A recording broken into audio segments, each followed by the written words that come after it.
Across the realm, the populace traverses the untamed wilderness, ascending to the status of lords while engaging in the fierce competition among myriad races. Jiang Chao, at the onset, draws the SSS-level unique troop type, the Shadow Brigade, commanding 9 formidable battle regiments. Ghost Shadow Brigade, swift and agile, specializing in close combat. Claw Shadow Brigade, claws as sharp as steel, capable of tearing through all. Flying Shadow Brigade, night bats swoop down, utilizing light waves to vanquish foes. Giant Shadow Brigade, sturdy and robust, possessing immense strength.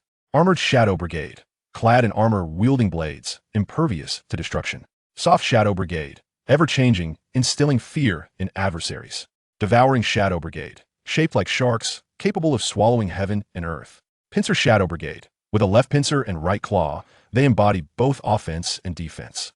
Side Shadow Brigade, with the prowess of a mantis, they stand as the most formidable. Henceforth, Jiang Chao recruits troops, gathers treasures, occupies mines, besieges cities, and establishes a dynasty. While others revel in their modest achievements, Jiang Chao has already assembled an inexhaustible and indomitable Shadow Brigade. With the sword's edge directed, the Shadow Brigade advances, sweeping away all enemies in their path, aspiring to dominate the untamed realm. Chapter 1. SSS Level, Shadow Brigade. Ding! The world fusion is complete. The transfer of healthy individuals aged 18 to 59 has concluded. The era of universal lords commences. Welcome to the untamed wilderness. Here, colossal beasts abound, demons roam freely, and deities loom above, a brutal world of competing races. This expanse is boundless, rife with death and peril, yet abundant in resources and opportunities. All shall become lords, partaking in this endless war among races. Every lord shall be allocated an initial territory and randomly assigned a unique troop type based on territorial attributes. Resources, troop types, territories, and treasures are the most valuable and coveted assets in the untamed wilderness. Your task is to vie for resources, grow in strength, and lead your recruited troops to conquer this world. A ethereal and chilling voice reverberated through the skies above Blue Star, leaving everyone in profound shock. In a humble rental room in a small 18th-tier city in the Dragon Kingdom, Jiang Chao sat before his computer, watching the childhood classic Jackie Chan adventures, just as the Shadow Brigade made its entrance. Amidst his nostalgic reverie, he was abruptly interrupted by such a voice. He was taken aback. What the? Before he could finish his thought, a deep, swirling vortex of space engulfed him. After a flash of white light, Jiang Chao found himself in a dimly lit, dilapidated grand hall. 12 robust, dark stone pillars soared, supporting a shadowy gray ceiling high above, surrounded by ominous walls. In the center stood a round table of black stone, encircled by 10 equally heavy stone chairs, arranged in a haphazard manner. The entire hall was nearly consumed by shadows, with only a few oil lamps quietly burning with deep blue flames, illuminating the thick layer of dust accumulated over countless years. The atmosphere was dark and oppressive. This place is... Jiang Chao finally regained his composure from his astonishment. Surveying his surroundings, he confirmed a startling truth. He had indeed traversed realms. At that moment, the cold voice resonated once more. Ding. Your assigned initial territory is Shadow Hall, surrounded by abundant, dark attribute resources. From now on, your initial territory will enjoy 7 days of concealment, impervious to discovery, assault, or occupation by any ferocious beasts or forces. Once the concealment period ends, your territory will no longer enjoy any protection. Waves of ferocious beasts, indigenous attacks, and lord offensives. Various crises may ensue. Every territory possesses a core. Should the core be destroyed, the territory vanishes, and the lord perishes. As the voice faded, an invisible sphere of light descended from the heavens, precisely enveloping the entire Shadow Hall and shielding it from all external scrutiny. Only 7 days of a novice protection period? Jiang Chao furrowed his brow, murmuring to himself. In the perilous, untamed realm, treachery lurked at every corner, and a moment's carelessness could lead to utter ruin. To survive, he must seize this 7-day window to grow stronger, as failure to do so would spell certain doom when the shield dissipated, exposing him to the onslaught of beast hordes, indigenous threats, and rival lords. Ding. Random troop selection imminent. Troop types are categorized into 9 levels. F, E, D, C, B, A, S, SS, SSS, with F being the weakest in potential and SSS being the highest with uniqueness. The troop selection is about to commence. Jiang Chao's gaze sharpened. The strength of a lord is directly reflected in the potency of their troops. The mightier the troops, the more confidence the lord possesses in their quest for dominance. What level of troop will he acquire? Jiang Chao pondered, just as the selection began. Ding! Congratulations! You have obtained the SSS level unique troop type, Shadow Brigade. Oh, I won. I actually drew an SSS level troop. Jiang Chao's face lit up with exhilaration. He could hardly believe that his troop type was indeed the Shadow Brigade. As he marveled at this fortune, a detailed panel also appeared before him. Shadow Brigade Potential, SSS level, Unique, Description. Ninja soldiers hailing from the Shadow Kingdom, possessing 9 distinct forms, capable of traversing shadows in the dark. The 9 battle regiments: Ghost Shadow Brigade, Claw Shadow Brigade, Giant Shadow Brigade, Flying Shadow Brigade, Armored Shadow Brigade, Soft Shadow Brigade, Devouring Shadow Brigade, Pincer Shadow Brigade, Side Shadow Brigade. Jiang Chao gazed at the panel, his excitement surging uncontrollably. He had longed to possess the Shadow Brigade, for who would not desire a cadre of loyal, formidable, and undying subordinates? Moreover, the 9 battle regiments do not encompass the entirety of the Shadow Brigade. The generals commanding these regiments surpass other Shadow ninjas in prowess, not only exhibiting extraordinary combat capabilities, but also possessing the ability to communicate. They are, in essence, unparalleled weapons of war. At long last, this aspiration has been fulfilled.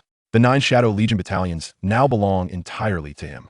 Most importantly, these Shadow Legions are classified as SSS grade, possessing a uniqueness that is unparalleled. In other words, across the entire Savage Continent, only Jiang Chao possesses the Shadow Legion, an exhilarating prospect. Jiang Chao has even envisioned establishing the Shadow Kingdom, with 9 illustrious generals commanding the 9 battalions, waging war and conquest across this untamed land. Wherever they tread, they shall bring order, incorporating all into his dominion. Of course, such grand aspirations are mere fantasies for now. At present, Jiang Chao is but a novice who has recently ascended to the role of Lord. His knowledge of the vast Savage Continent is virtually non-existent. The immediate priority is to recruit troops, upgrade his territory, and ensure his survival through the impending crisis that looms in 7 days. Thus, Jiang Chao switches to the interface. The options are abundant: Lord Information, Friends Chat, World Channel, Trading Mall, and more. Jiang Chao first selects Lord Information. Instantly, the interface transforms, revealing all his information and details. Lord Jiang Chao. Level: Black Iron 1 star. Rank from low to high as follows: Black Iron, Bronze, Silver, Gold, Platinum, Purple Gold, Pinnacle. Experience: 0 out of 100. Territory: Shadow Great Hall. Unit type: Shadow Legion. Friends: none. Skills: none. Equipment: none. Treasures: none. Resources: Shadow Crystal *10. His gaze lingers on the final entry. The resources required for recruiting different unit types vary distinctly. The Shadow Crystal is the resource necessary for recruiting the Shadow Legion. Jiang Chao's current level is Black Iron 1 star, indicating a standard human capability. It is imperative to promptly recruit the Shadow Legion to bolster his forces. With a thought, the recruitment panel appears, offering 2 options: random recruitment and targeted recruitment. Random recruitment consumes 1 Shadow Crystal, guarantees 1 ninja soldier from the Spectre Legion, with a 1 chance of upgrading to another legion, and a 0.01 chance of recruiting a Shadow General. Targeted recruitment consumes 10 Shadow Crystals, guarantees the remaining 8 Legion ninja soldiers, with a 0.1 chance of recruiting a Shadow General. One option provides a guaranteed result, while the other is a gamble. After considerable contemplation, Jiang Chao reaches a decision. A notification chimes. Ding. Confirm the consumption of 10 Shadow Crystals to recruit 10 ninja soldiers from a Spectre Legion. I confirm, Jiang Chao replied without hesitation. In the next moment, within the Shadow Great Hall, 10 dark silhouettes detach from the stone pillars, darting across the ground. Ultimately, they leap into the air, transforming into 10 figures clad entirely in black, with only their crimson eyes visible. They are the soldiers of the Spectre Legion, the Spectre Ninjas. Upon seeing their master, the 10 Spectre Ninjas immediately kneel on one knee, their heads bowed deeply, pledging their unwavering loyalty to Jiang Chao. Chapter 2. The Shadows of the Ninja Strike. Some rejoice while others sorrow. At this moment, the information regarding these Shadow Ninjas materialized in Jiang Chao's mind. Shadow Ninja. Loyalty: 100. Level: Black Iron 1 star, 0-10. Skills: Shadow Weaponry. Capable of conjuring various shadow weapons such as shurikens, katanas, and staffs. Proficient in close combat. Stealth. Able to transform into shadows and traverse freely across any surface or wall, and can also lead their summoner in movement. The soldiers under his command were classified in the same manner as the Lord, ranging from Black Iron to the pinnacle of power. However, although they all held the same Black Iron 1-star status, Jiang Chao was acutely aware that the combat prowess of these 10 Shadow Ninjas far surpassed his own. Fortunately, their loyalty remained steadfast at 100%, assuring that they would never betray him. Moreover, when the Shadow Ninjas vanquished foes, he would receive a portion of the experience points, facilitating a more rapid ascent in levels. since it was currently impossible for him to personally engage in battle. He resolved to dispatch these shadow ninjas to scout the territory and eliminate as many ferocious beasts as possible. With this thought in mind, Jiang Chao waved his hand decisively, commanding the 10 shadow ninjas, proceed beyond the territory to scout and eliminate all visible enemies. Report back to me should any unusual circumstances arise. Upon receiving the command, the 10 shadow ninjas exhibited no hesitation. After a brief salute, they seamlessly melded into the shadows and departed the Shadow Great Hall, stealthily making their way into the unshielded outside world. The phrase "not allowing others to slumber beside my bed" resonated profoundly with him. Whether it was to gather resources or to prepare for the impending crisis in 7 days, thoroughly investigating and clearing the environment surrounding the territory was undoubtedly a venture with countless benefits and no drawbacks. It was also fortuitous that Jiang Chao had drawn the SSS grade unique Shadow Legion. As long as they were summoned, they would exist indefinitely, requiring neither sustenance nor rest. Even if slain, they would resurrect within the shadows of the hall. Even facing 996 or even 007, the Shadow Legion would find such challenges trivial. In a word, they were supreme. Curiously, he pondered what types of units others had summoned. Alone in the Shadow Great Hall, Jiang Chao's curiosity ignited anew. Thus, he once again summoned the interface. The Lord Information section had already been perused and would not present any changes in the near future.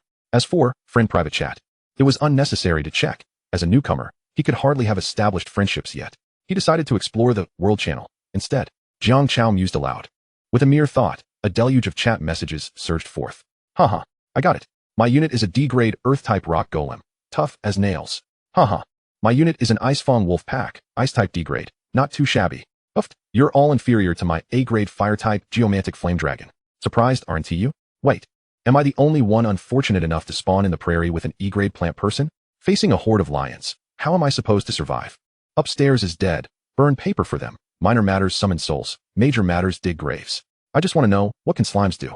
Their combat power is even lower than mine. They're just food. Sigh, different strokes for different folks. Why is the gap between the lucky and the unfortunate so vast?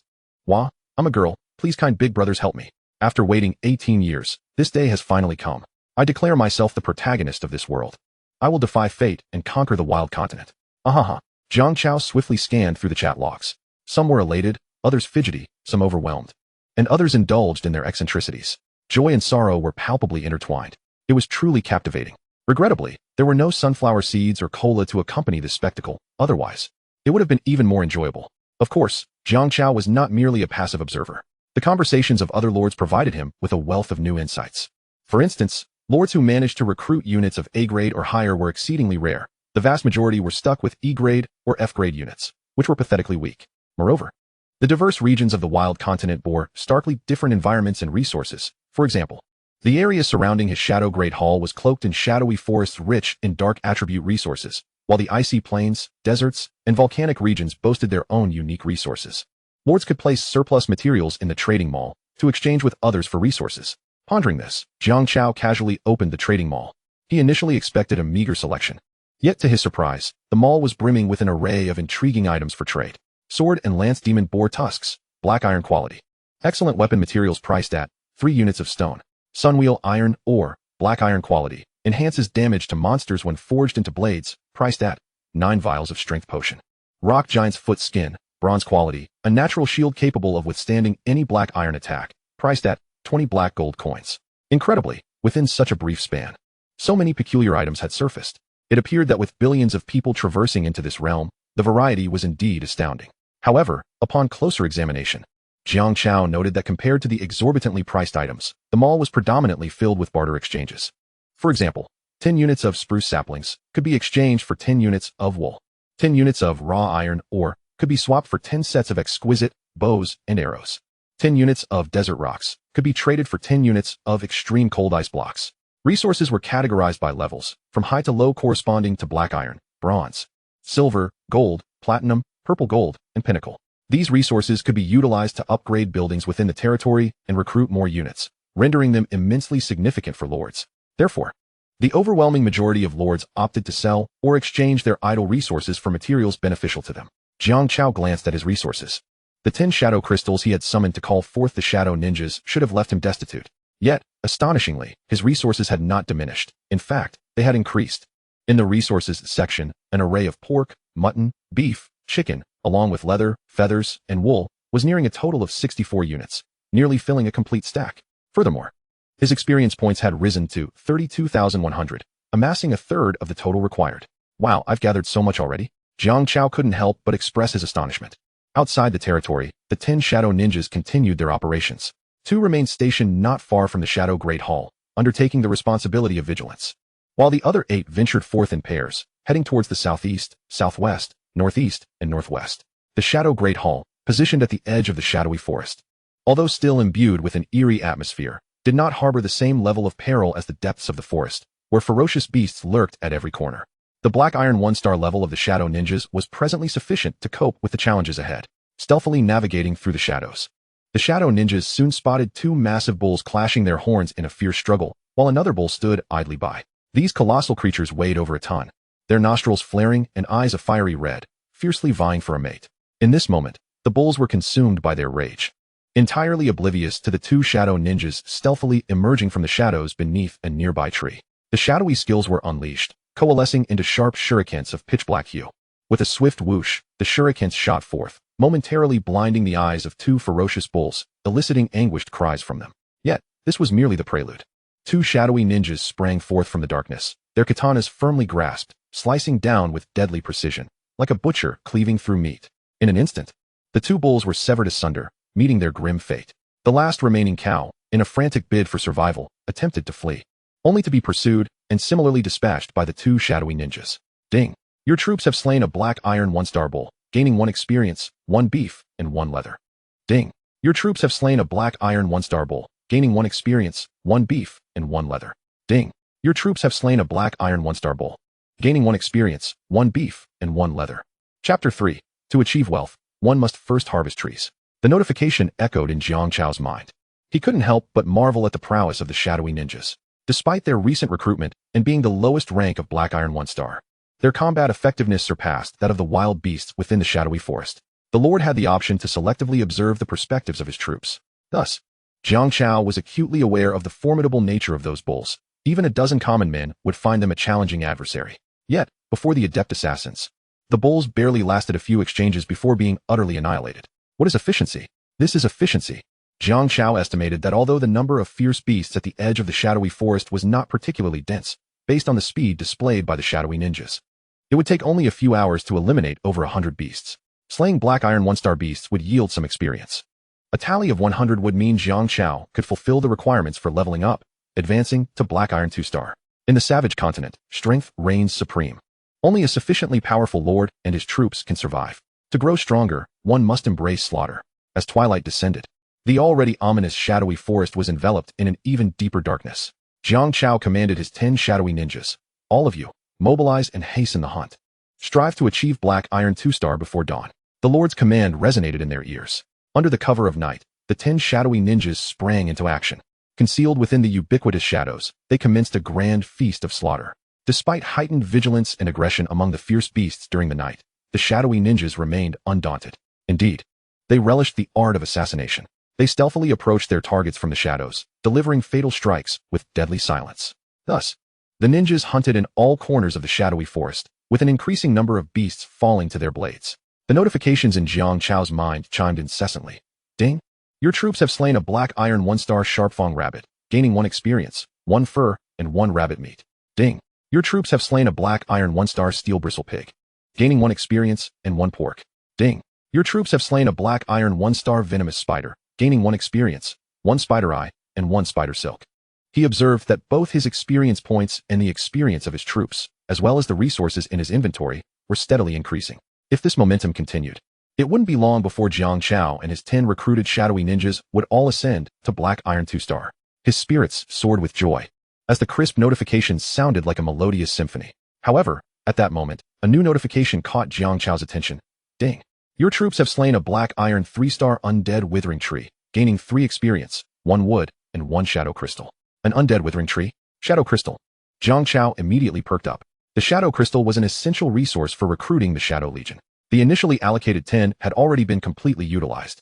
Jiang Chao had long been troubled about where to find more shadow crystals to recruit additional shadowy ninjas. Little did he expect that he could obtain them from the undead withering trees. It was as if a pillow had appeared just as he was falling asleep. Finally, the pressing issue of recruitment resources could be resolved. Jiang Chao promptly switched to the true perspective.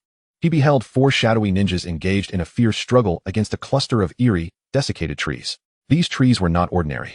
They twisted grotesquely rather than standing tall and straight, their leaves clustered, and their trunks riddled with hollowed-out cavities resembling skulls.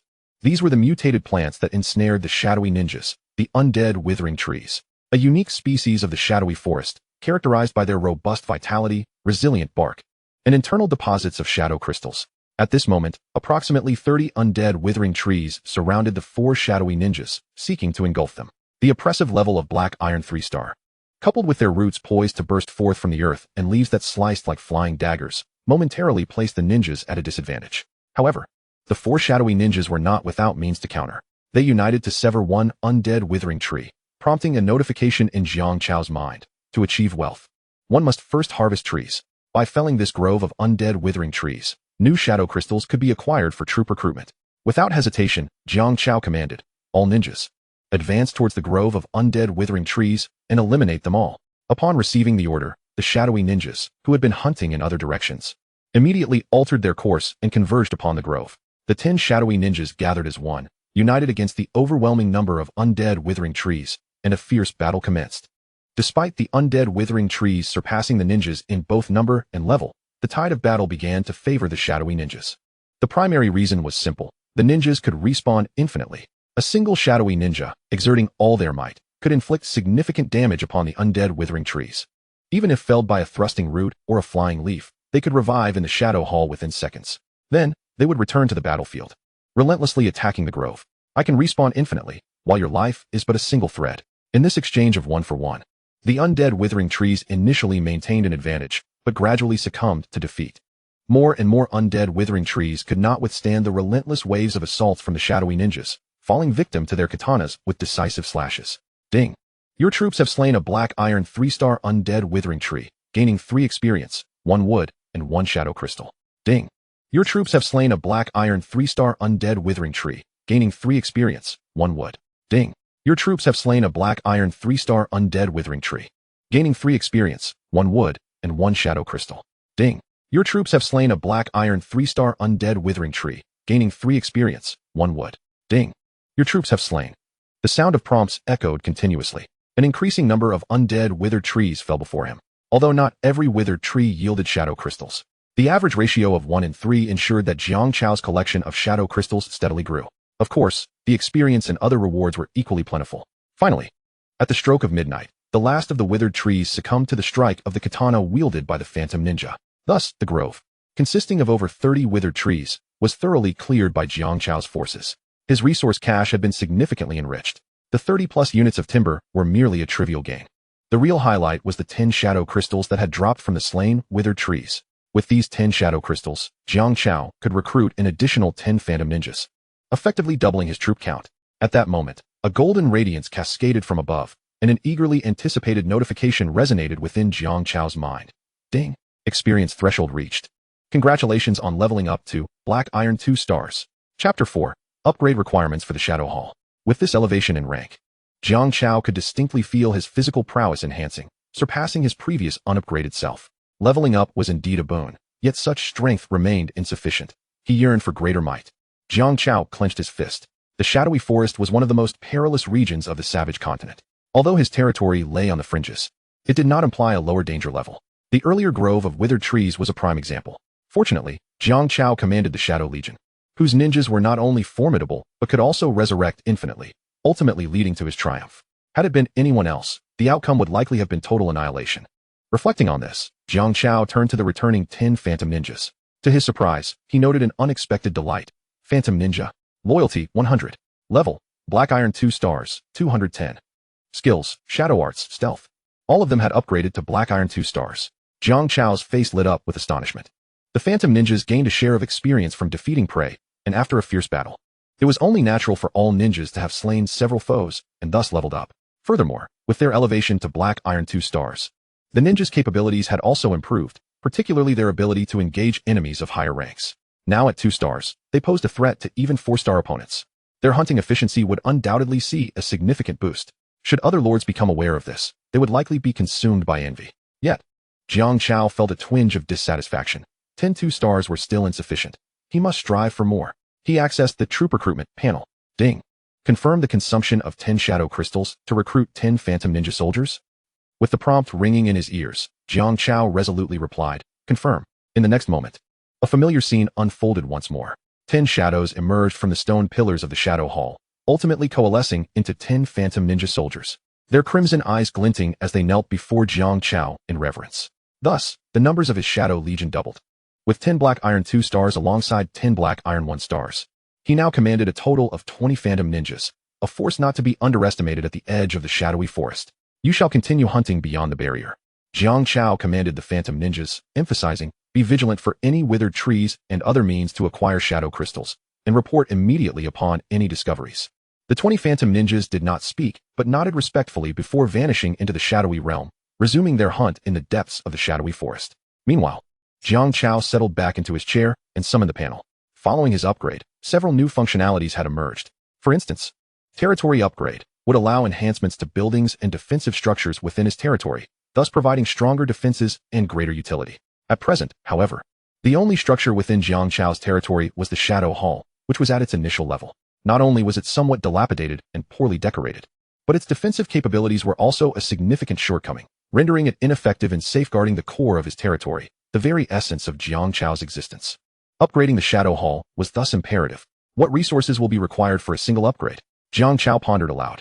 The hall was categorized into 3 tiers, low, medium, and high. The higher the tier, the more opulent and secure the hall would become. Low-tier Shadow Hall upgrade requirements. Lord level greater than or equal to Black Iron 2 stars, requirement met. Must possess at least one of the 8 Great Legion ninjas and 10 Phantom ninjas, requirement not met. 10 Shadow Crystals, requirement not met. 648 stones, requirement not met. 328 timber, requirement not met. Goodness, it requires so much for a mere upgrade. Jiang Chao exclaimed, his frustration evident as he reviewed the Shadow Hall's upgrade conditions. He met only the first requirement, the rest were all unmet. To elevate the Shadow Hall to a low tier, he presently lacked one of the 8 Great Legion ninjas, 10 Shadow Crystals, and a significant quantity of stone and timber. While the stone and timber were manageable, the crucial elements were the 8 Great Legion ninja and the 10 Shadow Crystals. Jiang Chao began calculating. The random recruitment had only a 1% chance of yielding an 8 Great Legion ninja, meaning he would require approximately 100 Shadow Crystals, far too steep. Conversely, the sniping recruitment appeared more economical. Although each attempt cost 10 Shadow Crystals, it guaranteed the recruitment of at least one 8 Great Legion ninja. 10 plus 10. I now need to amass a total of 20 Shadow Crystals. Jiang Chao felt a surge of pressure. He hoped his Shadow Legion would soon uncover new withered trees. Perhaps he should first visit the marketplace to gather some stone and timber. After some contemplation, Jiang Chao resolved to commence with the simpler tasks. He opened the trading mall. The wares available were still diverse and plentiful. However, the prices were often exorbitantly high, rendering the many newly traversed lords incapable of affording them. The exchange board, on the other hand, was the true hotspot. Almost every moment, individuals were actively posting requests to trade their goods. My troops are great apes. They boast decent combat power, but their appetite is insatiable. I urgently need a substantial amount of food and can exchange timber. Same here. My desert lizards are on the brink of starvation. I can trade stone for meat. My pack of ice wolves is also nearing collapse from hunger. Me too. A few messages scrolled across Jiang Chao's view, capturing his attention. It turned out that some lords who had drawn beastly troops were facing starvation among their ranks and were eager to trade stone and timber for meat. This is akin to walking into the muzzle of a gun. Jiang Chao once again experienced the advantages of the Shadow Legion. Compared to the brutish, gluttonous beasts, the Shadow Legion not only possessed superior combat prowess, but also required neither sustenance nor sleep. They were practically human perpetual motion machines. Consequently, he had stockpiled an abundant supply of meat. Pork, beef, lamb, chicken, rabbit. He had amassed dozens of units of each. In contrast, other lords either recruited subpar troops incapable of hunting for meat or enlisted voracious species that rendered the meat supply utterly insufficient. In short, for the current exchange market, meat was undeniably a coveted and hot resource. Countless lords stared wide-eyed, eagerly awaiting meat to be listed. Seizing this opportunity, Jiang Chao planned to make a significant profit. With a sly smile curling at the corners of his mouth, he emitted a sinister chuckle. Before long, a message floated across the exchange board. Meat extravaganza.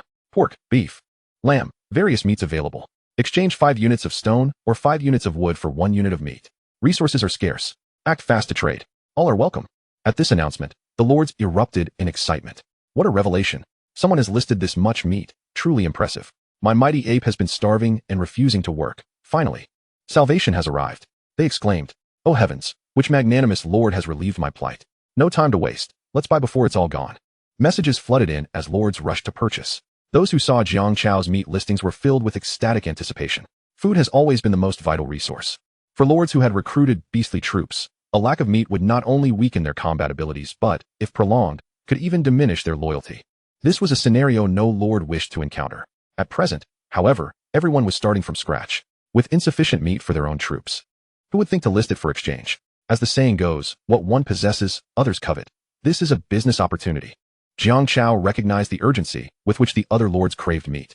Now, if he listed meat, regardless of the markup, those lords would exhaust their resources to buy it. This way, the originally equitable exchange could see substantial inflation. Jiang Chao promptly elevated the price to 5 times the original. 5 units of stone, or would yield just 1 unit of meat. Furthermore, he specifically noted that shadow crystals could be traded on a 1-to-1 basis. Any unexpected windfall would be splendid. The listing of meat detonated like a bomb in the trade market, causing a tremendous uproar. Lords scrambled to make their purchases. In this moment, Jiang Chao's panel was inundated with notifications of successful trades. Ding. Congratulations, you exchanged 1 unit of pork for 5 units of stone. Ding. Congratulations. You exchanged 3 units of rabbit for 15 units of wood. Ding. Congratulations, you exchanged 10 units of beef for 50 units of stone. Despite his preparations, the fervor of the exchanges exceeded Jiang Chao's expectations. Within just a few minutes, nearly 200 units of assorted meat he had listed were snatched up by eager lords. Once they secured their meat, the lords immediately fed it to their troops. The troops, now satiated, regained their vigor. Relieved lords took to the world channel, expressing their heartfelt gratitude to Jiang Chao. Ha ha ha. Thank you, Shadow Lord, for your generosity. My troops have finally been revived. One exclaimed. My icy wolf pack can finally venture out to hunt again. Another remarked. How remarkable is the Shadow Lord, able to produce such a vast quantity of meat at once. Do his troops not require food and drink? The world of the great is beyond our comprehension. I've even thought of a slogan for the Shadow Lord. Sweep away hunger, reclaim oneself. Yet, where there are those rejoicing, there are also those in despair. The lords who managed to acquire meat were elated, basking in their good fortune. However, those who were too late found themselves in dire straits, pleading with Jiang Chao to list more food for trade, offering to pay 10 times the price. Yet, Jiang Chao paid no heed to these messages. Having made a handsome profit, he began to tally his gains. With nearly 200 units of meat sold, at a ratio of 5-to-1, he surmised he had amassed a sufficient quantity of stone and wood. Jiang Chao muttered to himself, then accessed the Lord panel, glancing at the resources section. Resources, stone 720. Wood 345. He had enough. With such a wealth of stone and wood, if he had tasked the Shadow Legion to mine them, it would have taken an inordinate amount of time.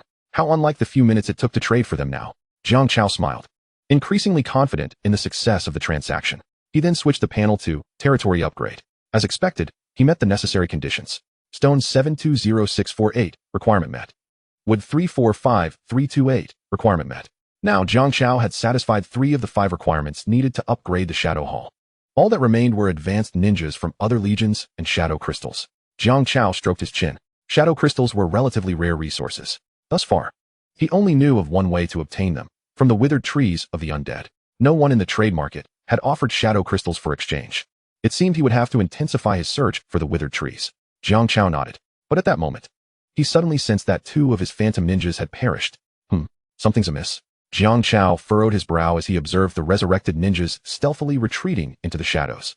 Switching to their perspective, this was a unique ability granted to lords, allowing them to temporarily share the vision of their troops. It turned out to be a marshland, surrounded by withered trees of the undead. Jiang Chao's spirits lifted. Through the shared vision, he saw his phantom ninjas engaging in fierce combat with a horde of monsters in the marsh. The marsh was expansive, its depths obscured, filled with dark green murky water where various plants grew chaotically. Thick sludge accumulated at the bottom, rendering it treacherously muddy. One misstep could ensnare an unwary soul.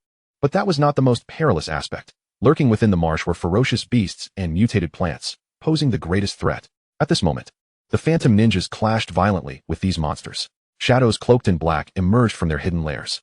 Yet before they could descend, the waters of the swamp stirred violently. A colossal crocodile, its maw lined with menacing fangs, erupted from the depths, aiming to devour the phantom ninjas. The ninjas, however, were not inclined to remain passive. Shurikens were hurled forth, transforming into streaks of darkness that pierced towards the toothy behemoth. The sharp shurikens clashed against the crocodile's teeth, igniting sparks in their collision. As the creature's mouth was assailed, it dared not advance, instead twisting to lash out with its powerful, scaled tail. A fierce gust of wind followed in its wake. One ninja, unable to evade in time, was struck by the tail and instantly dissipated into a cloud of black mist. Meanwhile, 3 black iron 2-star ninjas seized the opportunity to leap onto the crocodile's back, mounting it. Their katana blades coalesced in their hands. The ninjas unleashed a flurry of strikes upon the crocodile's back, their swords slicing through flesh as effortlessly as cutting through butter. Even though the crocodile was a black iron 4-star creature, it struggled to withstand the onslaught. In a mere instant, the ninjas had carved numerous wounds into its back. With a thunderous roar of pain, the crocodile retaliated with a death roll, flinging the ninjas into the water. Yet, unbeknownst to it, this action exposed its relatively soft underbelly. The ninjas launched a simultaneous assault. 3 katana blades plunged into the crocodile's abdomen, eviscerating it. Ding! Your troops have slain a black iron 4-star crocodile, gaining 4 experience points and 1 crocodile scale. Chapter 6, The Swamp Siege. The notification echoed in his mind. Due to the shared vision, Jiang Chao witnessed the battle between the phantom ninjas and the crocodile from a first-person perspective, leaving him profoundly shaken. The crocodile, a black iron 4-star beast, was a formidable presence within this swamp. Its 4 to 5 meter long body was entirely encased in scales, complete with a jaw full of sharp teeth. Yet, even such a powerful adversary was no match for the phantom ninjas, who exploited its abdominal weakness, defeating it in one fell swoop. Within the grand hall, the ninja who had been struck by the tail resurrected from the shadows, with eyes still gleaming crimson. He bowed to Jiang Chao before returning to the swamp to continue the fight. Such fierce skirmishes were commonplace throughout the marsh. Jiang Chao's 20 phantom ninjas launched an offensive against this swamp for 2 primary reasons. First, the ninjas possessed the strength to hunt even more formidable prey, leading to greater efficiency and richer rewards. Second, this swamp teemed with ferocious beasts and mutated plants. In addition to the crocodile that had just attacked, the banks were surrounded by the skeletal trees of the undead, as well as dangers like piranhas and entangling water plants lurking in the shadows. They represented threats, but also resources for growth. If they could subdue this swamp, both Jiang Chao and his Phantom Legion would reap bountiful rewards. Furthermore, Jiang Chao had the means to achieve this. Ding! Your troops have slain a black iron 2-star piranha, gaining 2 experience points and 1 fish meat. Ding! Your troops have slain a black iron 1-star entangling water plant, gaining 1 experience point. Ding! Your troops have slain a black iron 3-star piranha, gaining 3 experience points and 1 fish meat. Ding! Your troops have slain. The crisp notifications resonated continuously in his mind. Through the shared vision, Jiang Chao felt as though he were on the front lines, engaged in perilous combat. In these relentless battles, the advantages of the Shadow Legion, as the sole SSS-grade troop, were increasingly evident. Firstly, despite being the most basic phantom unit, each ninja's strength surpassed that of enemies of the same level. A black iron 2-star ninja could swiftly eliminate beasts or mutated plants of equal or lesser rank, even when facing black iron 3-star or 4-star foes. Several ninjas could collaborate to dispatch them swiftly. Secondly, the adaptability and agility of the phantom ninjas were remarkable, whether in jungles, cliffs, or the present swamp. They could unleash their full potential.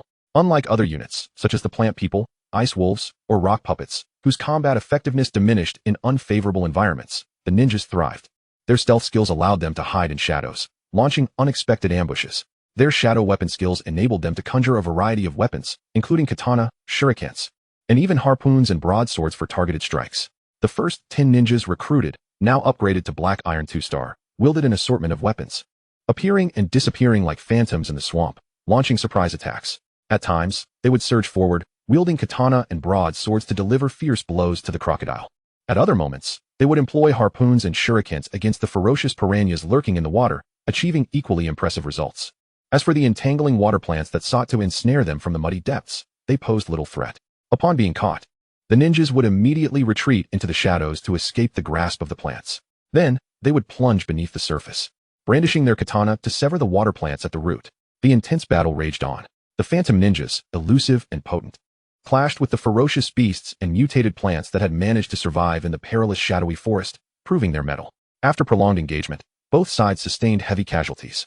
Numerous ninjas were dispersed into black mist during the fray, while crocodiles, piranhas, and entangling plants fell victim to the relentless assaults of the ninjas. However, the nature of death differed. The beasts and mutated plants had but a single life. Once slain, they were lost forever. The phantom ninjas, on the other hand, could resurrect within the shadowy hall. I may die, but I am not truly dead. After an 18-minute journey, they rejoined the battlefield. This almost underhanded tactic gradually tipped the scales in favor of the phantom ninjas, as the numbers of beasts and mutated plants in the swamp dwindled, transforming into experience points and various loot. In terms of attrition warfare, none could rival the Shadow Legion. Meanwhile, on the banks, the battle was drawing to a close. 10 newly summoned ninjas, still at the Black Iron 1-star level, had been entangled in combat with the skeletal trees of the undead surrounding the swamp for quite some time. These eerie, withered trees, with their ghastly appearance, generally ranged from Black Iron 2-star to Black Iron 3-star in strength. While their quality was somewhat inferior to the first group encountered, their sheer numbers were impressive, at least 4 to 5 dozen. These skeletal trees grew around the marsh, perhaps capable of hunting by utilizing their roots and leaves, but at present, they were unable to unite, making it convenient for the phantom ninjas to take them down one by one. The rustling of leaves echoed, producing a hissing sound akin to that of a venomous serpent. The roots of the withered tree of the dead burst forth from the soil, resembling long whips, incessantly striking at the approaching shadow ninjas. However, the shadow ninjas adeptly maneuvered, and even though the tree utilized all its roots, it merely succeeded in transforming 3 of them into swirling black mist. The remaining 7 ninjas had already reached its base. With glistening katana in hand, they swung toward the trunk. With a piercing scream, the withered tree was cleaved in 2. Ding!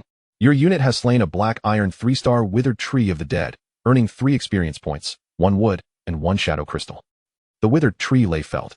Yet this was merely the beginning. Subsequently, a series of notifications echoed in Jiang Chao's mind. Ding! Your unit has slain a Black Iron 2-star withered tree of the dead, earning 2 experience points and 1 wood. Ding! Your unit has slain a Black Iron 3-star withered tree of the dead, earning 3 experience points and 1 wood. Ding! Your unit has slain a Black Iron 2-star withered tree of the dead, earning 2 experience points, 1 wood, and 1 shadow crystal. Ding! Your unit has slain. Time gradually slipped away. After an arduous battle throughout the latter half of the night, this swamp offensive finally drew to a close. The shadow ninjas had perished dozens of times, yet their achievements were remarkably significant. Over 200 fearsome beasts and mutated plants within the swamp had been eradicated. The spoils, meat, leather, wood, and shadow crystals, left Jiang Chao immensely gratified. Chapter 7. Sniper Recruitment, Upgrade of the Shadow Hall. With over 40 units of wood, more than 100 units of fish meat, and over 10 crocodile scales. Most importantly, he had precisely 20 shadow crystals. Inside the Shadow Hall, 20 shadow ninjas stood in 2 neat rows. At the main seat, Jiang Chao summoned the Lord Information panel to review the spoils from the swamp offensive. Undoubtedly, conquering that swamp was an astute decision, as it effectively eliminated a nearby threat to the territory. Moreover, the experience gained from slaying enemies had elevated all shadow ninjas to Black Iron 3-star status, significantly enhancing their prowess compared to their previous 1 and 2-star levels. Now, even when facing 5 or 6-star foes, they stood a fighting chance.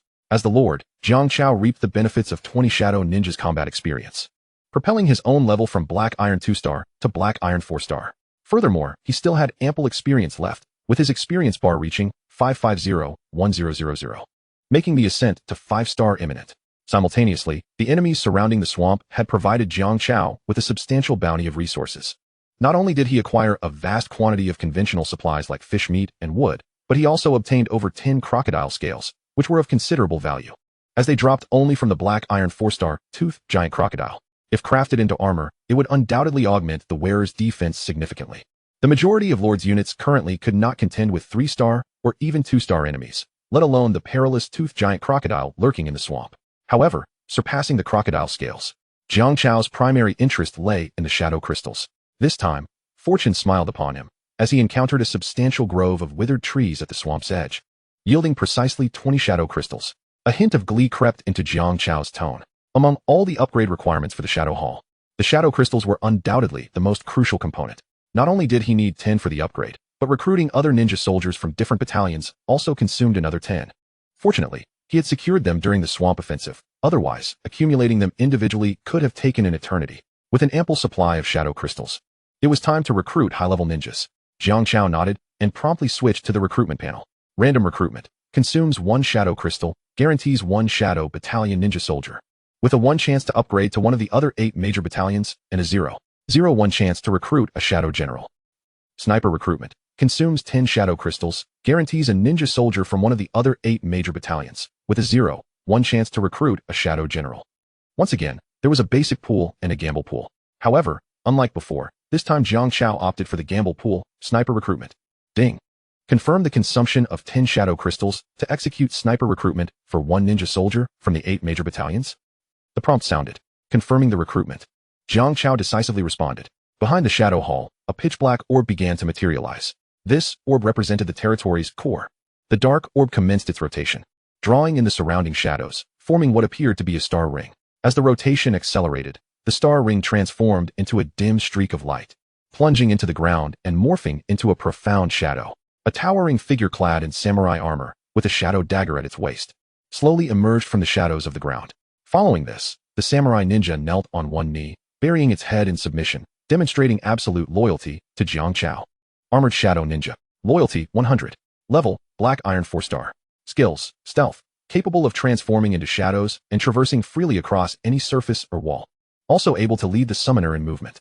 Samurai Spirit. Unwaveringly loyal to its master, the samurai dons unique armor that significantly enhances defense while wielding a massive shadow katana. Indestructible. To have recruited the Armored Shadow Battalion, and a Black Iron 4-star at that. Watching the bowing Armored Shadow Ninja, Jiang Chao felt a surge of delight. The Armored Shadow Battalion is one of the 9 great battalions of the Shadow Legion, commanded by General Ik, who wears a blue mask. A notable characteristic of the Armored Shadow Ninjas is their armor and katana, which, while slightly compromising agility, greatly surpass the Shadow Ninjas in both offense and defense, making them formidable frontline combatants. Moreover, units acquired through sniper recruitment typically start at a higher level. The Black Iron 4-star Armored Shadow Ninja, on par with Jiang Chao as a lord, instantly became the most powerful asset in his Shadow Legion. The recruitment concluded. 21 ninjas stood within the hall.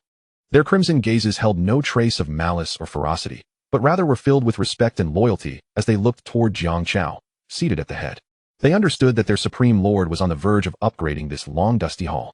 The Territory Upgrade panel was summoned. The upgrade conditions for the Shadow Hall materialized. Conditions for upgrading the low-grade Shadow Hall. Lord level must be at least Black Iron 2-star, met. Must possess at least 1 ninja from the 8 major battalions and 10 Shadow Ninjas, met. 10 Shadow Crystals, met. 720,648 stone, met. 399,328 wood, met. Ding. All upgrade conditions have been met. Ding. Confirming the upgrade of the Shadow Palace, initial, to the Shadow Palace, inferior hall. The inquiry chime resonated. The long-anticipated Jiang Chao nodded without hesitation, confirmed the upgrade. As his words fell, a surge of overwhelming power descended from the heavens, merging into the obsidian sphere of the Shadow Palace's core. This force, profound and dark, harmonized impeccably with the core. In an instant, the entire Shadow Palace began to transform. Centuries of accumulated dust vanished. The shattered dome was restored to its pristine condition in the blink of an eye, soaring higher and appearing even more magnificent. The 12 stone pillars towering within the hall became adorned with mysterious inscriptions, as dark energy flowed through them, causing the runes to flicker enigmatically. The space of the Shadow Palace expanded several-fold, revealing numerous new areas and chambers, exuding an air reminiscent of a medieval noble's castle, now resplendent in grandeur. Moreover, as a matter of utmost importance, the core, obsidian sphere, pivotal to the Lord's life and the survival of the territory, received enhanced protection. Blocks of shadow-infused black stone, seemingly emerging from nowhere, were expertly cut, carved, and assembled by invisible hands into a defensive tower, elevating the crucial obsidian sphere. Ding. Upgrade complete. Congratulations, Shadow Lord, on acquiring the inferior hall of the Shadow Palace. At the moment the notification sounded, both Jiang Nan, the Lord, and the Shadow Troops ninjas felt a surge of honor within their hearts. This is our hall. Chapter 8. The commotion caused by the upgrade and the thoughts of the 3 major lords. The upgrade of the Shadow Palace was successful. A brand new panel materialized before Jiang Chao, displaying the fresh information about the Shadow Palace. Building, Shadow Palace. Level, inferior hall. Territory range, 1,000 meters in radius. Defensive tower, core defensive tower 1. Evaluation, upgrading to an inferior hall signifies that you have secured your first fortune in the wild continent, allowing you to survey any corner of your territory at will. If you possess blueprints, you can also expend resources to construct various new buildings. All resources within the 1,000 meters of land beneath your feet are at your disposal for extraction. The ability to survey any corner of the territory? Upon reading the evaluation on the panel, Jiang Chao skeptically closed his eyes. Indeed, he felt new images materializing in his mind, as if gazing from above, capturing every detail of the land within the 1,000-meter radius. He observed wild bulls clashing, ferocious crocodiles lurking in the depths, and veins of iron and copper buried underground. This sensation of a divine perspective was truly exhilarating. Jiang Chao reflected, understanding that as a lord, he held absolute ownership and control over his territory. With a mere thought, he could perceive any disturbance within his domain. It could be said that the upgraded Shadow Palace effectively eliminated any possibility of stealthy infiltration. Returning his focus to himself, Jiang Chao examined the conditions required for the next level of upgrade. Conditions for upgrading to a medium Shadow Palace. Lord level, greater than or equal to bronze 1 star, not met. At least 1 general ninja, 10 great legion ninjas, and 100 phantom ninjas, not met. 20 shadow crystals, 50 energy fluorites, not met. At least 3 buildings within the territory, not met. 1,000 units of stone, not met. 500 units of wood, not met. Goodness, the difficulty of upgrading to a medium hall has suddenly escalated so much. Jiang Chao was left speechless. He had thought the conditions for the inferior hall were sufficiently challenging, only to discover that the requirements for the medium hall were even more formidable. It seemed that the path to the next upgrade would be arduous. Jiang Chao sighed, then pondered, I wonder if any other lords have upgraded their territorial buildings? Thus, he opened the world channel. The moment he logged in, the world channel screen suddenly trembled violently, followed by a burst of golden light. As a message announcing all lords appeared, ding. The first lord to upgrade a building and expand their territory has emerged. Congratulations, Shadow Lord. Ding. The first lord to upgrade a building and expand their territory has emerged. Congratulations, Shadow Lord. Ding. The first lord to upgrade a building and expand their territory has emerged. Congratulations, Shadow Lord. The significance of this news was reiterated thrice. In mere moments, all lords witnessed this announcement. Someone has upgraded their territory. Every lord was taken aback, unable to believe the authenticity of this news. Instantly, the entire world channel erupted into a frenzy due to Jiang Chao's territorial upgrade, with messages flying in rapid succession as everyone engaged in fervent discussions. Wow, is this for real? On the very first day, a big shot upgraded their territory? What kind of divine speed is this? Look closely, the big shot who upgraded their territory is actually the Shadow Lord who previously offered meat exchanges. My goodness, it truly is the Shadow Lord. How did he manage that? Did he recruit an SSS level unique troop? What kind of troop could achieve this? Titans? Angels? Or perhaps the Bone King? Is the Shadow Lord here? Can he share his experience with us poor souls still struggling to make ends meet? We need to cling to his coattails. Shadow Lord, I'm a girl. Can I help keep you warm at night? I refuse to accept this. I am the chosen one of this world. The first to upgrade their territory should have been me. This glory belongs to me. Some were astonished by Jiang Chao's rapid progress. Some speculated on the troop he had recruited. Some flattered him seeking support, while others were consumed by envy and jealousy. Yet, without exception, they all yearned for the Shadow Lord to reveal himself and unveil his true identity. Jiang Chao paid no heed to any of this. Having secured a preliminary foothold, he understood that it did not grant him the luxury of complacency. The inferior hall was merely a beginning. Higher echelons awaited, such as fortresses, cities, dynasties, and empires. Premature exposure would bring more harm than good. In these times, prudence is the ultimate truth. Moreover, after enduring a day and night, even though his physical constitution had been enhanced due to the upgrade, his spirit could no longer withstand it. You all continue hunting outside the territory and map out the paths along the way. Jiang Chao commanded the Shadow Ninjas and Phantom Ninjas. The 21 formidable ninjas promptly set out. As for Jiang Chao himself, he could only think of collapsing onto his bed for a good sleep. The sound of snoring gradually filled the air. Meanwhile, across the vast wilderness, 3 lords had begun to contemplate Jiang Chao's intentions. At the Thunderclap Cliff, the meticulously designed Meng Zhan sat regally upon his throne. His troop was the S-Class Divine Palace Thunder Dragon, commanding the lightning, soaring through the clouds, with immense potential. Upon witnessing the global announcements, Meng Zhan raised an eyebrow and spoke with an air of nonchalance. Oh, it appears that someone has audaciously preceded me in upgrading their territory? This Shadow Lord truly possesses remarkable prowess. Should an alliance be forged with him, it would undoubtedly yield exponential benefits and expedite our mutual ascent to power. In the endless desert, Gao Tianyun, adorned in golden-rimmed spectacles, draped in the regal garb of a pharaoh, also noted the flood of world news. A dangerous smile curling at the corners of his lips. To achieve such formidable momentum at the onset of development, even my recruitment of S-Class desert zombies pales in comparison. This individual must be eliminated, lest he become a future threat. In the resplendent hall of the Shadow Forest, the young maiden Gu Qianqian, shrouded in diaphanous veils, was surrounded by a throng of diverse elemental spirits. The troops of the Shadow Lord must surely be of S-Class caliber or higher. Fortunately, my SS-Class Fairy Kingdom has been progressing at a rather languid pace. With you drawing fire as the vanguard, my burdens shall be significantly alleviated. I hope the Shadow Lord can endure a while longer. These 3 lords had all drawn high-level troops with immense potential. On the very first day of their transference, they had made considerable strides, effectively forming the second tier, just beneath Jiang Chao. At this moment, Jiang Chao had become the focal point of their collective attention. And this was merely the inception. Chapter 9, the following day. Time passed swiftly. Before long, the sun was high in the sky. The sun of the savage continent shone more brilliantly than that of Blue Star. Sunlight streamed through the windows, illuminating the chambers of the Shadow Hall, rousing the slumbering Jiang Chao. It's already the second day? Jiang Chao stretched lazily and yawned. The upgraded Shadow Hall was equipped with everything one could desire: clothing, supplies, All present. After a brief freshening up, he took his seat at the head of the hall and opened the World Channel. As a platform for all lords to communicate and speak, the World Channel featured finer divisions. The global frequency, which encompassed the entire Savage continent, and the regional frequencies, which covered specific areas. There were 6 regional frequencies, corresponding to different zones of the Savage continent: Shadow Forest, Crimson Icefield, Thundercliff, Silent Volcano, Endless Desert, and the yet-to-be-unlocked Central Divine Domain. This time, Jiang Chao focused on the Shadow Forest frequency, which, although only a segment of the Savage continent, was far from small. On the contrary, the vastness of the Shadow Forest exceeded imagination, its area being several times that of Blue Star, consisting entirely of boundless, shadowy woodlands, fraught with dangers and opportunities. Due to the overwhelming influx of transmigrants, there were always lords present in the channel. Messages scrolled in rapid succession. Heavens!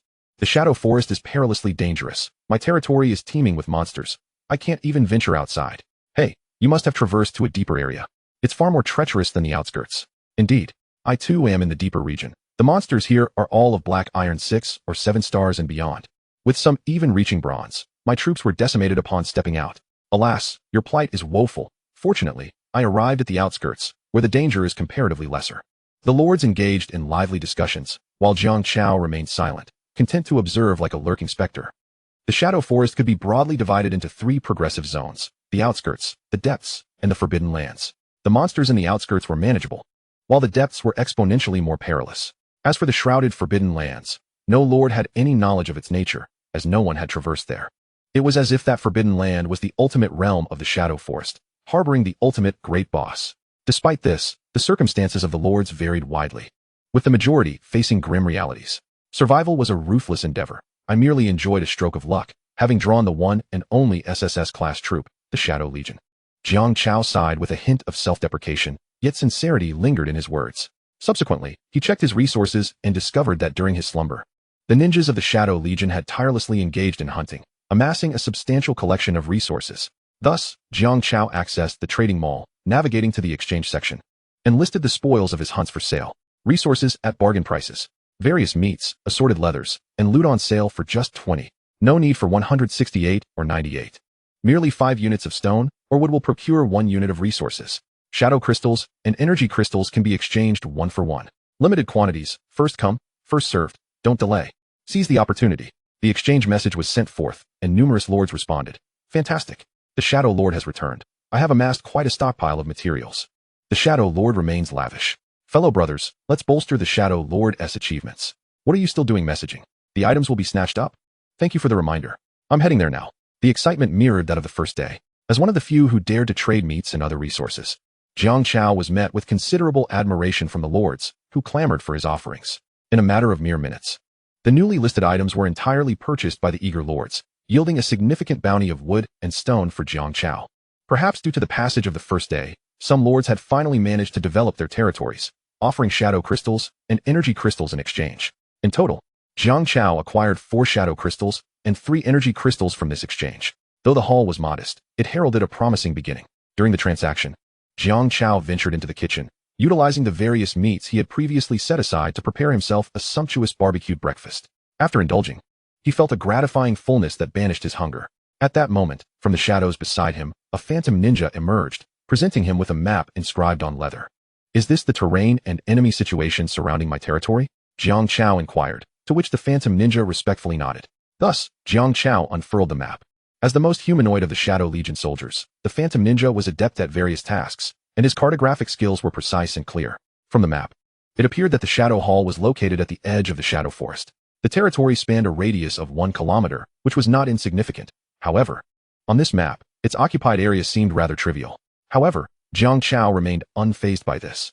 He firmly believed that one day, he would command respect across the entire wilderness continent.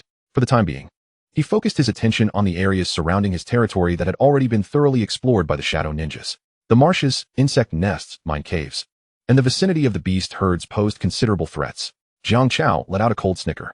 Immediately thereafter, his gaze fixated on the open terrain in the southwest direction.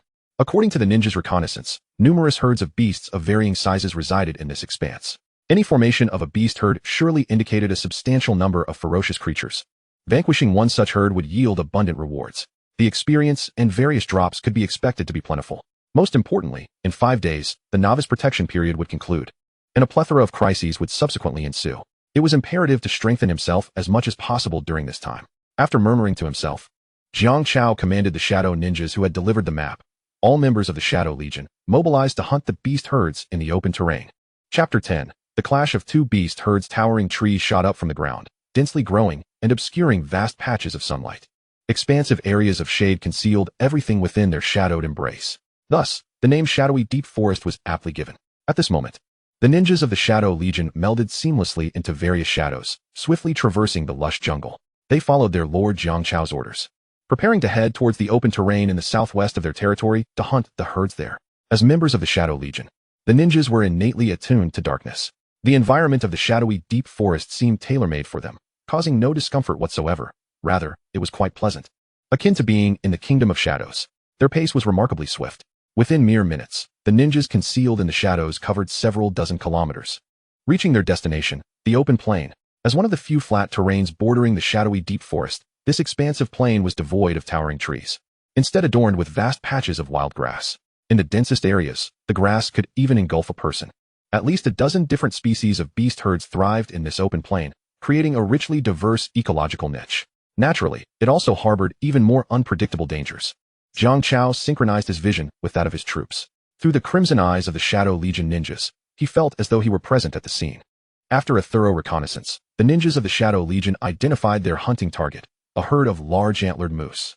The large antlered moose was one of the more common ferocious beasts in this plain, towering in stature with long, powerful limbs. They were particularly notable for the enormous antlers that crowned their heads, wide and expansive, with sharp bone spikes extending from the edges. It was evident that these antlers were formidable weapons for battling rivals and fending off foes. This herd of large antlered moose was relatively small in number, comprising only 20 to 30 individuals. Aside from the leader with a black iron 6-star rank, the levels of the other individuals were not particularly high. Jiang Chao assessed the situation meticulously. Compared to other powerful beast herds that often numbered in the hundreds or thousands, with ranks of bronze and above, this herd of large antlered moose was undoubtedly a weaker presence in the open plain. His Shadow Legion could easily handle them. Thus, Jiang Chao prepared to issue orders for the armored and shadow ninjas to commence the hunt for the day. However, just then, a fierce bleating sound erupted nearby. A group of uninvited guests suddenly appeared. Jiang Chao turned his gaze to the other side and beheld 30 or so robust, rock-armored sheep-like beasts, adorned with massive horns, striding aggressively toward the herd of large antlered moose. Rock-armored rams? Jiang Chao furrowed his brow. Through the soldier's vision, he recognized the origins of these ferocious beasts. Rock-armored rams, similarly dwelling in the open plains, were known for their brute strength and volatile temperaments. The rock plates encasing their bodies provided substantial protection, while their spiraled horns resembled battering rams, capable of inflicting significant damage upon impact. If the large antlered moose resembled soldiers wielding long spears, then the rock-armored rams were akin to tanks, wielding shields in one hand and maces in the other. Neither was to be trifled with. Why had these two beast herds crossed paths? Jiang Chao found the situation perplexing. He ordered the ninjas to temporarily halt their actions and remain concealed, carefully observing the dynamics between the two beast herds. It appeared that the large antlered moose and the rock-armored rams were embroiled in a dispute over territory. Jiang Chao gradually grasped the situation. Before him on the plain, a large and imposing moose, boasting a set of majestic antlers, stepped forward from the rear of the herd.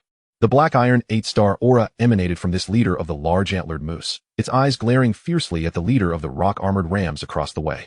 The leader of the rock-armored rams, undeterred, stomped forward, its heavy horns thrusting forward.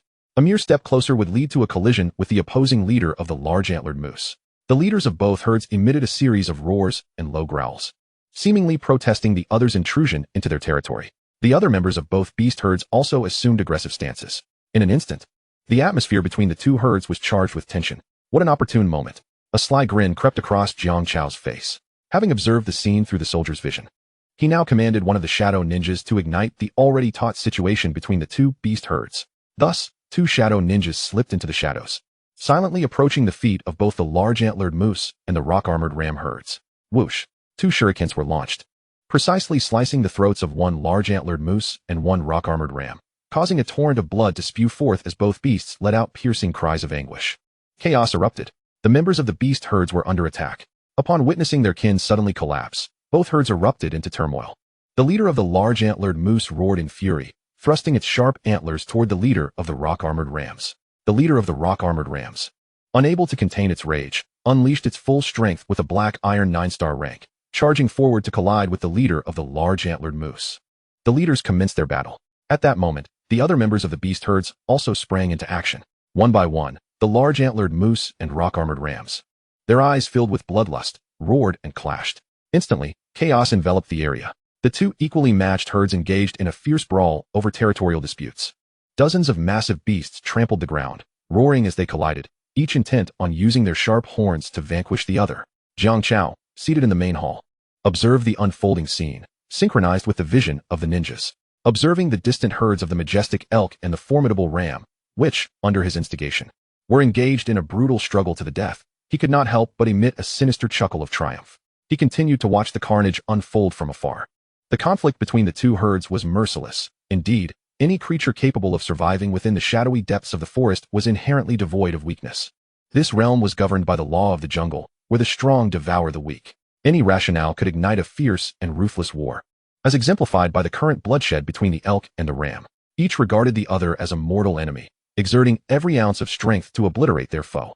One elk was trampled to the ground by a ram, its bones shattered, succumbing to agony as it struggled in vain. Conversely, a ram fell victim to the piercing antlers of an elk, its flesh cleaved, internal organs reduced to fragments. Time slipped by second, as the battle raged on. At this juncture, both herds had suffered considerable losses, with their leaders battered and bruised. It was time. Jiang Chao commanded the shadowy battalion to mobilize and reap the rewards of this chaos. In an instant, the long-awaited ninjas sprang into action, launching a swift and decisive assault on the weakened herds. Chapter 11. When the clam and the heron contend, the fisherman profits. For the two herds, which had long thrived on the open plains, conflicts arising from territorial disputes were not uncommon. In fact, they occurred with regularity. However, today's clash was undeniably exceptional. The elk and the ram fought furiously, exchanging blows and enduring grievous wounds, only to be suddenly ambushed by the shadowy battalion. Both herds were taken aback, bewildered by the sudden onslaught. The surviving elk and rams had yet to comprehend the unfolding situation when they beheld dark figures charging towards them, wielding an array of weapons, emanating a palpable aura of menace. As the saying goes, when the clam and the heron contend, the fisherman profits. Upon witnessing the conflict erupt between the two herds, Jiang Chao resolved to play the opportunist, instructing the shadowy battalion to remain hidden until the elk and ram had inflicted irreparable damage upon each other before swooping in to harvest the spoils. After all, at their peak, neither the elk nor the ram were easy prey. Their leaders were formidable beasts of black iron rank 8 or 9, with other members of the herds hovering around the strength of rank 4. The shadowy battalion could only hope to eliminate one fully intact herd, but now, they aimed to claim them all. As the ninjas emerged from the shadows, the remaining elk and rams instinctively took defensive stances. Yet, it was worth noting that the fierce confrontations had already halved the herd's numbers, leaving only 20 to 30 injured combatants. Even if these beasts were unscathed, facing equally matched and superior ninjas spelled doom for them. Thus, a one-sided massacre commenced upon the plains. 20 black iron rank 3 shadow ninjas emerged, each seeking to engage a lone elk or ram in combat. An elk attempting to flee was intercepted by a ninja, whose crimson eyes locked onto the quarry. The ninja struck first, launching 2 shuriken with a flick of the wrist, aimed directly at the elk's eyes. The elk, caught off guard, let out a cry of pain, igniting its primal fury as it charged headlong towards the ninja, intent on trampling it. However, the ninja had anticipated this move, gracefully leaping aside like a bird in flight. With a swift motion, the katana gleamed as it severed one of the elk's antlers, and in a flash, the blade sliced through, decapitating the creature, which then collapsed with a thunderous thud. Ding! Your unit has slain a black iron rank 3 elk, earning 3 experience points, 2 antlers, and 1 hide. The notification chimed. Meanwhile, another ninja had cornered a ram. With a whoosh, the shuriken flew forth. The shadow shuriken, a weapon forged from the ninja's skills, possessed formidable power. Even with the ram's rocky armor as defense, it could not withstand the piercing strike. The agony of torn flesh drove the ram into a frenzy, just as it sought to use its horns to crush the ninja beneath its weight. Yet, the nimble shadow ninjas were renowned for their agility and evaded the ram's charge with ease, maneuvering to its side. The katana struck true, effortlessly dispatching the ram. Ding! Your unit has slain a black iron rank 3 ram, earning 3 experience points and 1 ram meat. All 20 shadow ninjas engaged in the hunt with astounding efficiency. In the grand hall, Jiang Chao sat, his ears filled with the incessant notifications. Ding! Your unit has slain a black iron rank 3 elk, earning 3 experience points, 2 antlers, and 1 hide. Ding! Your unit has slain a black iron rank 3 ram, earning 3 experience points and 1 ram meat. Ding! Your unit has slain a black iron rank 3 elk, earning 3 experience points, 2 antlers, and 1 hide. Ding. Your unit has slain a black iron rank 3 ram, earning 3 experience points and 1 ram meat. Ding. Your unit has slain. Before long, the remaining members of both herds were entirely obliterated, leaving only the elk and ram leaders, who were still stubbornly resisting and struggling for survival. As the strongest force of the Shadow Battalion, the Black Iron Rank 4 armored ninjas immediately set their sights on the leaders of the 2 herds. Although the elk and ram leaders were of Black Iron Rank 8 and 9, respectively, they had both sustained severe injuries during their earlier duel, effectively having their combat prowess and rendering them comparable to Black Iron Rank 4 or 5 beasts. Thus, the armored ninjas possessed the capability to engage and conquer both leaders simultaneously, armed with a nearly 2-meter-long shadow katana. The armored ninjas unleashed a flurry of powerful yet precise strikes. The elk and ram leaders felt an overwhelming sense of peril and united in their efforts against the armored ninja. However, the ninja showed no signs of fear. Clad in formidable samurai armor, he bore no vulnerabilities, and even the clash of antlers would hardly inflict substantial harm. Instead, he relentlessly pressured the leaders of the 2 herds with his shadow katana. Upon them, deep and grotesque wounds were inflicted, revealing bone beneath. As the balance of power shifted, the leaders of the 2 formidable beast clans gradually found themselves at a disadvantage. The battlefield, initially characterized by a stalemate, transformed into a relentless pursuit as the Shadow Ninja relentlessly hunted down the 2 leaders. With a 2-meter-long katana, I permitted you to flee a mere 1 meter and 9. Ultimately, despite the 2 leaders of the beast clans exerting every ounce of their strength, they were powerless to alter their fate, falling victim to the decapitating strikes of the Shadow Ninja. Ding. Your troops have slain a Black Iron 8-star Great Horned Elk, earning 8 experience, 2 antlers, and 1 leather. Ding. Your troops have slain a Black Iron 9-star Rock-shelled Ram, earning 9 experience and 1 mutton. The sounds of notifications resonated. Thus, this hunting expedition was deemed a resounding success. The 2 beast clans, the Great Horned Elk and the Rock-shelled Ram, were left to the mercy of the Shadow Legion, who ultimately reaped the rewards. Ding. Experience threshold met. Congratulations on your promotion to Black Iron 6-star. As the level up notification chimed, a golden light cascaded down from Jiang Chao's head, a warm sensation coursing through his body, enhancing his physical prowess. The Lord had leveled up, and his troops also reaped a bountiful harvest of experience, all ascending in rank. Chapter 12. Born of Adversity, Perishing in Comfort. The 2 beast clans that faced annihilation had members whose levels generally ranged from Black Iron 3-star and above. The experience gained from their defeat was significantly higher than that of the wild monsters in the jungle. As a troop under Jiang Chao's command, when they vanquished a fierce beast, Jiang Chao received half of the experience while they garnered the remainder. Moreover, for a troop at the Black Iron level, ascending by 1 star required only 10 points of experience. Consequently, as Jiang Chao leapt 2 levels from Black Iron 4-star to Black Iron 6-star, the Ghost Shadow Legion's ninjas simultaneously advanced to Black Iron 5-star, enhancing their strength, agility, and other attributes. As the strongest force, the Shadow Ninja of the Armored Shadow Legion, having single-handedly slain the leaders of the Black Iron 8-star and 9-star beast clans, acquired a substantial amount of experience, propelling them to Black Iron 6-star. Aligning them with Jiang Chao once again, their forms grew taller and more imposing. Clad in jet-black samurai armor, they reflected glimmers of light. The shadow katana secured at their waist, though sheathed, emanated an aura of chilling menace. At this moment, the presence of the Shadow Ninja was exceptionally formidable. Even if the 2 leaders of the beast clans were to resurrect in full vigor, they would no longer stand a chance against him. This is the prowess of the Shadow Ninja. Excellent. Wonderful. Jiang Chao nodded, striking the table in approval. The Shadow Legion, compared to the initial state of utter destitution, had evidently developed into a considerable force. However, this was still insufficient. Reflecting on this, Jiang Chao murmured to himself, the current Shadow Legion can only reign supreme at the Black Iron level, yet the Shadow Forest harbors even more powerful ferocious beasts.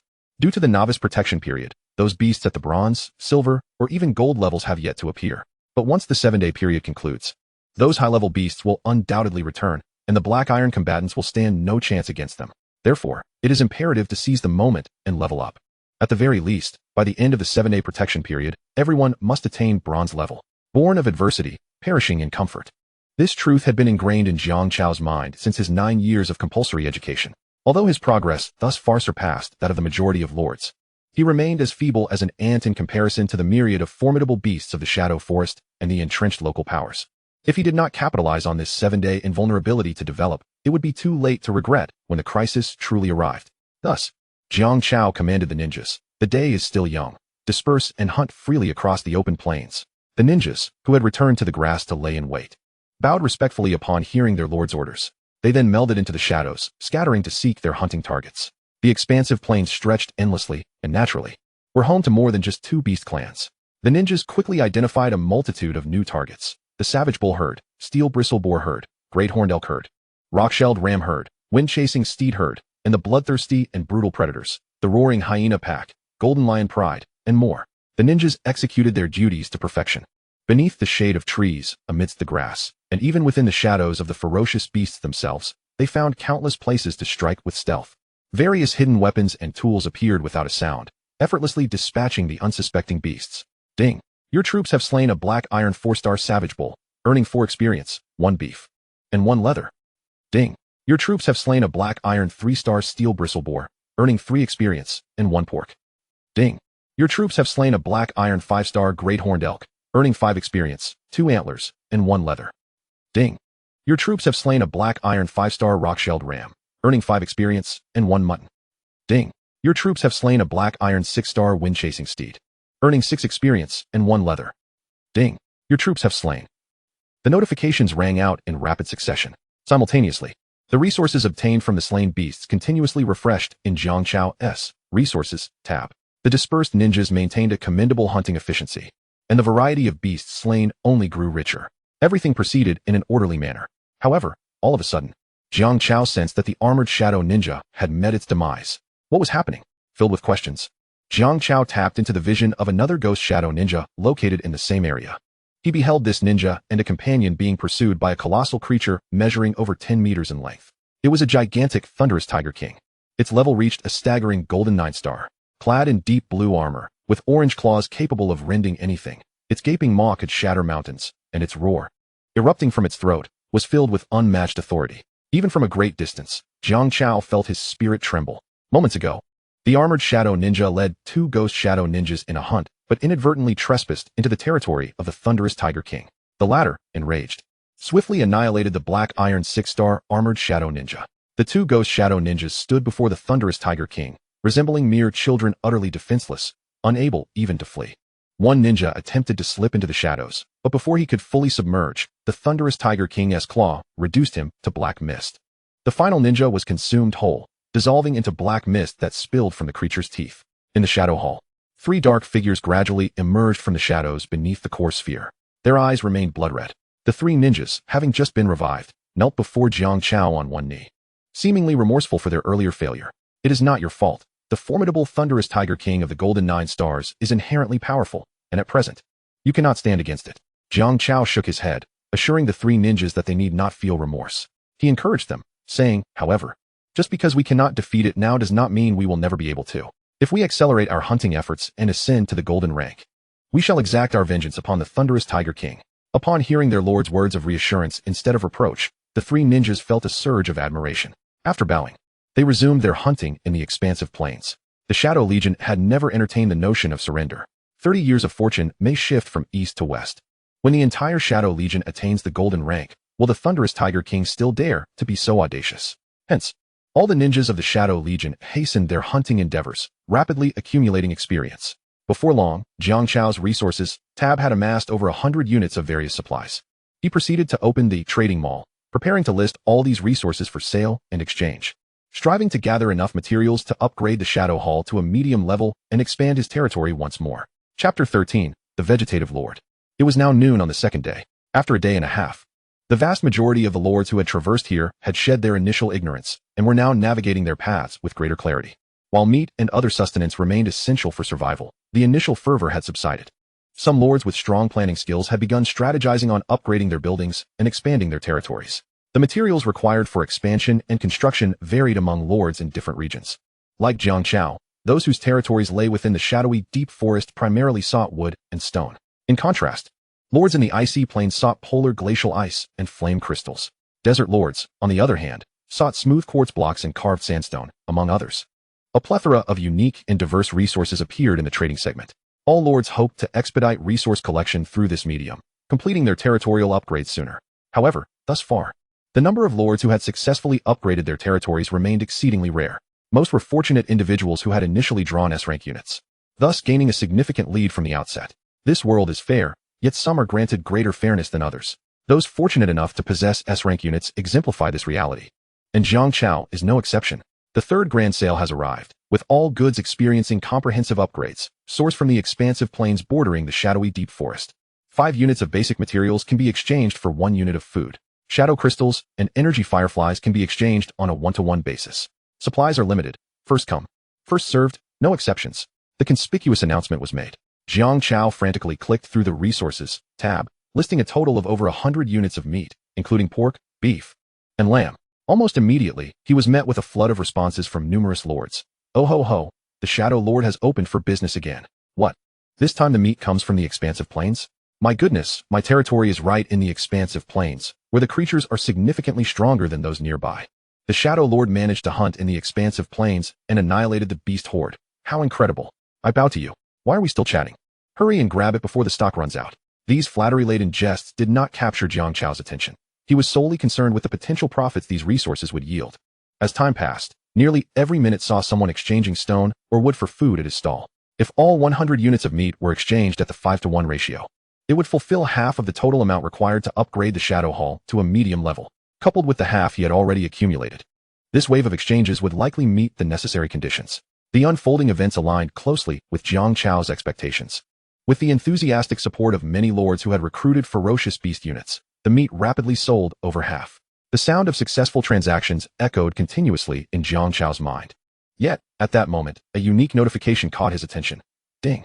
Congratulations, you have exchanged 30 units of meat for 10 shadow crystals and 20 energy fireflies.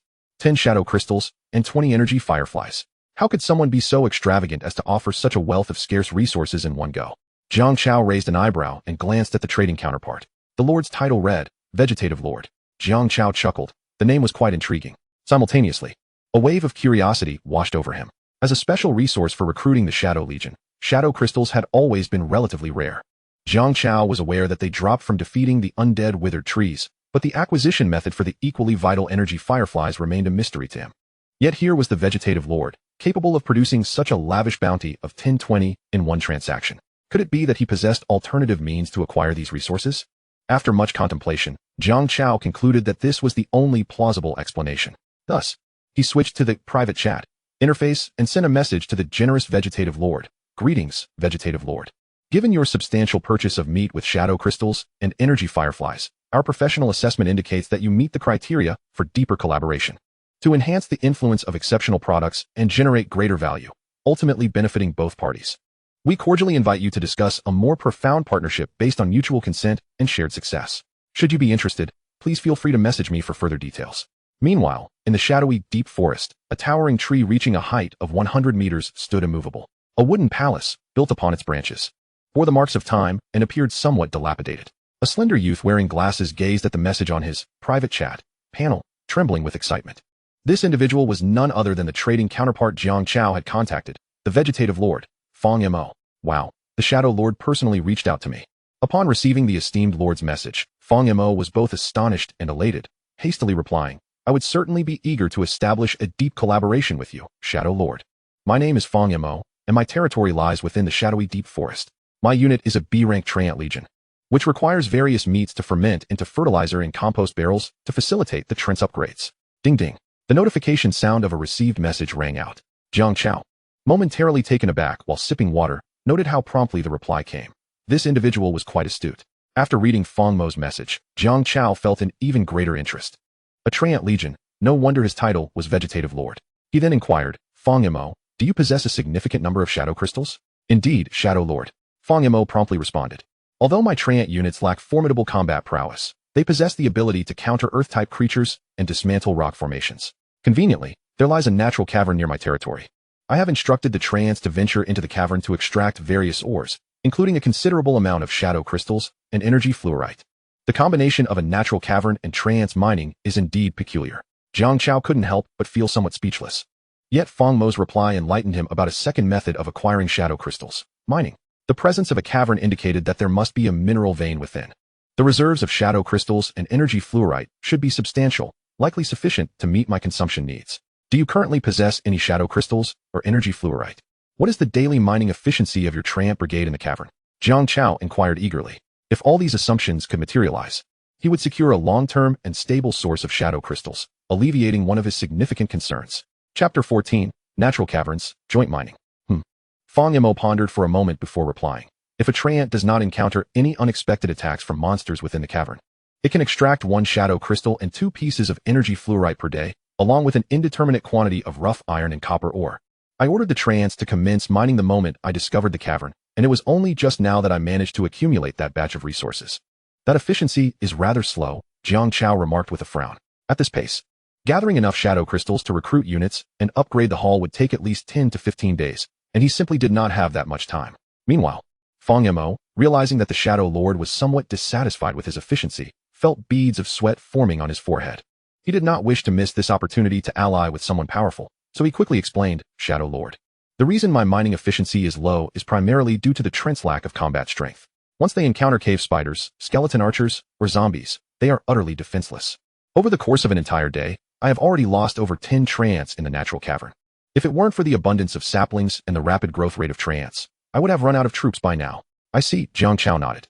While treants could mine minerals, plant-type units were typically not adept at combat, making them ill-equipped to face the ferocious cave-dwelling creatures. Achieving such a mining rate was already commendable, but it was still insufficient. Shadow crystals and energy fluorite were essential commodities that needed to be procured expeditiously. Only then could Jiang Chao upgrade the Shadow Hall to a medium-sized hall before the 7-day novice protection period concluded. The issue of treants being unable to mine safely needed to be addressed. At that moment, an idea struck Jiang Chao. Fong Mo, you mentioned that your territory is also on the edge of the Shadow Forest? Indeed, Shadow Lord, why do you ask? Fong Mo felt somewhat taken aback by Jiang Chao's sudden inquiry, but responded candidly, my jungle hall is situated atop a towering tree. I have surveyed the surroundings. And several kilometers to the west lies a marsh, while to the east is a natural cavern. Listening to Fong Mo describe the environment surrounding his territory, Jiang Chao retrieved the leather map previously drawn by the ghost shadow ninja.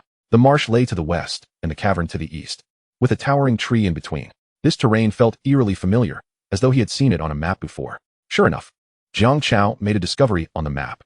Found it. It's right here on the map, he exclaimed with delight, his gaze fixed on the map. Centered around the Shadow Hall, directly north was a vast forest, to the northwest was the marsh, and the northeast was an unexplored cavern. All the features matched perfectly with Fong Mo's description. At that moment, it was as if the past and present converged in uncanny similarity. With this revelation, matters became much simpler. Jiang Chao's mind raced, and a proposal for mutual cooperation and win-win collaboration swiftly took shape. He communicated through the private chat panel. I just checked and discovered that our territories are situated within the same area and are remarkably close to each other, separated by only a few kilometers. Goodness, what a coincidence. Fong Mo responded, equally astonished. Before Fong Mo could express further incredulity, Jiang Chao seized the moment and directly articulated his suggestion. Fong Mo, you mentioned that your treants face frequent attacks, resulting in low mining efficiency, correct? If your treants were to receive protection, with someone eliminating the attacking beasts, could their mining efficiency potentially double? Fong Mo, not being foolish, grasped the implication of Jiang Chao's words and felt as if he had spotted a lifeline. He joyfully replied, are you suggesting that you will send your units to escort my treants? That's about the gist of it, Jiang Chao nodded. My units possess formidable combat strength, capable of easily slaying black iron-level beasts and monsters, and are entirely capable of safeguarding your treant brigade within the cavern. In return, you must sell me all the mineral resources extracted by your treants, including shadow crystals, energy fluorite, and iron and copper ores, at the earliest opportunity. Rest assured, I have never taken advantage of the impoverished. I will maintain the original price, 1 crystal for 1 piece of meat. What do you say? Upon receiving this proposal, Fong Mo carefully reviewed the terms. Adjusting his glasses, he reflected that the conditions of this cooperative agreement could indeed be deemed commendable. This Shadow Lord not only directly contracted the resources extracted by the treant brigade, eliminating the need for listing and waiting, but he would also personally dispatch his powerful units to provide protection in the cavern for Fong Mo's treants. Such a fortuitous opportunity to ally with someone influential while resolving the mining difficulties was a rare find. Thus, without hesitation, Fong Mo decisively agreed. Very well, Shadow Lord. I am willing to collaborate with you. Inside the Shadow Hall, upon seeing the agreement to collaborate, Jiang Chao wore a satisfied smile. This meant that the long-term supply dilemma of shadow crystals, energy fluorite, and other ores was finally resolved. He rose from his throne, his mind summoning his exclusive lord's robe, which enveloped him in a deep black hue adorned with golden edges, exuding an air of mystery and nobility. The armored shadow ninjas and ghost shadow ninjas were summoned back to him. One by one, the ninjas arranged themselves respectfully on either side of the Shadow Hall, their crimson eyes gleaming with respect. Well done, Jiang Chao acknowledged, surveying them with approval. After a morning of free hunting on the open plains, Jiang Chao had leveled up to Black Iron 7 stars. All the ninjas had also gained considerable experience and advanced to star level, with the armored shadow ninjas reaching Black Iron 7 stars. The remaining shadow ninjas have all been upgraded to Black Iron 6 stars. Now, these enhanced ninjas await their Lord's command for new directives. Initially, the armored shadow ninjas and some of the shadow ninjas are tasked with venturing into the shadowed forest to battle monsters, level up, and gather meat and other resources. Subsequently, Jiang Chao selects 10 shadow ninjas and instructs them. You 10 shall proceed to the natural mine in the northeast to protect the Treant units mining within, safeguarding them from the ferocious beasts lurking in the cavern. The enemies within the natural mine may prove to be more perilous than those outside. However, with 10 Black Iron 6 star shadow ninjas present, those cavernous monsters will find it exceedingly difficult to stir up any trouble. They shall all be subdued. This is Jiang Chao's confidence in the prowess of the Shadow Legion. Upon receiving their lord's command, the 10 shadow ninjas bow respectfully and swiftly transform into shadows, departing from the shadow hall towards the natural mine several kilometers away. Chapter 15. The timely rescue of the Shadow Legion. In the jungle hall, Fang Yimou sits anxiously in his seat. To this moment, he can hardly believe that he has forged an alliance with the illustrious Shadow Lord. Moreover, the Shadow Lord is dispatching units to protect his Treant Legion. What kind of units does the Shadow Lord command? Fang Yimou maintains his view of the units, driven by an insatiable curiosity to witness the nature of the forces that lend such audacity to this renowned lord among lords. With a heart full of excitement, half an hour later, through the eyes of a Treant, Fang Yimou finally beholds the scene. Dark, profound shadows glide swiftly across the ground, leaping between the various shadows of the jungle, arriving at the mouth of the natural mine with remarkable speed. With a flurry of movement, figures emerge from the shadows. Clad in dark attire, their skin mostly concealed, only their blood-red eyes gleam with an unsettling intensity. What?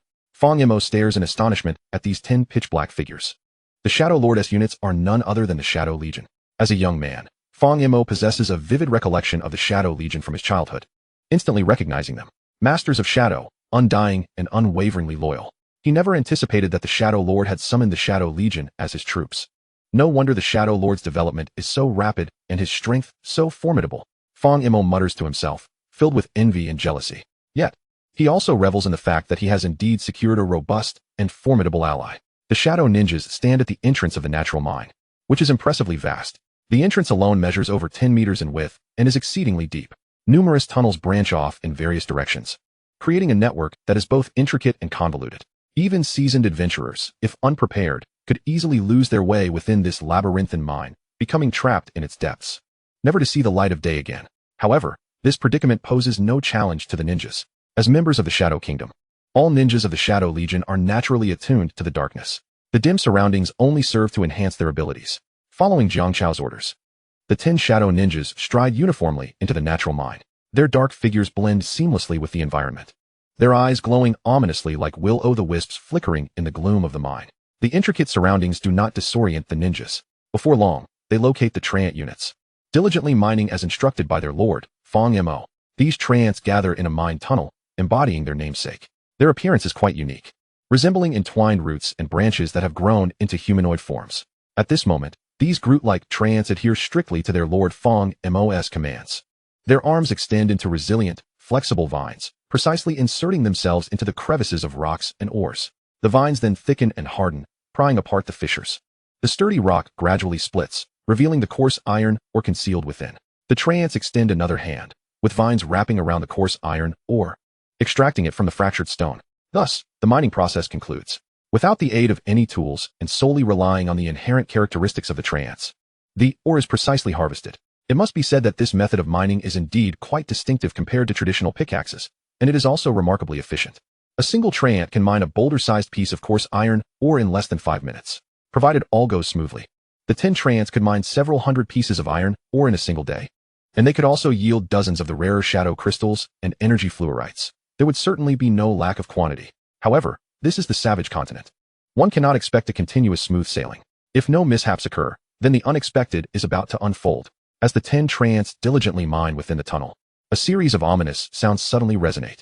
Soon after, the hair-raising hissing and grating roars of rage echo from the depths of the dark tunnel, swiftly approaching. A cave spider, over a meter long, with a blue-purple hue and potent venom. Sinister figures of skeletal archers armed with bows, ready to strike from afar. And the grotesque green zombies, reeking of decay, imbued with immense strength and the capacity to infect others. Shadows converge towards the Treant Legion, viewing the incessantly entering trance as their prey. Oh no, it's those cave monsters. Fong Mo, synchronizing his view with the trance, instantly grows tense.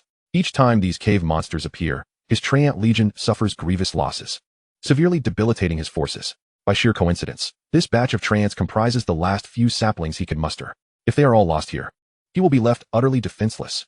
Fong Mo is gripped by panic and dread. Just as despair looms, the Shadow Legion springs into action. The ninjas remain ever mindful of their Lord's command to protect the mining trance from the cave monsters' assaults. Thus, upon witnessing the impending attack from the cave monsters on the Treant Legion, the 10 shadow ninjas, like arrows released from their bowstrings, conjure various weapons and charge forward in unison. The clang of metal against metal reverberates throughout the empty mine. A shadowy ninja deftly hurled a shuriken, striking the arrow shot by the skeletal archer with pinpoint accuracy. Before the skeletal archer could draw back his bowstring once more, the ninja, quick of hand and keen of eye, unleashed a trio of shimmering shurikens in rapid succession.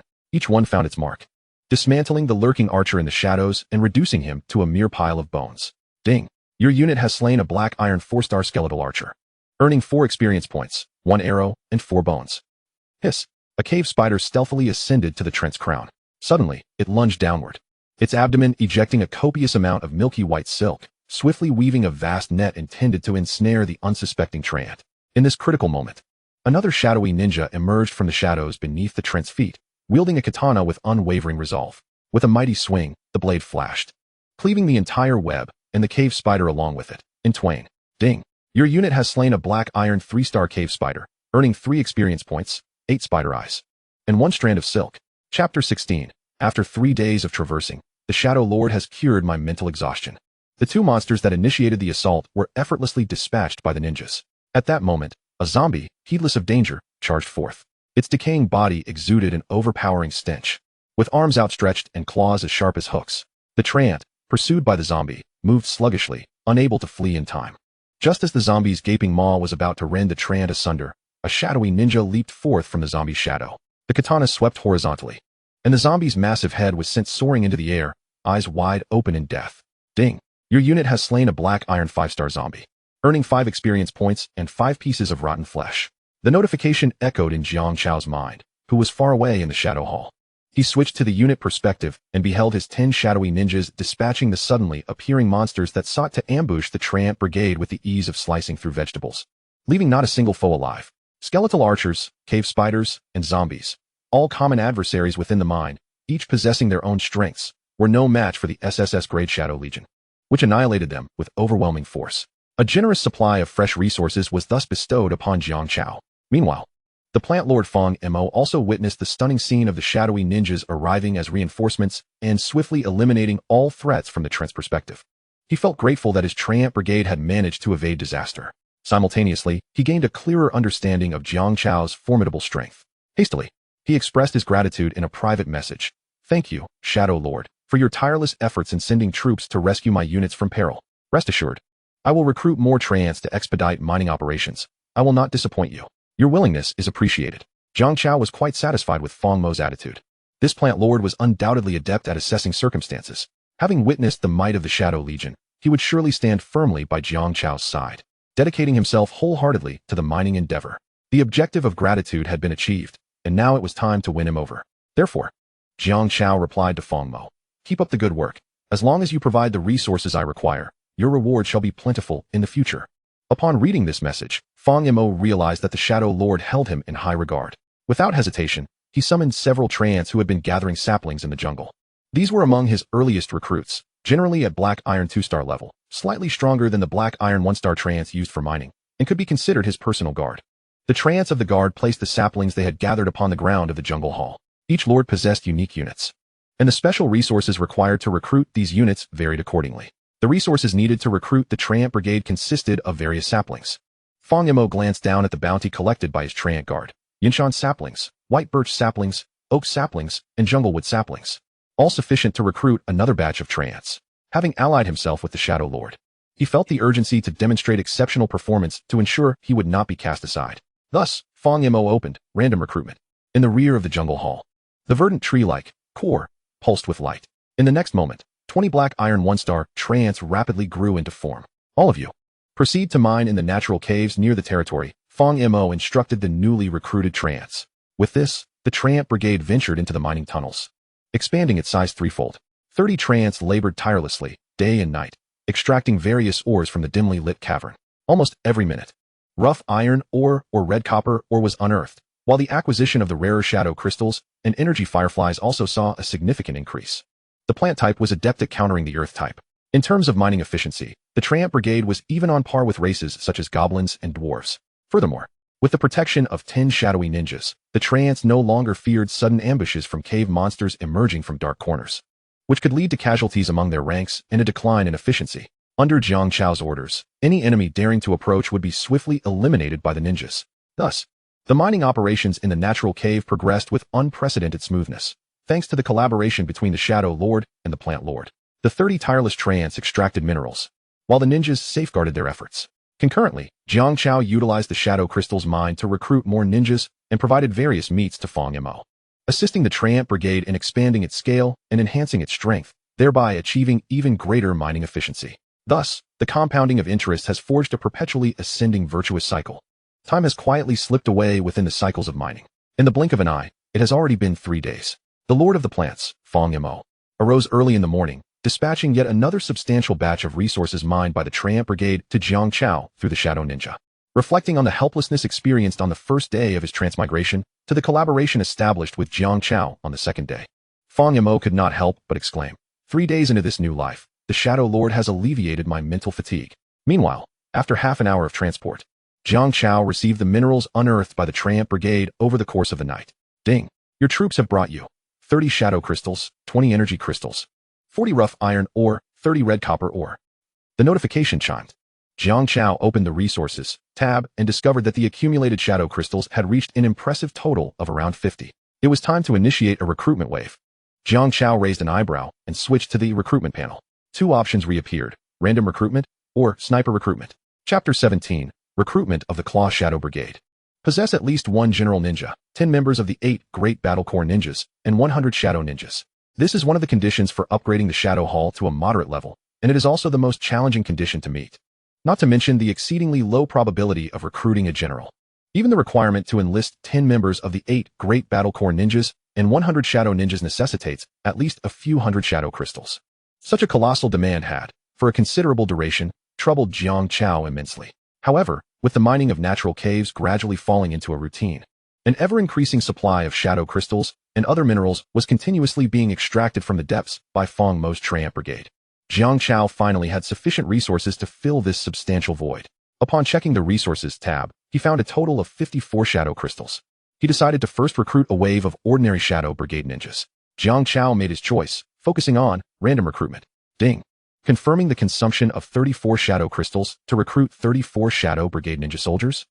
I confirm, he replied without hesitation. In the next moment, the dark core sphere within the defense tower began to rotate. The shadows within the Shadow Hall were stirred by the core sphere, swirling around to form a dark halo. Subsequently, dim streaks of light separated from the dark halo, transforming into shadows that melded into the ground. One by one, the shadow ninjas, clad in black with crimson eyes, emerged from the shadows and knelt before Jiang Chao. Rise, Jiang Chao gestured for them to stand. He then shifted his gaze to the second option on the recruitment panel. Including the recently recruited batch, Jiang Chao now commanded over 50 shadow ninjas. However, the remaining 8 Great Battle Corps ninja soldiers consisted solely of a single samurai ninja from the Claw Shadow Brigade. More recruits were essential. Thus, the notification rang out again. Ding! Confirming the consumption of 20 shadow crystals to sniper recruit 2 members of the 8 Great Battle Corps ninja soldiers. Confirm, recruit. Jiang Chao nodded. As his words fell, the core sphere at the back of the hall began to rotate once more. The dark halo spun faster, and 2 deeper shadows detached from the halo, manifesting as 2 formidable figures that landed gracefully, cloaked in darkness with crimson eyes. Their slender bodies and legs exuded immense explosive power, and instead of traditional hands, their arms were adorned with exaggerated pincers and sharp stingers. Jiang Chao instantly recognized the identities of these 2 ninjas, the Claw Shadow Brigade, Hunter Claw ninjas. The troop panel materialized before him. Hunter Claw Ninja. Loyalty, 100. Level, Black Iron 4 stars. Skills, Stealth. Capable of transforming into shadows to traverse any surface or wall freely, and can lead the summoner during movement. Attack and defense integration. The left arm's stinger can pierce through enemies, while the right arm's giant claw can control targets, achieving peak performance in both offense and defense, making them experts in fierce battles and sieges. The Claw Shadow Brigade is one of the 9 great brigades, led by the masked General Cabo. The most distinctive feature of the Hunter Claw ninjas is undoubtedly their arm-mounted stingers and giant claws, which serve as their ultimate weapons against foes. In the original storyline, due to the division of General Cabo's mask, the Hunter Claw ninjas were also split in 2, obeying the commands of Xiaoyu and Valong, who wore half of the mask each. Nevertheless, even in such a state, the half-bodied Hunter Claw ninjas displayed formidable combat prowess, with agility and strength that were commendable.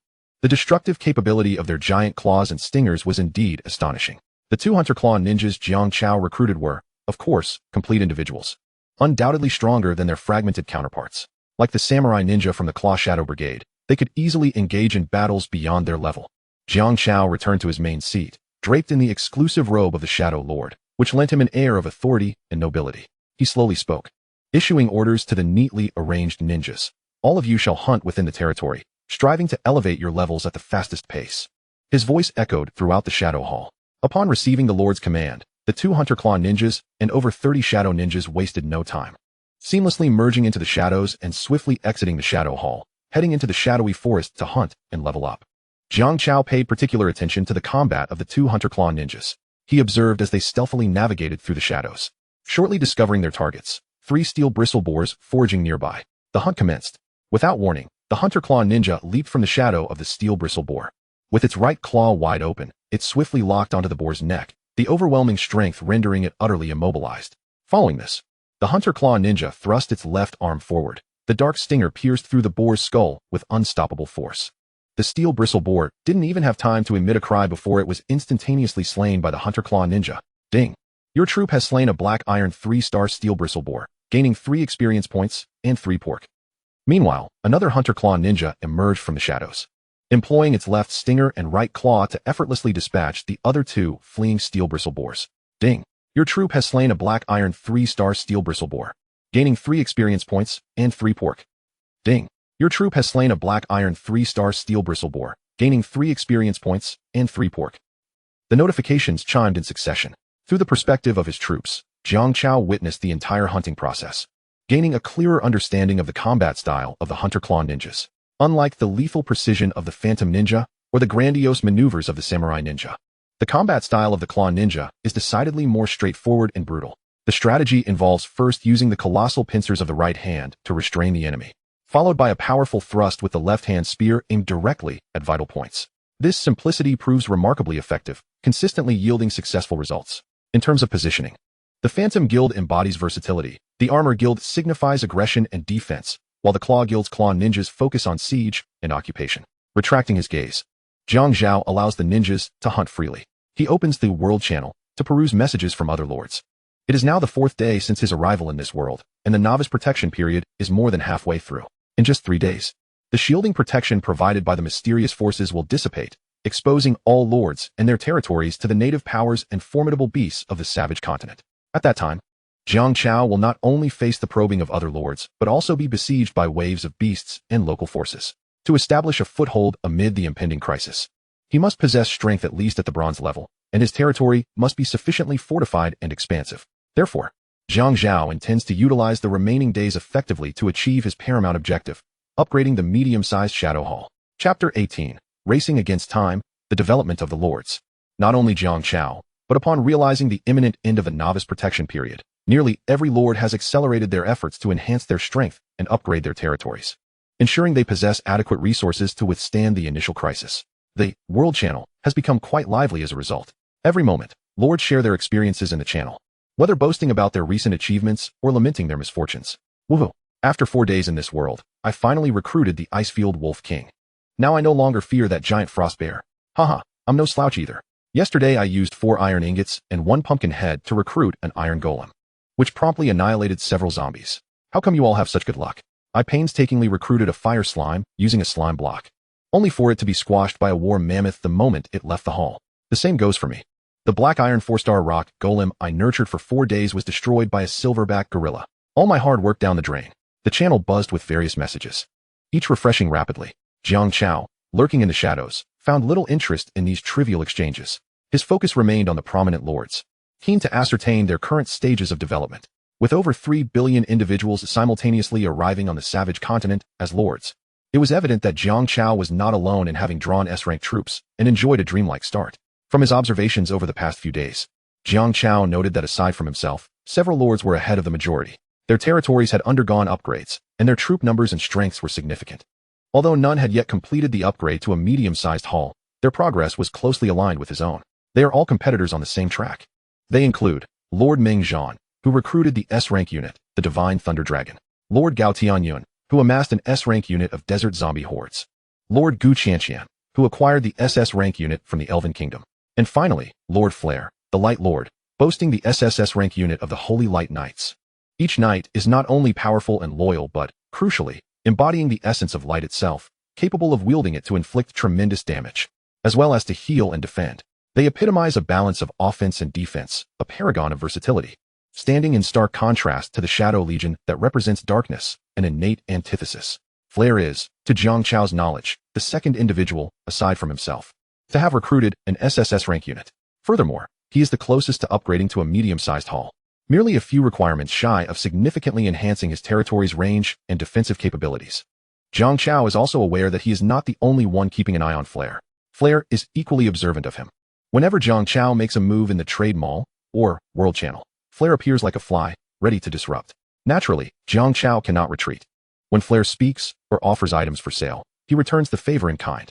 Thus, a rivalry has been firmly established between the two, escalating from last night to the present. Entering the trade mall, Jiang Chao, as per his routine, examines the market for various resources. Today's meat prices have plummeted by half compared to yesterday. He muses aloud. As time progresses, the strength of the Lord's troops has steadily increased, enabling them to hunt, thus diminishing the demand for food. Since the day before yesterday, the prices of meat, vegetables, and other foodstuffs have gradually declined, culminating today in a complete nosedive to rock-bottom levels. The exchange ratio has become 1, or even 1:2, rendering the exorbitant profits of the first and second days unattainable. However, Jiang Chao does not expect to live off selling meat. He is no butcher. The meager profits from meat sales can easily be reinvested into acquiring new resources, thus compounding his returns. With his keen insight, Jiang Chao has identified a lucrative opportunity: combat resources, leathers, scales, antlers, claws, and iron and copper ores. Any material that can be fashioned into armor or weaponry has become highly sought-after commodities among the lords. Indeed, upon opening the exchange section of the mall, a dazzling array of items refreshes before him. 10 units of rough iron ore can be exchanged for 1 unit of refined iron. 3 units of feathers and 6 units of sticks can be exchanged for 1 arrow. 10 units of leather can be exchanged for 1 leather chestplate.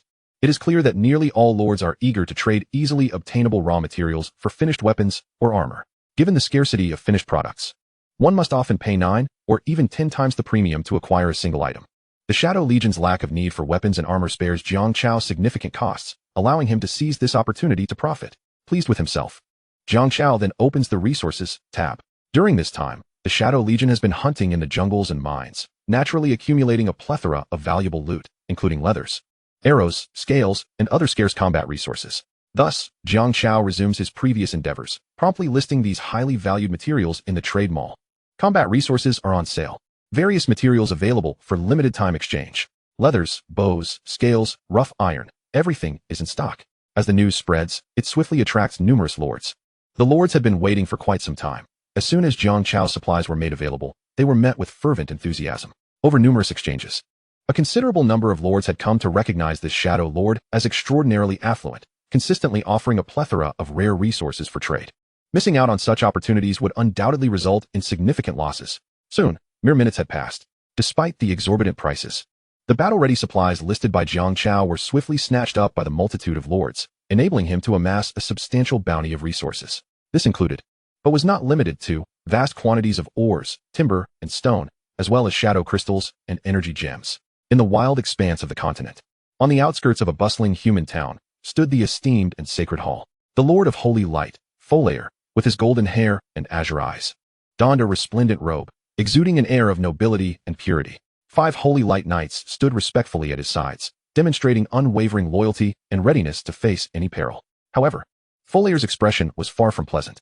His cerulean pupils narrowed as he cast a threatening gaze upon the exchange section of the trading mall, where the Shadow Lord's offerings were displayed. A dangerous smile curled at the corners of his lips. The Holy Light is the soul's salvation. The dark heretics must be eradicated. Chapter 19. Promotion to Bronze. The Pig Charm. Folair harbored substantial animosity towards Jiang Chao. Before his crossing, Folair was a devout follower. In his eyes, possessing the SSS grade unique unit of the Holy Light Knights, he was constantly basking in divine favor, destined to emerge victorious in the struggles among the myriad races of this untamed continent. Conversely, Jiang Chao, the Shadow Lord, was inherently malevolent, embracing corruption and darkness, thus becoming an adversary in Folair's quest for supremacy. He must be purified by the exalted and sanctified light. At this moment, footsteps echoed as the sixth Holy Light Knight slowly entered the hall. As a member of the Holy Light Knights, each knight possessed the quintessential image of golden hair and azure eyes, boasting robust physiques clad in opulent armor, accompanied by pure white steeds. My lord, as per your command, I have made contact with the nearby human town. The town belonged to the Glarat kingdom, which revered the Holy Light and considered them kin. The town lord expressed willingness to fund the upgrade of the Holy Light Hall to a medium-sized hall. In just 2 days, they would gather the necessary Holy Spirit crystals and other materials and transport them. The sixth knight reported respectfully to Folair. Excellent, splendid, truly a blessing from the Holy Light. Upon hearing this good news, Folair's spirits soared. The first lord to elevate their territory level would receive a world announcement, and prior to this, the Shadow Lord had been the first to upgrade to a lower hall, with the world message echoing thrice, making it known that he was at the forefront, a position of immense glory. This had infuriated Folair at the time. Now, he was on the verge of completing the upgrade to a medium hall, surpassing that damned Shadow Lord. Folair's heart swelled with joy, deeming Jiang Chao to be merely mediocre. He was the chosen one. Meanwhile, Jiang Chao remained blissfully unaware of Folair's delusions. It was now the fourth night. The ninjas of the Shadow Legion continued their relentless pursuit of monsters and experience. The night belonged to the ninjas. In the pitch-black forests, they could fully exploit their ability to traverse shadows, exponentially increasing their hunting efficiency. The bounty they reaped was incredibly rich, while various loot was secondary. The experience gained from slaying ferocious beasts and monsters allowed the ninjas to rapidly ascend in levels. The ninjas of the Ghost Shadow group hunted in the forest, while others stood guard in the mines, yet all had reached the rank of Black Iron 7 stars. The Samurai ninjas from the Armor Shadow group and the Claw ninjas from the Pincer Shadow group made remarkable progress, already attaining Black Iron 9 stars. Moreover, their experience bars were nearly full, soon to ascend to the bronze level. The strength of the units surged significantly. As their lord, Jiang Chao naturally reaped considerable benefits. After all, he received experience shares for every monster slain by his ninjas. Even if he remained confined within the hall, dozens of ninjas assisted him in grinding experience. Ding! Your units have slain a Black Iron 6-star Steel Main Boar, earning 6 experience and 6 pork. Ding! Your units have slain a Black Iron 7 stars Fawn Crocodile, earning 7 experience and 1 crocodile scale. Ding! Your units have slain a Black Iron 8 stars Gale Steed, earning 8 experience and 6 leather. Ding! Your units have slain a Black Iron 9 stars Golden Lion, earning 9 experience, 1 pelt, and 1 golden beast core. Ding! Your units have slain. The notification chimes rang out one after another, and the accumulating experience steadily filled the experience bar. Jiang Chao's level soared as well, progressing from Black Iron 7 stars to Black Iron 8 stars, then to Black Iron 9 stars, until at last, he reached a milestone. Ding! Experience threshold met. Congratulations on leveling up to Bronze 1 star. A melodious voice echoed in his mind.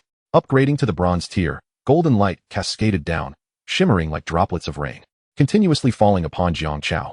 A wondrous energy coursed through his body, fortifying his physique in a most pleasurable manner. Moments later, the golden light faded. Jiang Chao opened his eyes, clenched his fists, seemingly savoring the exhilaration of his level up. At Black Iron 9 stars, his physical capabilities already surpassed those of Olympic champions on Earth. Now, having ascended to Bronze 1 star, he felt his physical prowess double. Apart from lacking the ability to fly and laser vision, he bore little difference from a superhero. He accessed his Lord information. Lord, Jiang Chao, level, Bronze 1 star, ranked from low to high, Black Iron, Bronze, Silver, Gold, Platinum, Purple Gold. Pinnacle, experience, 01000. Territory, radius of 1,000 meters. Structures, Lower Shadow Hall. Units, Shadow Legion. Friends, Comatose Lord Fong Mo. Skills, Stealth. Shadow Arts, Samurai Spirit, Integrated Offense and Defense. Equipment, Lord's Robe. Treasures, none. Resources, 128 Shadow Crystals, 200 Energy Gems, 288 Rough Iron Ore. The current information panel was significantly improved from the initial state of being destitute upon his arrival. It signified that Jiang Chao was now firmly on the right track in all aspects. Furthermore, his keen eyes immediately caught sight of a pivotal detail. In the skills section, all the initial skills possessed by the ninjas of the Shadow Legion were now prominently displayed. This meant that he too could now traverse shadows like the ninjas. Jiang Chao eagerly set out to test this newfound ability and discovered Indeed, that he too could merge into the shadows and move freely, conjuring samurai armor and a variety of weapons, transforming his hands into spikes and massive pincers. Whether from the Ghost Shadow Group, Armor Shadow Group, or Pincer Shadow Group, as well as any other ninjas he would recruit in the future, he could now wield their powers. Upgrading to the bronze tier, Jiang Chao automatically acquires his initial skills. With the addition of numerous abilities as a bronze 1-star, his current strength surpasses even that of the ninjas. Jiang Chao's eyes sparkled with excitement. Unlike the emptiness he felt at the iron rank, he finally possessed his own power. However, the surprises of his advancement did not cease there. The mechanical prompt chimed once more. Ding. Detected upgrade to bronze level. Reward. Upgrade gift pack 1. Would you like to open it? Another upgrade gift pack? Jiang Chao raised an eyebrow. So this is the surprise. He hastily replied. Confirmed to open. Ding. Successfully opened. Congratulations. You have received 1 pig talisman from the 12 talismans. 1 lucky card. 1 energy defense tower blueprint. The voice faded away, and simultaneously, 3 radiant orbs materialized. Jiang Chao reached out to touch the first orb. As his hand made contact, the basketball-sized orb disintegrated into particles. In its place lay a gray hexagonal stone, adorned with a pink pig head carved on its face. Indeed, it was the pig talisman. Gazing at the talisman in his palm, Jiang Chao's eyes lit up. Each lord's upgrade rewards varied, and he had unexpectedly drawn the uniquely powerful SSS unit, the Shadow Legion, along with the 12 talismans, as his prize. It is worth noting that the 12 talismans are renowned as the most iconic artifacts in Jackie Chan adventures. Each talisman possesses extraordinary abilities. The pig talisman he drew this time is one of the most destructive among them, boasting the signature ability of the electric eye. Chapter 20. Constructing the Energy Defense Tower. Lucky card. Filled with joy and excitement, Jiang Chao meticulously examined the pig talisman in his hand. This was the electric eye? What boy wouldn't desire such power? Just then, the pig talisman suddenly phased out and vanished into his palm. Immediately after, Jiang Chao felt a wondrous and potent force beginning to coalesce around his eyes. Unable to contain his anticipation, Jiang Chao rushed to the entrance of the Great Hall. The vast forest unfolded before him. The electric eye was upon him. Jiang Chao shouted exuberantly. In the next moment, 2 brilliant bolts of electricity shot forth from his eyes. True electric eye? Whoosh. The electric beams, with destructive force, effortlessly penetrated the dense woods ahead, incinerating a row of trees into ashes. The ground, scorched and cracked, bore a gash that resembled a molten lava flow. Several ferocious beasts wandering nearby were caught completely off guard and were instantly obliterated by the sudden electric onslaught, turning to dust. Ding. Congratulations. You have slain a bronze 3-star sharp-toothed rabbit, earning 6 experience points and 1 rabbit meat. Ding. Congratulations. The prompt echoed. Jiang Chao, still reeling from the shock of unleashing the electric eye, took a moment to regain his composure. Wow. The pig talisman truly lived up to its reputation. This electric eye was astonishingly powerful. Observing the extensive devastation he had wrought, Jiang Chao leapt in excitement. Indeed, the pig talisman was one of the most formidable existences among the 12 talismans. Furthermore, he sensed that he had yet to fully unleash the pig talisman's potential. As his level increased, the power of the electric eye would only grow stronger. Currently capable of piercing through hundreds of meters, who knows? Perhaps in the future, the electric eye could obliterate an area spanning thousands of meters. Contemplating this, Jiang Chao's anticipation for the pig talisman's eventual might grew even more fervent. He was tenfold, if not 90-fold, satisfied with his first reward. Next, he turned his gaze towards the remaining 2 orbs. Within these orbs resided the remaining rewards from the upgrade gift pack, the lucky card, and the energy defense tower blueprint. Reaching out to the second orb, he discovered a rolled-up parchment in his hand. Unrolling it, he found the blueprint for the energy defense tower, albeit worn with the marks of time, its edges slightly yellowed. Energy defense tower. One of the defensive structures for the territory, it automatically attacks when enemies assault the Great Hall. Required materials for construction, 10 shadow crystals, 30 energy fluorites, 90 refined iron blocks, and 320 stones. The materials required for construction were not too excessive. Holding the blueprint in one hand and stroking his chin with the other, Jiang Chao pondered. After this period of mining and chopping down withered trees, I have accumulated over 100 shadow crystals, and the remaining materials are quite sufficient. I possess the resources to construct the energy defense tower. Moreover, building the energy defense tower is immensely beneficial for me. Firstly, the energy defense tower will automatically attack any enemies that enter its alert range, ensuring the safety of the Great Hall when placed within the territory. Secondly, upgrading to a medium-sized hall requires at least 3 structures within the territory. To construct other buildings, one must possess the corresponding blueprints, and fortuitously, this upgrade gift pack yielded the blueprint for the energy defense tower. By constructing 2 defense towers according to the blueprint, alongside the Shadow Great Hall, I will accumulate 3 buildings, thereby meeting the requirements to upgrade to a medium-sized hall. Without further ado, Jiang Chao, with blueprint in hand, exited the Shadow Great Hall and approached the open territory nearby. The alert range of an energy defense tower spans 300 meters, and Jiang Chao decided to construct one on each side of the Great Hall. With the blueprint in hand, the construction process became straightforward. Jiang Chao focused his mind, and the mechanical prompt resounded. Ding. Confirming resource consumption: 10 shadow crystals, 30 energy fluorites, 90 refined iron blocks, 320 stones. Construct building. Energy defense tower 1? Confirm construction. Jiang Chao replied without hesitation. As his words fell, the corresponding resources were automatically deducted from the resources bar. Simultaneously, a towering edifice over 10 meters high instantaneously materialized on the eastern side of the Shadow Great Hall, rising from the ground. The tower was entirely black, with a square base, cylindrical body, and a pointed top, resembling a spear thrust into the earth. Atop the tower, a multitude of energies coalesced into a glowing sphere. Slowly rotating, it appeared innocuous, yet it remained ever vigilant against all potential threats within a 300-meter radius. A demon bird swooped past the Shadow Great Hall, moving like lightning and leaving only a fleeting shadow in its wake. Yet, even so, the energy defense tower detected its presence. The energy sphere emitted a jet-black beam, instantly vanquishing the demon bird, reducing it to ashes. Such a formidable defense. Witnessing this, Jiang Chao was thoroughly satisfied with the defensive capabilities of the energy defense tower. He quickly made his way to the opposite side of the Shadow Great Hall. Following the same method on the western side, he generated another energy defense tower. Ding. Confirming resource consumption: 10 shadow crystals, 30 energy fluorites, 90 refined iron blocks, 320 stones. Construct building. Energy defense tower 1? The prompt sound resonated once more. Jiang Chao, equally resolute, confirmed his action. A defensive tower, soaring over 10 meters high, rose once again from the ground, standing majestically. Thus, the two defensive towers, one on the left and one on the right, enveloped the Shadow Hall in complete protection. Moreover, the condition for upgrading to a medium hall, which required at least 3 buildings, had been altered from not met to met.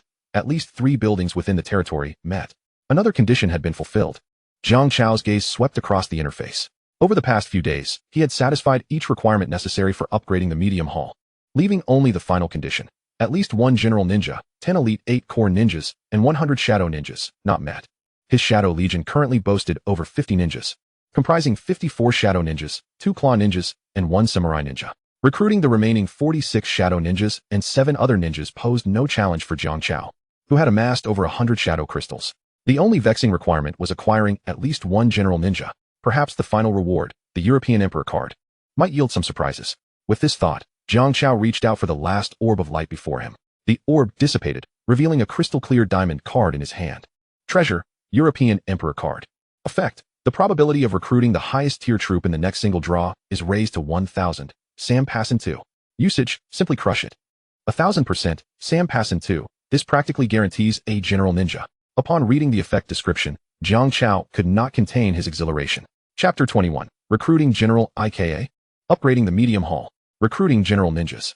This had long been a source of concern for Jiang Chao, for whether through random recruitment or targeted recruitment, the chances of acquiring a general ninja were exceedingly slim. A 001 and a 01 were hardly distinguishable.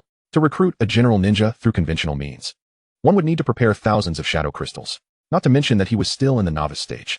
Even in the future, Jiang Chao doubted he could muster such resources. Yet this time, fortune had shifted. Upon upgrading to Bronze 1 star, the rewards included an European Emperor card. The probability of recruiting the highest tier troop was raised to 1,000. Sam Passin 2.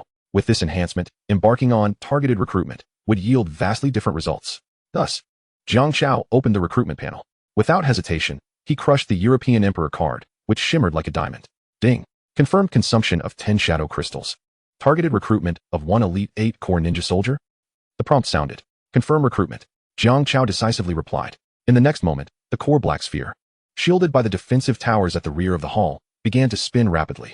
Star rings manifested, and the scale of this recruitment was extraordinary, drawing in shadows from throughout the Shadow Hall, causing the ground to tremble.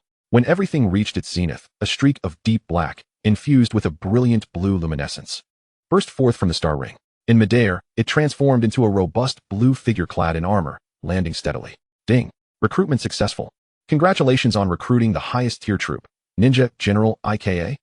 The leader of the Armored Shadow Legion, General IKA, has arrived to pay homage to the Lord. A resonant voice echoed throughout the hall. General IKA stood tall, bowing respectfully to Jiang Chao. Excellent, splendid. Jiang Chao scrutinized General IKA. With blue skin, dark gray armor, and a statuesque presence, the troop information panel materialized. General IK. Loyalty, 1000. Level, Bronze 1 star. Experience, 01000. Skills, Stealth. Able to transform into shadows and traverse freely across any surface or wall, even transporting the summoner or objects. Warrior's Soul. A samurai utterly loyal to the Lord. Clad in even sturdier general armor, with impenetrable defense, wielding the Shadow Samurai sword capable of cleaving through anything and tearing apart space. General's Command. Can summon existing armored Shadow Legion soldiers to appear around him at any time. Eternal Knight's Absolute Slash. When activated, time and space around him freeze, allowing him to swiftly wield the samurai sword, unleashing multiple Shadow Blade strikes, capable of even tearing through the void. General IKA left a profound impression on Jiang Chao, not merely due to the humorous anecdotes surrounding his mask. Of course, while playful banter is welcome. As the leader of the Armored Shadow Legion and the most trusted general of the formidable boss Terra, General Ika's power is undeniably formidable. Such robust panel attributes speak for themselves. Moreover, as a general, Ika's strength far surpasses that of ordinary ninjas, making combat against higher ranks as easy as drinking water. Summoned as a Bronze 1 star, he is indeed capable of contending with 4 or 5 stars. Gesturing for General IKA to rise, Jiang Chao prepared to continue recruiting. With the most challenging general ninja successfully acquired, the remaining ninjas were no longer a concern for him. Ding. Confirm consumption of 46 shadow crystals to recruit 46 shadow ninjas. Confirm. The core black sphere spun, and 46 ninjas clad in black with crimson eyes materialized from the shadows. Ding. Confirm consumption of 70 shadow crystals to target recruit 7 elite 8 core ninjas. The prompt sounded again. Jiang Chao confirmed once more. Consequently, he recruited 3 claw ninjas and 4 samurai ninjas from the Armored Shadow Legion. Within the vast Shadow Hall, numerous ninjas from the Shadow Legion now stood. General IKA. Shadow ninjas, samurai ninjas, and claw ninjas. As Jiang Chao completed the recruitment of the remaining ninjas, the final condition for upgrading was fulfilled. Territory upgrade panel emerged. The requirements for upgrading the Shadow Hall from low level to medium level were clearly laid out. Medium Shadow Hall upgrade conditions. Lords level greater than or equal to Bronze 1 star, met. At least 1 general ninja, 10 elite 8 core ninjas, and 100 shadow ninjas, met.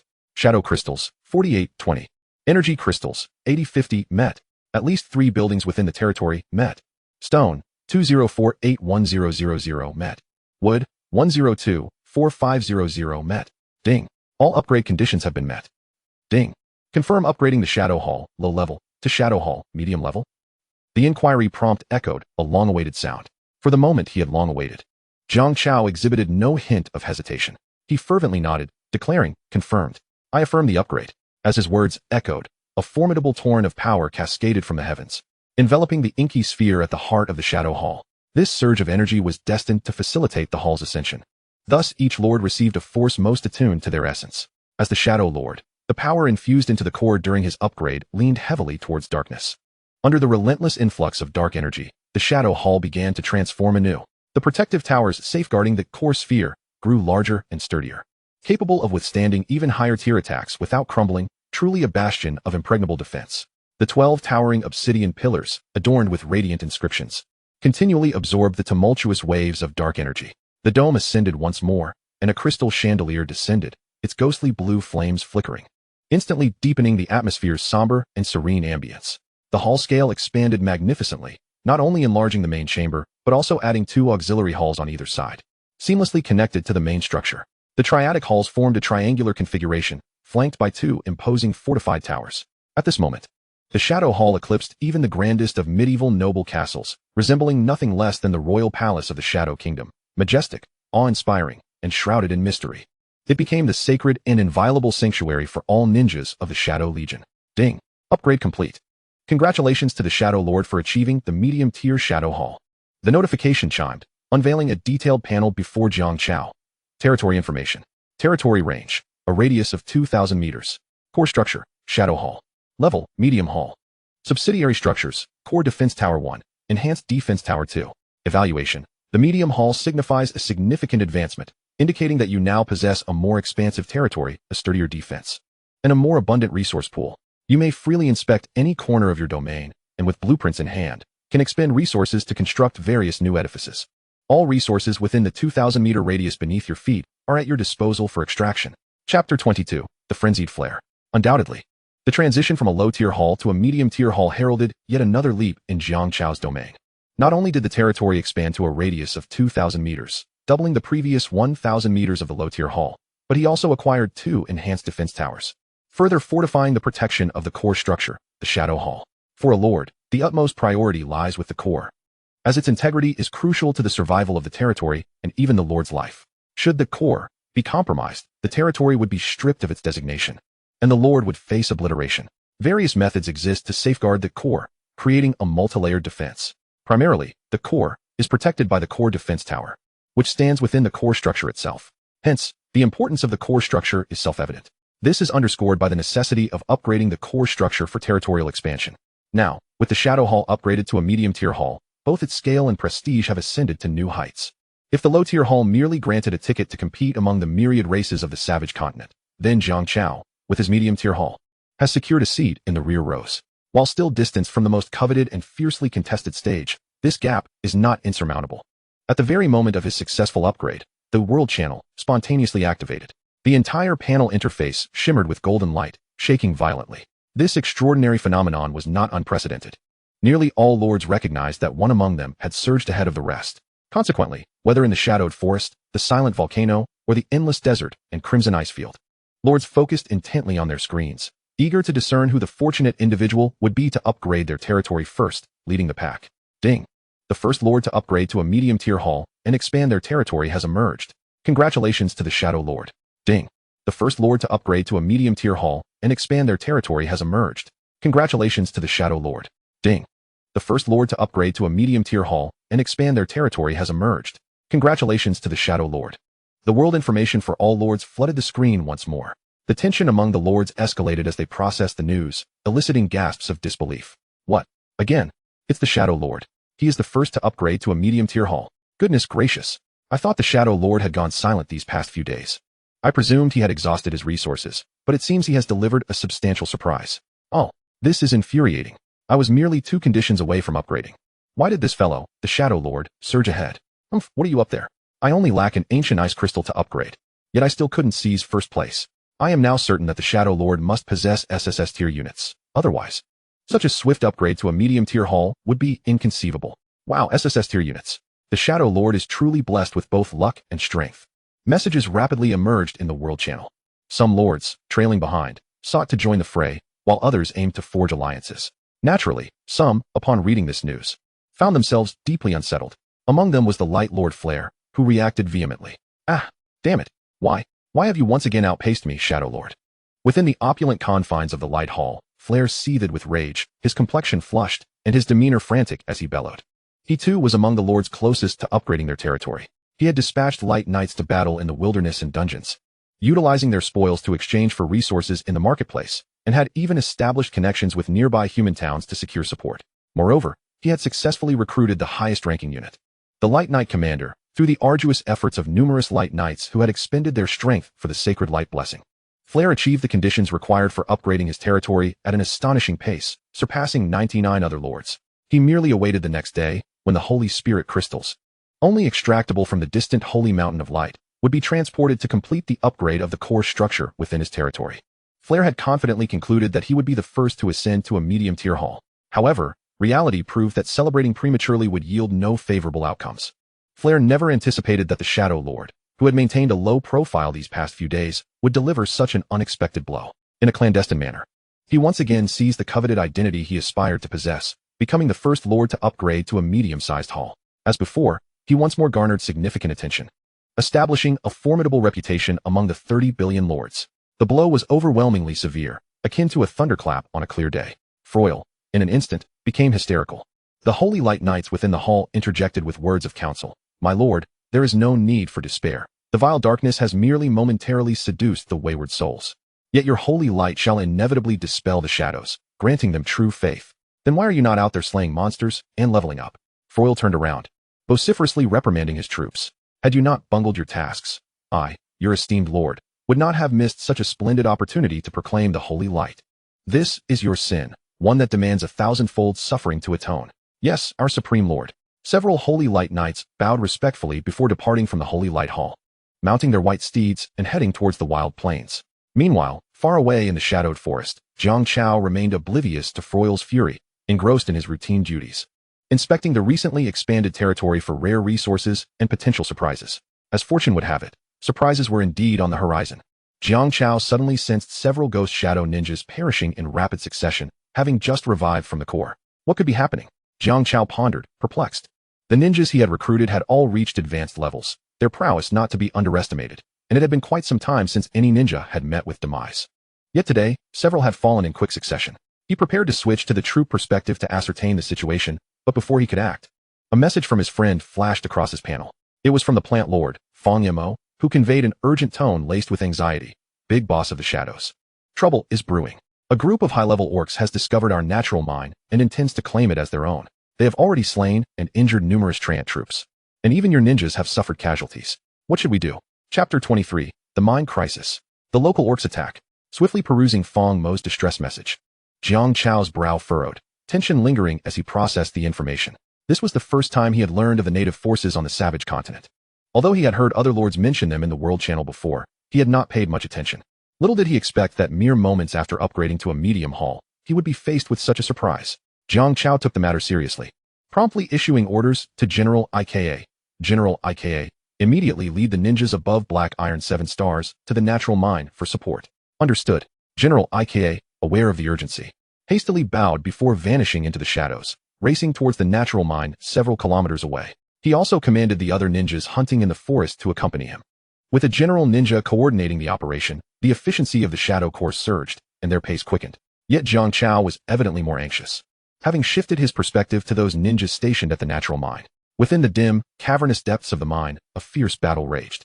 The Treant troops responsible for mining suffered grievous losses, many being torn to shreds or hewn into firewood. The scene was utterly brutal. The clashing of swords and blades echoed throughout the mine. The ghost shadow ninjas, wielding their katanas, leapt from the shadows, striking valiantly at their foes.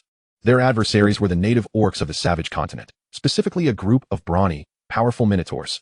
These minotaurs appeared to be on a hunting patrol and had fortuitously stumbled upon the resource-rich natural mine, seeking to claim it for themselves.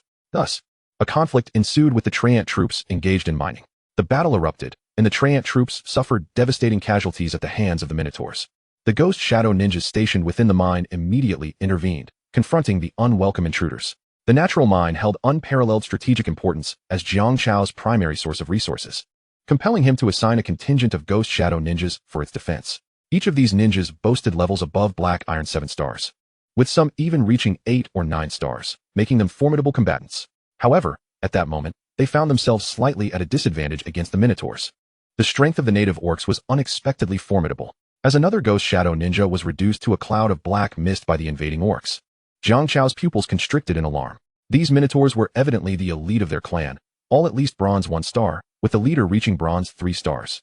Recognizing that frontal combat was not their forte, the ghost shadow ninjas swiftly altered their strategy, opting to lurk in the shadows, poised to launch surprise attacks. One towering minotaur, standing 3 meters tall, was engaged in combat with 2 ghost shadow ninjas. The cavern seemed nearly filled by this singular brute, who swung a double-headed axe with a deafening roar, his immense strength forcing the 2 ninjas to retreat repeatedly. Seizing the moment, the minotaur advanced to press his advantage. Yet he remained unaware of the 3rd ghost shadow ninja lurking in the darkness. Now was the moment. The 3rd ghost shadow ninja leapt from the shadows, swiftly launching 2 shurikens that soared through the air, striking the minotaur's eyes with pinpoint accuracy. A piercing scream reverberated through the mine. "Ah, my eyes, you wretched ants." The minotaur clutched its bloodied eyes, bellowing in agony, yet it was now utterly blind, rendered a mere shadow of its former self. Even as it swung its axe wildly, it posed no threat to the ninjas. The 3 ninjas seized the opportunity, leaping simultaneously, their blades glinting menacingly as they executed a horizontal slash. In an instant, the minotaur's massive head was severed from its body, torrents of crimson blood erupting from the severed neck. The resounding notification echoed. Ding. Your troops have slain a bronze 1-star minotaur, gaining 10 experience, 10 beef, 1 double-headed axe, and 1 leather armor, black iron quality. With that notification, the ninjas had managed to turn the tide momentarily. However, witnessing their comrade's demise, the remaining minotaur's eyes blazed with fury. Old 8, the leader among them, a bronze 3-star minotaur, bellowed in despair. They spoke in the Orcish tongue, yet as the lord, Jiang Chao could understand their words through a synchronous translation. The gathering of the bovine warriors, filled with righteous indignation, proclaimed, "This mine has been seized by those accursed outsiders. We must eradicate them and ensure that the blessings bestowed upon us by our ancestral deities are not desecrated by these despicable intruders." Indeed, It was this wretched band that was responsible for the demise of our comrade, Old Eight. We shall avenge him, annihilate the outsiders, reclaim the gifts of our ancestors.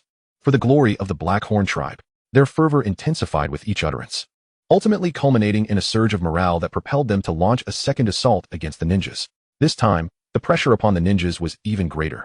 Several of their ranks fell victim to the bovine warriors, dissipating into black mist as they resurrected in the Shadow Hall. However, those ninjas who remained within the mine were ignited by a murderous intent, treating the bovine warriors as living targets, unleashing a plethora of assassination techniques upon them. In that moment, the casualties among both ninjas and bovine warriors began to escalate. Ding! Your unit has slain a bronze 1-star bovine warrior, gaining 10 experience, 10 beef, 1 double-bladed axe, and 1 leather armor, black iron quality. Ding! Your unit has slain a bronze 1-star bovine warrior, gaining 10 experience, 10 beef, 1 double-bladed axe, and 1 leather armor, black iron quality. The notifications of slaying bovine warriors echoed incessantly in Jiang Chao's mind. Simultaneously, a spectral ninja was cleaved into black mist by a bovine warrior wielding a double-bladed axe, only to rejoin the fray in the natural mine. Despite the ninjas suffering greater losses than the bovine warriors, the latter soon realized that these ninjas were not only elusive and deadly, but seemed inexhaustible. An endless tide that could not be vanquished. Recognizing that it would be a formidable task to seize the natural mine, the bronze 3-star bovine leader sought a more strategic approach, addressing his companions who still yearned for battle. These dark-skinned foes are tenacious. Let us withdraw for now. Upon returning to the tribe, we shall muster greater forces to continue our assault. These words were distinctly heard by the lurking spectral ninjas, relayed through sensory sharing to Jiang Chao's ears. Once the natural mine was exposed, it would undoubtedly attract more bovine warriors to attack. This cannot be allowed. We must not permit these bovine warriors to retreat and summon reinforcements. At that moment, General Ika's voice resonated in Jiang Chao's mind. My lord, I have arrived at the natural mine. Shall I engage? Engage. Leave none alive. Jiang Chao commanded without hesitation. Chapter 24. Having come, let them not depart. After a fervent march of several minutes, General Ika and his cadre of ninjas reached the natural mine. Through their unique communication ability, the general received Jiang Chao's command. Engage. Leave none alive. Your orders shall be fulfilled. General Ika, his anger at the invasion of their territory boiling over, could scarcely contain his eagerness as he led the ninjas into the natural mine, vowing to impart upon the bovine warriors the essence of despair. Inside the natural mine, the bovine warriors, unable to make headway, sought to retreat to their tribe for reinforcements. The ninjas remaining in the mine persistently attacked, impeding the bovine warriors' progress. Just then, at the rear of the bovine formation, shadows shifted dramatically. A towering figure clad in armor, shimmering blue like a specter, leapt from the shadows of the bovine warriors. It was none other than General Ika, the strongest force of the Shadow Legion, the leader of the Shadow Brigade. Clang! The massive shadow katana was drawn. Ethereal blue flames blazed upon its blade, radiating an icy chill. Gripping the sword with both hands, General Ika unleashed a powerful slash. The shadow blade shot forth. What? The bovine warriors at the rear, sensing an ominous presence behind them, turned in alarm. Yet, they had no time to react before the oncoming shadow blade struck. In less than a second, the 3-meter-tall, muscular bovine warrior was cleaved in two by General Ika. Ding! Your unit has slain a bronze 1-star bovine warrior, gaining 10 experience, 10 beef, 1 double-bladed axe, and 1 leather armor, black iron quality. Thud! The corpse collapsed. It was only then that the remaining bovine warriors realized that reinforcements had arrived on the enemy's side, and they were extraordinarily powerful. Having dispatched one of their own in an instant, blocking their escape route, the bovine warriors now found themselves in a precarious position, beset from all sides. Yet, even in such dire straits, the bovine leader showed no inclination to surrender. Instead, he snorted defiantly, exhaling twin jets of steam, and bellowed at the ninjas. You despicable outsiders engage only in cowardly tactics. If you possess any courage, do not obstruct our retreat. Let us settle this in a one-on-one duel. Though I, Test, bear the wound of an arrow in my knee, I was once the mightiest of the Blackhorn tribe. Allow me to exact the wrath of our ancestors upon you, vile intruders. With that, the bovine leader swung his double-bladed axe, rallying the remaining bovine warriors to charge at the encircling ninjas. What ancestors? We ninjas have but one master, and that is our lord. General Ika scoffed, raising his shadow katana to firmly block the strike from the bovine leader's double-bladed axe. Impossible. The bovine leader gasped in shock. Yet before he could make another move, General Ika spoke again. Having come, let them not depart.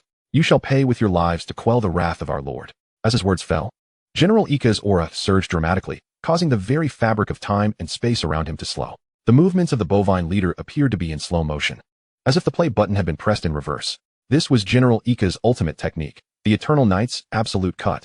When activated, the surrounding space would stagnate, allowing him to unleash a flurry of shadow blade strikes at incredible speed, capable of rending the very fabric of reality. With one hand gripping the hilt and the other clutching the sheath, General Ike executed a series of swift and precise slashes with his katana.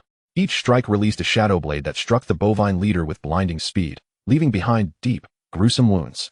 Throughout the entire process, General Ike exhibited a natural and artistic grace, effortless and exhilarating.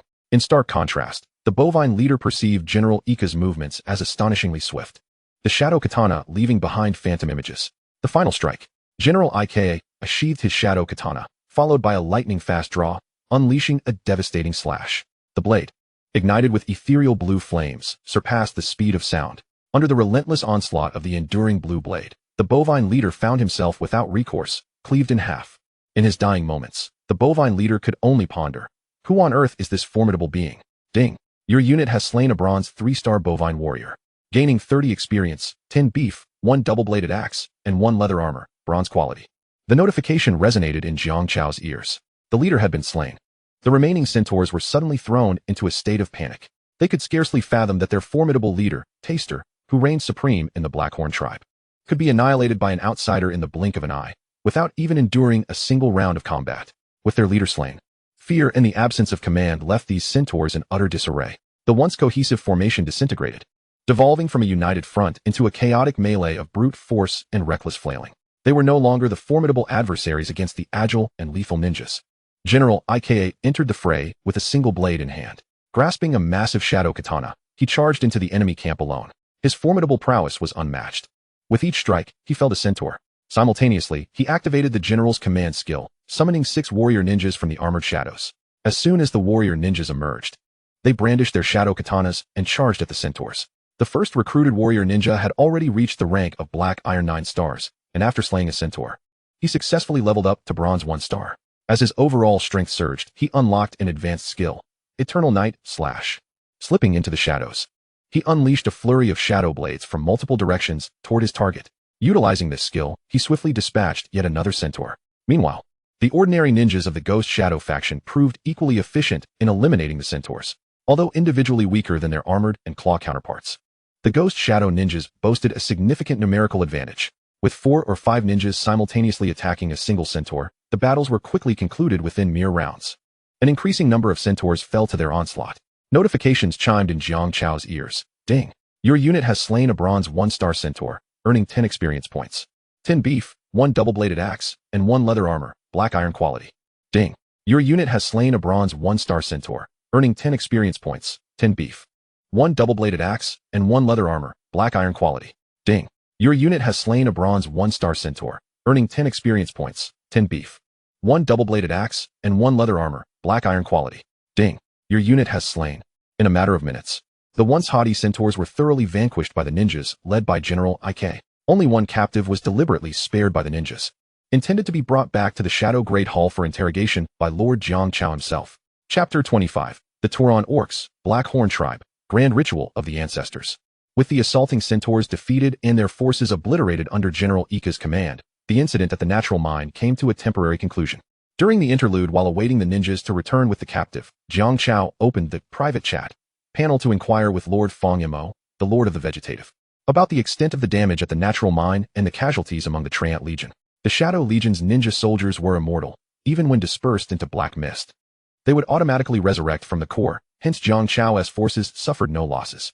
However, the Treant Legion, with its lower potential levels, did not possess such a glitch-like characteristic. As the only ally, Jiang Chao was keenly concerned about Fong Mo's current strength, given that the size of the Treant Legion directly affected the efficiency of resource extraction for the Shadow Crystals and Energy Firestones. Now on the 5th day, the end of the 7-day novice protection period loomed ever closer. Nothing could afford to go awry. Fong Mo quickly responded, Great Shadow Leader. The losses within my Treant Legion have indeed been severe. Half of the Treants were slain or injured in battle, resulting in a halving of our numbers. However, fortunately, I have stockpiled a batch of saplings in recent days, allowing me to recruit new Treant units, ensuring that the mining operations will not be hindered. That is reassuring. Jiang Chao nodded in relief. He then addressed Fong Mo. Rest assured, since we have established enmity with the local orcs, this matter will not be left unresolved. With the General Ninja Commander, the Shadow Legion's speed of movement within the shadows had accelerated significantly. In a mere 10 minutes, they returned from the natural mine to the Shadow Great Hall. Dozens of ninjas emerged from the shadows. Finally, General Ika, clad in dark gray general armor, dragged a bound centaur, ensnared by shadow ropes, before Jiang Chao. General Ika respectfully stated, "Lord, I have brought you the captive you requested. Thank you for your hard work." Jiang Chao acknowledged with a nod, commending the ninjas for their valiant efforts. He then shifted his gaze to the captured centaur in the hall. The centaur, inherently brutish and single-minded, glared defiantly at Jiang Chao with eyes the size of walnuts. Jiang Chao paid no heed to the centaur's desperate struggles. He inquired, "What is your name? How did you discover the natural mine? Where is the Blackhorn tribe located? What is its scale?" The language was translated into the language of the native orcs of the wilderness by an invisible force. Upon hearing Jiang Chao's barrage of questions, the centaur tilted its head and boasted, "Reveal my name, and you shall be astonished. I am Sola, a member of the patrol team and one of the 10 warriors of the Blackhorn tribe, a bronze 1 star. Regardless of your inquiries, I, Warrior Sola, will divulge nothing. Is that so? Yet you have already revealed your name, Sola," Jiang Chao remarked with an amused smirk, realizing he had made an error. The centaur Sola hardened his attitude, refusing to speak further, no matter how he was questioned. At that moment, General Ike stepped forward, offering to Jiang Chao, "Lord, I have a way to make this foolish bull speak. Then I leave it to you. Ensure that Sola reveals everything he knows. At your command." General Ika bowed to Jiang Chao. He then took the centaur Sola into the shadow realm below, accompanied by several warrior ninjas. Jiang Chao was unaware of the severe interrogation that awaited centaur Sola below. When he saw Sola emerging from the shadows, the towering 3-meter brute had been reduced to a wretched state, every inch of him battered and bruised, with several bones shattered. He resembled a grotesque, oversized meatworm, a scene both gruesome and repulsive, nearly causing Jiang Chao to lose his breakfast. "Now, divulge everything you know, without reservation, to the Lord." General Ika placed the shadow katana against Sola's neck. The centaur convulsed violently before, like a broken dam, he began to spill, "My name is Sola. I am part of the hunting team because my father is the chieftain of the Blackhorn tribe. Our centaur faction is a branch of the Turan orcs, located 1,000 kilometers away, establishing the Blackhorn tribe in this region.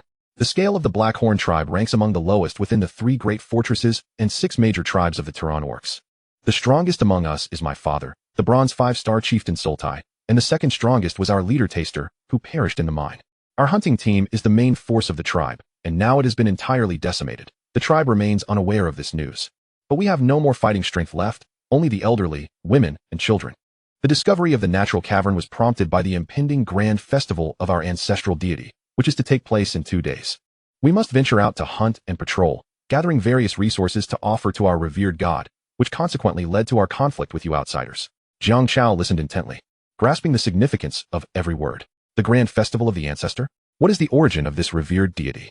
The Tauran, Sora, responded, "Our ancestral deity is the creator of the Turan clan, having brought us into existence 3 centuries ago. Thus, we conduct a grand ceremony annually to honor our deity." Understanding dawned upon Jiang Chao as he stroked his chin. Based on Sora's description, could it be that the ancestral deity of the Turan clan is akin to a lord, much like those of us who have traversed realms? This point remained unconfirmed at present. Sora divulged all pertinent intelligence he possessed, including the location of the Blackhorn tribe and more. Realizing that further inquiries would yield no valuable information, Jiang Chao signaled to General Ika, saying, "Nai Zut." General Ika understood the command. With a flash of the Shadow Warrior's blade, Sora's head fell to the ground. "Ding! Your unit has slain a bronze-rank Tauran, earning 10 experience points, 10 beef, 1 double-edged axe, and 1 leather armor, black iron quality." The situation had become abundantly clear, regardless of past events. With the Tauran attacking the cavern, the ninjas had annihilated them all. The enmity between Jiang Chao and the Blackhorn tribe had been firmly established. The Tauran of the Blackhorn tribe would frequently come to this area in search of resources, while Jiang Chao's domain would continue to expand. One cannot allow others to slumber beside their bed. Moreover, with the novice protection period dwindling to just 2 days, the barrier shielding the Shadow Hall would soon dissipate. To mitigate risks, the eradication of the Blackhorn tribe was imperative, a permanent solution to eliminate future threats. Thus, Jiang Chao commanded General Ika, "Lead a contingent of ninjas to scout the Blackhorn tribe. If they are indeed in a weakened state, we shall mobilize our forces and strike decisively." Chapter 26. Seize the opportunity to take their lives. After a period of waiting, General Ika returned to the Shadow Hall, leading a small team of ninjas from his reconnaissance mission against the Blackhorn tribe. He respectfully reported to Jiang Chao, "My lord, I have completed the reconnaissance of the Blackhorn tribe. I now possess a comprehensive understanding of their layout and the weaknesses in their defenses. As the captured prisoners have stated, the tribe is currently in a severely weakened state, with few bronze-ranked warriors remaining and no capacity for resistance. Well done. Jiang Chao nodded in acknowledgement. The Turan clan is known to be the largest local force in the vicinity. Had he received this intelligence sooner, Jiang Chao would have preferred not to entangle himself with a tribe of such lowly stature. After all, there exists a hierarchy between a hall and a city, with fortresses in between. However, following the attack on the natural cavern and the complete annihilation of the Turan forces, the enmity had become irrevocable. The Blackhorn tribe, being a minor offshoot of the Turan clan, was on par with a hall-level force, having lost its main fighting force to the Shadow Legion. Take advantage of their misfortune and strike them down. Given this, it was prudent to eliminate the Blackhorn tribe once and for all, uprooting this thorn in the vicinity. Consequently, all ninjas stationed outside, aside from those at the natural cavern, were summoned back to the Shadow Hall. In the main chamber, Jiang Chao, donned in a black and gold lord's robe, rose with an imposing presence. His voice resonated like a great bell. Shadow Legion, heed my command. I shall lead us into battle to annihilate the Blackhorn tribe. I shall faithfully obey your command, my lord. General Ika immediately responded, saluting respectfully. The other ninja soldiers also knelt on one knee, their crimson eyes focused on Jiang Chao, awaiting his orders. Let us depart. With a single command from Jiang Chao, all ninja soldiers arranged themselves into precise formations, seamlessly melding into the shadows. Jiang Chao, possessing the skill panel of a ninja soldier, activated the stealth skill, merging into the darker aspects of this world. In the realm of shadows, Jiang Chao took the lead, followed by General Ika and dozens of ninjas, advancing with a formidable presence. The decision to personally lead the assault on the Blackhorn tribe was not born of reckless fervor. He had contemplated this course of action long before. As a lord, one cannot remain confined to their territory, relying solely on their troops to conquer the world. Only by stepping onto the battlefield, experiencing the brutal clash of blood and fire, can one temper their disposition and enhance their combat experience. Other lords, whose personal strength pales in comparison to their recruited soldiers, dare not venture beyond their domains.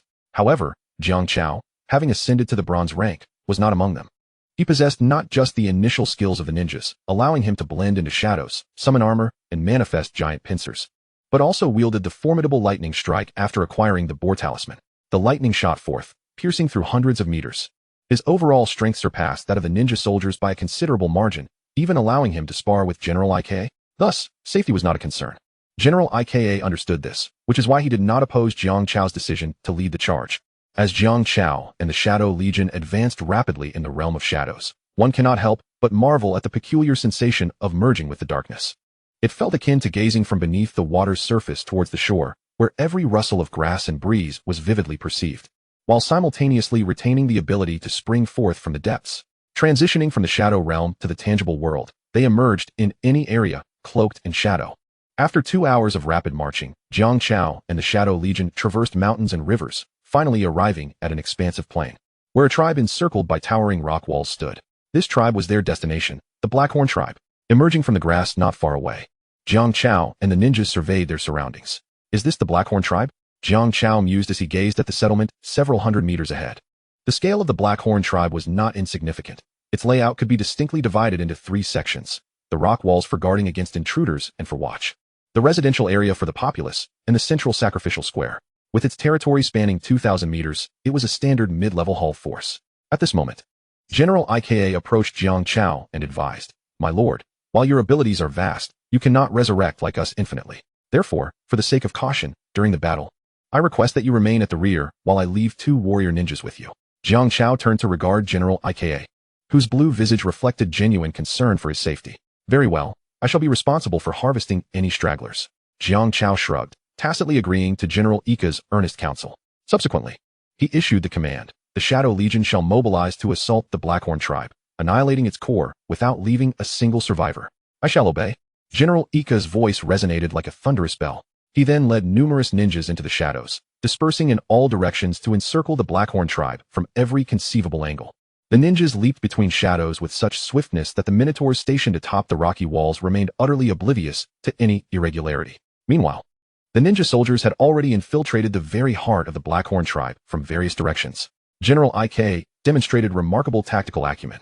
Despite the ninjas having fully infiltrated, he refrained from immediately issuing the order to attack. Instead, he commanded them to continue spreading throughout the Blackhorn tribe, leaving no corner unexamined. As for General Ika himself, he ventured deep, directly penetrating into the assembly hall located behind the plaza. Inside, the tribe chief, Sultai, was engaged in conversation with another minotaur of seemingly equal stature. It has been 2 days since Taster and the others went hunting. Could it be they have encountered misfortune? Surely not, my chief. Taster is our tribe's second strongest warrior, having single-handedly slain a golden lion. What could possibly befall him? I fear they may have encountered outsiders. Outsiders. You are right, my chief. There is indeed a possibility. Those outsiders are treacherous and cunning, capable of recruiting all manner of bizarre forces. The Tauran orcs have clashed with them more than once. Regardless, the ancestral ritual must proceed as scheduled. It is a tradition our Tauran orcs have upheld for 300 years. As for Taster's disappearance, dispatch a search party immediately. We must have answers. As you command. My lord. With their discussion concluded, the Minotaurs prepared to exit the assembly hall. Observing that the moment was ripe, General Ike, concealed in the shadows, relayed his orders to the assembled ninjas. Commence the assassination. Leave no one alive. Chapter 27. The Shadows March. Blood runs like a river. General Ika's voice echoed in the ears of every lurking ninja soldier. With the issuance of this command, the entire Shadow Legion emerged simultaneously from their hidden positions to launch a brutal assault on the Minotaurs of the Blackhorn tribe. One Minotaur, having just set down a load of felled timber, approached the well to quench his thirst. Yet, as the cool water slid down his throat, he found not relief but increasing difficulty in breathing. Lowering his gaze, he discovered that his trachea and blood vessels had been severed without his knowledge. Blood gushed uncontrollably, and darkness enveloped him as he collapsed to the ground. Meanwhile, the phantom ninjas, having completed their assassination, did not linger. They slipped back into the shadows, seeking their next target. Notification. Your troops have slain a black iron 4-star Minotaur, gaining 4 experience, 10 beef, and 1 leather armor, black iron quality. The prompt sounded, marking merely the beginning. Almost simultaneously, every corner of the Blackhorn tribe was besieged by the ninjas' elusive assaults. Some ninjas lay in wait atop rooftops, launching themselves down with precision, their tridents piercing the Minotaur's eyes and brains in a single, lethal thrust. Others concealed themselves within the Minotaur's shadows, first sweeping their katana to sever legs, then revealing themselves to plunge a blade into the Minotaur's chest, performing a visceral extraction of heart and lungs. Some ninjas suddenly obstructed the Minotaur's paths, swiftly hurling poisoned shurikens that rendered them lifeless. The ordinary ninjas of the Phantom Legion exhibited a diverse array of assassination techniques, elevating murder to a form of art. Meanwhile, the 4 hunter ninjas of the Claw Legion charged into the fray like heavily armored tanks, engaging the Minotaurs in a direct confrontation. The Great Claw restrained enemies, delivering fatal strikes with their piercing attacks. The hunter ninjas resembled ferocious beasts, relentlessly hunting their prey. In an instant, the wails of despair echoed throughout the Blackhorn tribe. No matter their age or condition, every Minotaur, be they young or old, strong or frail, fell victim to the ninjas' relentless onslaught. The notifications continued to ring in Jiang Chao's mind. Notification. Your troops have slain a black iron 4-star Minotaur, gaining 4 experience, 10 beef, and 1 leather armor, black iron quality. Notification. Your troops have slain a black iron 7-star Minotaur, gaining 7 experience, 10 beef, and 1 double-edged axe. Notification. Your troops have slain a black iron 5-star Minotaur, gaining 5 experience, 10 beef. Notification. Your troops have slain. In the savage continent, the law of the jungle prevails. The competition among races is ruthless. It is a matter of either your demise or mine. To show mercy to enemies is to be cruel to oneself. Jiang Chao understood this well. If war is a filthy game, then he would embrace the role of a filthy player. For only the victor may claim the throne. Upon realizing their tribe was under attack, the Minotaurs swiftly reacted. Chief Sultai erupted with a bronze 5-star aura, towering at 5 meters tall as he seized a massive axe, ready to lead the few remaining warriors of the tribe to repel the invaders. Enemy attack. Enemy attack. Patrol team, assemble. Soon, a cadre of robust Minotaurs gathered behind Chief Sultai. They constituted the last line of defense for the Blackhorn tribe, responsible for maintaining safety and order. However, in terms of levels and strength, these patrolling Minotaurs were vastly inferior to the hunting party that had raided the natural mine. Only 3 had reached bronze 1-star, while the rest were merely black iron. Yet, incensed by the attack, these Minotaurs rallied behind Chief Sultai to launch a counteroffensive against the ninjas of the Shadow Legion. Caught off guard, several phantom ninjas dissipated into black mist. The Minotaurs surged with excitement. But just then, a blade imbued with ghostly blue flames appeared out of thin air, cutting down a Minotaur instantly. What? Where did that attack come from? The patrolling Minotaurs were thrown into disarray, unable to see their assailant as a comrade fell lifelessly. The Shadow Legion, General Ika, a voice boomed. Clad in dark gray armor, General Ika strode towards Chief Sultai and the patrol team. Though only at bronze 1-star, he exuded an unparalleled oppressive presence that overwhelmed the Minotaurs, akin to facing a formidable nemesis, rendering them powerless to resist. You are outsiders. Chief Sultai, seasoned in experience, deduced General Ika's identity and immediately demanded, have Taster and the others perished at your hands? Rest assured, you shall soon meet them. General Ike replied, a dangerous smile curling at the corners of his mouth. With a snap of his fingers, the skilled general's command activated. 6 warriors, also at bronze 1 star, were summoned by General Ike. Go. As the words fell, the 6 warrior ninjas brandished their shadow katanas and charged ruthlessly towards the patrol team of Minotaurs. Despite the formidable presence of the Minotaur patrol, whose numbers far exceed that of the samurai ninjas, the battle remains firmly in favor of the ninja soldiers. Each SSS tier unit possesses its own unique attributes. Some SSS units are immensely powerful, recruiting at gold and platinum levels, yet the resources required for their recruitment are exceedingly rare, hindering their expansion. Others, while individually less potent, exhibit rapid growth, capable of swelling their ranks to thousands within mere days. The Shadow Legion occupies a middle ground between these extremes. As an SSS tier unit, the ninja soldiers of the Shadow Legion not only surpass their peers in individual strength, but can also expand their numbers with relative ease. Most crucially, they are immortal, capable of infinite resurrection, rivaling the might of dragons, angels, and demons. Their near unlimited potential for development becomes evident once they attain bronze rank. 6 bronze 1-star samurai ninjas, each wielding shadow katanas, exude an overwhelming presence, capable of subduing multiple foes single-handedly, rendering over 30 minotaurs utterly defenseless. The advanced skill, Eternal Night Slash, is frequently unleashed by them, creating a flurry of shadowy blade arcs that crisscross the sacrificial plaza, shattering stone and armor alike. Within just a few rounds, the Minotaur patrol suffers devastating losses, dwindling to less than half of their original number, barely clinging to life. Chief Sultai witnesses this carnage, his eyes bulging with rage, yet he finds himself powerless, as even he struggles to withstand the relentless assault of General Ike. The once mighty Blackhorn tribe, spanning a 2-kilometer radius, now stands engulfed in flames, teetering on the brink of annihilation. The ground is littered with Minotaur corpses, their crimson blood flowing in rivulets.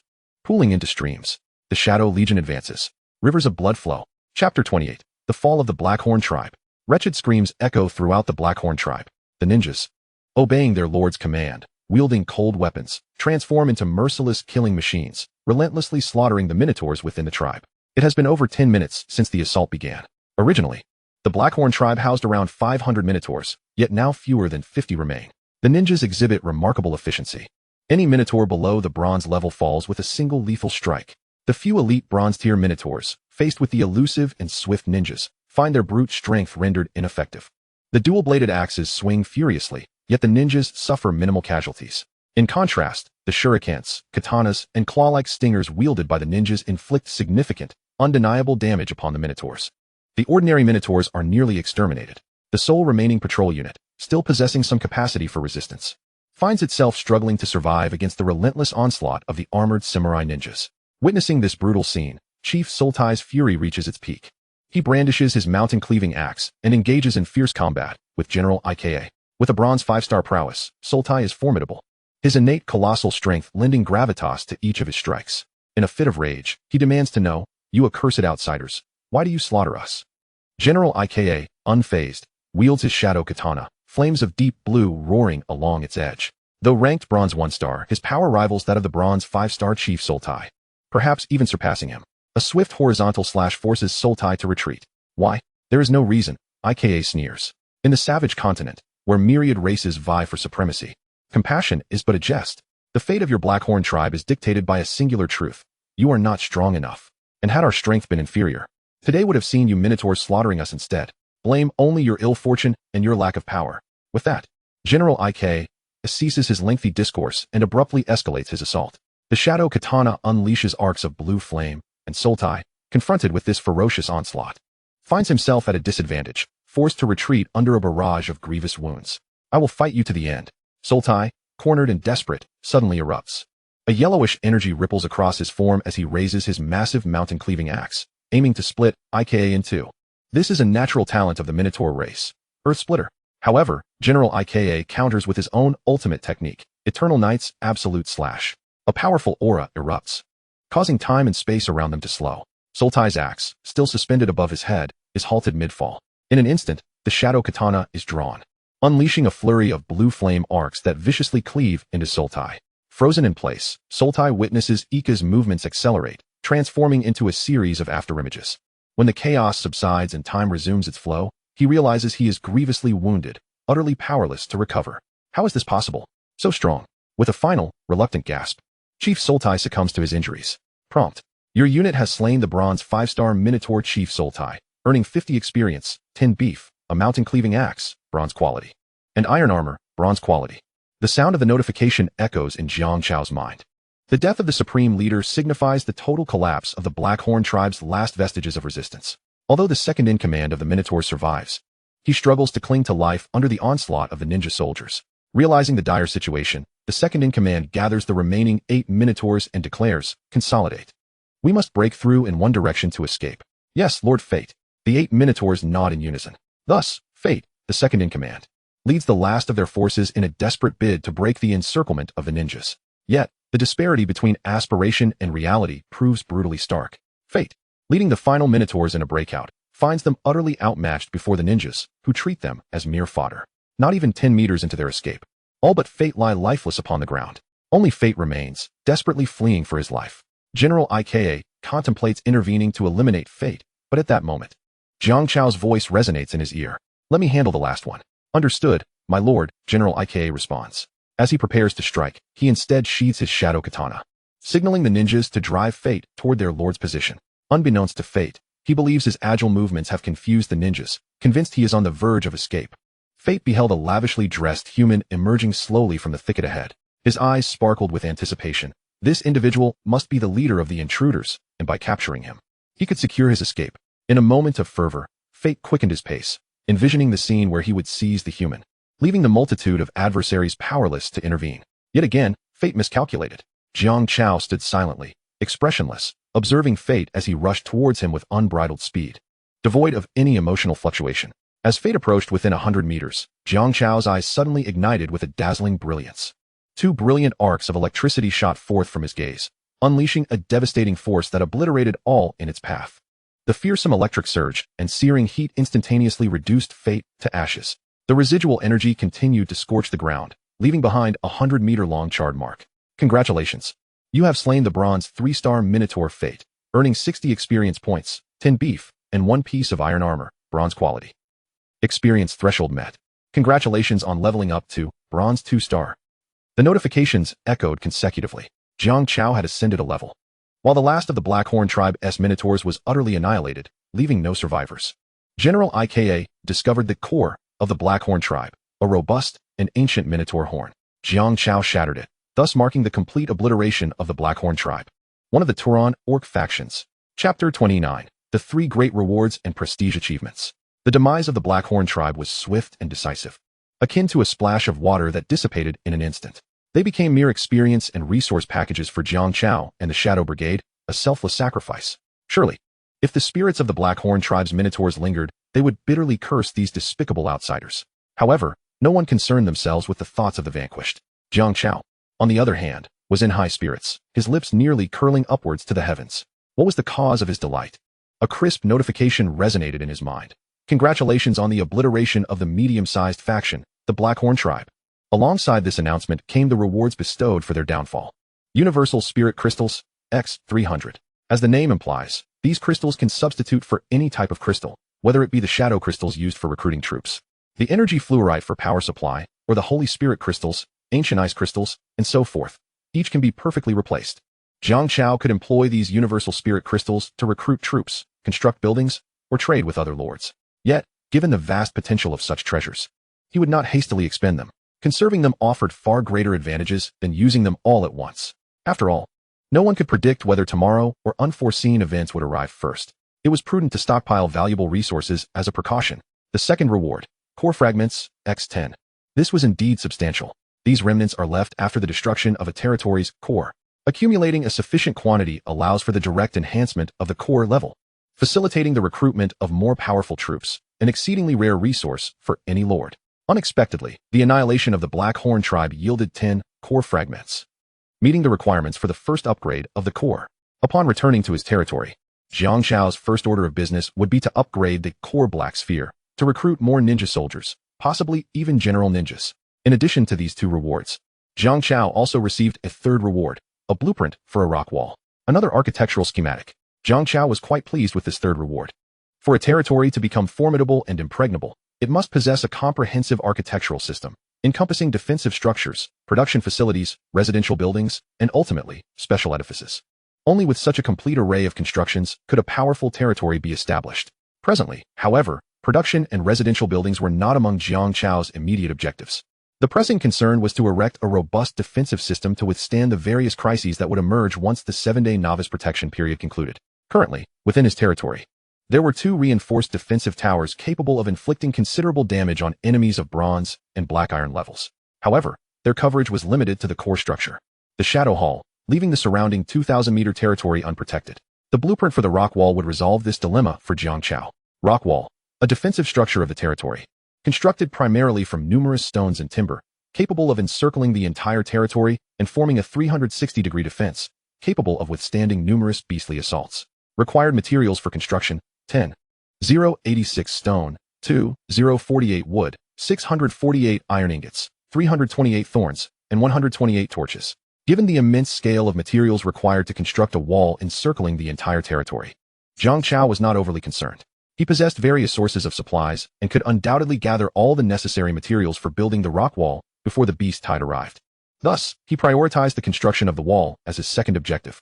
Upon returning to the Shadow Hall and upgrading the core Black Sphere, he would initiate preparations.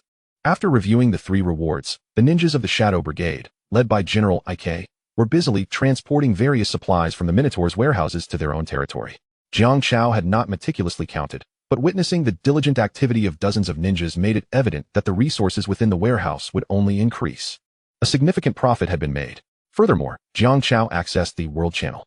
At that moment, the entire panel erupted with golden light. The messages from all members flooded the screen once more. Ding! The first lord to conquer and annihilate a local faction has emerged. Congratulations to the Shadow Lord. Ding! The first lord to conquer and annihilate a local faction has emerged. Congratulations to the Shadow Lord. Ding! The first lord to conquer and annihilate a local faction has emerged. Congratulations to the Shadow Lord. Ding! The Prestige Achievement panel has been successfully unlocked. Congratulations to the Shadow Lord for achieving the annihilation of invaders. You have earned a reward of 1,000 prestige points. The 4 consecutive notification sounds appeared on every lord's message panel. A stone cast into a pond created ripples. Instantly, all lords were enveloped in astonishment. Who is this Shadow Lord, a figure of such prominence, that he consistently claims the title of first? I harbor grave suspicions that the enigmatic Shadow Lord and the mysterious forces that transported us here share an unspeakable connection. But what, pray tell, are you all preoccupied with? The crux of the matter is not merely that the Shadow Lord has vanquished a native faction of the Wilderness Continent. Indeed, the indigenous powers of the Wilderness Continent are generally far more formidable than we, the newly arrived lords. Astonishingly, the Shadow Lord has already eradicated a native faction even before the end of the novice protection period. What manner of being is he? On a related note, has anyone deciphered the functions of a newly unlocked Reputation Achievement panel? It seems that only the Shadow Lord possesses the full understanding of it. After casting a few glances at the updates in the World Channel and relishing the adulation of the masses, Jiang Chao turned his focus to earnestly exploring this newly unlocked feature, Reputation Achievement. At first glance, the panel's functionality appears straightforward. By accomplishing various feats, one can earn reputation points and additional rewards. However, the precise utility of these achievements and reputation points remains a mystery to Jiang Chao. Yet, having something is certainly better than having nothing. At that moment, a notification chimed for the nth time. Ding! Achievement summon of the Devastator detected. Congratulations. You have received a reward, 1 lottery chance. Would you like to draw? Oh, a delightful surprise. Jiang Chao exclaimed with joy. Draw without hesitation, he proceeded. In an instant, the notification echoed. Ding! Drawing completed. Congratulations, you have received Fiery Demonic Aura. Chapter 30, Fiery Demonic Aura. To his amazement, Jiang Chao was elated upon hearing the crisp announcement in his mind. He had not anticipated that this lottery would yield one of the 8 great demonic auras. The so-called 8 great demonic auras are relics left behind by the 8 demons. Inhaling the demonic aura grants one the abilities corresponding to the respective demon. One can even transform into the demon's form. Yet unlike the ghost shadow mask, the demon does not seize control of the user's consciousness, allowing the recipient to retain their self-awareness, albeit with an amplification of their violent and destructive tendencies. The fiery demonic aura originates from the fire demon sovereign. It can be said that the 8 great demonic auras rival the 12 talismans, perhaps even surpassing them in some respects. As Jiang Chao reveled in his exhilaration, a deep purple fiery demonic aura materialized before him, exuding an intense heat. This was the fiery demonic aura. Feeling inspired, Jiang Chao opened his mouth and inhaled the entire fiery demonic aura into his body. In an instant, a searing and powerful energy erupted within him. He distinctly felt that he had acquired the ability to manipulate flames and was no longer intimidated by high temperatures. It was time to test the might of the fiery, demonic aura. Jiang Chao glanced around, eager to try it out. At that moment, the ninjas of the Shadow Legion had already stripped the Black Horn tribe of all resources that could be salvaged, leaving nothing but ruins. This would serve as the perfect testing ground for Jiang Chao's newfound power. With his palm outstretched, a cluster of crimson flames blazed fiercely in his hand. It rapidly expanded, swiftly transforming from a fist-sized fireball into a massive fireball with a diameter of 10 meters, raging above Jiang Chao's head. Dazzling light and searing heat burst forth, as if a second sun had appeared above the Black Horn tribe. Go! Jiang Chao commanded in a low voice, then swung his arm, launching the colossal fireball toward the ground. It plummeted like a meteor. Boom! In an instant, the earth shook, and flames soared into the sky. The 10-meter-wide fireball ruthlessly exploded amidst the ruins of the Black Horn tribe. A mushroom cloud ascended, and the shockwave violently spread, kicking up dust that lingered for an extended period. When all settled, a massive charred crater, spanning several dozen meters in width, stood where the fireball had detonated, with a few flickering flames at the bottom, testament to the immense power of the recent explosion. Staring at the crater he had created, Jiang Chao was momentarily stunned. Suddenly, he leaped up with a yelp, exclaiming, "Wow, that's incredible." He had merely just fused with the demonic aura, and at such a low level, could unleash such formidable power. Just imagine what would happen once his level increased and the fusion became more complete. He would be akin to a walking sovereign. The fiery demonic aura was astonishingly potent. After the explosive display, Jiang Chao felt insatiable. He now wielded two powerful offensive trump cards, the Electric Gaze Pig Talisman and the World Annihilation Fiery Demonic Aura. Particularly with the fiery demonic aura, Jiang Chao's mastery over flames was still in its infancy. He could barely conjure fireballs for bombardment. With practice, he could develop derivative skills such as a 100-meter flame blade, flame barriers, and fire projectiles, or even transform into pure flames, rendering himself immune to all physical damage. Thus, to hone his mastery of fire manipulation, Jiang Chao designated the ruins of the Black Horn tribe as his training ground, continually conjuring fireballs for bombardment while also experimenting with various forms of fire-based attacks. Buildings crumbled, and the ground exploded until the remnants of the Black Horn tribe lay utterly devastated. Only then did a somewhat satisfied Jiang Chao cease his onslaught, returning reluctantly with the Shadow Legion to the Shadow Hall. Inside the hall, Lord Jiang Chao sat upon the throne, while rows of ninja soldiers stood below. General Ik stepped forward, shadows extending beneath his feet, revealing a plethora of spoils transported back from the Black Horn tribe. "My lord, these are the fruits of our labor. Please review them." "Very well," Jiang Chao nodded, then gazed upon the mountain of spoils amassed within the hall. Ding! A large quantity of resources detected.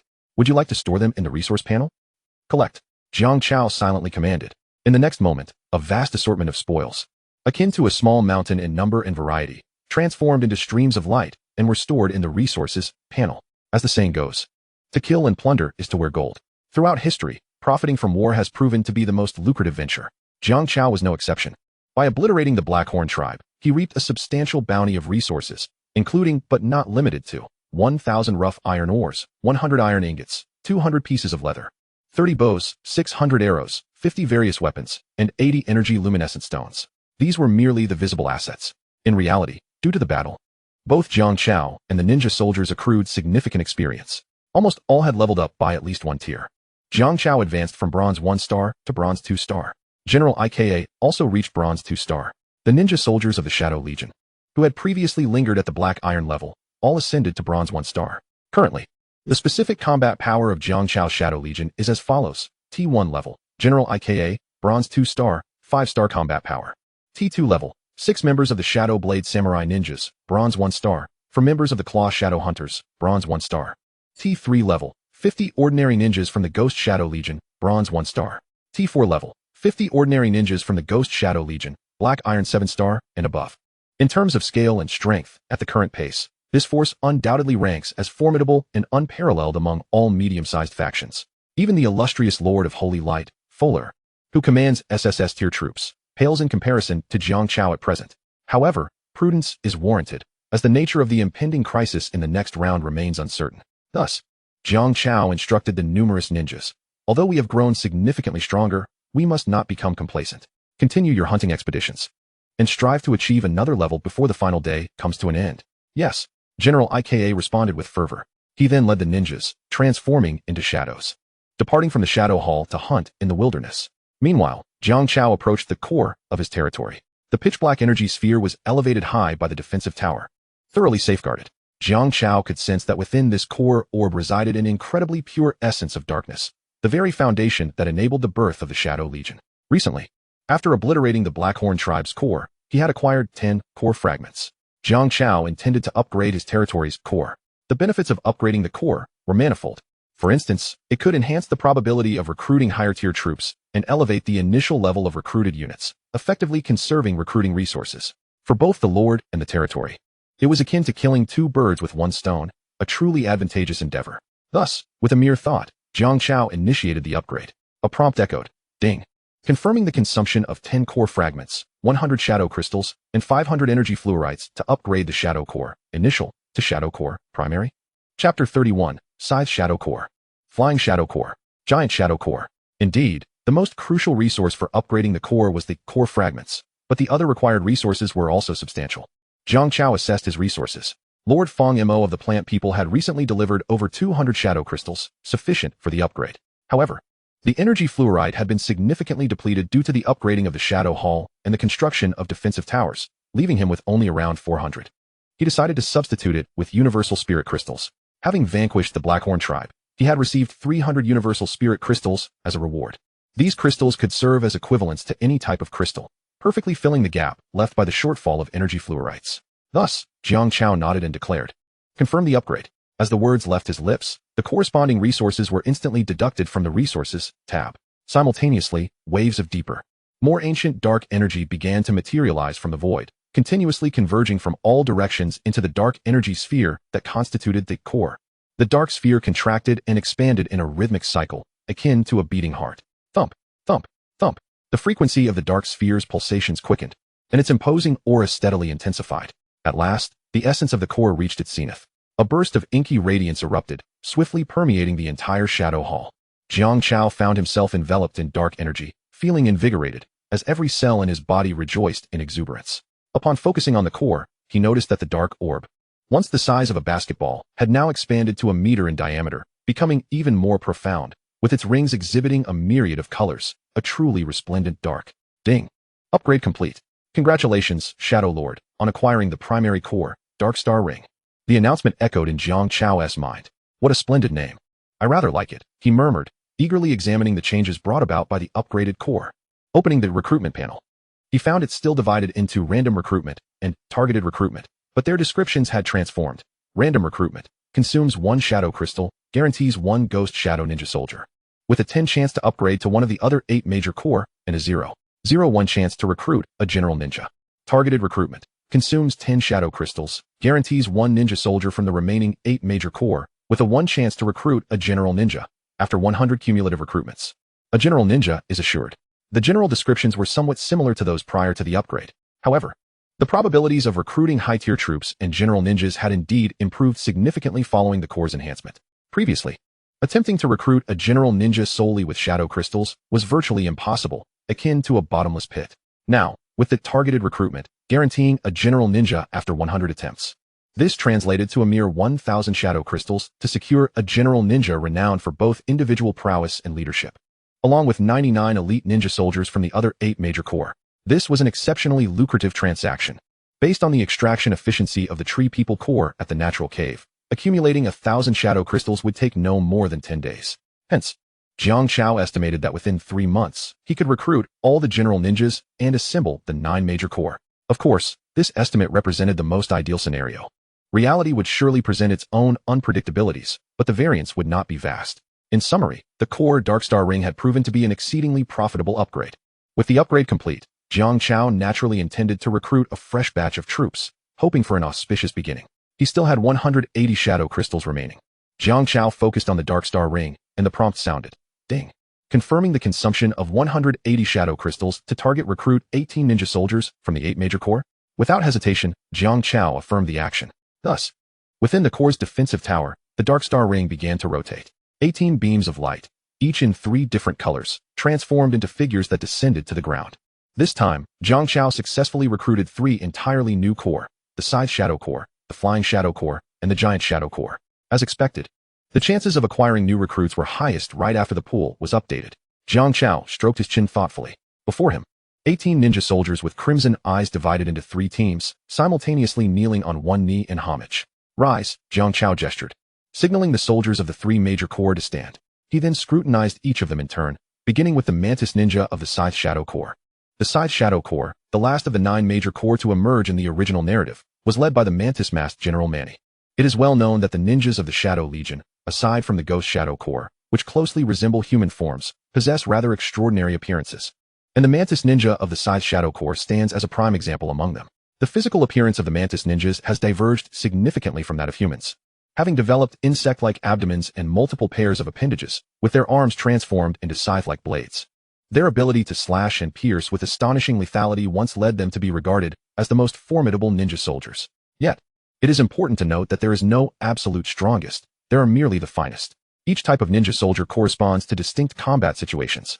Upon invoking the troop panel, Mantis Ninja, Loyalty, 100, Level, Bronze 1 star, Skills, Stealth, capable of morphing into shadows, freely traversing any surface or wall, and even guiding the summoner in movement. Scythe Armor, the specialized mantis-like physique allows the Scythe Shadow Ninjas group combat capabilities to reach their zenith. Their stable lower body grants remarkable speed and agile, unpredictable movements, while their scythe-like arms unleash fierce and lethal attacks. Fong Chain Assault, infusing dark energy into their dual scythes. They create a continuous storm of razor-sharp winds through relentless slashing. After reviewing the first battle group, Jiang Chao shifted his gaze to the central Flying Shadow Group's Bat Ninjas. The Flying Shadow Group is the sole aerial force among the 9 great battle groups, led by General Bart. The Bat Ninjas possess a physique akin to that of an ordinary human, with slender limbs and a pair of enormous gray-blue bat wings sprouting from their backs.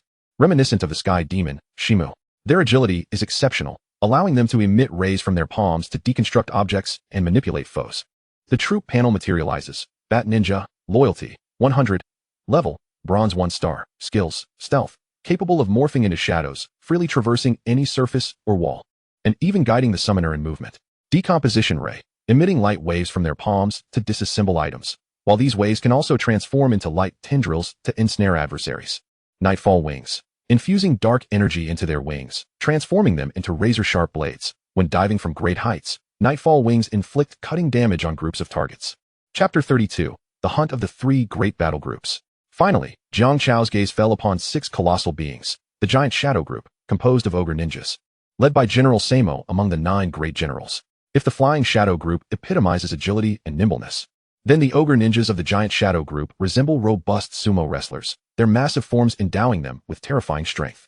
To confront an ogre ninja is akin to facing heavily armored tanks, nearly impervious to damage, while a single strike from them can inflict tremendous harm. Ogre Ninja, Loyalty, 100, Level, Bronze 1 star, Skills, Stealth, capable of morphing into shadows, freely traversing any surface or wall, and even guiding the summoner in movement. Colossal Might, incredibly robust and immensely powerful, enemy attacks feel like mere irritations. Their fists are broader than those of an average person, though this comes at the expense of agility. Brutal Charge, erupting with formidable dark energy, they accelerate towards nearby targets, delivering colossal damage. With a single recruitment, 3 great battle groups have been unlocked, coupled with the previously acquired Ghost Shadow Group, Armor Shadow Group, and Claw Shadow Group. Jiang Chao has now assembled 6 of the 9 battle groups within the Black Shadow Legion, achieving 2/3 of his objective. Perhaps soon, he shall complete the assembly of all 9 battle groups. Furthermore, due to the elevation in the core level, these newly recruited ninja soldiers have experienced a significant boost, advancing from Black Iron 1 star to Bronze 1 star, instantly joining the T2 tier, second only to General IKA. Time is of the essence. You are to venture outside the territory and hunt independently, striving to seize the final moments to enhance your levels and strength. Jiang Chao instructed the 18 ninja soldiers. Upon receiving the direct command from their lord, the ninja soldiers complied without hesitation, melding into the shadows and embarking on their hunt across the jungles and open plains. Switching to the true perspective, the Bat Ninjas of the Flying Shadow Group displayed remarkable speed. With a powerful flap of their bat wings, they soared hundreds of meters, akin to a volley of swift arrows piercing the sky, leaving behind fleeting afterimages. Soon, the Bat Ninjas arrived over the expansive plains. This vast, flat terrain, devoid of dense forests or steep cliffs, provided a clear view of the ferocious beasts and mutated plants thriving within. In a matter of moments, the Bat Ninjas identified their targets, a herd of wind chaser horses.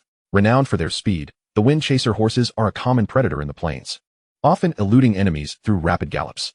However, this time, they encountered formidable foes. Their proud swiftness proved futile against the aerial dominance of the Bat Ninjas. No matter how frantically the wind chaser horses galloped, they could not escape the clutches of the bat ninjas, who quickly subdued the fleeing horses. As the decomposition ray skill was activated, light waves emitted from the bat ninjas' palms effortlessly reduced the wind chaser horses to mere powder. Occasionally, these light waves morphed into tendrils to ensnare those few that managed to escape, dragging them back into the clutches of the bat ninjas for a repeat of the earlier process. Ding! Your troop has slain a black iron 6-star wind chaser horse, gaining 6 experience and 1 leather. Ding! Your troop has slain a black iron 7-star wind chaser horse, gaining 7 experience and 1 leather. Ding! Your troop has slain a black iron 8-star wind chaser horse, gaining 8 experience and 1 leather. As the flying shadow group revels in their slaughter, the other 2 battle groups ninja soldiers likewise commence their hunts upon discovering their targets.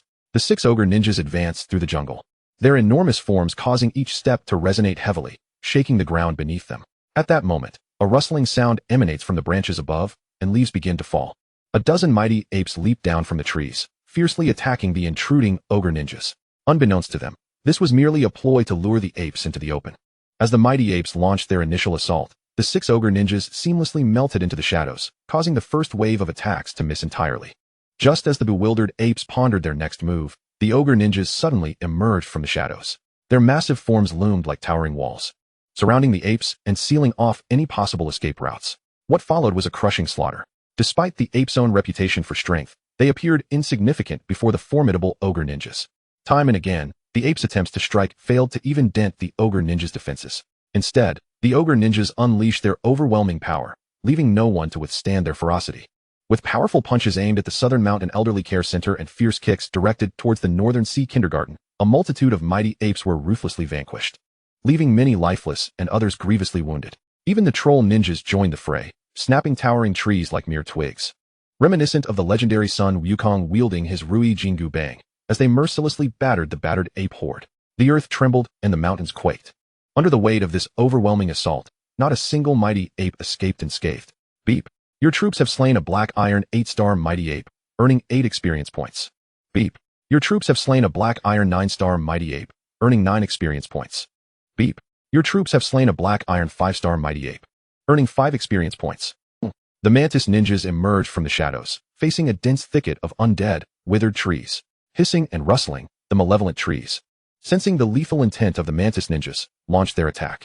Leaves sliced through the air like flying daggers, while roots lashed out like steel whips from both above and below, targeting the 6 mantis ninjas. Yet, undeterred, the ninjas wielded their scythe-like arms with swift precision. Slash after slash, the onslaught of the undead trees was effortlessly dismantled. Every leaf and root was reduced to splinters, oozing thick, milky sap from their smooth, severed ends. Each afflicted tree emitted a piercing, acerbic wail of pain. However, despite their mutations, they remained bound to the earth, unable to flee, merely watching as the 6 silhouettes of the mantis ninjas drew ever closer, wielding their dark, razor-sharp blades, effortlessly cleaving through the undead trees. Beep! Your troops have slain a black iron 9-star undead tree, earning 9 experience points, 1 wood, and 1 shadow crystal. Beep! Your troops have slain a black iron 6-star undead tree, earning 6 experience points, 1 wood. Beep! Your troops have slain a black iron 3-star undead tree, earning 3 experience points, 1 wood, and 1 shadow crystal. Beep! Your troops have slain a black iron 5-star undead tree, earning 5 experience points, 1 wood. Chapter 33, Constructing the Rock Wall. Simultaneously, the ninjas of the 6 great factions ventured forth, elevating their hunting efficiency to unprecedented heights. The notifications chimed incessantly in Jiang Chao's ears, almost every moment marked by a series of delightful sounds. The incessant jingling compelled him to temporarily mute the kill notifications. Yet, despite the noise, the resources tab brimmed with a plethora of materials, steadily replenishing and multiplying. Hundreds of units of meat could be amassed into a mountain. Leather wool, spider eyes, and crocodile scales also accumulated, reaching significant quantities. Although these resources held little immediate utility for Jiang Chao, they could be listed in the trading mall, exchanged for items of actual use. Thus, with practiced ease, Jiang Chao set about listing all the goods. As before, numerous lords received the news and flocked to his offerings. Over the span of 5 or 6 days since his arrival, Jiang Chao consistently provided others with the scarce or vital resources they sought in exchange. Coupled with his 3 consecutive achievements as the foremost progress maker, the title of Shadow Lord had indelibly etched itself into the minds of many lords, creating a resounding brand effect. Meat had always been in demand, although it no longer commanded the frenzied attention it once did from lords seeking to recruit beastly troops. It still maintained a stable audience. Lowered prices ensured that it could still be sold out entirely. In no time, the meat was completely sold, exchanging for over 1,000 units of wood. Meanwhile, leather, wool, spider eyes, and crocodile scales, essential materials for crafting armor, everyday items, special potions, and protective gear, also saw promising sales, providing Jiang Chao with a sufficient quantity of torches and thorns.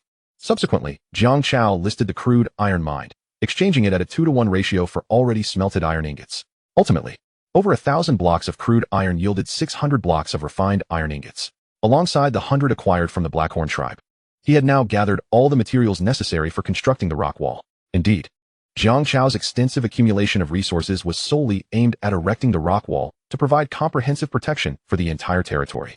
Previously, he had identified this endeavor as the second most crucial task following the upgrade of his core.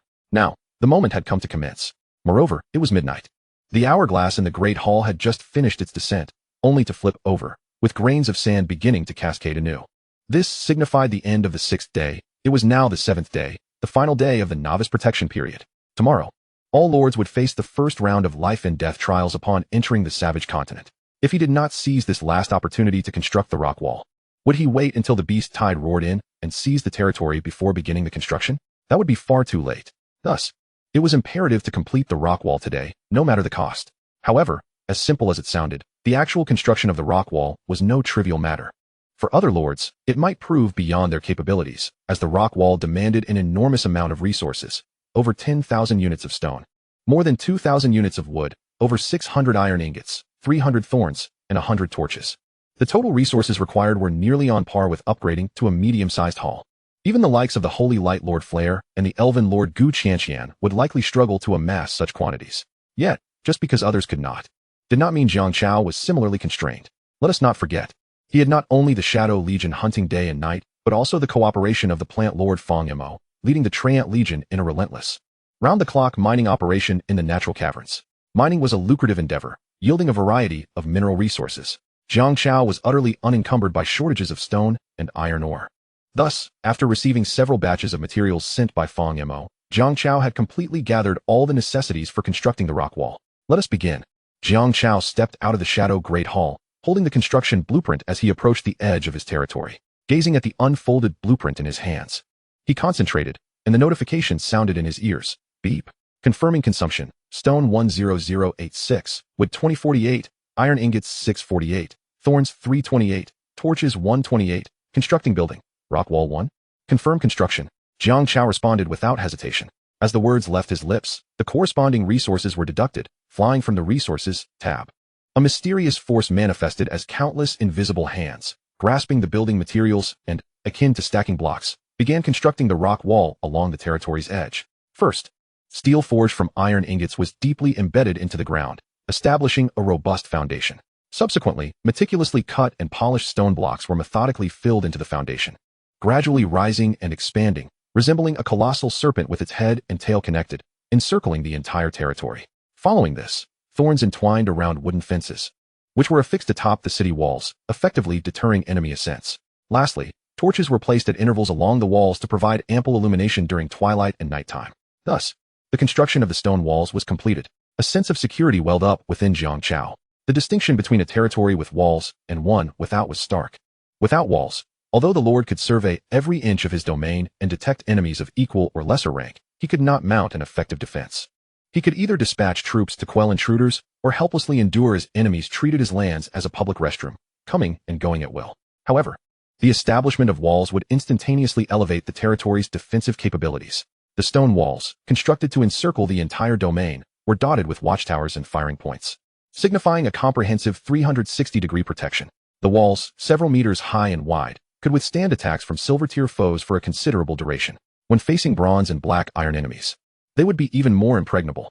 With the completion of the walls, Jiang Chao no longer feared the impending onslaught of beast tides. Utilizing the Lord's perspective, he surveyed the entire stone wall from above, a satisfied expression gracing his features. Thus far, only 1% of all lords had upgraded to a medium-sized hall, and those who had constructed defensive fortifications were even rarer. Jiang Chao's progress was consistently among the most advanced. With ample confidence, he believed he could weather the beast tide that would follow the end of the novice protection period, perhaps even emerge victorious. This was not mere arrogance, but a fair assessment of his own capabilities. Jiang Chao was now equipped and qualified to make such judgments. Chapter 34, Countdown. The final day, the most crucial first line of defense, the stone walls, had been erected. Yet, Jiang Chao did not immediately return to the Shadow Hall, with some materials still remaining.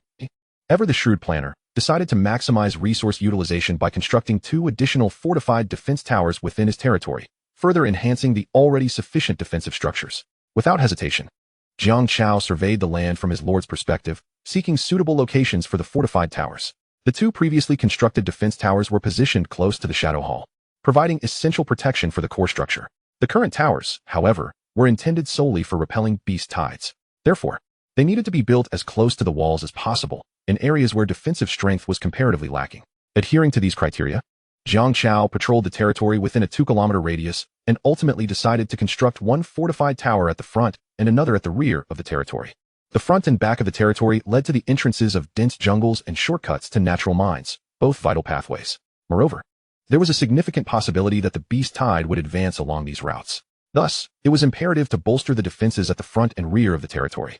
The alert range of the fortified defense towers spanned 300 meters, if constructed at the extreme edges, adjacent to the stone walls. They would extend a striking range of 150 meters outward. Such a vast area would alleviate concerns regarding insufficient firepower, even in the face of a large-scale beast tide. Consequently, Jiang Chao first approached the foremost boundary of the territory, where the stone wall boasted a sturdy gate crafted from timber and iron bars. He planned to erect a fortified defense tower beside the gate. Ding. Confirm consumption of 10 shadow crystals, 30 energy crystals, 90 refined iron blocks, 320 stones. To construct fortified defense tower 1? Confirmed. Jiang Chao nodded. In the next moment, a towering edifice, over 10 meters high and entirely black, rose majestically from the ground. With the front secured, Jiang Chao proceeded to the rear, similarly choosing to build a fortified defense tower beside the back gate. Ding. Confirm consumption of 10 shadow crystals, 30 energy crystals, 90 refined iron blocks, 320 stones, to construct fortified defense tower 1? The prompt sounded again, and Jiang Chao confirmed once more. Thus, another imposing black tower stood vigilant, guarding against any enemies within a 300-meter radius. Simultaneously, the completion of these 2 new fortified defense towers signified a further advancement in the progress of upgrading the Shadow Hall from a medium-sized hall to a superior hall. Accessing the Territory Upgrade module, Jiang Chao's gaze swept over the upgrade conditions. Conditions for upgrading to Superior Shadow Hall. Lord level greater than or equal to Silver 1 star, not met. At least 2 general ninjas, 100 ninjas from the other 8 major factions. 300 ghost shadow ninja soldiers, not met. At least 9 buildings within the territory, not met. Core level upgraded to initial level, met. 100 shadow crystals, 500 energy crystals.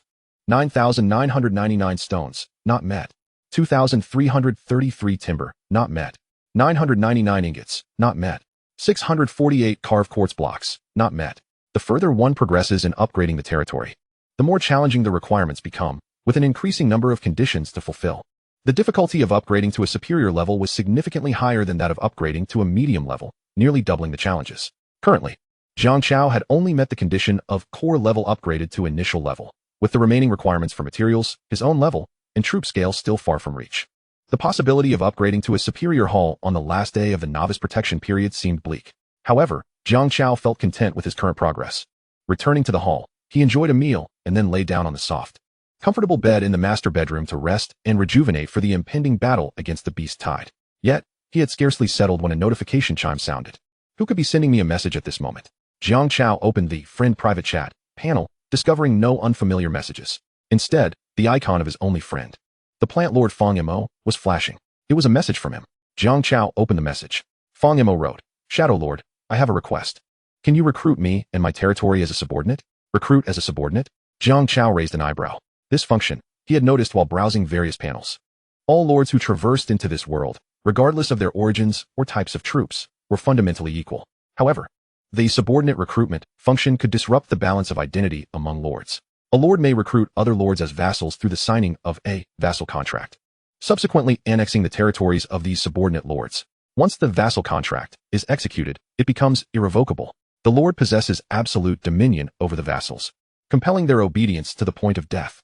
Furthermore, the lord can bypass the vassal lords entirely, directly mobilizing the troops that the vassals have already recruited, thereby eliminating the possibility of rebellion.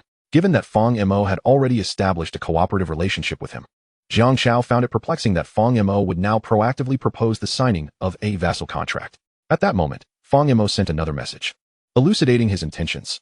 Dark Shadow Boss. I understand that my request may seem rather abrupt, but you are truly my last beacon of hope. At midnight tonight, the novice protection period will conclude, and the beast tide is sure to arrive. My Treant troop is woefully inadequate in combat prowess and not particularly large in number. Even if we expend all our resources, we likely cannot withstand the beast tide. Thus, I hope to sign the vassal contract, allowing my territory and myself to become your vassals, with you dispatching a small contingent of ninja soldiers to assist in our defense. In this way, I can survive the impending beast tide and continue to follow your command. Otherwise, you may very well lose me as a collaborator entirely. Understanding Fong Mo's intentions upon reading his heartfelt message, Jiang Chao realized that Fong Mo sought to secure protection from him during the impending beast tide by becoming a vassal. Nevertheless, Jiang Chao had no intention of refusing.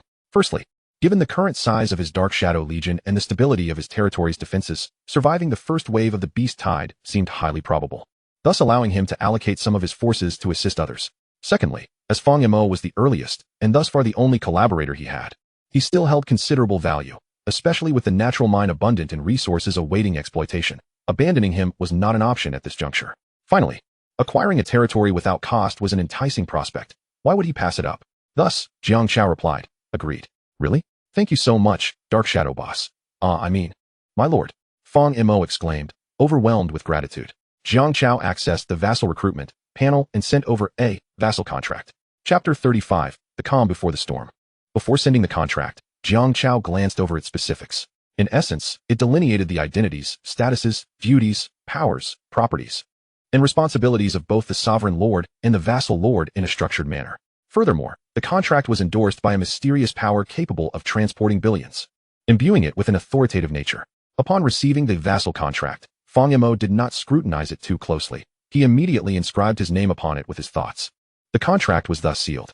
In that moment, within the jungle hall, Fong Mo suddenly felt a connection forged between himself and the core, the hall, and the entirety of his territory, intertwined with a dark and profound power. Adjusting his spectacles, he understood that this was the proof of his becoming a vassal of the Dark Shadow Lord. This dark and profound power now governed his very lifeblood, binding him to unconditionally obey the Lord's every command. Yet, Fong Mo felt no resentment. Assessing the situation, he realized that collaborating with the Dark Shadow Lord had yielded benefits, and to survive the beast tide, he must rely on the Lord's formidable strength. Successfully securing an alliance was a profitable endeavor, even a tremendous gain. Fong Mo nodded. However, to avoid being eliminated, I must demonstrate greater value. Meanwhile, within the Dark Shadow Hall, Jiang Chao similarly sensed a portion of his authority permeating the territory of the plant lord Fong Mo. He could directly mobilize the Treant troops without going through Fong Mo, and even exert control over Fong Mo's life. Moreover, the territory surrounding the jungle hall within a radius of 1,000 meters had transformed into his domain, becoming an enclave situated near the natural mine. As a vassal lord, Fong Mo's lord information was displayed before Jiang Chao.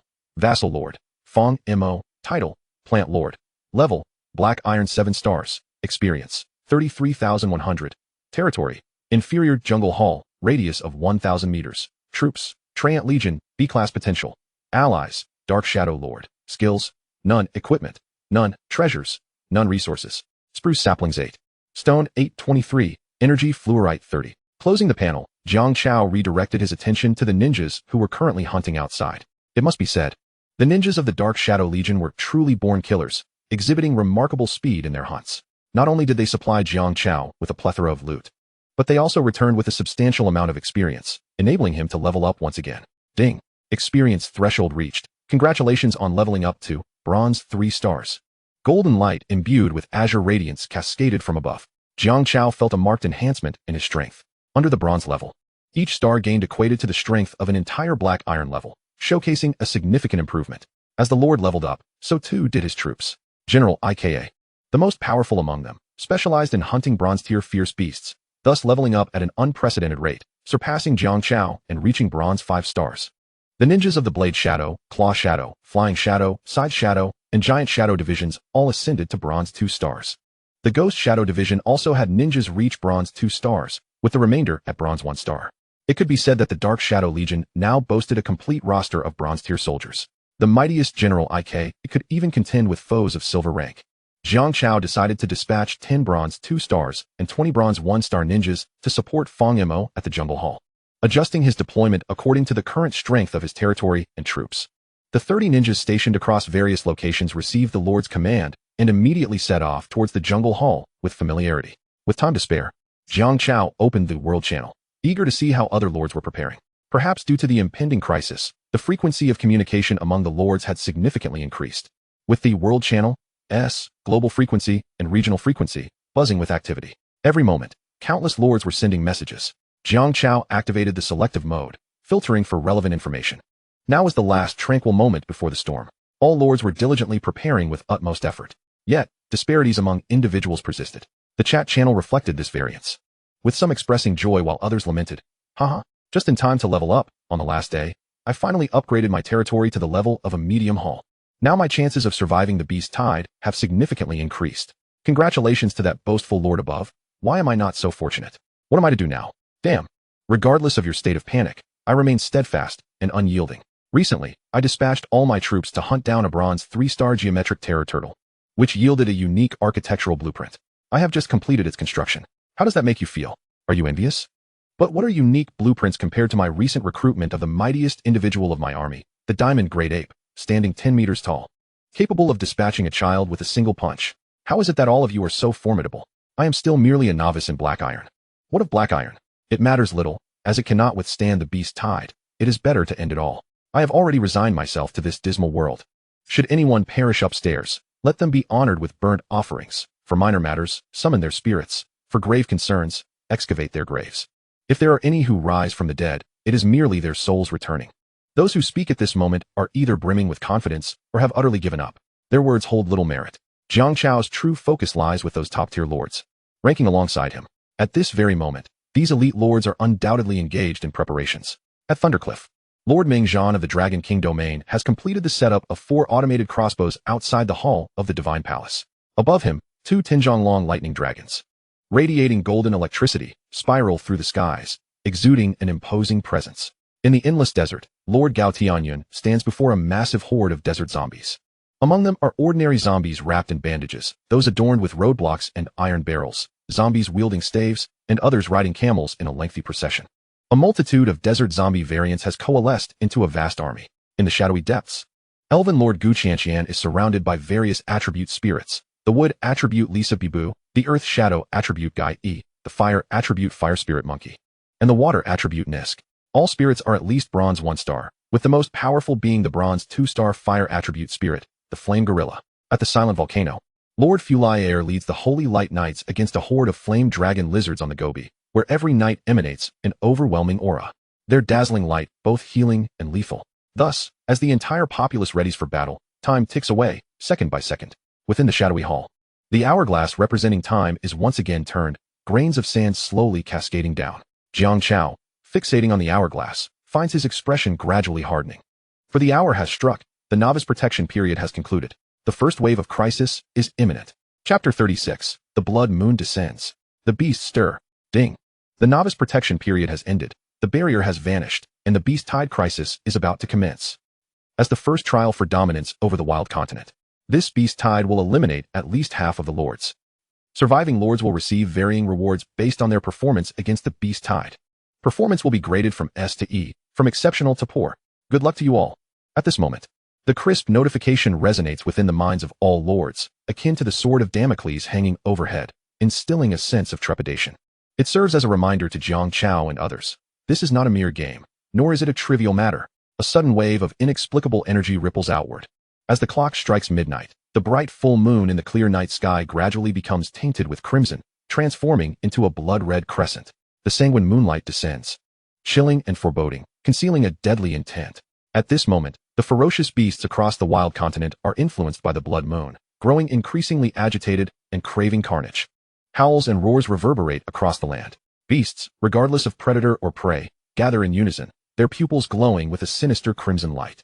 Waves of beasts surge forth, assaulting the nearest territories. In the shadowy depths, a jungle already fraught with peril has become even more treacherous. It seems to be drawn by an unknown force, as if colossal hands are covertly urging them forward. Within a 10-kilometer radius, be it marshlands, natural caves, open plains, or dense forests, all ferocious creatures erupt into chaos, converging into a colossal beast tide exceeding 10,000. Like a tidal wave, they charge towards the nearby shadowy hall, the strongest territory. Wherever they pass, destruction reigns, leaving naught but ruins in their wake. Seated within the shadowy hall, Jiang Chao finds himself facing over 100 ninja soldiers from the Shadow Legion, led by General Ika. Surrounding the territory stand 4 fortified defense towers and a rock wall forming an impregnable first line of defense. The beast tide is about to strike. For this moment, he has been preparing since his first day of crossing over, recruiting troops, upgrading his territory, repairing structures, and fortifying defenses. Each detail, seemingly trivial to others, has been meticulously addressed by him. Thus, he now sits confidently in the hall, ready for the decisive battle outside his territory. Switching to an aerial perspective, Jiang Chao observes. From the 4 cardinal directions, a multitude of ferocious beasts approaches.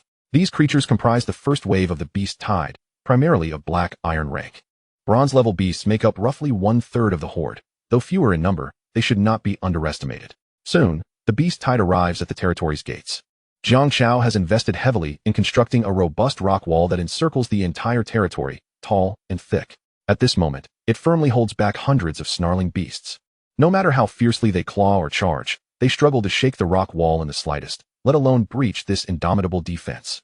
All they can do is emit frustrated roars. After some time of relentless impact, certain beasts begin to discern the vulnerable points in the rock wall's defense, the 2 great gates. The horde begins to focus its assault on the gates. Ferocious bulls, grand-horned elk, and armored rams, with their tough hides and immense strength, transform into living battering rams, repeatedly crashing against the tightly shut gates. Bang, bang, bang. The thunderous sound of impact resonates continuously. The 2 gates, crafted from wood and iron, struggle to withstand the onslaught. At this moment, the energy defense tower placed beside the gates also commences its attack on the horde. Within a 300-meter radius, a large swath of beasts is targeted. Atop the towering structure, the energy orbs accelerate rapidly, unleashing a barrage of dark rays that pierce through the bodies of the ferocious beasts, incinerating them to ash. Ding! Your energy defense tower has slain a black iron 7-star armored ram, gaining 7 experience and 1 mutton. Ding! Your energy defense tower has slain a black iron 6-star ferocious bull, gaining 6 experience, 1 beef, and 1 leather. Ding! Your energy defense tower has slain a black iron 9-star grand-horned elk, gaining 9 experience, 2 antlers, and 1 leather. The crisp notifications of kills resound in succession.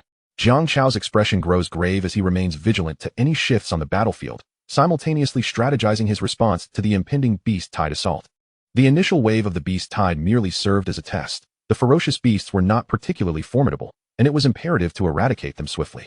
Otherwise, should the second wave of the main beast tide arrive, the situation would become perilously dire with the 2 waves of ferocious beasts converging. Thus, Jiang Chao commanded the ninjas, Shadow Legion, mobilize at once and annihilate the beast tide. I shall obey. General Ika, donned in armor and armed for battle, saluted before leading numerous ninja soldiers, transforming into shadows as they surged beyond the city walls to engage the beasts. The Flying Shadow Team ascended to eliminate the airborne ferocious beasts. The Giant Shadow Team secured the main gates. The Side Shadow Team initiated a proactive assault. The Claw Shadow Team maneuvered to provide support. The Ghost Shadow Team employed a tactic of overwhelming numbers. The Armored Shadow Team accompanied the general, poised to exterminate elite monsters of bronze rank and above. On the battlefield, General Ika astutely assessed the situation, allocating combat objectives with clarity, taking into account the unique characteristics of each ninja team. In the next moment, the ninjas dispersed in accordance with the orders. The Nightbat ninjas of the Flying Shadow Team spread their wings and swiftly soared towards the flying ferocious beasts. As the sole aerial unit among the 9 great teams, the significance and prowess of the Nightbat ninjas were on full display at that moment. 6 Nightbat ninjas ascended like lightning, plunging into the swirling mass of demonic birds that circled above their territory. They unleashed their disintegration lightwave skill. Beams of radiant light shot forth from their palms. Any demonic bird that came into contact with the light wave was instantly reduced to a fine powder, cascading through the air. Under attack, the demonic birds quickly regrouped and charged towards the Nightbat ninjas, their sharp beaks and hooked claws aiming to inflict harm. Yet, could these feeble creatures truly harm the Nightbat ninjas? The 6 ninjas exchanged glances, then suddenly accelerated, bursting through the encirclement of demonic birds.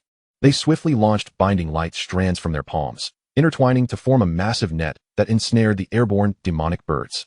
The Night S-Wing skill was activated, unleashing their deadly strike. The Nightbat ninjas infused dark energy into their wings, transforming them into razor-sharp blades capable of cutting through steel. Time and again, they darted through the flock of demonic birds, inflicting devastating slashes. In Chapter 37, the Shadow Legion joins the battlefield. The piercing cries echoed through the night sky. Within mere seconds, under the relentless slicing of the 6 Nightbat ninjas, Over 100 demonic birds were obliterated. This spectacle unfolded like a tempest, unstoppable in its ferocity. Meanwhile, on the main battlefield below, the remaining ninja soldiers were also wreaking havoc in their designated positions. The Scythe Shadow Team and the Giant Shadow Team stood guard at the two main gates, reinforcing their formidable defenses. The Giant Shadow Team's troll ninjas, each one brawny and imposing, formed an unyielding wall. Even when charged by rampaging bulls or rock-armored rams, they remained steadfast, with the beasts themselves recoiling from the force of their own impact. Subsequently, they were crushed and flung away, disappearing from sight. Under the vigilant protection of the troll ninjas, the gates remained unshaken. The last weak points of the rocky city walls were thoroughly fortified. Yet, mere defense was insufficient. Someone had to inflict damage. This role was perfectly fulfilled by the Scythe Shadow Team. With their insect-like limbs, they exhibited extraordinary agility, achieving peak acceleration and evasion. Their scythe-like arms, sharp as razors, made short work of the ferocious beasts as if they were merely chopping vegetables, one strike per beast. Occasionally, when faced with a surge of beasts, the scythe ninjas unleashed their advanced skill, the Fong Chain Assault. Swinging their scythe blades imbued with dark energy, they unleashed a continuous storm of cutting edges, annihilating the advancing ferocious beasts. Thus, the front and rear gates faced no further risk of breach. The main battlefield shifted to the flanks of the territory. Here, the Ghost Shadow Team, the Claw Shadow Team, and the Armored Shadow Team's ninjas were in a frenzy of slaughter. Roars echoed as ferocious beasts with blood-red eyes charged towards the rocky walls on either side of the territory. This area was devoid of defenses, leaving a gap in the fortified watchtowers where the dark rays could not reach, resulting in a congregation of numerous beasts. The Shadow Legion deployed a significant number of ninja soldiers to the sides of the territory, wreaking havoc.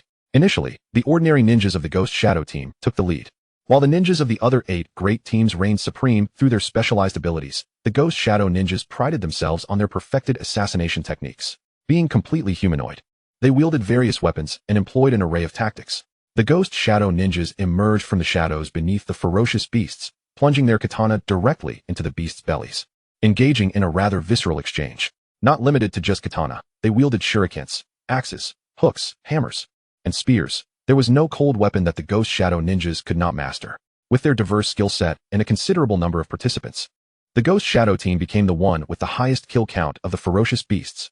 Of course, it was not just the Ghost Shadow Team that shone brightly. The ninjas of the Claw Shadow Team and the Armored Shadow Team also displayed remarkable prowess. The Claw Shadow Team's Hunter-Claw ninjas concentrated dark energy into colossal pincers, effortlessly severing multiple ferocious beasts in half. Those beasts attempting to launch surprise attacks from behind were swiftly dispatched by the spikes on the Hunter-Claw ninjas' other arms. This dual-pronged combat style perfectly encapsulated the Hunter-Claw ninjas' characteristic of offense and defense in harmony. Lastly, the Samurai ninjas of the Armored Shadow Team followed their leader, General Ike, methodically eliminating the higher-ranking and more threatening bronze-tier ferocious beasts among the tide. With a swing of his Shadow Samurai sword, imbued with ghostly blue flames, General Ike displayed formidable lethality. The ferocious beasts were grievously wounded by mere grazes, and death awaited those who made contact. In the blink of an eye, General Ike carved a bloody path through the beast tide, directly confronting a ferocious beast leader commanding the lower-tier beasts, a roaring hyena of bronze 5-star strength. Realizing the peril, the roaring hyena attempted to flee. However, General Ike activated his skill, General's Command, summoning several samurai ninjas to his side, forming an encirclement that completely sealed off the roaring hyena's escape routes. Naturally, the roaring hyena would not sit idly by. It summoned several bronze 2-star ferocious beasts to engage in battle with the samurai ninjas. Yet, what level were these ferocious beasts, and what level were the ninja soldiers? The bronze 2-star beasts summoned by the roaring hyena, such as the fang-toothed crocodile, rock-armored ram, and gale steed, were utterly no match for the samurai ninjas.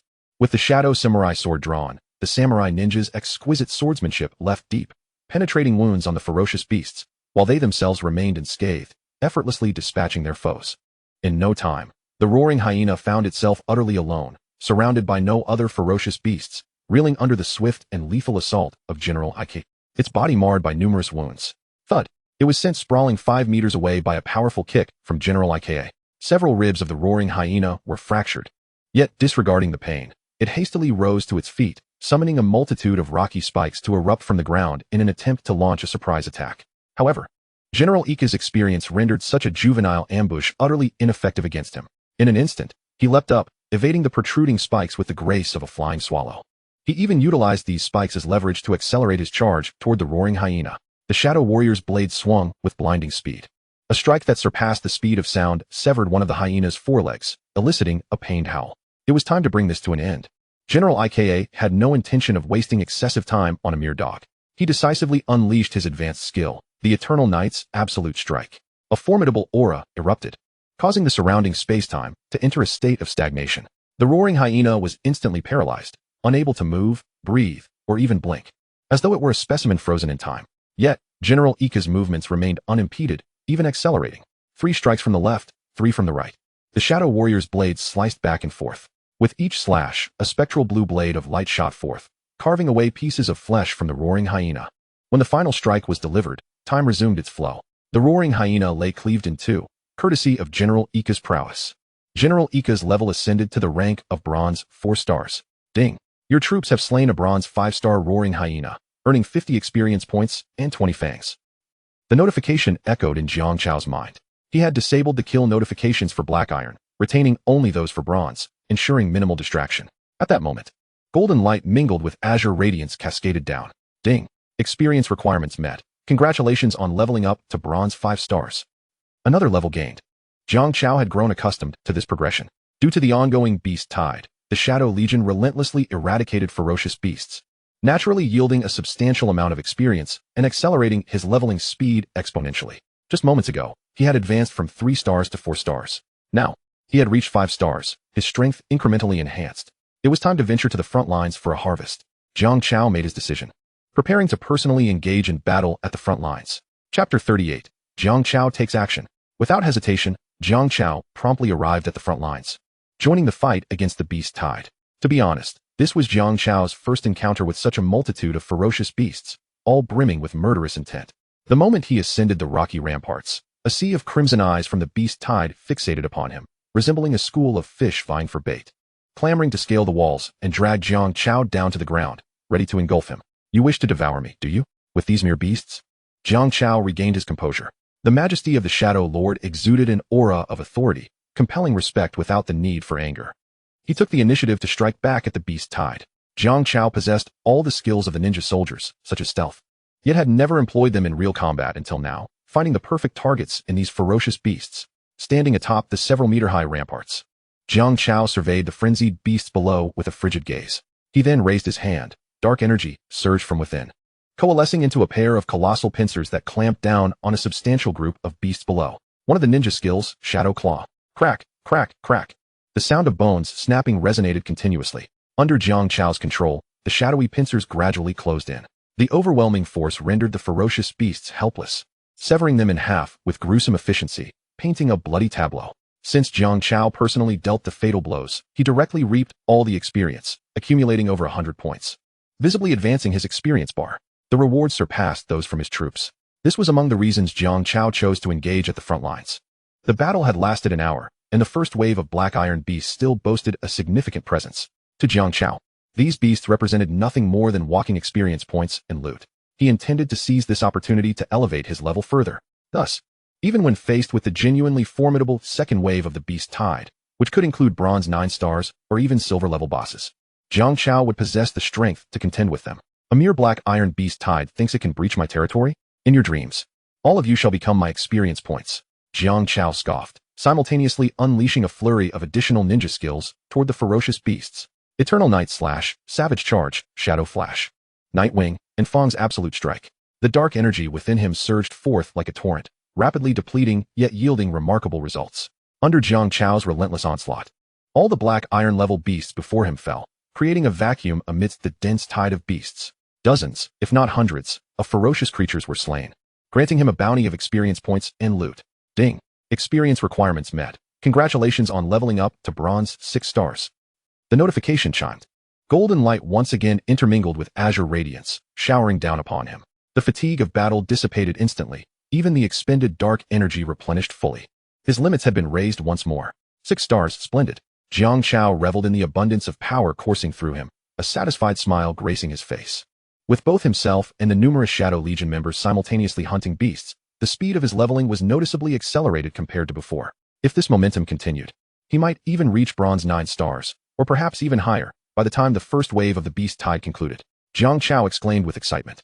He resolved to unleash more of his potential to hasten his leveling. activating the Nightwing skill, a pair of wings identical to those of the Nightbat ninja. Though composed of dark energy, materialized behind Jiang Chao. He took flight, soaring to the main battlefield on the flanks of his territory, where he would join General Ik, who was leading the armored Shadow Legion and hunting elite monsters. My lord. Upon seeing Jiang Chao's arrival, General Ika hurried forward.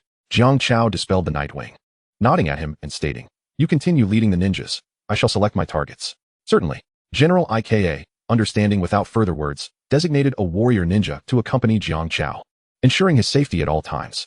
After all, even though the lord was powerful, he must not be put at risk.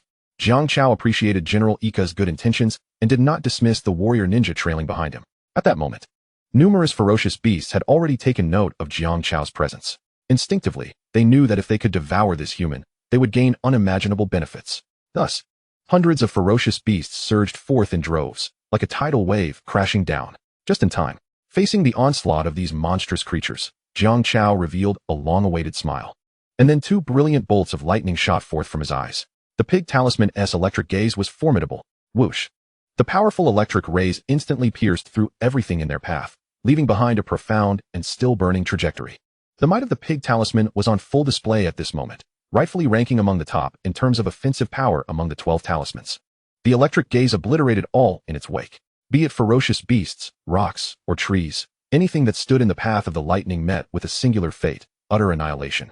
Reduced to dust, a line of ferocious beasts was instantaneously vanquished. Those in other directions, witnessing this spectacle, were struck with terror yet continued to charge recklessly towards Jiang Chao. Bearing their fangs and claws like demonic fiends, Jiang Chao remained composed and unperturbed. The energy that had concentrated in his eyes dissipated, replaced by two orbs of scarlet flames bursting forth from his palms.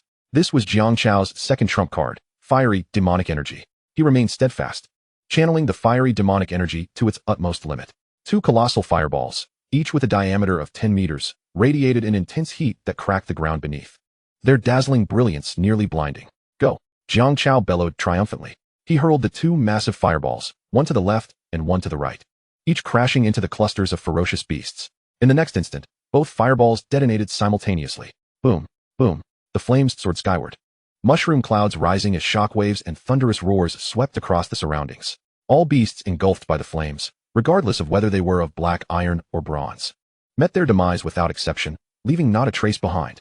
By Jiang Chao's side, only two vast, charred craters remained. Such was the power of the fiery demonic energy, capable of annihilating any adversary of the same rank in an instant. Unparalleled strength. The ferocious beasts obliterated by the electric gaze, and the two massive fireballs also granted Jiang Chao a significant amount of experience. A crisp notification chimed once more. Ding. Experience threshold reached. Congratulations on leveling up to Bronze 7-star. At this moment, under the slaughter orchestrated by him and the ninja soldiers, the initial wave of black iron beasts had been nearly eradicated. Yet Jiang Chao remained unsatisfied. Onward. I must ascend to Bronze 9-star. Chapter 39. The conclusion of the first wave of beast tides and the overall battle situation. With the scale of the beast tide significantly diminished, the number of beasts attacking the front and rear gates was no longer as dense as at the outset. The defense formed by the rocky walls and energy defense towers was sufficient to cope. This allowed the Shadow Legion to allocate more forces to launch a proactive assault against the beast tide. Thus, under Jiang Chao's leadership, a one-sided counterattack commenced. Boom, boom. The fiery demonic energy unleashed, creating gigantic fireballs that erupted, mushroom clouds rising amidst the dwindling beast horde. While inflicting substantial casualties, it also disrupted the formation of the beasts. Follow me, Jiang Chao commanded. Leading the charge alongside General Ika, they encircled the last batch of ferocious beasts with the ninja soldiers. The first wave of the beast tide primarily consisted of black iron-level beasts, with bronze-level beasts comprising less than a third of the total. And those were only at the initial stages of Bronze 3-star. If a mere lower-level lord were to face such a horde, they might falter. But was Jiang Chao an ordinary lord? Clearly not. He had always been at the forefront of all. A mere black iron-level beast tide posed no significant threat to his domain. Within 2 to 3 hours, the entire first wave of the beast tide was eradicated by the Shadow Legion, leaving none alive. Jiang Chao himself played an indispensable role in the battle. The pig talisman combined with the fiery demonic energy rendered his strength even more formidable than General Ika, regardless of whether they were bronze or black iron beasts. They all faced the same fate in the presence of the electric gaze and fireballs. They became Jiang Chao's experience points. Energy gathered in his eyes. The electric rays shot forth, piercing through the last ferocious beast, turning it to ashes. Simultaneously, ding. Experience threshold reached. Congratulations on leveling up to Bronze 9 star. The crisp notification chimed for the nth time. Golden light cascaded down. Leveling up to Bronze 9 star meant Jiang Chao had reached the pinnacle of the Bronze level.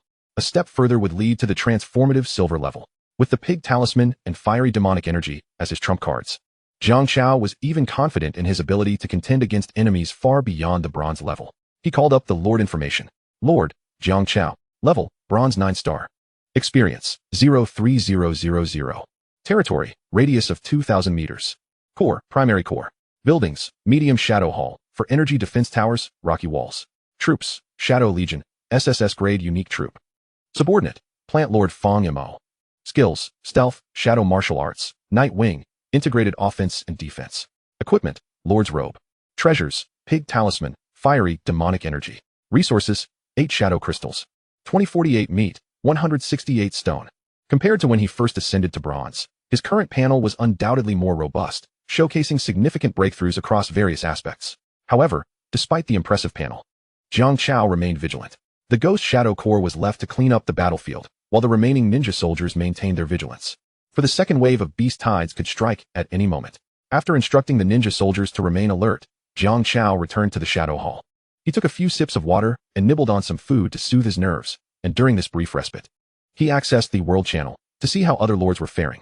World General Frequency. At this moment, the vast majority of lords were either still battling the beast tide or had already succumbed to the destruction of their territories, their cores shattered and lives lost. Only a scant few top lords had weathered the first wave of crisis. Therefore, the number of speakers was minimal. Yet, this scarcity was relative to the usual vibrancy of discussions. Among the 30 billion lords, someone would invariably speak up. Oh my, I finally finished off the beast tide. It terrified me. My troops nearly faced extinction. Hey, you finished that quickly? It appeared that the intensity of the beast tide was determined by the overall strength of the territory, suggesting that the aforementioned lord likely had a lower level, thus facing a weaker beast tide with a higher chance of victory. Is that so? No wonder my side is beset by high-level monsters of Black Iron 4 stars and above. You dare to mention Black Iron 4 stars? I serve as the lord of a medium-sized hall, commanding an S-class unit known as the Divine Palace Thunder Dragon. Alas, we are directly confronted with a bronze-tier beast tide. Though fortune smiles upon us, as it is merely a single wave. Ah, an S-class unit of such stature, how exhilarating. Few lords possess the resilience to withstand the onslaught of the beast tide. I have already witnessed several acquaintances among the lords succumb, their defenses breached, and their cores annihilated, leaving them utterly defeated. It has been foretold that this time, at least half of the lords will be eliminated, and indeed, the truth of that prophecy is evident. Emerging from the novice village, the peril is suffocating. How daunting it is to aspire for dominance over the untamed continent. With a flick of a switch, I closed the world frequency and transitioned to the regional frequency of the shadowy forest where I reside. The overall situation remains grim. Even among those lords who have managed to survive the initial wave of the beast tide, only a scant majority have done so. Countless lords have met their demise at the hands of the beast tide. Notably, the elven lord Gu Qianqian has distinguished herself during this wave of beasts. According to reports from nearby lords, her elven army boasts an array of attributes and skills, capable of executing combination attacks. The first wave of the beast tide failed to breach Gu Qianqian's defenses, as her elven forces dispatched them all with remarkable efficiency. An SS-class unit, the elven army, indeed possesses significant potential. I nod in acknowledgement. The potential of a unit is the sole and most authoritative measure of its worth, ranging from F to the utmost SSS. The higher the potential level, the more formidable the unit's growth and capabilities will be. The rewards bestowed upon a lord can also be categorized into various tiers. For instance, if a lord draws an F-class unit, the combat prowess of the soldiers they recruit will be feeble, rendering them incapable of contending with C, B, or A-class units of the same realm. This signifies that F-class units, be it in combat or plunder, stand no chance against higher-tiered units. Consequently, the developmental speed of such a lord will perpetually lag behind those fortunate enough to acquire superior units. While others may ascend levels daily, they struggle even to secure the basics of survival, such as the cruelty of our reality. Take, for instance, this defensive battle against the beast tide. With a mere 7 days for development, I, a lord wielding an SSS-class unit, have ascended to the bronze tier, upgraded my hall and core, and amassed a sufficiently large army of units. With barely a scrape, I triumphed over the first wave of beasts with relative ease. However, lords drawing units of C-class potential or lower can only elevate to Black Iron 7 stars, and reaching bronze is beyond their grasp. Such comparative strength leaves them ill-equipped to face even the Black Iron beast tide. Even a strategy of sacrificing oneself to slay 1,000 foes is fraught with peril. In summary, The overarching battle situation among over 3 billion lords is far from optimistic. Following the resolution of this crisis in the novice village, at least half of the lords will face ruin. Chapter 40. The beast tide is not yet over. We must continue to fight. It is now 2:30 in the morning. The first wave of the beast tide has just concluded. Yet, the blood-red moon in the night sky shows no signs of fading. Instead, it emanates a more sanguinary glow. The brief respite has vanished. The sound of frantic, thunderous footsteps reverberates from the surrounding jungle. The ground trembles once more. I realize the second wave of the beast tide is upon us. Ascending the city walls, all ninja soldiers are already in position, standing ready. The moment the beast tide appears, they will swiftly launch an assault against the ferocious beasts. My lord, General Ika approaches my side. The second wave of the beast tide is stronger. We must hold the line. Remember, I stand with you. I pat General Ika on the shoulder, offering words of encouragement. He receives this well, immediately bowing and proclaiming, as long as the land endures, we too shall endure. I vow to live and die alongside my lord. Excellent. I affirm with a solemn nod. My gaze shifts to the distance. There, a dark mass resembling a tide of beasts draws closer. Commence the battle. General Ika commands without hesitation. His figure transforms into a streak of blue lightning as he rushes down the city wall, leading the ninja soldiers into battle against the beast tide. The second round of the defense against the beast tide has officially begun. This time, the beasts of the tide predominantly comprise bronze tiers, with most at 3 stars or lower, followed by a notable number at 4 to 6 stars, and a few high-tier bronze beasts of 7 to 8 stars. Overall, the threat level far exceeds that of the initial wave of black iron beasts. The 2 main gates remain the focal points of the beast tide's assault, where the fighting is most intense. General Ika stands firm at the city gate, unsheathing his shadow warrior sword and unleashing a flurry of ethereal blue flames. During the first wave of the beast tide, not only did I rise in level, but the ninjas of the Shadow Army also accrued abundant experience from slaying the beasts, leveling up significantly. General Ika has similarly advanced. He has now reached bronze 9 stars, exhibiting extraordinary combat prowess. He can even challenge enemies of silver tier. Although these beasts are also of bronze tier, they pale in comparison to him. The disparity between them is akin to an insurmountable chasm. A crisp snap echoes as General Ika activates his skill, summoning numerous warrior ninjas to his side to engage in the front line against the beast tide. He himself charges directly into the heart of the beast horde, ruthlessly commencing a slaughter. His formidable general's armor renders him impervious to harm from the beasts, while his sharp samurai blade inflicts devastating damage. The bronze 9-star General Ika transforms into a cold and merciless killing machine, expertly wielding his blade to slay the beasts one after another. Before the city gate, he carves out a zone of safety amidst the chaos. One man stands against 1,000, unyielding, while General Ika leads the Shadow Army in battle against the beast tide. I too remain occupied. I venture to the flanks of the territory, where the energy defense towers cannot reach, and there I eliminate the equally dense swarm of beasts. As a fellow bronze 9-star, my strength surpasses even that of General Ika at this moment. With my firepower unleashed, I stand atop the rocky city wall. With a swift motion, my eyes gather energy, unleashing bolts of lightning that pierce through the air for hundreds of meters, leaving scorched earth in their wake. Simultaneously, crimson flames blaze in my hands, expanding into massive fireballs that explode across the vacant ground occupied by the beast tide. Boom, boom, boom. Under this indiscriminate assault, no beast, regardless of its bronze tier, can withstand the onslaught. Their fates are sealed. They either fall to the piercing bolts of lightning or are obliterated by the explosive force of fire. I transform into a mobile artillery unit, navigating the rocky walls with agility. Wherever the beast tide gathers, I am there. The thunderous explosions and blinding flashes of fire and lightning manifest on the battlefield, only to vanish in an instant. Each appearance signifies the demise of numerous beasts at my hands. However, despite the numerous beasts I and the Shadow Army have slain, the second wave of bronze beasts is far more abundant. Almost all the bronze beasts within a 10-kilometer radius have converged, numbering no less than 10,000. Despite Jiang Chao and the Shadow Legion unleashing their full firepower, vanquishing countless ferocious beasts, an incessant tide of these monstrous creatures relentlessly assaults their defenses, only to be continuously exterminated. Were it not for the demise of these beasts, their carcasses would vanish, transforming into experience points and loot. And it is likely that mountains of corpses would have already accumulated. Is this the preferential treatment afforded to the headlord? Jiang Chao could not help but let out a bitter laugh. The intensity of the first wave of crisis is determined by the overall strength of the territory. As a lord always at the forefront of development, the name of the Shadow Lord is known to many, and he has indeed become the target of mysterious forces. Even if another lord with an SSS potential troop type were to take his place, they might struggle to endure. Moreover, his circumstances are becoming increasingly dire. The onslaught of beasts is unrelenting and growing more ferocious. The ninja soldiers of the Shadow Legion, each imbued with several stars of bronze, slaughter the ferocious beasts with ease. Yet, the tide of beasts is virtually inexhaustible. Gradually, some ninja soldiers find themselves besieged by a multitude of these creatures, who then converge upon them, tearing them apart into wisps of shadow. The frequency of the ninjas' deaths and revivals is escalating rapidly. Meanwhile, on another front, the Jungle Hall, now annexed as a subordinate territory to the Shadow Hall, is also under siege by the tide of beasts. The plant lord, Fang Yamo, is in a similarly precarious situation. Such a ferocious tide of beasts.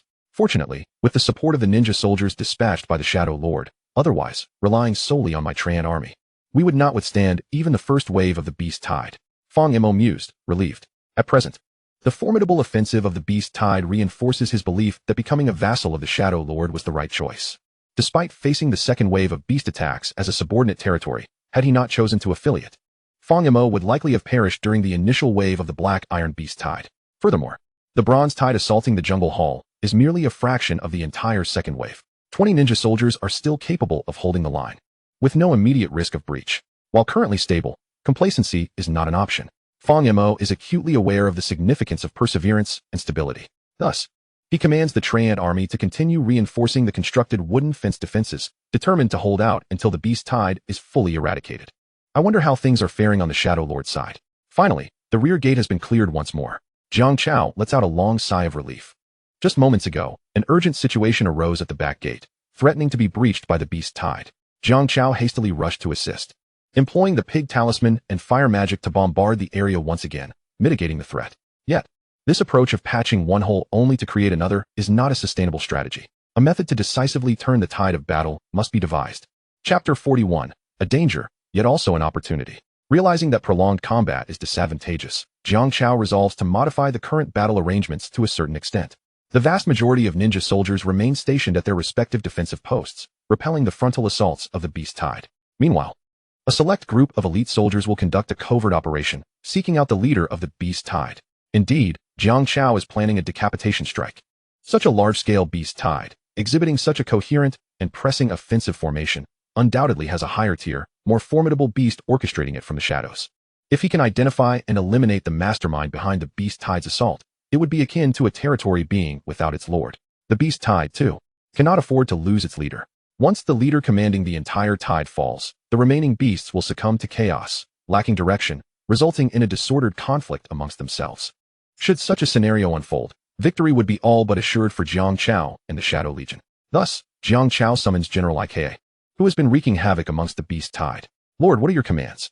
General Ike emerges from the shadows, having just exited the battlefield, still stained with the blood of ferocious beasts, exuding a foul stench. The Shadow Warrior's blade in his hand radiates an aura of bloodlust that sends shivers down the spine. As Jiang Chao employs lightning and fireballs to slay the beasts beneath the city walls, he shares his plan with General Ike. Thus and so, in this manner and that understood, my lord. Moments later, having grasped the plan, General Ike melds back into the shadows, leading the Shadow Legion to infiltrate the rear of the beast tide in search of its leader. Meanwhile, as Jiang Chao strategizes to turn the tide, other head lords across the wild continent are also facing their second wave of crises. The second wave of attacking foes is no longer a singular beast tide. Instead, it is a precisely selected array of adversaries, tailored to exploit the weaknesses of these lords. In the Silent Fire Volcano, the nearby town of Hill in the Greystar Kingdom is under siege by a beast tide. Simultaneously, the Holy Light Hall, where Holy Light Lord Folair resides, is confronted with a second wave of undead legion attacks. Logically, the Holy Light, belonging to the Sacred Spirit category, naturally counters undead creatures. However, this undead legion is far from ordinary. In life, they were renowned Holy Light Knights, interred within the surrounding mountains, only to be resurrected by an unknown entity, transforming into undead beings while retaining their former mastery of Holy Light powers. In other words, the Undead Legion possesses characteristics of both undead creatures and Holy Light Knights, capable of both healing and eroding, purifying and cursing, a veritable anomaly. Upon witnessing the Undead Legion's assault, Folair initially felt assured of victory, believing that the so-called immortal undead would pose no challenge to his Holy Light Knights. Without a second thought, he commanded the Holy Light Knight captain to lead the charge. However, in a single encounter, they suffered a significant defeat. The undead army declared, "We possess the skills you wield, yet we also wield skills you do not." They promptly overwhelmed the Holy Light Knights, leaving them reeling. 3 bronze knights of 6 or 7 stars were slain by the Undead Legion. Had the Holy Light Knight captain not swiftly led the retreat to the safety of the territory's defenses, Lord Folair might well have become a mere figurehead. Of course, not all head lords share Folair's misfortune. Elven Lord Gu Qianqian leads her elven army in a fierce back and forth against the second wave of Beast Tide. Though composed of SS-level troops, the diverse attributes of the elves synergize to unleash combat capabilities rivaling those of SSS-level forces. Earth elves create rocky barriers and can summon spikes from below to attack. Wood elves reinforce these barriers and spikes with vines and roots while healing injured allies. Ice and water elves control the battlefield, launching streams of water followed by freezing spells, creating extensive patches of frozen ground to delay the advance of the beasts. Lightning, fire, light, and combat elves serve as the main damage dealers, unleashing torrents of lightning, flames, lasers, and aura upon the ferocious beasts. Their output is nothing short of formidable. In the endless desert, pharaoh Lord Gao Tianyun, whose foes mirror his own formidable nature, finds himself besieged by a horde of mutated plants. Thus unfolds a captivating twist on the classic tale of plants versus zombies, where the once defensive flora now take the offensive, while the zombies, previously intent on devouring brains, transform into guardians of their territory. The Iron Gate zombie stands resolutely outside the domain, forming an impenetrable barrier against the relentless onslaught of peas, cabbages, and corn kernels. Ordinary zombies, barrier zombies, and buckethead zombies surge forward from behind the defensive line, eager to devour every last plant. Towering like armored vehicles, camel zombies line up, while lich zombies place tombstones to obstruct paths and absorb sunlight. And even the colossal giant zombie, several meters tall and capable of hurling smaller zombies, joins the fray. On the side of the mutated plants, there are formidable weapons at their disposal such as coconut cannons, corn cannons, ice watermelons, and gatling peas. A uniquely brutal battle rages fiercely before the Grand Desert Hall. At the Thundercliff, Dragon Lord Meng Zhan stands atop the head of a colossal dragon, soaring through the skies. His troops consist of the S-class Divine Palace Thunder Dragons, beings inherently imbued with the power of thunder and possessing an exceptionally pure dragon bloodline. Though their recruitment resources are scarce, relegating them to S-class status.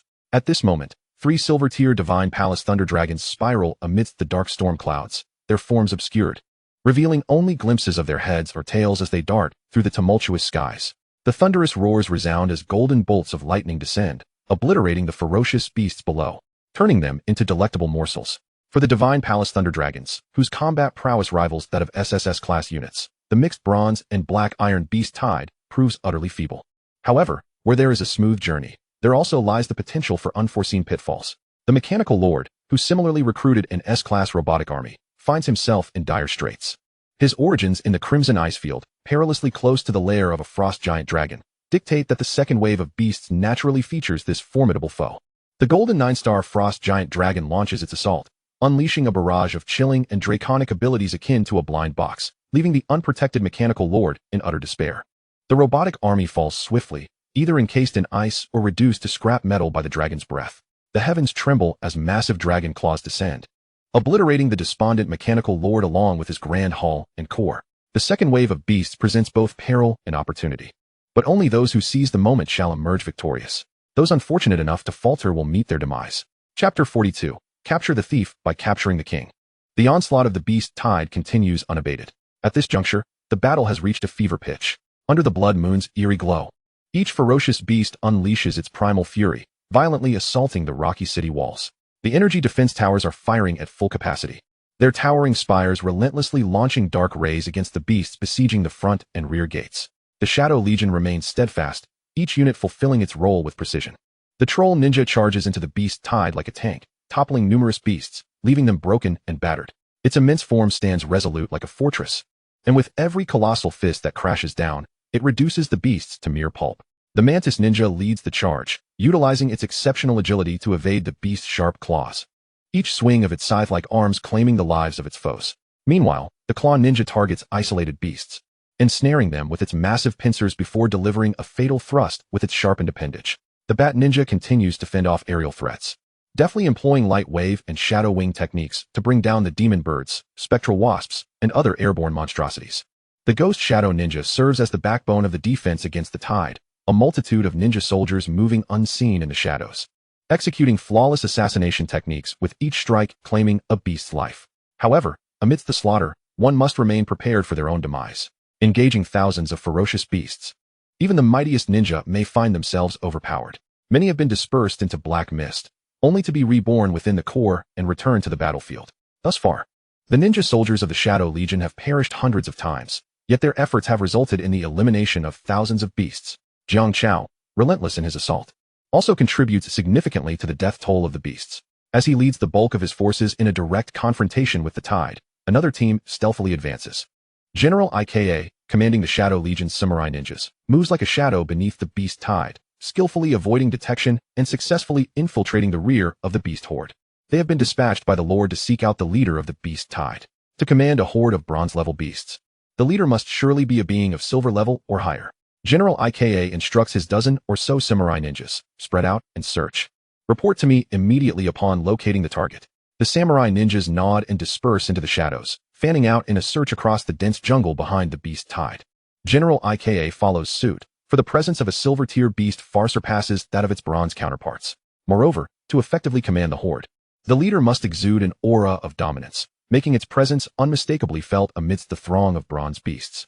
Before long, General Ika makes a discovery. There, within a cave, he gathers a group of samurai ninjas and heads towards the cave, a few hundred meters away. Upon entering, General Ika indeed spots the leader of the beast tide, a silver 3-star beast, the Berserk War Bear. He quickly relays the information to the Lord. My lord, we have located the leader of the beast tide. Found it, on the city walls. Jiang Chao's eyes gleam with excitement upon hearing the good news from General Ika. He promptly switches to the true perspective, observing the beast tide leader through General Ika's eyes. The general and his team remain concealed in the shadows, hidden behind a protruding rock within the cave. Beside the remnants of creatures devoured by the beast tide leader, silver 3-star, Berserk War Bear. After a few glances, Jiang Chao recognizes the identity of the beast tide leader. During this period, he has diligently perused the introductions of beasts and monsters within the world channel, committing a substantial amount to memory. Beast, Berserk War Bear. Level, silver 3-star, upper limit silver 9-star. Skills, Jungle King. Naturally possesses the aura of a king, capable of commanding beasts below its level. Battle ferocity. In its normal state, its power increases by 30. Upon activation, it enters a berserk state, enhancing both attack and defense by 100. But at the cost of self-harm. Meat Shield War Chariot. Condenses earth attribute energy to form a barrier, propelling it rapidly towards the target, inflicting tremendous damage. The Crumbling Sand Fist. Transforming rock barriers into armor. One punch unleashes a howling tempest of yellow sand, capable of hindering movement and burying foes. Its formidable attributes place it among the upper echelon of silver-tier, 3-star beings. No wonder it can summon such a massive tide of bronze beasts. My lord, shall we engage? We must. Jiang Chao, undeterred by the formidable strength of this raging war bear, remained resolute in his original plan, to permanently resolve the beast tide. Eliminating its leader is the most direct method. As the old adage states, to shoot a man, one must first shoot his horse. To capture a thief, one must first capture the king. Remain where you are and do not move. I shall rendezvous with you. With that, Jiang Chao activated the stealth skill of a ninja soldier, merging into the shadows as he advanced towards the cave where the raging war bear resided. Before long, he met General Ika, who had also remained in place. My lord, in the realm of shadows, General Ika respectfully bowed. He began to assess their respective strengths, stating, our assassination target is the silver-tier, 3-star raging war bear, known for its high attack and substantial health. Both you and I are bronze-tier, 9-star, capable of challenging a silver-tier, 1-star adversary, and together we pose a threat to the raging war bear. Furthermore, we have over a dozen bronze-tier, 5-star warrior ninjas as support. This endeavor presents at least a 70% chance of success. 70%, you say? That is sufficient. Nodding in agreement after hearing General Ika's analysis, Jiang Chao recognized the urgency. The beast tide continued to batter their defenses. Every second of delay posed a risk. They must swiftly eliminate the beast tide leader. A 70% chance was already higher than he had initially anticipated. Thus, Jiang Chao surveyed General Ika and the numerous warrior ninjas before issuing a command. The decapitation operation commences. Target, the raging war bear. At your command, General Ika and the warrior ninjas transformed into shadows, dispersing to surround the cave from all directions. Unbeknownst to the voraciously feeding raging war bear, they closed in. In the next moment, General Ika surged forth from the shadows, launching a sudden attack. The shadow warrior blade in his hand cleaved down towards the bear's head. The raging war bear, sensing the impending danger, let out a fierce roar.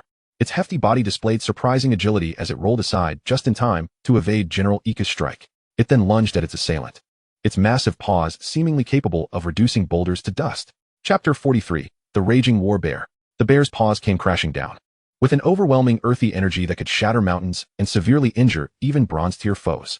General Ika knew he could not take the hit head-on, So he deftly transformed into shadows, evading the bear's counterattack while swiftly maneuvering to its rear. With a sharp thrust, the blade pierced flesh. General Ik emerged from the shadows, delivering a swift strike to the bear's rear. The intense pain elicited a furious roar from the massive brown beast. Yet, as it turned to retaliate, General Ika had already vanished into the shadows. Simultaneously, 10 bronze tier, 5-star warrior ninjas appeared, brandishing their shadow warrior blades, launching a coordinated assault from all sides against the raging war bear. The ninja's attack was synchronized and relentless, even though the bear managed to fend off attacks from 4 directions. 6 of the warrior ninja's blades found their mark, slashing against its hide. The shadow warrior blades were exceptionally sharp, cleaving through iron as though it were mud. The bear's tough fur proved futile against the gleaming edges of the blades, resulting in several bloody wounds. Roar! The raging war bear was utterly enraged. As a silver tier, 3-star creature, it was one of the mightiest beasts within a 10-mile radius. It had not anticipated being so thoroughly outmatched by a horde of shadowy adversaries. Although the wounds were not deep enough to affect its combat prowess, its pride was deeply wounded. This cannot stand. These ants must pay dearly for their audacity. Roar! The raging war bear bellowed once more, rising to its feet, its forepaws leaving the ground as it pounded the earth in pursuit of the elusive warrior ninjas. The force of its strikes caused the cave to tremble, sending fine sand and stones cascading down. In the midst of the bear's frenzied assault, 2 or 3 warrior ninjas were caught off guard and were crushed into a cloud of black mist. They would soon revive in the distant core. At this moment, General Ika made another strike, employing his ethereal blue flame blade, which extended several meters to disrupt the raging war bear's rhythm. He then activated his command skill, summoning the warrior ninjas who had revived in the shadow hall back into the cave to charge once more at the raging war bear. General Ika and the warrior ninjas attacked in unison. Fearless of death, the ninjas seized every opportunity to slash at the raging war bear with their shadow warrior blades, aiming to inflict damage or disrupt its assault rhythm to create openings for General Ika. Even if they were turned into black mist by the bear's strikes, the warrior ninjas could immediately revive through the core, only to be summoned back by General Ika to continue their onslaught. This relentless cycle of infinite revives and teleportations was utterly infuriating. Even the raging war bear was bewildered. What is happening? How can these shadowy creatures never be vanquished? What nonsense is this? Meanwhile, General Ika, as the primary offensive force, maximized his bronze tier, 9-star capabilities, unleashing a combat power rivaling that of a silver tier, 1-star foe. With his ultimate technique, the Eternal Knight's Absolute Cut, a powerful wave radiated from General Ika, permeating the entire cave. The movements of the warrior ninjas and the raging war bear became suspended. Only General Ika could move freely. The shadow warrior blade was drawn, ignited by ethereal blue flames. And with breathtaking speed, he unleashed a flurry of shadowy blade strikes. The final blow. Crack. The surrounding space shattered like a mirror. All previously unleashed blade strikes converged upon the raging war bear, leaving a series of gaping, bloodied wounds. General Ika unleashed his ultimate move, severely injuring the raging war bear. Roar. The raging war bear was sent flying by the blade strikes, crashing heavily into the cave. At that moment, it was a grotesque sight, bloodied and battered. With one of its forepaws nearly severed, it realized that if it did not summon all of its strength, it would surely perish. Thus, the primal fury skill was activated. The raging war bear ignited its own blood, fully entering a state of rage, with its attack and defense doubled. Moreover, its injuries rapidly healed, leaving only a few scattered wounds. Roar. The raging war bear's eyes glowed crimson. Its massive frame, now akin to a tank, charged forth with unstoppable momentum. Skill activated. The Meat Shield War Chariot. It prepared to obliterate General Ika with this move. However, General Ika did not evade as he had moments before. Instead, he assumed a firm stance, resolute and unyielding. In a sudden turn of events, the fierce battle bear found itself caught off guard. Emerging from behind General Ika, a figure leapt forth, brandishing a brilliant crimson fireball, none other than Jiang Chao, to launch a surprise attack on the ferocious creature. He had previously concealed himself within the Shadow Realm, while General Ika led the warriors and ninjas into combat. Now, at this pivotal moment, he chose to reveal himself. Fire of the Demon, Great Flame Sphere. Jiang Chao bellowed, exuding an air of dramatic flair as he hurled the fireball towards the charging battle bear. The two forces collided with the precision of a fateful encounter, resulting in a thunderous explosion that illuminated the cavern like the wrath of the heavens. Cracks spiderwebbed across the rocky walls, and countless stones rained down from above. Jiang Chao and the ninjas swiftly activated their stealth abilities, merging into shadows to evade the chaos, impervious to the devastation unfolding outside. However, the battle bear, unprepared for such an assault, was struck squarely by the fireball, sustaining an overwhelming 99 of the damage. Charred and battered, it staggered under the force of the blast, its insides rattled. The aftermath was nothing short of catastrophic. The once spacious and comfortable cavern had been reduced to the desolation reminiscent of a war-torn landscape. As Jiang Chao and the ninjas emerged from their concealment, they remained vigilant. For the kill notification had yet to resonate. Despite its grievous wounds, the battle bear still clung to life, poised to retaliate. As anticipated, Jiang Chao soon spotted a makeshift barrier of earth energy, behind which the beleaguered bear had taken refuge to mitigate the final blow. Though it had survived the explosion, it was now a mere shadow of its former self, its brown fur singed and its ferocity waning. Do not allow it a moment's respite. Jiang Chao urgently cautioned the ninjas, for such formidable beasts possess an indomitable spirit. As long as their vital organs remain intact, they can recover from even the most grievous of wounds. In the brief span of mere seconds, Jiang Chao observed that several gashes, inflicted by the falling debris, were already beginning to heal. If this continued, the bear might regain enough strength to flee. With a steely resolve, Jiang Chao proclaimed, "Seize the moment while it is weak." Chapter 44, Kill. Level up to silver. Bull charm spell. With that declaration, Jiang Chao, General IKA, and over 10 warriors and ninjas surged forward in unison, launching a relentless assault on the already battered battle bear. The warriors and ninjas led the charge, surrounding the creature in a concerted effort to bring it down. Realizing it had no avenue of escape, the bear resolved to eliminate its adversaries, disregarding its injuries. Once more, it unleashed its formidable meat shield charge, effortlessly sending the bronze-ranked warriors flying like wisps of dark mist. At this moment, Jiang Chao and General IKA reached the bear's side. IKA struck first, sheathing his katana before executing a swift draw.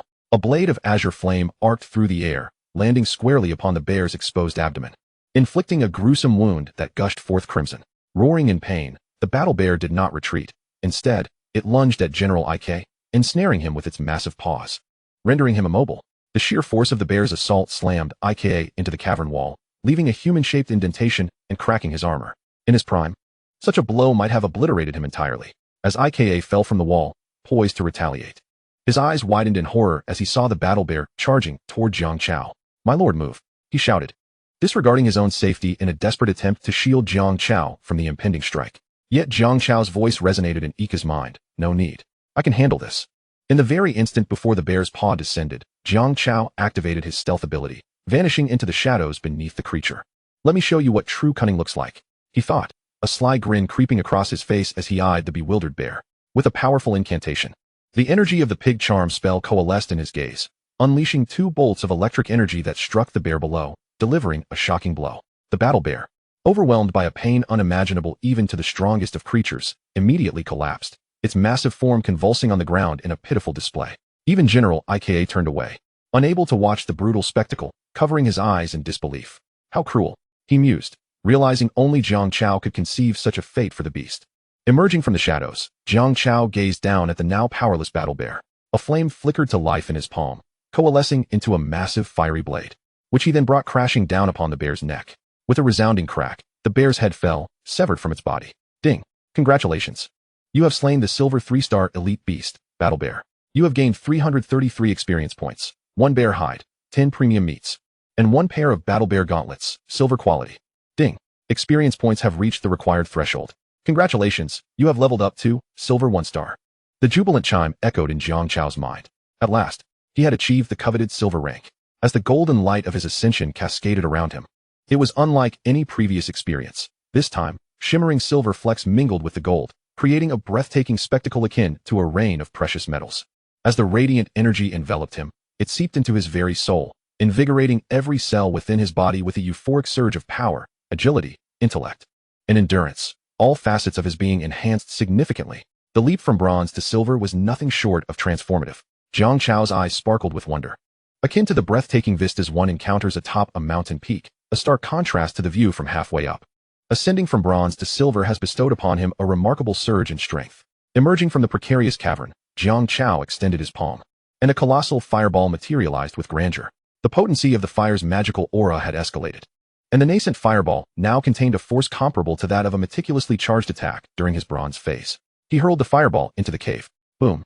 An explosion of dazzling flames ensued, exacerbating the already crumbling cave, which ultimately succumbed to the chaos and collapsed, burying the remnants of the previous battle and the ferocious bear's survival beneath the rubble. He then experimented with the electric eye. The might of the pig talisman had similarly intensified. At this moment, the electric eye was akin to being connected to 100,000 volts of high-voltage electricity. The blinding arc of electricity surged forth, leaving behind a stark, charred trace in its wake. But that was not the end. A mechanical notification chimed once more. Ding. Detected your upgrade to silver level. Reward, upgrade gift pack 1. Would you like to open it? Jiang Chao had thought it wouldn't come, but he nodded affirmatively. It appeared that the upgrade gift pack was a reward granted with each ascension. Ding. Successfully opened. Congratulations. You have received 1 cow talisman from the 12 talismans, 1 furnace blueprint, 1 explore map. Again, there were 3 rewards, a map, a blueprint, and a talisman. Jiang Chao's primary interest lay with the talisman. This time, he received the cow talisman. He reached for the orb of light on the far left, and as it dissipated, a gray talisman appeared in his hand. Intricately engraved with a blue cow's head relief. Indeed, the exclusive talisman of the cow warrior. At the very moment Jiang Chao grasped the cow talisman, it transformed into a spectral form and melded into his palm. Immediately thereafter, he felt an overwhelming surge of power coursing through his body. Not only did it augment his immense strength, but it also fortified his physique, rendering him impervious to blades and bullets. In a fit of exhilaration, Jiang Chao mimicked the pose of a bodybuilding champion, showcasing his physique. Indeed, the body enhancement effect of the cow talisman was strikingly evident. Although Jiang Chao's physique had gradually strengthened with his level increase, he still retained his original form. Yet, after acquiring the cow talisman, he had grown taller, his muscles more defined, and with a mere exertion, they bulged with astonishing might. Even a troll ninja of the same level, whose physique was more exaggerated than that of a brute, would find it difficult to surpass him in strength now. The cow talisman was that formidable. It directly compensated for Jiang Chao's most significant deficiency, his defense. Low-level attacks were inconsequential, and even enemies of the same rank would struggle to inflict considerable damage upon him, granting Jiang Chao ample opportunity to retreat into the shadow space even when faced with peril. Excellent. Jiang Chao nodded in satisfaction before stowing away the other 2 rewards. With the beast tide not yet fully dissipated, there was no need to linger. He would first thoroughly disperse the beast tide. Chapter 45. The Dark Star's Sixfold Fall. An unexpected turn of events unfolded in the night sky. Swift in its arrival, it was even quicker in its departure. After the upgrade, Jiang Chao's speed of movement within the shadow space had increased significantly. Within mere minutes, he led General Ika and the other ninjas back to the rocky city walls. Without needing further instruction, the ninja soldiers leaped from the walls and plunged into the fray against the beast tide.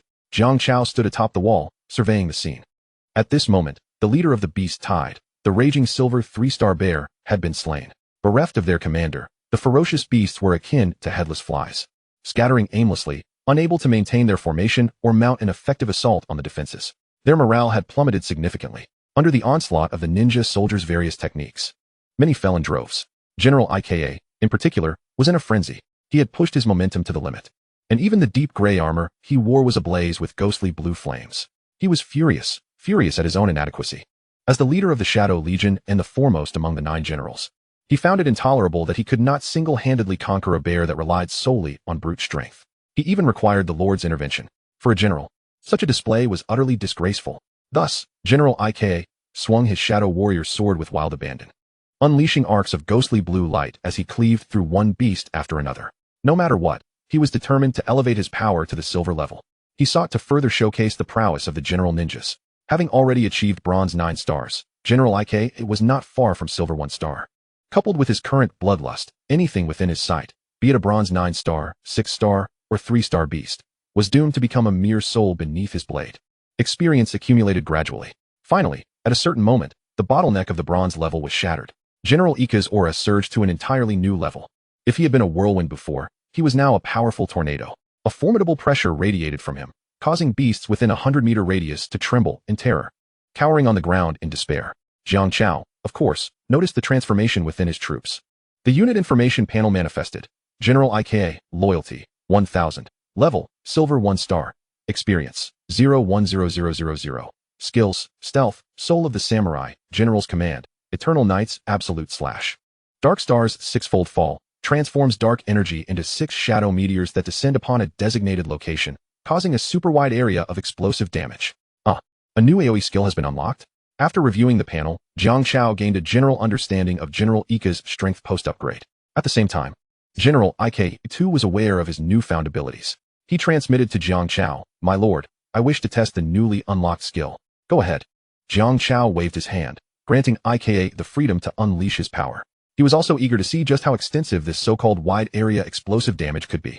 With the Lord's approval, the impatient General Ika swiftly made his way to an area where the beast tide was still relatively dense. He activated his newly unlocked silver-level skill, Dark Star's Sixfold Fall. Instantly, a dark, profound hexagram magic circle materialized in the night sky, almost blending into the surrounding black clouds. However, the palpable sense of imminent danger seeped silently into the air. The beasts ensnared within the magic circle felt an overwhelming sense of unease. Yet they could not discern the source of this peril, leaving them frozen in place, paralyzed with anxiety.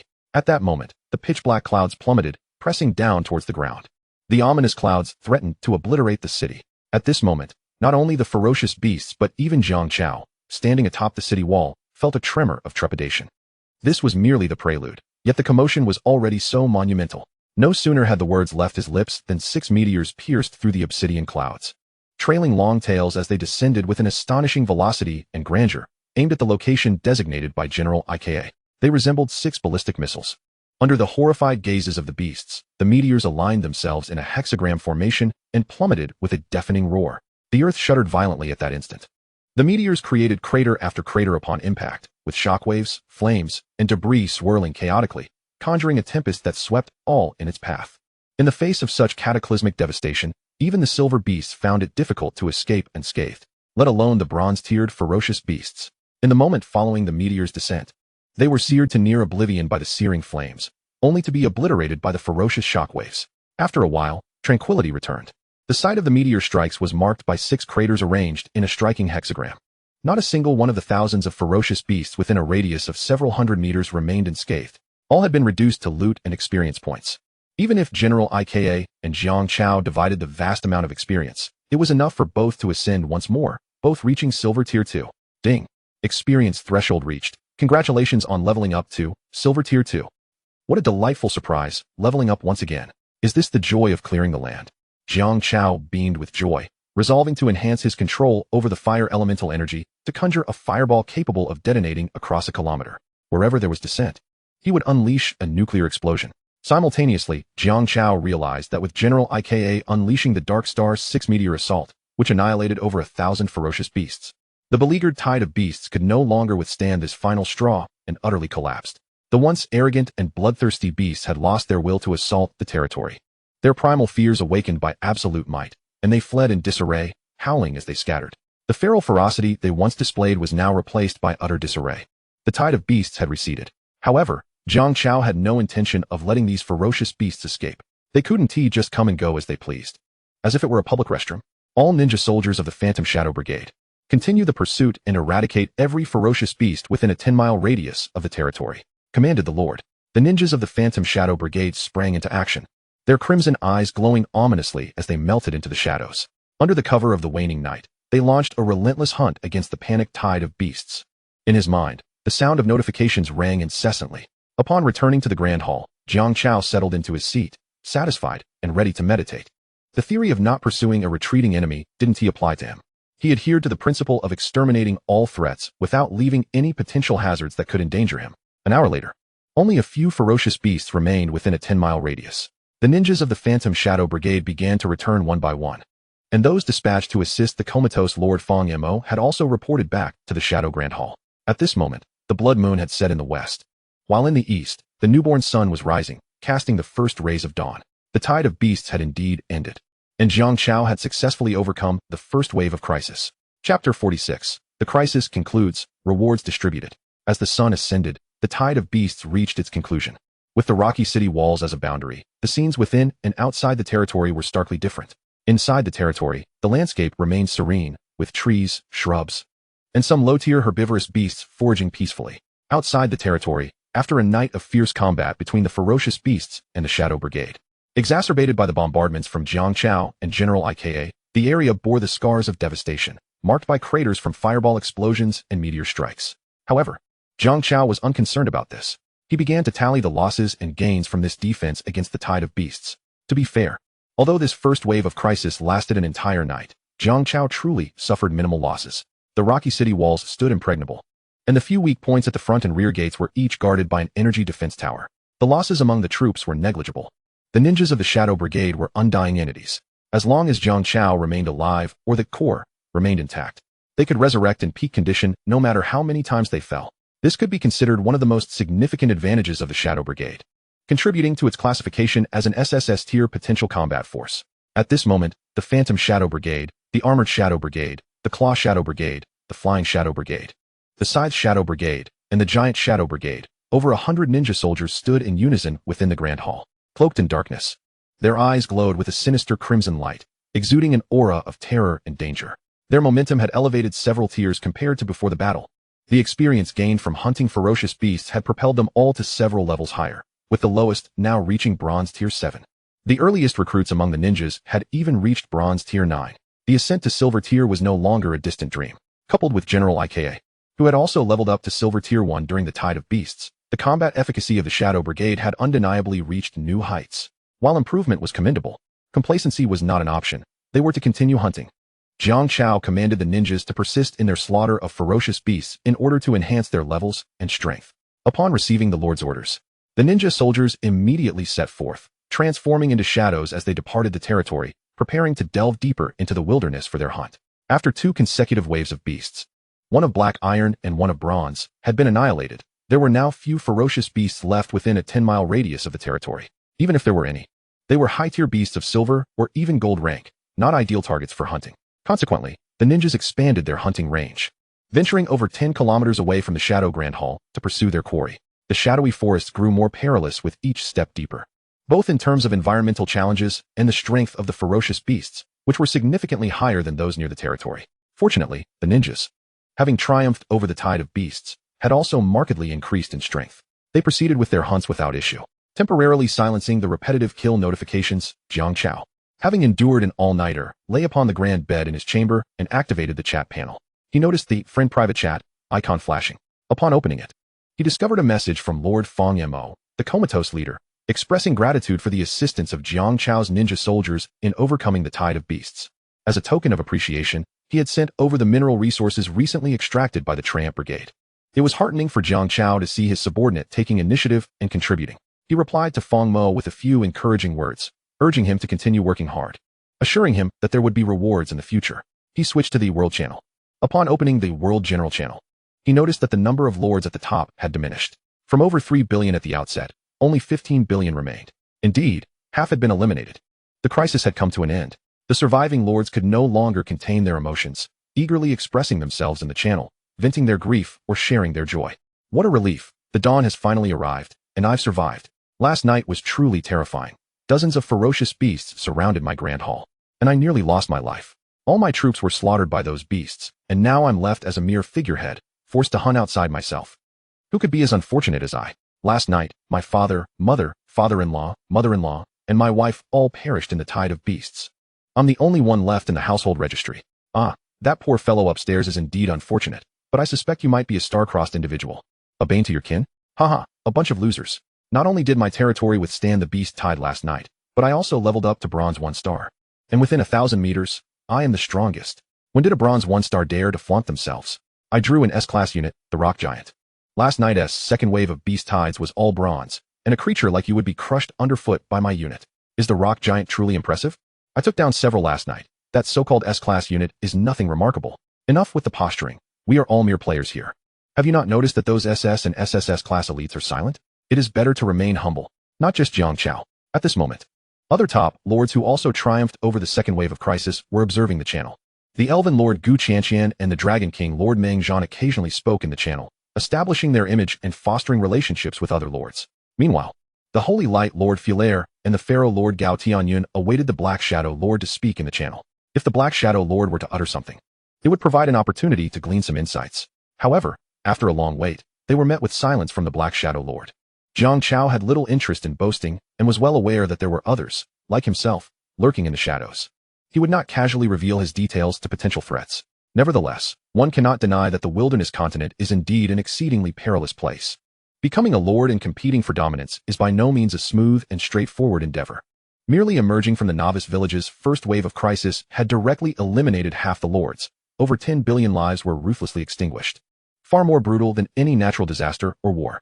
Moreover, this is merely the beginning. From this day forth, the lords will face increasingly numerous and perilous crises, contending not only with ferocious beasts, but also with formidable local forces and conflicts among lords. The future remains uncertain. Who will prevail is yet to be determined.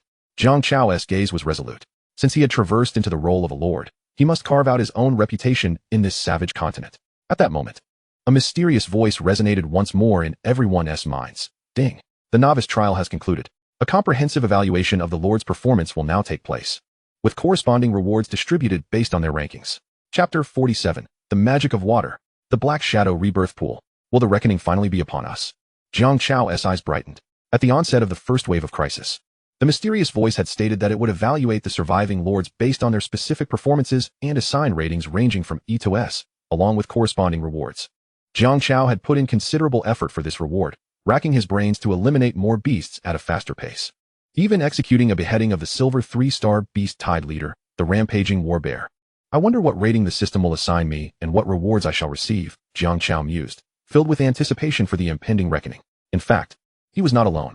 Upon hearing the mysterious voice, all the lords were once again stirred. The World Channel surged to a new peak of activity, with messages flooding in. Finally, after waiting so long, the reckoning is here. I can hardly wait to discover what rewards I might obtain.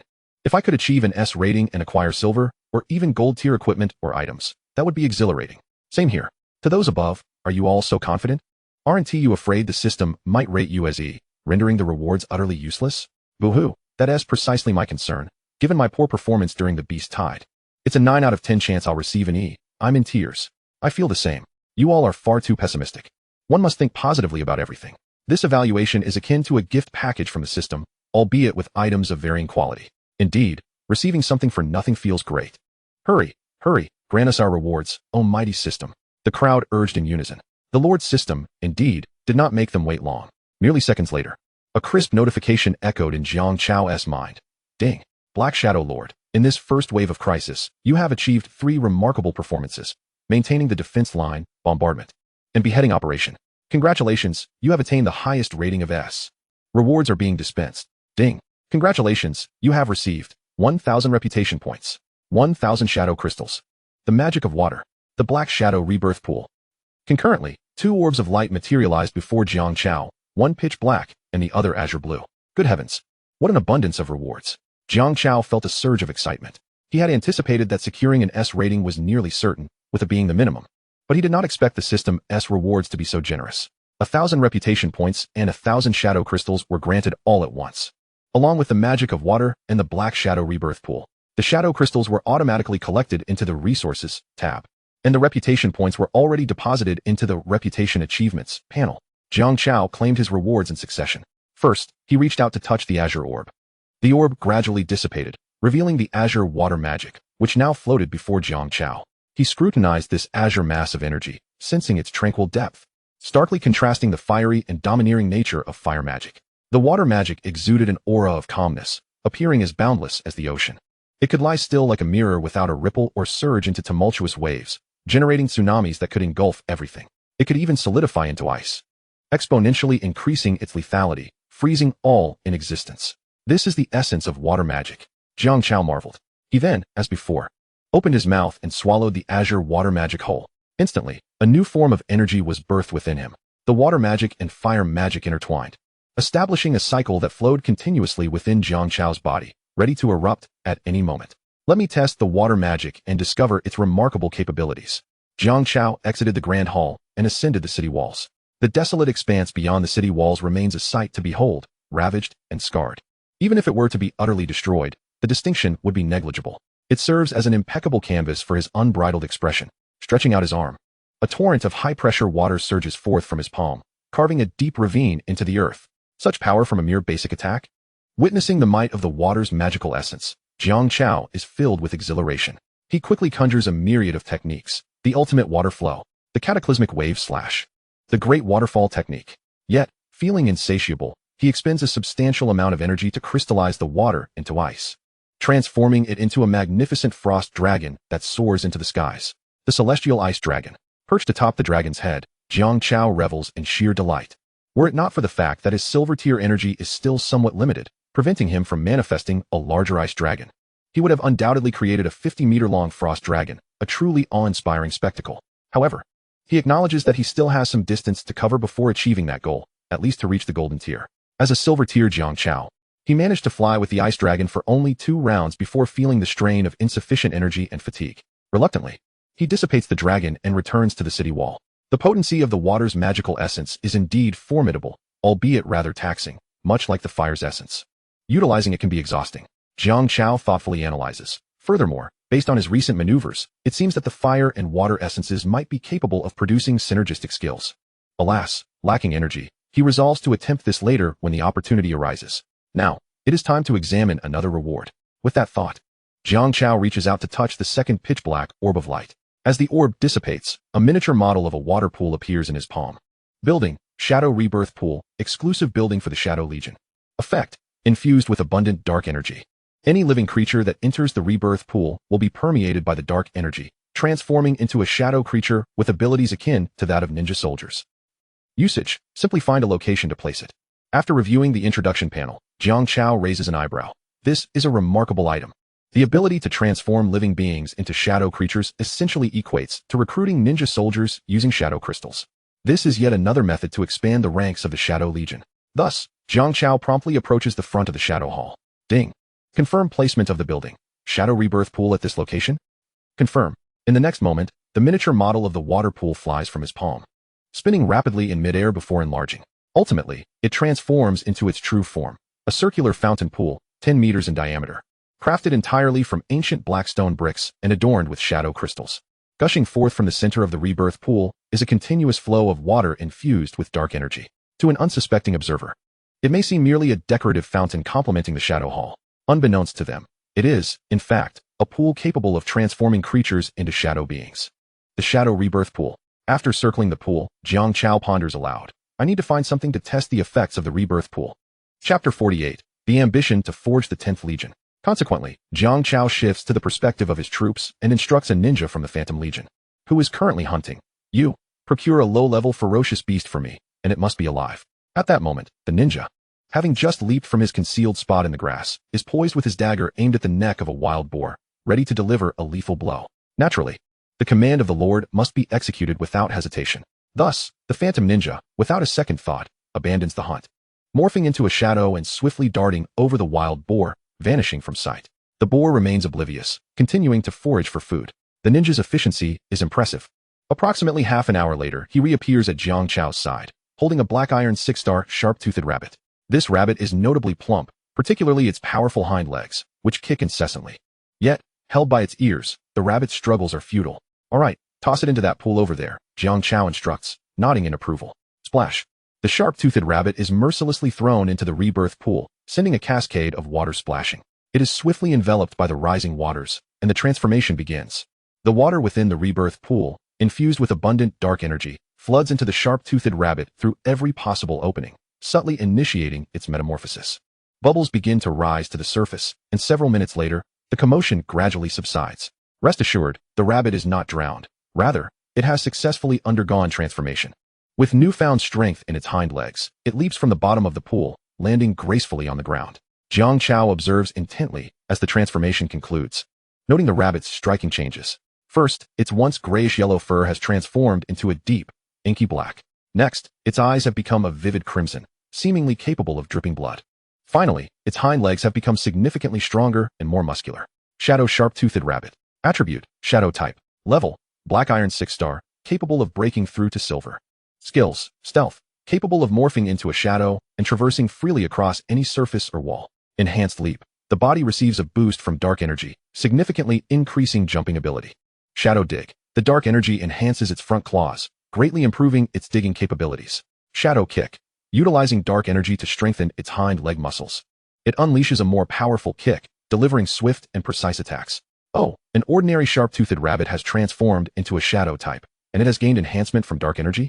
Jiang Chao muses thoughtfully as he examines the information panel for the shadow sharp-toothed rabbit. Following this experiment, he is exceedingly pleased with the effects of the shadow rebirth pool. Any ferocious beast placed within can be transformed into a shadow creature, gaining an increase in growth potential and abilities akin to those of ninja soldiers. The only limitation is that they do not possess the immortality characteristic inherent to the ninja soldiers, a unique trait exclusive to the Shadow Legion that cannot be achieved solely through the rebirth pool. Yet, this is more than sufficient. Just imagine, if the ninjas continue to capture more ferocious beasts and immerse them in the rebirth pool, Jiang Chao will gradually cultivate a shadow army. Furthermore, if a human were to step into the rebirth pool, the enhancements they would receive would be extraordinary.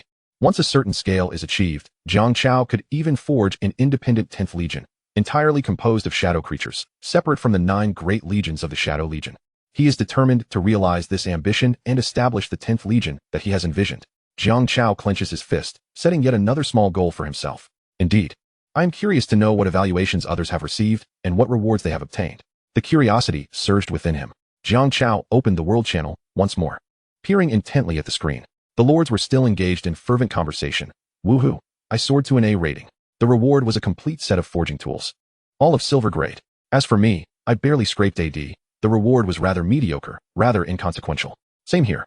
I have no idea how I survived the beast tide, let alone any remarkable moments. If the system granted me any rating, it would truly be an overestimation. Haha. Look at this bunch of losers. I achieved an S rating. The system rewarded me with an egg the size of a basketball, claiming it could hatch a juvenile of the ancient divine beast, Kai Su-Kuan. Impressive, isn't it? Little Black, are you feeling envious? Dare to mock my home as cockadoodle-doo? Fancy a pancake, or perhaps some exquisite grilled fish? If you have the guts, none of you shall partake in the egg I lay. Joking aside, let us discuss seriously. My unit type is succubus. Why on earth did the system reward me with a large vial of blue pills? Isn't it obvious? The system is merely concerned for your health, fearing you may not be able to handle it. Exactly. Those in drought perish from thirst, while those in flood drown. How fortunate you are to have drawn succubi as your unit type. I'm so envious. Me too. Count me in. There were complaints, jokes, and plenty of boasting among them. 98% of the chatter consisted of banter among the lords. Although Jiang Chao found amusement in it, the useful information was, indeed, regrettably scarce. However, this was to be expected. Those who received valuable rewards would not flaunt them, while those who did were often lacking in intellect. Jiang Chao did not boast about having acquired the water demon Qi and the shadow reincarnation pool. The other lords who had also received S ratings were similarly discreet. High-level players shared a common understanding. Boasting attracts misfortune. The more one flaunts their achievements, the quicker they meet their demise. Do you boast? No, I do not.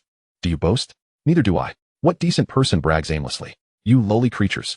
Thus, Jiang Chao closed the chat panel and continued to examine the rewards he had obtained from his prior victories over the rampaging battle bear and his ascent to silver rank, which he had yet to scrutinize. First, he reviewed the reward for defeating the rampaging battle bear, bear skin, 1, premium meat, 10, battle bear gauntlets, silver quality.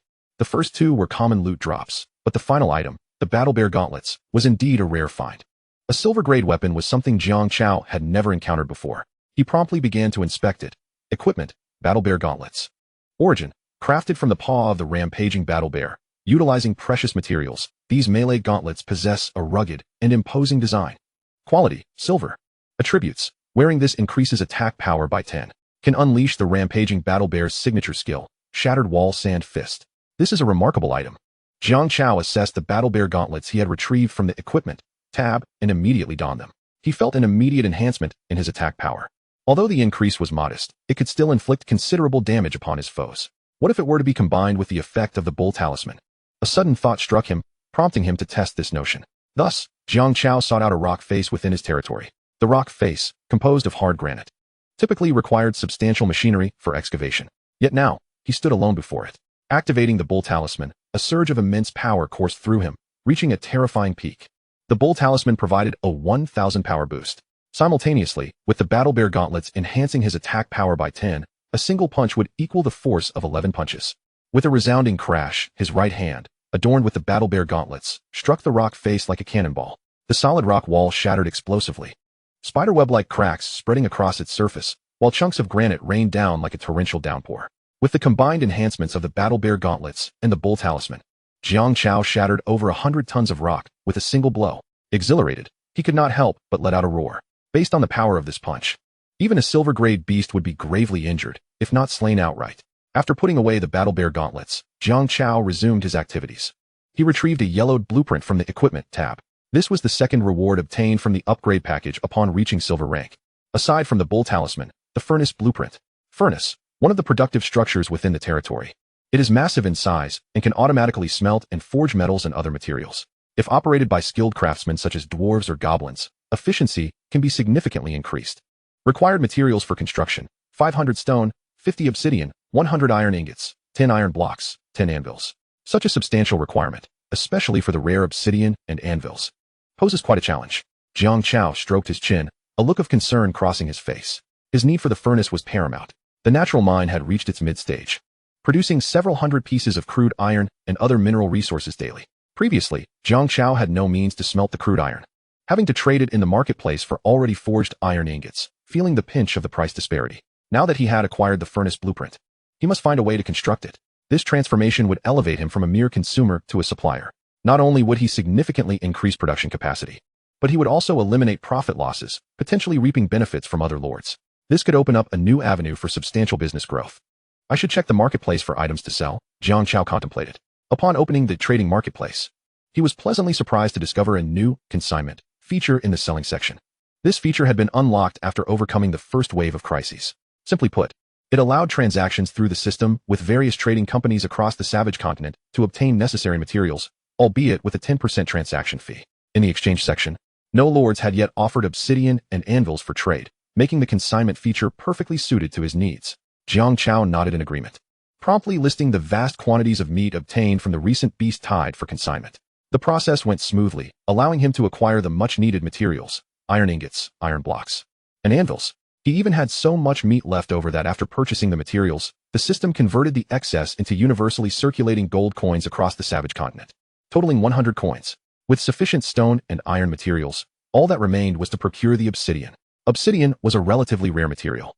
The rarity of obsidian can be attributed to two primary factors: its typical burial deep underground, making it difficult to locate, and its formidable hardness, which complicates the extraction process. Additionally, obsidian serves as a premium consumable for crafting weapons and casting spells, thus commanding a lofty price. Even a sum of 100 gold coins would only procure a mere 20 standard units of obsidian, woefully insufficient to meet a demand of 50 units. Faced with such prohibitive costs, why not endeavor to create it oneself? An idea struck Jiang Chao. He promptly exited his territory and made his way to the vast crater left by a prior explosion. He commanded his ninja soldiers to gather stones and fill the pit. With a resounding boom, he summoned the magic of fire. Jiang Chao opened his mouth and unleashed a torrent of searing flames, persistently scorching the rocks within the pit. Mere minutes later, all the stones had been transformed into a viscous, molten magma. The once gaping pit had now become a lake of magma, exuding an ominous heat. Step 1, accomplished. Following the patterns he had learned from gaming, he understood that by pouring water onto the magma, a reaction would ensue, cooling and solidifying it into obsidian. Without hesitation, Jiang Chao switched to the magic of water. A magnificent magic circle materialized before him, and a cascade of rushing water erupted from it, drenching the seething magma. Hissing and bubbling ensued as the water flowed over the molten rock, creating a vigorous reaction. The intense heat of the magma evaporated the upper layer of water into scalding steam, forming a misty cloud above. Concurrently, the water drew away the heat from the magma, hastening its cooling and solidification from a fiery orange viscous liquid into a solid, deep black obsidian. Once all the water had evaporated, the expansive lake of magma vanished, replaced entirely by a seamless expanse of obsidian. Jiang Chao's eyes sparkled with delight. Indeed, magma yields obsidian. He urgently summoned General Ika, exclaiming, "General Ika, assist me in cutting these obsidian blocks." "As you command," General Ika replied with a nod. Drawing forth his shadow warrior blade, its razor-sharp edge was unrivaled, even capable of slicing through the hardest obsidian. In no time, the entire surface of the obsidian lake was deftly segmented by General Ika's skillful hand. Ding. 100 units of obsidian detected. Would you like to store it in your resource inventory? Collect.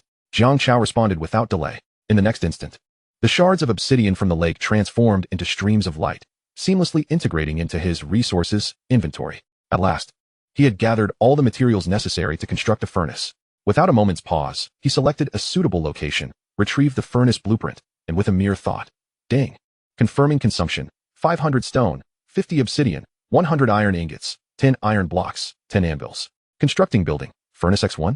Confirm construction. Jiang Chao nodded decisively. No sooner had he spoken than the resources were deducted, and a magnificent furnace rose from the ground. It bore a dark hue in keeping with the style of his territory, yet its robust form exceeded that of both the Great Hall and defensive towers. Comprising two main components, the smelting furnace and the forging workshop, prominently situated in the southeast of the territory. Chapter 50, The Profits of Iron Ingots. To speak candidly, this imposing black furnace, towering several meters high, offered an astonishing visual impact up close. Constructed of ancient black bricks, the smelting furnace was perched atop the hearth, which was adorned with obsidian embedded around its base and sides. Each piece of obsidian was inscribed with intricate runes, capable of regulating the temperature and duration of the flames, thereby facilitating automated smelting.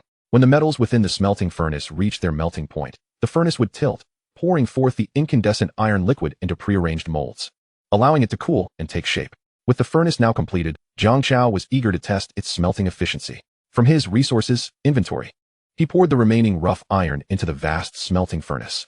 Next, he approached the hearth, channeling the magic of fire. He thrust a blazing orb of crimson flames into the hearth, igniting a fierce blaze. This was a unique advantage he possessed. Typically, smelting metals necessitates a considerable amount of fuel, such as charcoal or coal, which incurs significant costs, a key reason why iron ingots are valued higher than rough iron. However, Jiang Chao had no such concerns regarding fuel. Possessing the magic of fire, he was akin to a personal energy station. Any thermal issue was easily resolved by his magical flames. If not, he would simply conjure another orb.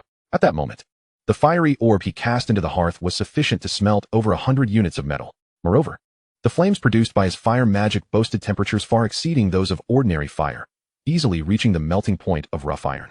In a mere breath, the rough iron tossed into the smelting furnace glowed crimson and began to liquefy. Before long, it transformed into a pool of orange-red molten iron. At that juncture, the runes inscribed on the obsidian activated. The rune of gold generated a magnetic field, gently tilting the multi-ton smelting furnace, allowing the iron liquid to pour forth.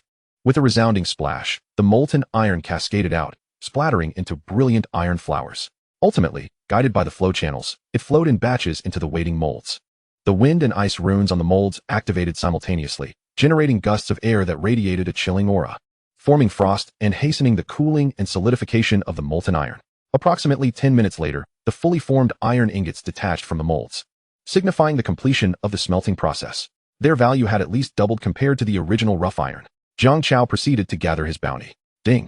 Collection successful. Congratulations. You have acquired 45 iron ingots. In just a matter of minutes, rough iron had transformed into 45 iron ingots, an impressive efficiency indeed.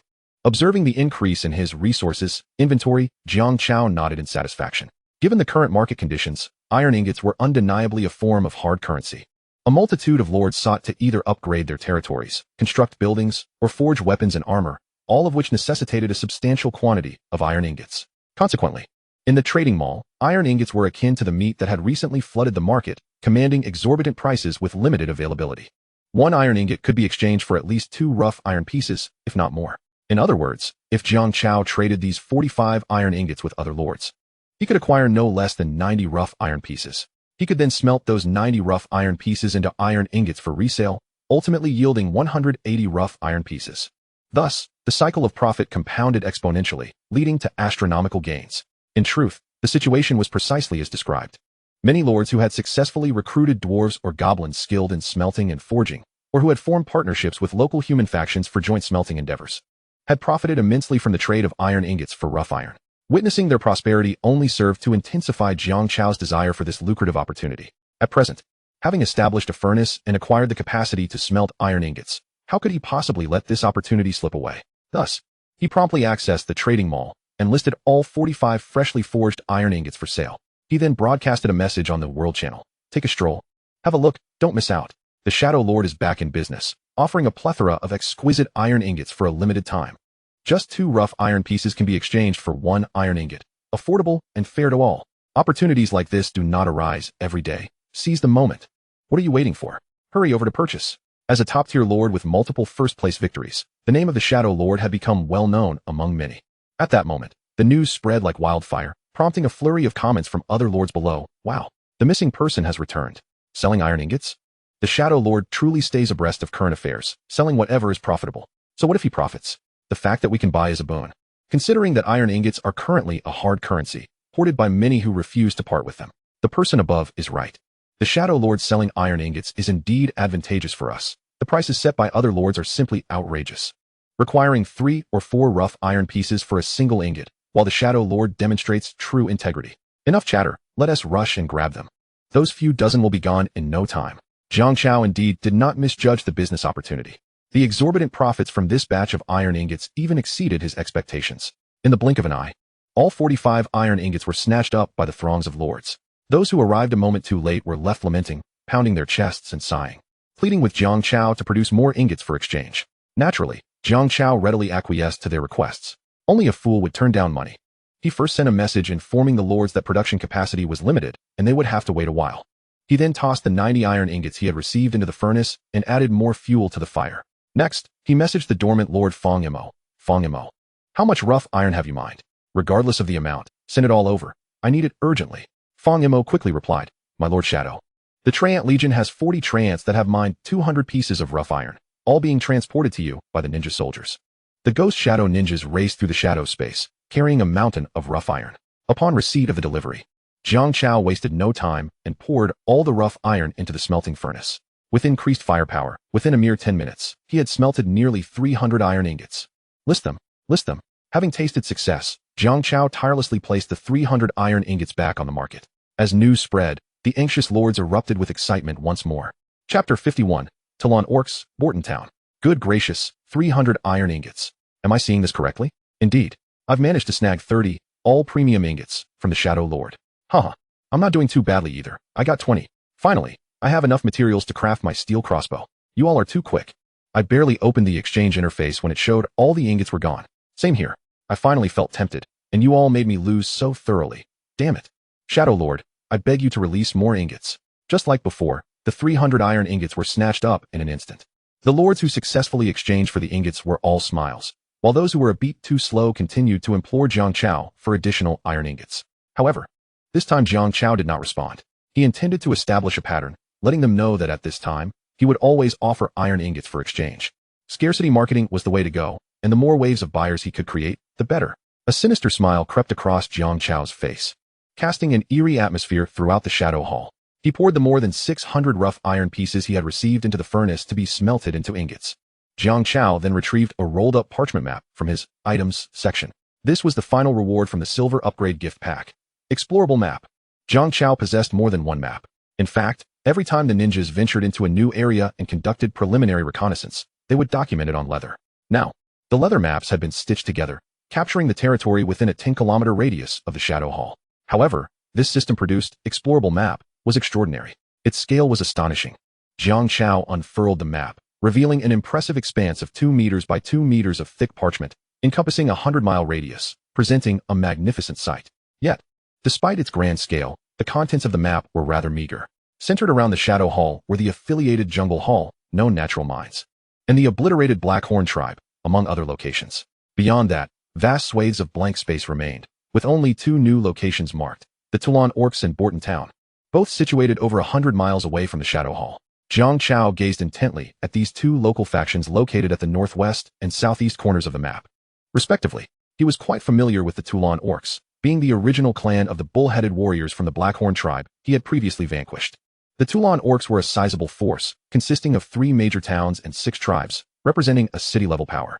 In the hierarchy of the barbaric continent S factions, levels range from hall, tribe, fortress, town, city, kingdom, to the exalted empire. For the still hall-level shadow territory, the Talon Orcs, as a city-level faction, were undoubtedly a formidable entity. What made matters even more complicated was that just a few days prior, Jiang Chao had annihilated the Blackhorn tribe, one of the 6 tribes of the Talon Orcs. Although the Blackhorn tribe ranked among the lowest, he had subsequently destroyed all traces that could expose his involvement. Nonetheless, it was an undeniable fact that he had made an enemy of the Talon Orcs, who would inevitably seek retribution. Turning his attention to the other side, the human faction of Bortontown, situated 100 miles to the southeast, was an entity Jiang Chao had yet to encounter. He had only heard vague descriptions from other lords who had interacted with the local human factions in the World Channel. Currently, there were 2 primary factions among the local humans regarding the newcomers like Jiang Chao and his companions. One faction was the Affinity Group, which believed that these lords from another world could significantly expand the scale and strength of the local human race, reversing the declining predicament they had faced for centuries. The opposing faction, however, adhered to the unchangeable customs of their ancestors, viewing outsiders as not of pure barbaric blood and believing that engaging with them could invite disaster. It could be said that the 2 factions were at odds with one another, with their approaches starkly contrasting. The amiable faction of the human race typically responds positively to requests for collaboration when engaging with lords. For instance, the Lord of Holy Light, Flare, requests holy light crystals, while the Dwarven Lord engages in smelting transactions. Conversely, should a lord encounter the opposing faction among the local human populace, it would be akin to winning the lottery. The opposing faction would immediately wage an unrelenting war against the lord, with several lords having already met their demise at their hands. It remains uncertain whether the inhabitants of Bortontown align with the amiable faction or the opposing one, leaving Jiang Chao in a state of contemplation. After a moment of thought, he mused, To know oneself and one's enemy is the key to victory in 100 battles. Regardless of Burton Town's stance, I must discreetly dispatch a group of ninjas to observe firsthand. Thus, he resolved to send a contingent of ninjas to the town, situated over 50 kilometers away. However, this decision raised yet another dilemma, a shortage of manpower. Since the beast tide, the ninjas of the Shadow Legion had significantly enhanced their prowess, successfully purging high-level ferocious beasts within a 10-mile radius. Consequently, the actual territory controlled by the Shadow Domain expanded from a mere 2 kilometers to an impressive 10 miles, multiplying several times over. Maintaining such an extensive domain necessitated the protection of the Shadow Hall, hunting expeditions, and the upkeep of mining operations, which stretched the existing cadre of over 100 ninjas to their limits. To ensure a steady enhancement of their capabilities, a shift system was even implemented. A ninja would stand guard within the territory, then embark on hunting missions, and subsequently take up residence at the plant Lord Fongmo's domain. This relentless cycle continued 24 hours a day. Under these circumstances, it was impossible to spare additional troops for the journey to Burton Town. It was time to initiate a recruitment drive. Without delay, Jiang Chao approached the core Dark Star Ring, intending to utilize 1,000 shadow crystals, awarded for an S-rank evaluation, to recruit additional troops and expand the Shadow Legion's ranks. With a mere thought, a confirmation prompt resonated. Confirm consumption of 100 shadow crystals for the sniper recruitment of 10 ninja soldiers from the 8 Great Legions. Confirm. In the next moment, the Dark Star Ring began to whirl, and 10 figures, each adorned in diverse hues, manifested as shadowy forms that landed gracefully before the Lord. Bowing respectfully, Jiang Chao's gaze swept over the freshly recruited ninja soldiers, the Armored Shadow Legion, Scythe Shadow Legion, Pincer Shadow Legion, Giant Shadow Legion, and Flying Shadow Legion. Among them was an entirely new breed of ninja soldier, with a pitch-black back and a grayish-blue abdomen, lacking limbs and possessing a supple form. Undoubtedly the most terrifying manifestation of the Shadow Legion, the Soft Shadow Legion. Chapter 52, The Arrival of the Second General. The soldier panel materialized. Abnormal Ninja. Loyalty, 100. Level, Bronze 1 star. Skills, Stealth, capable of transforming into a shadow, traversing any surface or wall with ease, and can transport the summoner along. Invisible and intangible. Boasting exaggerated transformational abilities, the body can stretch and elongate at will, with considerable strength enabling the lifting of heavy objects. Night Demon Entanglement.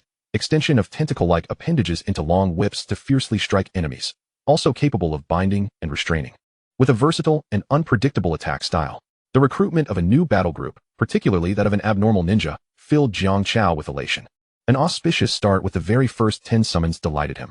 The Soft Shadow Legion, among the 9 battle groups of the Shadow Legion, is characterized by its bizarre appearance, akin to soft-bodied creatures, marked by a supple physique and exaggerated elasticity.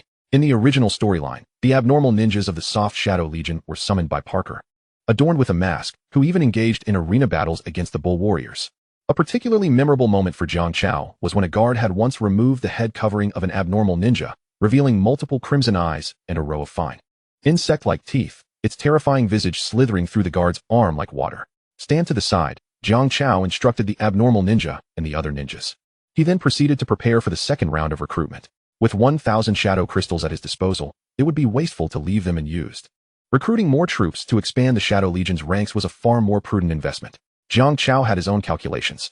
To contend with fortress-level powers, he needed to elevate the Shadow Hall to a superior grade. Currently, the conditions for upgrading the Shadow Hall to a superior level were as follows. Lord level greater than or equal to Silver 1 star, met. 100 Shadow Crystals, 500 Energy Crystals, met. 3,000 units of stone, met. 1,000 units of wood, met. At least 9 buildings within the territory, not met. At least 2 General Ninjas, 108 Great Legion Ninjas, and 300 Ghost Shadow Ninjas, not met. He had satisfied 4 of the 6 conditions. Only the 2 most challenging remained. Within the territory, 8 buildings had been constructed, including the core building, the Shadow Hall. 4 defensive towers, a rocky wall, a shadow rebirth pool, and a furnace. Only 1 more building was needed to fulfill the requirements. However, the scale of the Shadow Legion still fell short. Fortunately, with the 1,000 shadow crystals awarded for the S-rank evaluation, he could recruit 99 ninjas and 1 general ninja. Thus, Jiang Chao activated his recruitment frenzy. Focused on sniper recruitment, shadow crystals continued to be consumed as the Dark Star Ring spun incessantly, and shadowy figures emerged one after another. There were Armored Shadow Legion, Pincer Shadow Legion, Scythe Shadow Legion, Flying Shadow Legion, Giant Shadow Legion, and the Soft Shadow Legion. Additionally, another brand new battle group of ninja soldiers emerged, the Claw Shadow Legion, the Stabbing Blade Ninjas. Stabbing Blade Ninja. Loyalty, 100. Level, Bronze 1 star. Skills, Stealth, capable of transforming into a shadow, traversing any surface or wall with ease, and can transport the summoner along. Ultimate close combat, possessing hands as hard and sharp as blades, with feet that are also pointed and sharp, representing the pinnacle of close-quarters combat capabilities. Blade Storm, enhancing the claws with dark energy while maximizing speed, creating afterimages that envelop the enemy with relentless and formidable attacks from all directions. At this moment, the freshly recruited stabbing blade ninja, alongside the other ninja soldiers, knelt on one knee to pay their respects to Jiang Chao. Rise, Jiang Chao commanded. Thus far, he had assembled 8 of the 9 battle groups in the Shadow Legion, with only the last and most overpowered group, the Devouring Shadow Legion, yet to be recruited. Could it be that the abilities of the Devouring Shadow Legion were so extraordinary that they had been intentionally restricted? Jiang Chao pondered. Although the lower limits of the Devouring Shadow Ninjas were exceedingly low, once they consumed the shadows of sufficient other creatures, their upper limits could reach a truly terrifying degree. If he were to recruit a Devouring Shadow Ninja at this moment, other lords would stand no chance. It seemed reasonable to assume that this limitation was a measure taken by the system for the sake of fairness. However, is there truly fairness in the struggle for lordship? Jiang Chao sneered. The concept of fairness only exists within certain parameters. In this world, absolute fairness has never existed. With every gain, there inevitably comes a loss. Take him. For instance, he has garnered the singular SSS grade troop, the Shadow Legion, yet in doing so, he has relinquished his worries. Such a pity. Enough of this frivolity. Jiang Chao redirected his attention back to the matter at hand. He had recruited countless times, expending over half of the 1,000 shadow crystals, which had yielded several ninja soldiers and numerous guaranteed draws. Once he utilized all 1,000 crystals, he could amass enough for the guaranteed recruit of a second general ninja. Thus, with a mere thought, Jiang Chao commenced a fervent 10-fold recruitment. Confirm consumption of 100 shadow crystals, targeting recruitment of 10 ninja soldiers from the 8 major legions. Confirm consumption of 100 shadow crystals, targeting recruitment of 10 ninja soldiers from the 8 major legions. Confirm consumption of 100 shadow crystals, targeting recruitment of 10 ninja soldiers from the 8 major legions. The dark star ring spun incessantly, and streams of dark luminescence coalesced into ninja soldiers, manifesting within the Grand Hall. Having drawn several times prior, the 1,000 shadow crystals remained largely intact, yet the 100-time guarantee for targeted recruitment had already accumulated to its zenith. The next recruitment would undoubtedly yield a general ninja. The Shadow Legion is divided into 9 major legions, each commanded by its own general, namely, General Niga, General Razo, General Bart, General Samo, General Ika, General Lesu, General Minta, and General Cabo. Each of the 9 generals possesses unique abilities, their strength vastly surpassing that of their subordinate ninja soldiers. During a previous upgrade of the medium Grand Hall, Jiang Chao had utilized a luck card, enhancing his chances, and successfully recruited General Ika of the Armored Shadow Legion. The anticipation of which general he would recruit this time filled him with exhilaration. Once again, Jiang Chao engaged in recruitment. The Dark Star Ring whirled, unleashing a more formidable wave of energy than before. A vast accumulation of dark energy culminated in a shadowy figure, tinged with crimson, which burst forth from the star ring, landing with a resounding thud, an imposing figure clad in armor. Ding! Recruitment successful. Congratulations on recruiting the highest grade troop, Ninja General Niga. General Niga. Loyalty, 1000. Level, Silver 1 star. Experience, 03000. Skills, Stealth, abbreviated, no need to elaborate. Mastery of Shadow Weapons. As the commander of the Shadow Legion, General Niga has honed his combat skills to perfection, adeptly wielding various shadow weapons with the finesse of a master. General S Command, similar. Shadow Assassination, a master-level assassination technique, capable of executing lethal strikes on any target up to 2 levels beneath his own at will. Shadow Multitude Formation, releases dark energy to create a realm that isolates the outside, simultaneously conjuring multiple shadow clones to attack the enemy at the core of the formation. Chapter 53. Upgrade of the Shadow Grand Hall. Superior Grand Hall. The leader of the Shadow Legion, General Niga, has arrived to pay respects to the Lord. His rugged voice resonated, echoing throughout the hall. General Niga stood tall, his demeanor respectful as he clasped his fists in salute to Jiang Chao. No need for formalities. Jiang Chao replied with a smile, gesturing for him to rise. He was elated to have recruited General Niga, harboring no discontent whatsoever. General Niga, one of the earliest among the 9 generals, like his legion, lacked the flashy abilities characteristic of other ninjas. However, he had perfected the art of humanoid combat, showcasing formidable overall strength. He could easily tackle foes of higher levels. Moreover, recruiting General Niga meant that the Shadow Legion now had a commander, capable of issuing commands to the Shadow Legion to more effectively accomplish the tasks set forth by the Lord. Jiang Chao eagerly anticipated the efficiency this would bring. For although the Shadow Legion was the most ordinary of the legions, lacking robust defenses, agile flight capabilities, formidable offensive strength, or unpredictable extensibility and devouring abilities, the Shadow Ninjas served as the foundation of all ninja soldiers, showcasing the most versatility among the legions. For instance, Jiang Chao could instruct them to learn trades, engage in commerce, or serve. Essentially, anything a human could do, the Shadow Ninjas could emulate. Jiang Chao was keen to see what remarkable feats the Shadow Legion could achieve under General Niga's leadership. At that moment, a blue figure entered the Grand Hall. It was General Ike, who routinely returned to report on the outcomes of their endeavors. Spotting his colleague General Niga, Ike did not greet him immediately, instead approaching Jiang Chao. "My lord," General Ike bowed, succinctly conveying the current exploration status of the ninja troops. The Shadow Legion had thoroughly surveyed an area spanning 15 miles, uncovering not only the general terrain and types of ferocious beasts, but also some unexpected findings. They had discovered 3 other Lords' Grand Halls, a Rock Grand Hall, a Goblin Grand Hall, and a Silver Wolf Grand Hall. As he had yet to consult with the Lord regarding these discoveries, General Ike refrained from acting rashly, opting instead to send 3 Shadow Ninjas to covertly monitor the 3 Grand Halls. "You have done well," Jiang Chao commended General Ike's approach. "While these 3 Grand Halls do not yet pose a threat to us, it is prudent to keep an eye on them just in case. We can venture forth shortly to gauge the attitudes of those 3 lords and decide whether to attack or spare them." General Ike nodded. "Your wisdom is unparalleled, my lord." After delivering his report, Jiang Chao exchanged a glance with both men. With the Lord's assent, Ike and Niga felt more at ease, engaging in open conversation. "Haha, Ike. Who would have thought the first general to be recruited would be you?" General Niga clapped Ike on the shoulder, laughing heartily. "You have no idea how envious the rest of us in the Shadow Kingdom are of your luck to be chosen first by the Lord. Of course, I am the unrivaled General Ike." Ike retorted proudly, playfully punching Niga. "You, too, have had your fair share of luck. You were second. Cabo and the others are envious of you as well. Indeed, some of those fellows are just plain unlucky." Niga laughed heartily, then steered the conversation back on track. "It is all thanks to the Lord that you and I have regained our freedom. We should serve the Lord with unwavering loyalty." Naturally, General Ike nodded in agreement. Subsequently, both men shouted in unison towards Jiang Chao, "We are willing to serve the Lord with all our strength." Without a hint of regret. "Ah, how delightful it is to witness such unwavering loyalty from you all. It brings immense satisfaction to this Lord." Quickly, there is no need for formalities, rise. Upon hearing the oaths of the 2 esteemed generals, Jiang Chao's face lit up with joy. He promptly granted them seats at the round table in the council hall, placing them adjacent to his own elevated position. Subsequently, Jiang Chao continued his efforts to fulfill the conditions required for upgrading the Grand Hall. With the foundational requirements already met, approximately 180 to 90 shadow crystals remained from the original 1,000. Without hesitation, Jiang Chao switched to random recruitment. Ding. Confirming the expenditure of 189 shadow crystals to recruit 189 ghost shadow ninja soldiers? "I confirm," Jiang Chao replied decisively. In the next moment, like a meteor shower, profound streams of light separated from the dark star ring, cascading down to the ground, forming figures cloaked in black with crimson eyes. These were indeed the ninja soldiers of the Ghost Shadow Corps. Alongside them, a portion of the upgraded remaining ninjas from the 6 major corps also joined the ranks. Thus, one more condition for the upgrade was satisfied. Only one remained. The territory must possess at least 9 buildings. This particular requirement, with Jiang Chao's current means, could be accomplished with relative ease.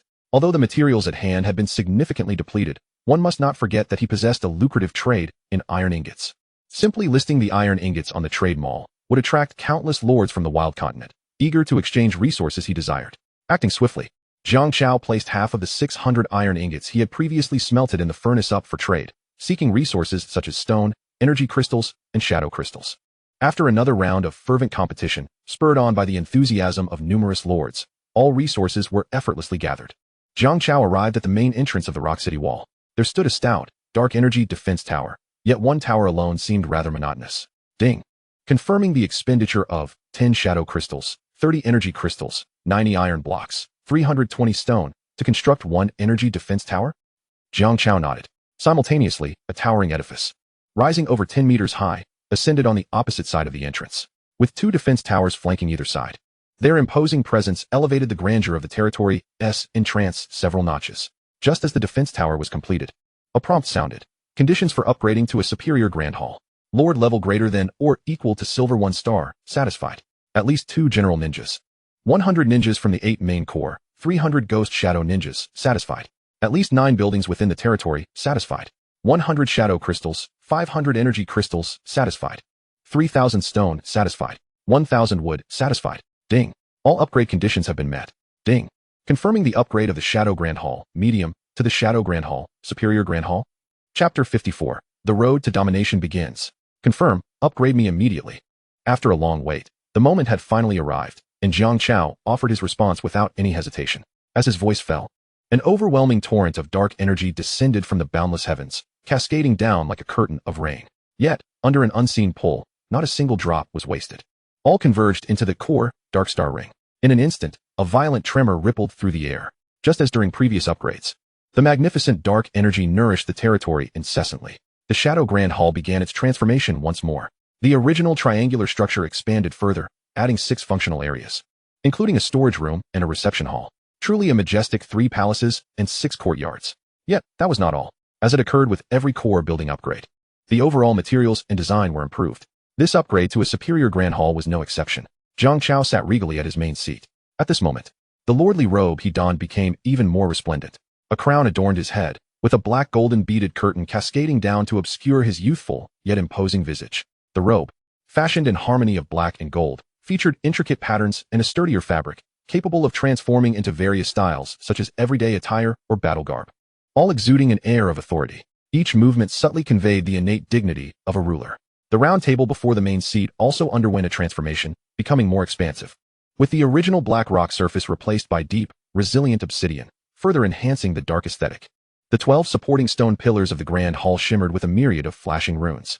Notably, 2 of the pillars illuminated with animal motifs, corresponding to the pig and ox talismans Jiang Chao had acquired. If the previous Shadow Grand Hall could barely be deemed a palace, then the upgraded Superior Grand Hall undoubtedly embodied the essence of royal grandeur. Not just Jiang Chao, but at this moment, General Ika, General Ninja, and all the ninja soldiers of the Ghost Shadow Corps felt a profound and exalted sense of pride swelling within their hearts. This was their glory. This was their hall. Congratulations to the Lord for the territory's upgrade. Wherever your sword points, that is where we shall advance. We shall sweep away all foes and strive for supremacy in the wild continent. Ding. Upgrade complete. Congratulations to the Shadow Lord for acquiring the Superior Grand Hall. The Shadow Grand Hall. The notification resonated within his mind. Territory information appeared. Territory range, 5,000 meters. Core building, Shadow Grand Hall. Level, Superior Grand Hall. Attached buildings, Core Defense Tower 1, Energy Defense Towers 5, Rock City Wall 1, Shadow Rebirth Pool 1, Furnace 1. Evaluation. Achieving the status of a Superior Grand Hall signifies reaching the pinnacle of Grand Hall level power. A vast territory, robust defenses, and abundant resources form the foundation for your nation's prosperity. Strive towards even higher tiers.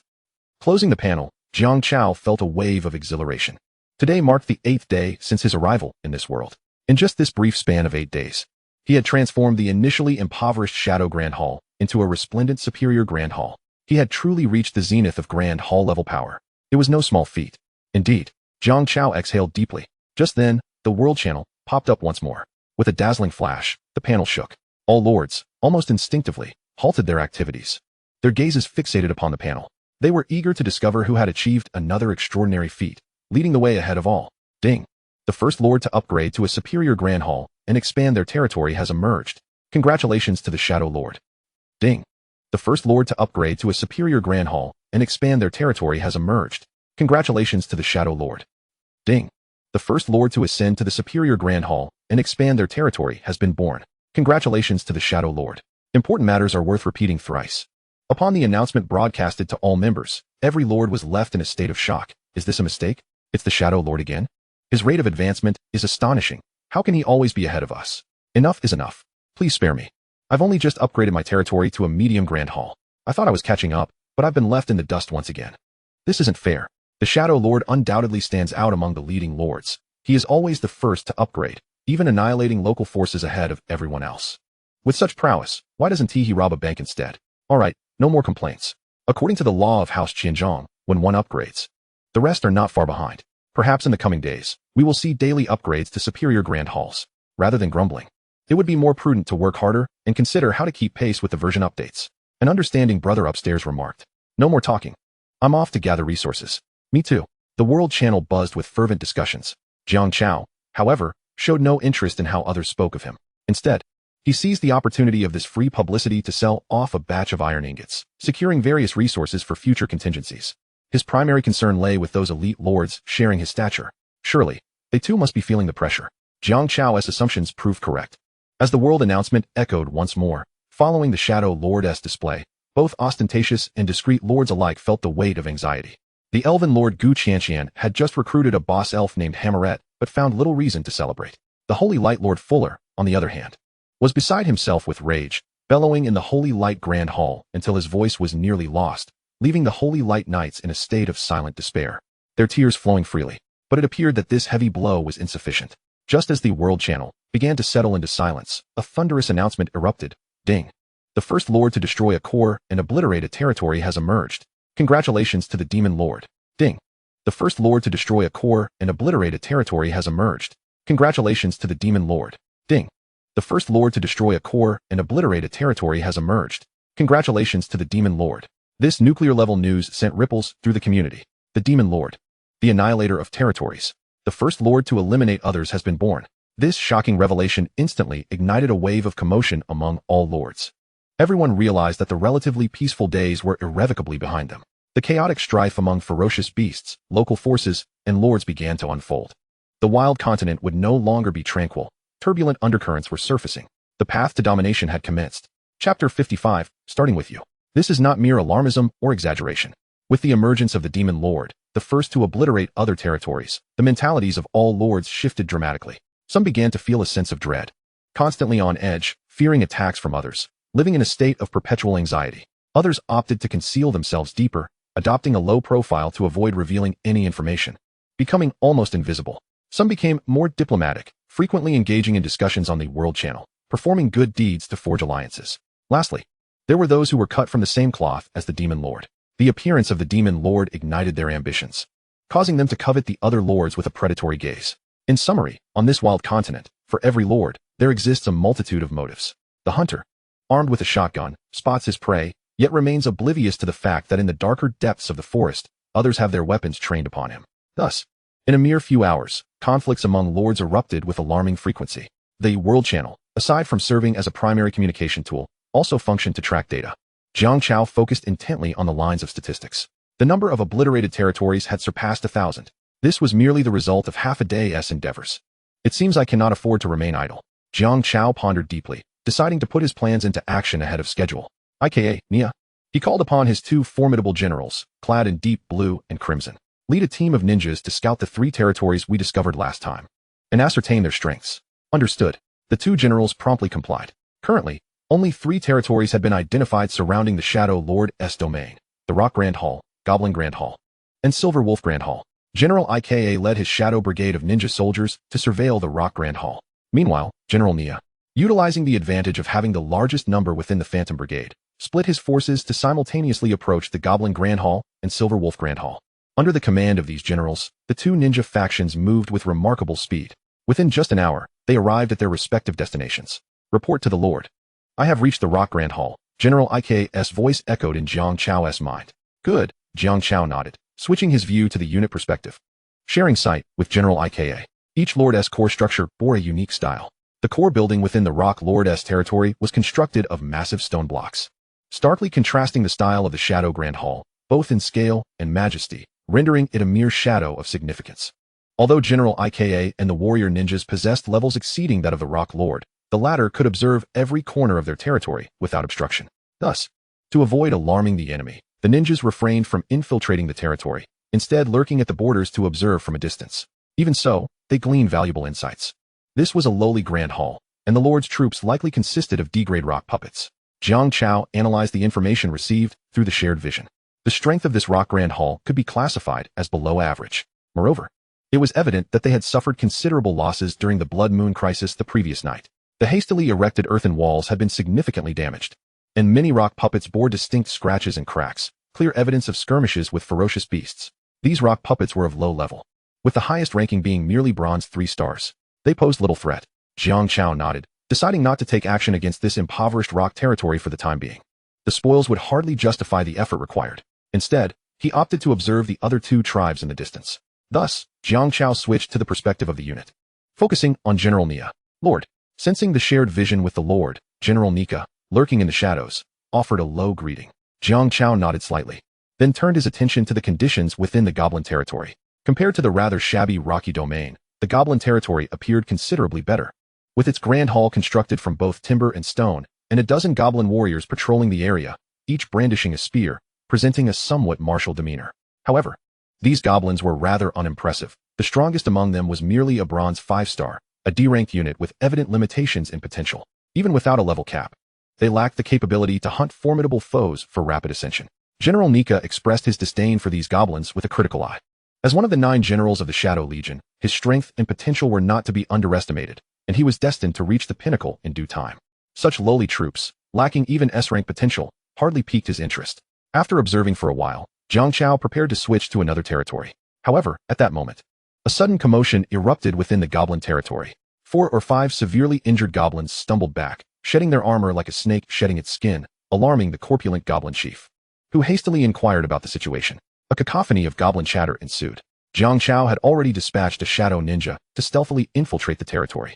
Thanks to the passive ability of automatic translation, he clearly overheard the conversation between the goblins and their lord. "It's bad, my lord. Just now, a few of us were hunting outside, and we managed to take down a large antlered moose, but suddenly a pack of silver wolves appeared, not only stealing our prey but also injuring many of our brothers. Only we few managed to escape back safely. My lord, you must avenge us." The goblins lamented pitifully to their leader. Upon hearing this, the corpulent chief was filled with righteous indignation. "Damn it. It must have been that silver wolf tribe. I knew they were plotting against my territory." He ordered, "You lot go tend to your wounds. I will recruit more goblins, and we shall take down that silver wolf chief." With that, the hefty chief turned and strode into the grand hall. "Oh, the silver wolf tribe and the goblin tribe are in conflict?" Jiang Chao raised an eyebrow. What a delightful surprise to monitor this situation. He switched to the perspective of the ninja soldier lurking in the silver wolf tribe and discovered that the silver wolf chief, indeed clad in wolf pelts, rode atop the lead wolf, followed by a throng of silver wolves dragging the carcass of the antlered moose, swaggering back to their territory. What a despicable act. To bully the weak. Jiang Chao was filled with righteous fury, clearly displeased with the silver wolf chief's actions. How dare they steal my prey? His anger had nowhere to vent. He resolved to take action against one of the tribes. "It shall be you, goblin tribe." Chapter 56, The Demise of the Corpulent Chief. When Jiang Chao declared his intention to eradicate the goblin tribe, General Nika tilted his head in confusion. What kind of reasoning is this? I cannot fathom the thought process of our lord. Yet, his unwavering loyalty compelled him to ask, "My lord, as long as you give the order, I assure you I can conclude the battle and seize the goblin territory within 10 minutes. I truly believe." Jiang Chao patted General Nika on the shoulder and commanded, "Go, this is your first battle, perform well." At your command, General Nika responded with a sharp salute, promptly leading a dozen shadow ninjas into the goblin territory. A one-sided massacre was about to commence. Meanwhile, Jiang Chao sat remotely within the Shadow Grand Hall, quietly observing through the unit's perspective. His intent to annihilate the goblin tribe bore no relation to the silver wolf tribe. The true reason lay in his need for a particularly rare resource: core fragments. Core fragments are essential materials for upgrading cores and can only be acquired by dismantling other lords or local factions' cores. Previously, Jiang Chao had obliterated the Blackhorn tribe, obtaining 10 core fragments, which allowed him to upgrade the Dark Star Ring from its initial stage to the primary level, significantly enhancing unit recruitment efficiency. However, the primary core was still far from satisfying his ambitions. What he sought was a more formidable intermediate core. Intermediate cores are also one of the prerequisites for elevating the Shadow Grand Hall to fortress-level power. From the moment he discovered this, Jiang Chao had his sights set on the 3 nearby territories. The fates of these lords rested in his hands. Now he chose to obliterate the goblin territory. General Nika and the shadow ninjas had seamlessly infiltrated the goblin territory. The ninjas constantly concealed themselves in the shadows of trees, rocks, and buildings. Each movement executed in the blink of an eye, darting from one shadow to another with astonishing swiftness. The entire process was fleeting, so much so that even the corpulent chief, gazing over his domain, would find it difficult to detect them. General Nika found it even easier, as a silver 1-star. He towered above the corpulent chief by an entire rank.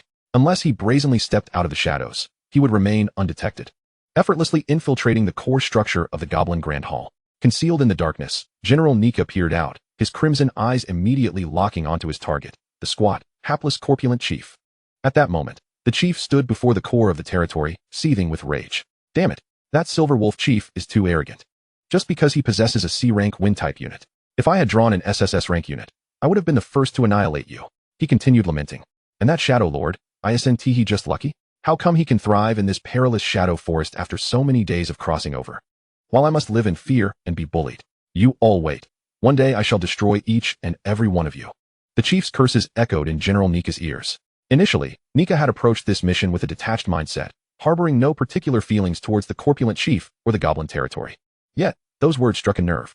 How dare he speak ill of the esteemed lord? This fat pig must be tired of living. With a cold snort, Nika issued the command to the shadow ninjas. Commence the assassination. In an instant, the tranquility of the goblin territory was shattered.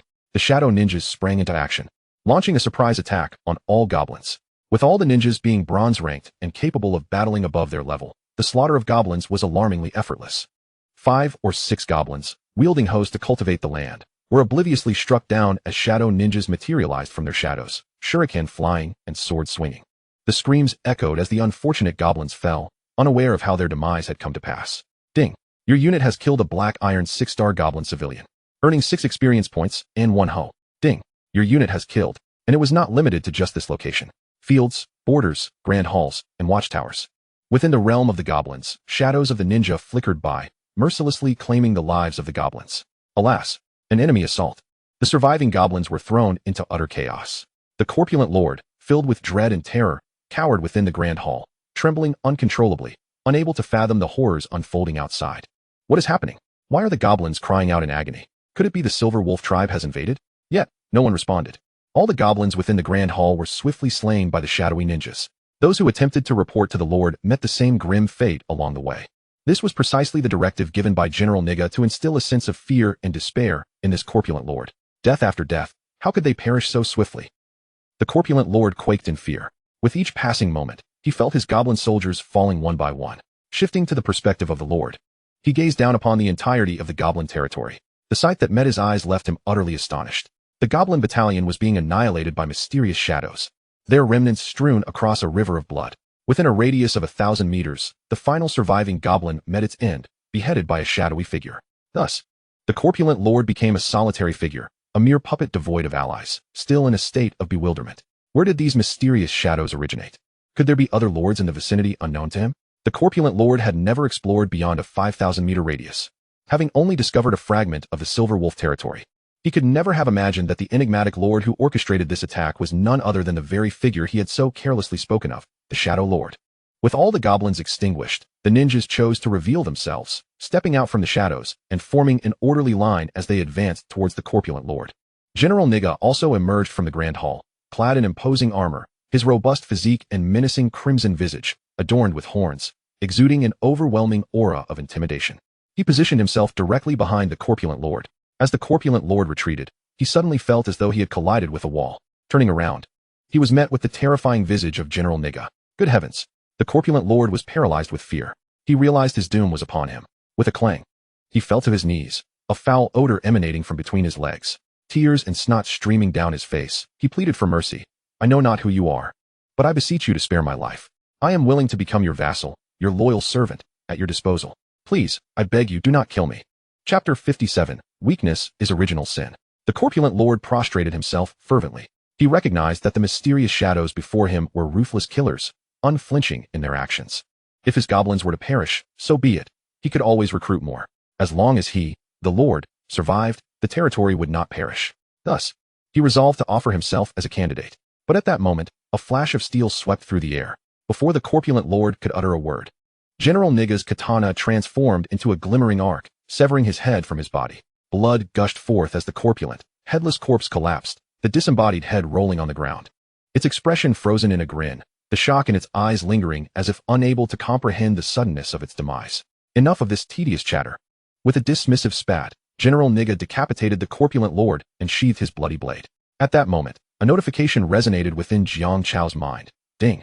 Your troops have slain the copper 1-star corpulent lord, earning 1,000 experience points. A full 1,000 experience points were credited. Indeed, the rewards for defeating a lord far exceeded those for slaying ferocious beasts. Jiang Chao's experience bar surged significantly, bringing him closer to leveling up to silver 3-star. Moreover, all of the corpulent lord's equipment, treasures, resources, and items became Jiang Chao's spoils. A cursory glance revealed some stone, wood, seeds, farming tools, and a few pieces of leather armor and stone weaponry. Rare materials, such as energy crystals and iron ingots, were notably scarce. After all, it was merely a lowly grand hall. What good treasures could it possibly yield? Jiang Chao was not surprised by this. The only aspect of the goblin territory that piqued his interest was the core. Niga, Locate the core of the goblin territory and shatter it. He commanded from a distance. Your orders shall be fulfilled.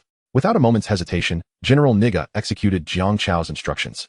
During his earlier reconnaissance, he had already pinpointed the location of the territory's core. Situated in a chamber behind the Grand Hall, it was a deep green emerald orb. With a mighty shout, Niga unsheathed his katana. Dark energy coalescing at the blade's tip, forming a miniature black hole that distorted the surrounding light. In the next instant, the katana lunged forward. Its obsidian blade aimed directly at the emerald orb. Shadow assassination. As one of General Niga's signature skills, shadow assassination could even inflict damage on golden tier targets, thereby exceeding the core's defensive limits. The defensive tower protecting the core crumbled within mere breaths, and the fragile emerald orb was ruthlessly pierced, shattering into dust. The core was the very foundation sustaining the existence of a territory. With its destruction, the entire goblin realm was rendered null and void. The goblin Grand Hall collapsed. All stone and wood reduced to crumbling ruins. The farmlands reverted to grasslands, watchtowers crumbled, and borders vanished. The remnants of the corpulent lord and his goblin soldiers began to dissipate into nothingness. In a mere span of several seconds, the goblin territory returned to its untamed, undeveloped state. Everything had reset. Simultaneously, a clear notification chimed in his mind. Ding. Congratulations on obliterating the low-grade, Grand Hall-level goblin territory. Rewards are being distributed. Ding. Congratulations. You have received 100 universal spirit crystals and 5 core fragments. Is that all? Jiang Chao lamented, gazing at the meager rewards added to his resources inventory. Previously, when he had annihilated the Blackhorn tribe, he had received a bounty of 300 universal spirit crystals, 10 core fragments, and a blueprint for a rock wall. Indeed, a bountiful yield. Although the goblin tribe was of a lower grade than the Blackhorn tribe, such paltry rewards were truly disappointing. Nevertheless, he reasoned that it had not required much effort. 5 fragments were better than none, and given the state of the goblin territory, it was clear that there was little of value to be found. Core. To ascend from the novice to the intermediate level, one must expend a total of 100 shards. This translates to the necessity for Jiang Chao to vanquish at least 5 superior palaces, or 10 medium palaces, or 20 inferior palaces. However, thus far, he has discovered only a handful of factions, whether lords or local powers, combined. The journey to amass 100 shards is a formidable challenge. Jiang Chao let out a long sigh. Although he currently holds a leading position, being the first lord to upgrade to a superior palace, he still lacks a sense of security. The number of individuals and forces stronger than him on this savage continent is overwhelming. For instance, the fortress-level Toulon Orcs, the city-level Borton Town, and the Golden Tier Thunder King Tiger roaming the expansive plains are all entities he cannot yet provoke. In a word, he feels woefully weak and powerless. In this world governed by the law of the jungle, weakness is a cardinal sin. The unfortunate fate of the Goblin Palace's overweight lord serves as a prime example. Due to a stroke of bad luck, having drawn only the D-grade goblin unit, he stumbled in his early development. Even though he barely survived the beast tide, he remained one of the many weak lords, repeatedly provoked by the Silver Wolf Lord, enduring humiliation until he was ultimately annihilated. A tragic fate indeed.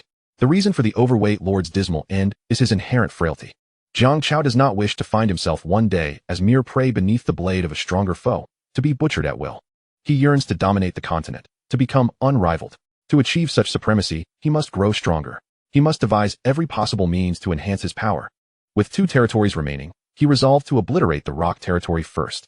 Jiang Chao commanded all the ninjas. Thus, Generals Ika and Nija, alongside the warriors of the Shadow and Ghost Legions, congregated outside the rock territory. They surged forward, unleashing a massacre devoid of suspense. All rock puppets fell before them. The beasts of the wild found the rock bodies indomitable, yet they crumbled with a single strike from the ninjas, reduced to mere rubble. In the blink of an eye, not a single rock puppet remained. The Rock Lord chose not to plead for mercy, but instead unleashed his full strength as a bronze 1-star, perishing alongside a warrior ninja. A valiant act, indeed. Yet, the warrior ninja then resurrected through the Dark Star Ring. General Ika shattered the core of the rock territory. The notification sound echoed once more. Jiang Chao acquired all resources held by the Rock Lord, along with 1 million universal crystals and 5 core shards. Having consecutively annihilated 2 territories, Jiang Chao showed no signs of halting. Rather, he felt a surge of inspiration, leaving the Shadow Palace to rendezvous with Generals Ika and the ninjas. They would set their sights on the distant Silver Wolf territory. Chapter 58. Dining on hot pot while singing, suddenly surrounded. The Lord commanded. The Shadow Legion promptly set forth. Dozens of formidable ninja soldiers seamlessly melded into the shadows, advancing towards the nearby last territory. Meanwhile, on the opposite side, the atmosphere in the Silver Wolf territory remained as jubilant as ever, perhaps even more so.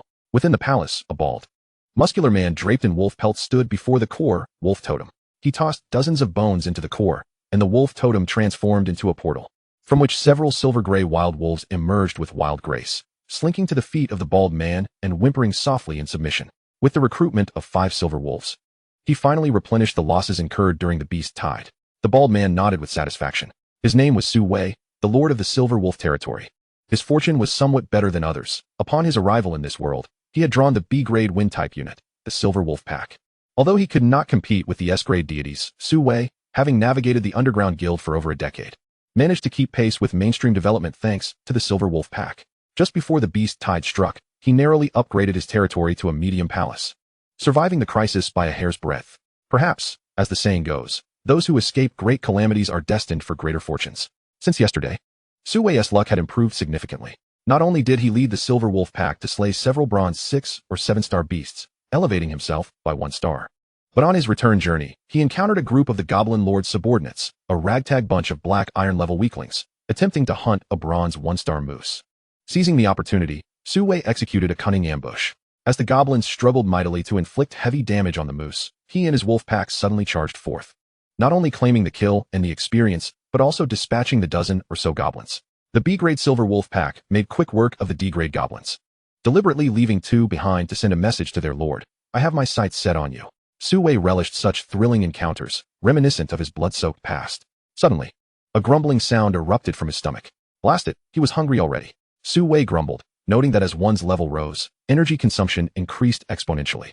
Even the greatest gluttons on Blue Star could scarcely match the appetite of lords above bronze level. However, a lord could not devote all their time to eating. Generally speaking, consuming food corresponding to 1's level sufficed for energy needs, eliminating the need for excessive feasting. Yet, those who could attain a bronze-level diet freely were but a minority. Most lords refrained from such extravagance, opting instead for black iron-level provisions to stave off hunger, as they needed bronze-level meat to trade in the trading mall for useful resources. Eating for oneself alone would be a gross waste. Su Wei entered the kitchen, intent on preparing a meal for himself. He retrieved a piece of black iron 5-star steel bristle pig meat from the Resources tab, ready to cook. But just as he was about to cut into it, he reconsidered. Wait, after fighting for so long, shouldn't he treat himself? Thus, Su Wei decided to prepare a delightful feast to reward himself. He took out the moose meat he had just intercepted, swiftly slicing it into evenly thick pieces.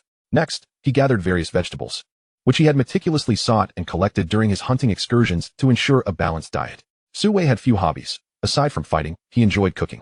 Back on Blue Star, he even obtained a chef's certificate, earning accolades from everyone, from gang leaders to lowly lackeys, for his culinary skills. Even in this new world, he maintained that cherished habit.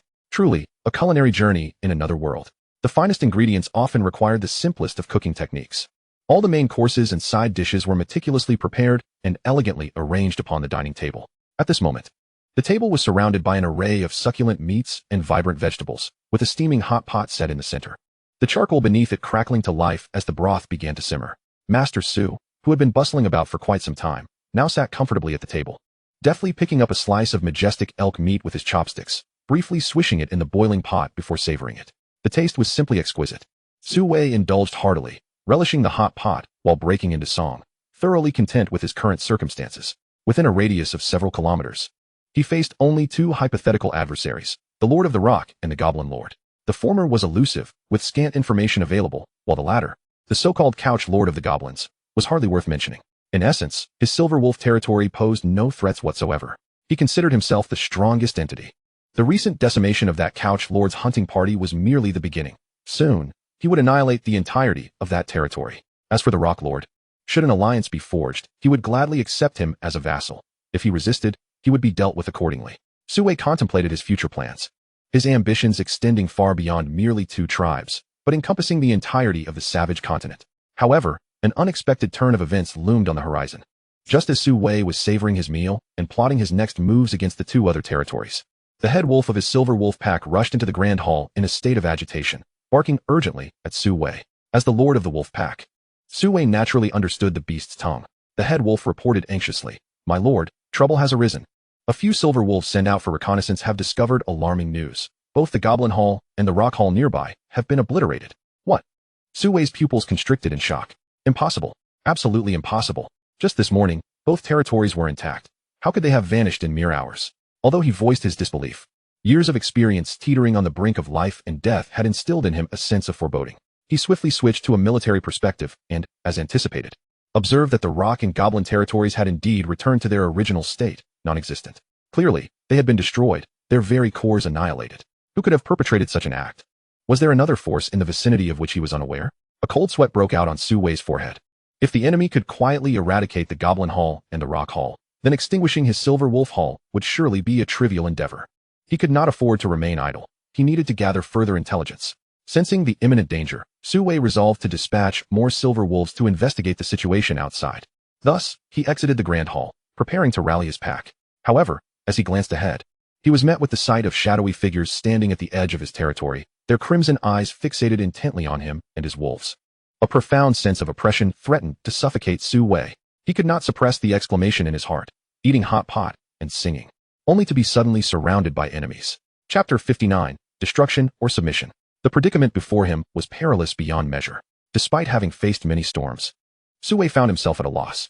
He could not discern the origins or intentions of these shadowy figures. Should he resist or cautiously probe their motives? One thing he could ascertain: these figures, clad in dark garb with blood-red eyes, were likely the very culprits responsible for the annihilation of the rock and goblin territories. Now they had encroached upon his doorstep. The wolf pack growled low, taking defensive stances, ready to engage in a life-and-death struggle with these mysterious intruders. The head wolf stood resolutely before Su-wei, guarding the most vital lord. At that moment, the entire Silver Wolf territory was fraught with tension. Yet, even with all the Silver Wolves assembled, Su-wei felt utterly powerless against the menacing shadows beyond his borders. He realized that all those figures were at least of bronze 7 stars or higher. Meanwhile, he himself, the highest ranked among his ranks, was merely of bronze 6 stars. The disparity was insurmountable. Yet Su-wei was still oblivious to the true extent of the chasm between them.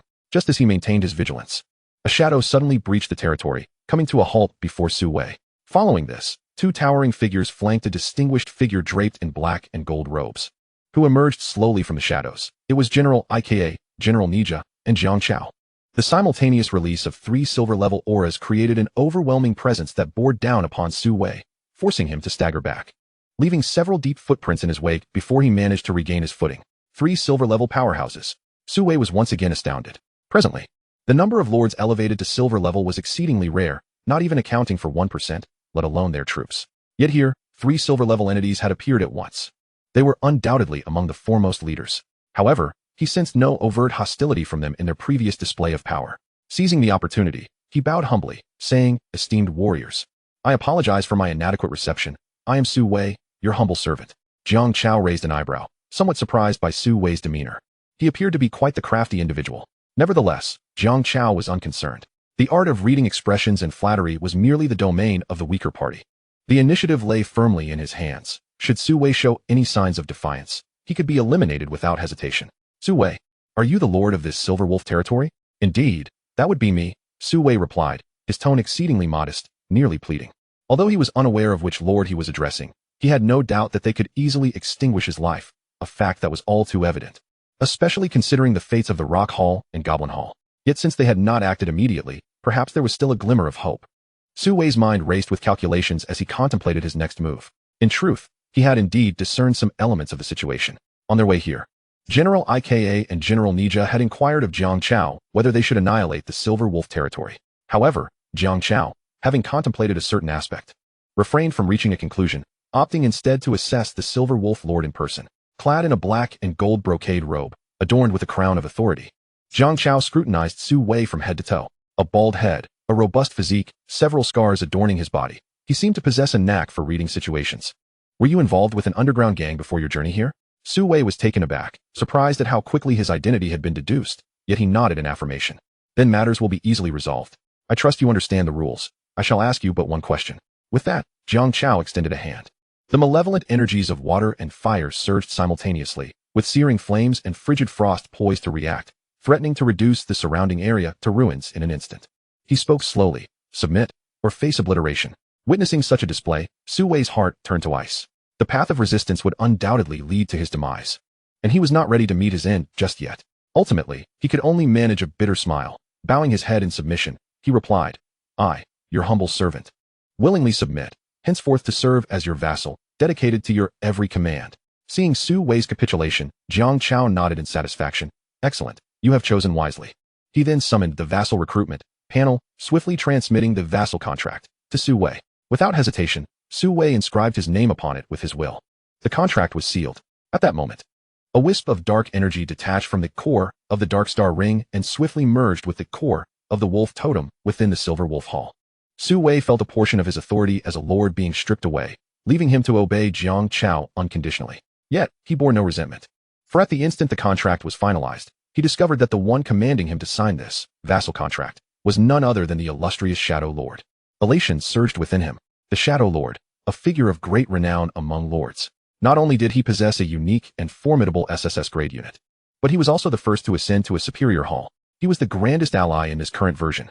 The previous feelings of suspicion, grievance, and discontent dissipated significantly in that moment. Su Wei immediately knelt on one knee before Jiang Chao, sincerely proclaiming, "I, Su Wei, the Silver Wolf Lord, pay my respects to the esteemed Shadow Lord." "Rise," Jiang Chao gestured, while also reviewing Su Wei and the details of his territory. Vassal Lord, Su Wei. Title, Silver Wolf Lord. Level, Bronze 6 stars. Experience, 648-1000. Territory, Medium Silver Wolf Hall, radius of 2 kilometers. Unit type, Silver Wolf Beast Pack, B-grade potential. Superior, Shadow Lord. Skills, Gale Step. Swift Strike, Wolf King's Roar. Equipment, Silver Wolf Cloak, bronze quality. Wolf Fang Gauntlet, bronze quality. Treasures, none. Resources, Bones 7, Wood 24, Meat 80, Stone 390. Energy Fluorite 9.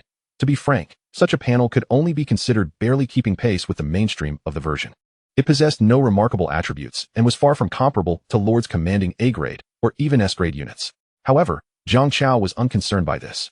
His intention in bringing Su Wei into his fold was to secure a foothold towards the direction of the Toulon Orcs, establishing a defensive line. Yet, armed solely with a B-grade Silver Wolf Beast Pack, they were ill-equipped to confront the Toulon Orcs head-on.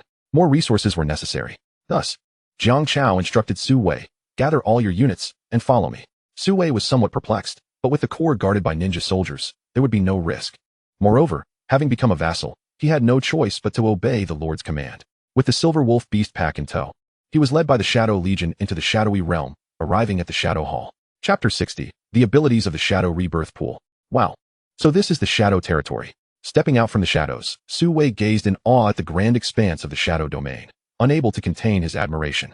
He looked around as if he were a peasant entering a grand estate for the first time. The impregnable stone walls, the towering energy defense towers, and the blazing furnaces were all spectacles he had never encountered before. As his gaze shifted to the heart of the territory, the 3 palaces and 6 courtyards, enveloped in a thick atmosphere of darkness, resembled a royal court within the Shadow Hall, which left him utterly astonished. Incredible! Su Wei couldn't help but exclaim. His Silver Wolf territory, despite being a medium-level hall, ranked among the mid-tier of over 1 billion lords. He had always taken pride in it, believing that while higher halls held greater rank, the differences were not vast. Yet, hearing tales was one thing, and witnessing the reality was another.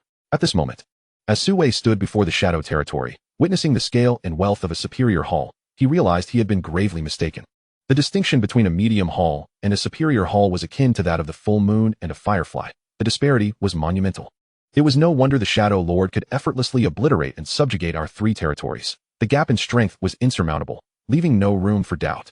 Su Wei sighed inwardly. Just moments ago, he had thought of the Shadow Lord as merely a pig riding the wind to greatness. He could do the same. But now, having witnessed the might of the Shadow domain, Su Wei fully acknowledged the vast chasm between them. At the same time, a new shadow emerged.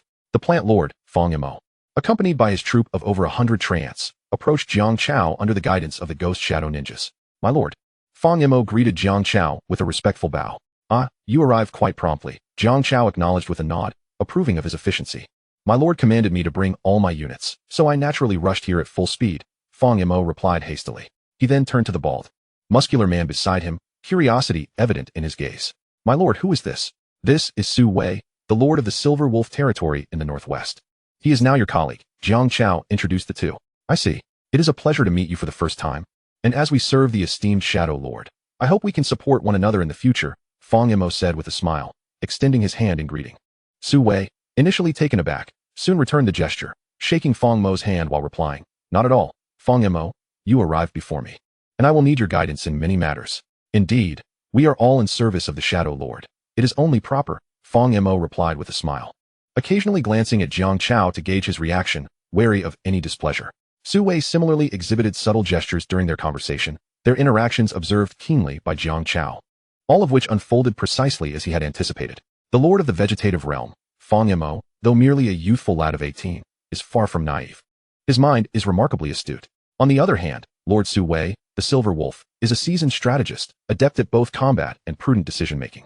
They are both individuals of exceptional intellect. Jiang Chao relishes the opportunity to engage with such clever minds. Regardless of how cunning or petty Yemo and Wei may be, he is perpetually untroubled by their loyalty. This assurance stems from the fact that they have entered into a subordinate contract with him. Their domain, troops, and even their lives are entirely under his command. Should Jiang Chao desire, he could terminate the lives of these two at any moment. They are acutely aware of this reality, which compels them to exhibit unwavering loyalty and diligence, fearing even the slightest hint of disloyalty. Now that everyone has gathered, let us proceed to the matter at hand, Jiang Chao declared. He led the two lords and their troops to the Shadow Rebirth Pool. What is this? A fountain?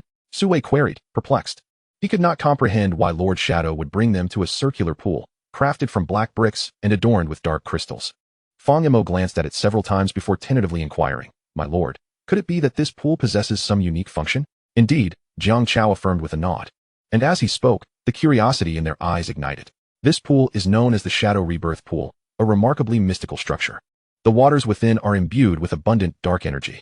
Any creature that enters the pool will be permeated by this dark force, transforming into a shadow creature while retaining its original characteristics. Moreover, upon rebirth, the potential of the transformed creature will experience a notable increase. In simpler terms, it allows for the upgrading of troops. Upon hearing this, a brief silence enveloped the area, only to be shattered by two simultaneous exclamations that soared to the heavens. What? It can upgrade troops? At that moment, both Yemo and Wei could no longer maintain their composure. For the revelation of the Shadow Rebirth Pool was overwhelmingly profound, beyond their wildest imaginations. It is common knowledge that the potential level of troops is predetermined. The grade of a troop that a lord initially summons will remain constant throughout its existence. Slimes will forever be E grade, goblins will always be D grade, and silver wolf packs will eternally be B grade. This is an unbreakable curse, one that nearly all lords have resigned themselves to accept as an immutable truth. Yet, upon hearing Lord Shadow describe the capabilities of the Shadow Rebirth Pool, Yemo and Wei's understanding crumbled into dust. Their hearts raced like a V8 engine revving to its limit, filled with excitement. Undoubtedly, Lord Shadow's intent was for their troops to enter the Rebirth Pool and transform into shadow creatures, thereby gaining shadow abilities and enhancing their potential. Thus, Yemo and Wei cast fervent gazes at Jiang Chao. "Yes, it is precisely as you think," Jiang Chao confirmed with a nod, his voice deep and urging. "Do not delay any longer." Understood. With Jiang Chao's approval, the eager Yemo and Wei immediately commanded their troops. One by one, the Silver Wolves and Tree Men stepped into the Shadow Rebirth Pool. With a splash, the waters churned, and the transformation commenced. Chapter 61, Troop Evolution. Dark Moon Silver Wolf. Shadow Magic Treant. The Shadow Rebirth Pool, neither too large nor too small, spans around 80 square meters. At this moment, it is filled with an array of Silver Wolves and Tree Men. The transformation is underway. The pool's waters, rich in dark energy, surge forth in waves, continuously infiltrating the bodies of the Silver Wolves and Tree Men through every pore and breathing opening, initiating a profound metamorphosis. Bubbles rise from the depths, bursting upon the surface. The stronger the troop, the more intense the reactions during their transformation into shadow creatures. The Silver Wolf Pack and the Tree Men Battalion, both B-grade troops, are nearing the upper limit of what the Shadow Rebirth Pool can transform.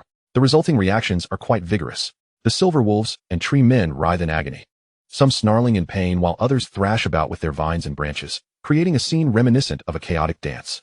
Hold on. Endure it. Yemo and Wei continuously comforted their suffering troops, akin to fathers waiting in anticipation for the birth of their children, their faces etched with anxiety and hope. As time ticked by, the transformation proceeded in an orderly fashion. After a considerable span of 10 minutes, the tumultuous waters gradually calmed, settling into a mirror-like stillness devoid of any ripples. Simultaneously, the troops submerged in the water underwent a remarkable metamorphosis. Each silver wolf emerged larger, with sharper fangs and claws, their eyes reflecting an eerie green glow. The once silver-gray fur now bore darkened tips, presenting an imposing figure akin to elite hunters emerging from the depths of a shadowy forest, exuding a menacing aura. Most importantly, their potential level had also evolved. The Silver Wolf Pack, originally B-grade, transformed into the A-grade dual attribute troop, Dark Moon Silver Wolf. Dark Moon Silver Wolf. Potential, A-grade, gold cap. Attributes, wind. Shadow. Level, bronze 5 stars. Skills, Stealth can transform into a shadow and traverse freely through any ground or wall. Shadow Wind Dash temporarily unleashes a burst of incredible speed, useful for pursuit or engaging in combat. Shadow Quick Strike infuses dark energy into fangs and claws, dealing substantial damage to foes. Shadow Howl, a soundwave skill capable of disorienting enemies and facilitating positioning and command among allies. By the heavens, this is akin to a young cow on a rocket, utterly explosive, Su Wei exclaimed with exuberance upon witnessing the evolutionary troop panel, utterly delighted. Meanwhile, Fong Mo was equally thrilled, having also evolved to an A-grade troop, Shadow Magic Treant. Shadow Magic Treant. Potential, A-grade, gold cap. Attributes, wood. Shadow, level, bronze 6 stars, skills, stealth. Magic Vine Entanglement. Grows more resilient and corrosive magical vines to ensnare or strike enemies, capable of infiltrating gaps for destruction. Shadow Duplication. If shattered into fragments, any piece larger than 1/3 of the original mass can regenerate into an independent entity, leading to an increasing number of shadow duplicates. Light and darkness. During the day, one can absorb sunlight to engage in photosynthesis, thereby acquiring energy and experience points. In contrast, under the cover of night or in dim environments, one can draw upon the power of darkness to cultivate and level up. After reviewing the panel, Fong Mo approached the newly evolved troop, scrutinizing it intently. The current Treant Legion had undergone a significant transformation. Whereas before they merely resembled humanoid figures entwined with branches and vines, they now bore a closer semblance to true human forms. With branches serving as bones and vines as sinews, their mobility had vastly improved. Moreover, both their auxiliary and combat capabilities had seen remarkable enhancements. Now augmented by the skills of division and automatic cultivation, they had truly risen. Thus, after interacting with the troops, Fong Mo and Su Wei promptly knelt before Jiang Chao, raising their voices in unison. "Thank you, Lord Black Shadow, for your great benevolence." "Rise," Jiang Chao commanded, allowing them to stand. He then spoke gravely. "I am a benevolent individual, treating my own with generosity and never failing to repay. The A-level troops have surpassed 90 of the lords. I hope you do not squander my nurturing." Fong Mo and Su Wei exchanged glances before responding in unison. "Please give us your orders, Lord Black Shadow." "Excellent." Jiang Chao expressed his satisfaction with their respectful demeanor. He proceeded to assign their tasks with greater specificity. Fong Mo would continue to oversee the mining operations in the natural caverns. At present, aside from the scarce and nearly depleted dead trees of the undead, the only viable method to procure shadow crystals in bulk was through mining in the natural caverns, making it of paramount importance. With the Treant Legion now evolved into the A-level Shadow Treants, the efficiency of resource extraction would undoubtedly see a significant surge, yielding more shadow crystals, as well as iron, copper, and even rare minerals such as gold and diamonds. Fong Mo added, "Lord Black Shadow, my troops are nearing the mid-level mining zone within the natural caverns. I assure you we will extract even more mineral resources." Jiang Chao nodded, promising Fong Mo that he would continue to deploy ninja soldiers for garrison duty and provide the necessary material support. Furthermore, any new troops recruited by Fong Mo could be sent to the Shadow Rebirth Pool for conversion into Shadow Treants, with no limit on the quantity. Upon hearing this, Fong Mo was overjoyed. He had anticipated that Lord Black Shadow would impose restrictions on troop conversion, but was pleasantly surprised by such generosity. "Next is you, Su Wei." Jiang Chao directed his gaze towards the bald, muscular Su Wei, assigning him his duties. "Your troops are not of the auxiliary type. They excel in direct combat and reconnaissance. Precisely what I require. I need you to remain vigilant against the Turan orcs from the northwest. Should you detect their presence near our territory, you must report to me at once." Producing a map, Jiang Chao elucidated the current situation, instructing Su Wei to maintain a 24-hour watch over the movements of the Turan orcs, immediately reporting any anomalies. "Understood," Su Wei affirmed, nodding resolutely, fully committing Jiang Chao's orders to memory without the slightest oversight. "That concludes my current arrangements for you. You are free to develop your territories." Jiang Chao waved his hand, dismissing them. Without a moment's delay, the Plant Lord Fong Mo and the Silver Wolf Lord Su Wei, guided by their respective troops, utilized their stealth skills to traverse the Shadow Realm at high speed, soon returning to their bases to diligently execute Jiang Chao's commands. Chapter 62. The Deeply Hidden Demon Lord. With his subordinates departed and nothing pressing on his agenda, Jiang Chao decided to access the World Channel to see what the billions of lords were discussing, whether trivial matters or grand events. Since time immemorial, wars have been fought based on disparities in information. To know oneself and one's enemy is the key to victory in every battle.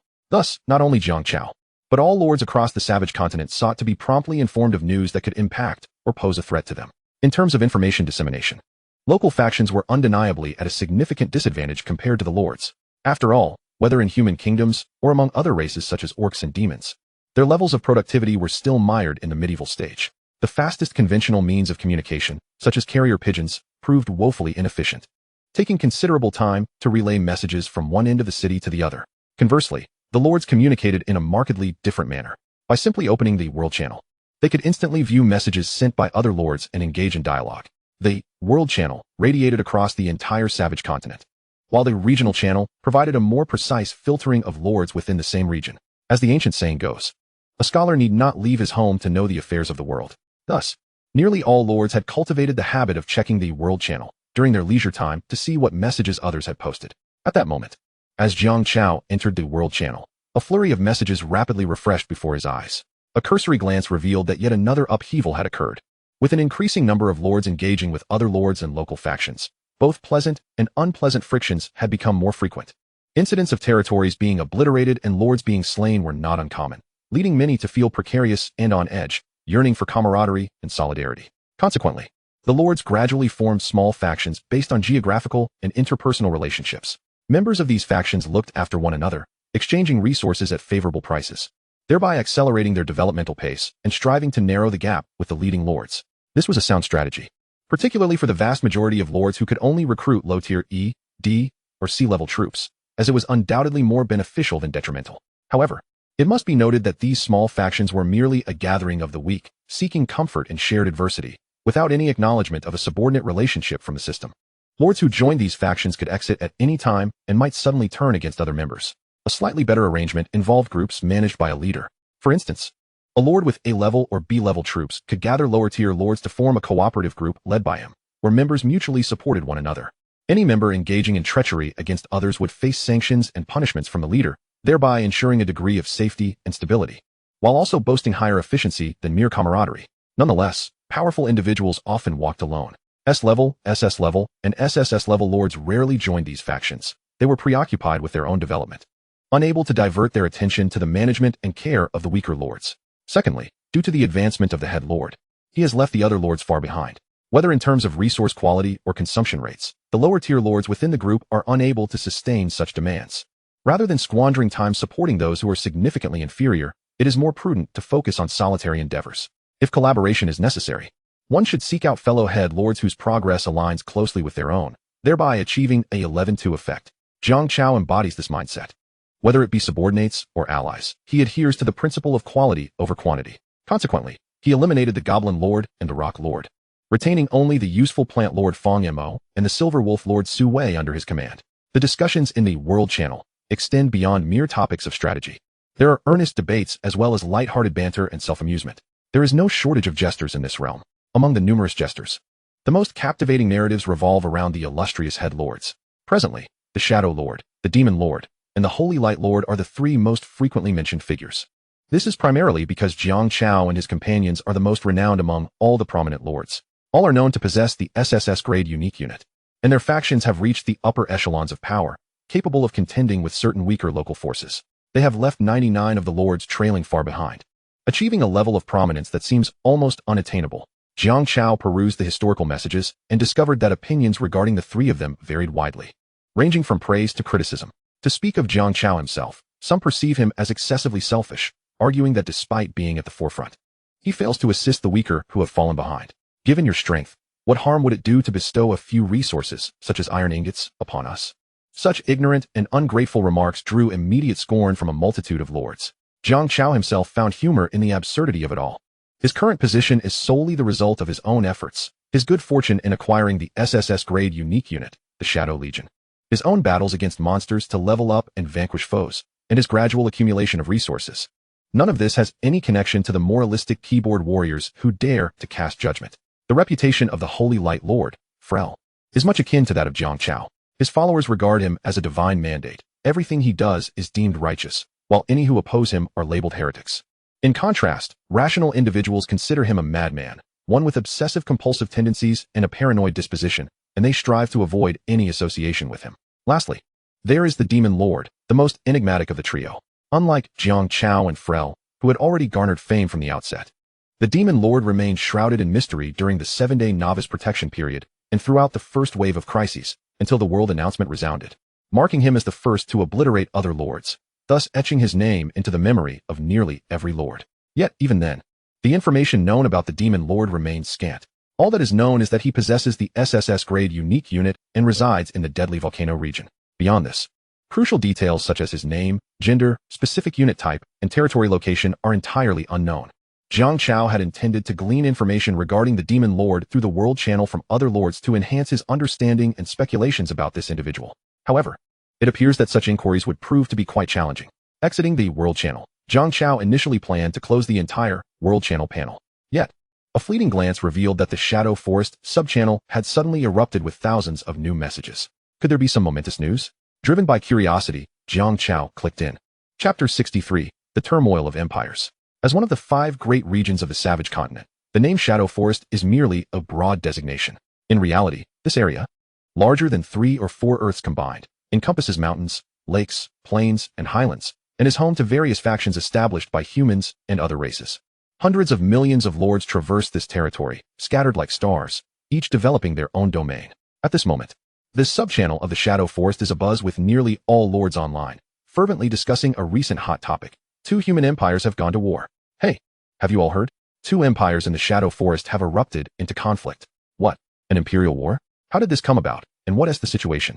I know the details. It's the Oscar Empire on the eastern edge of the Shadow Forest that has clashed with the John Empire. It is said that the Oscar Empire and the John Empire have been bitter enemies for generations, having engaged in numerous wars in the past.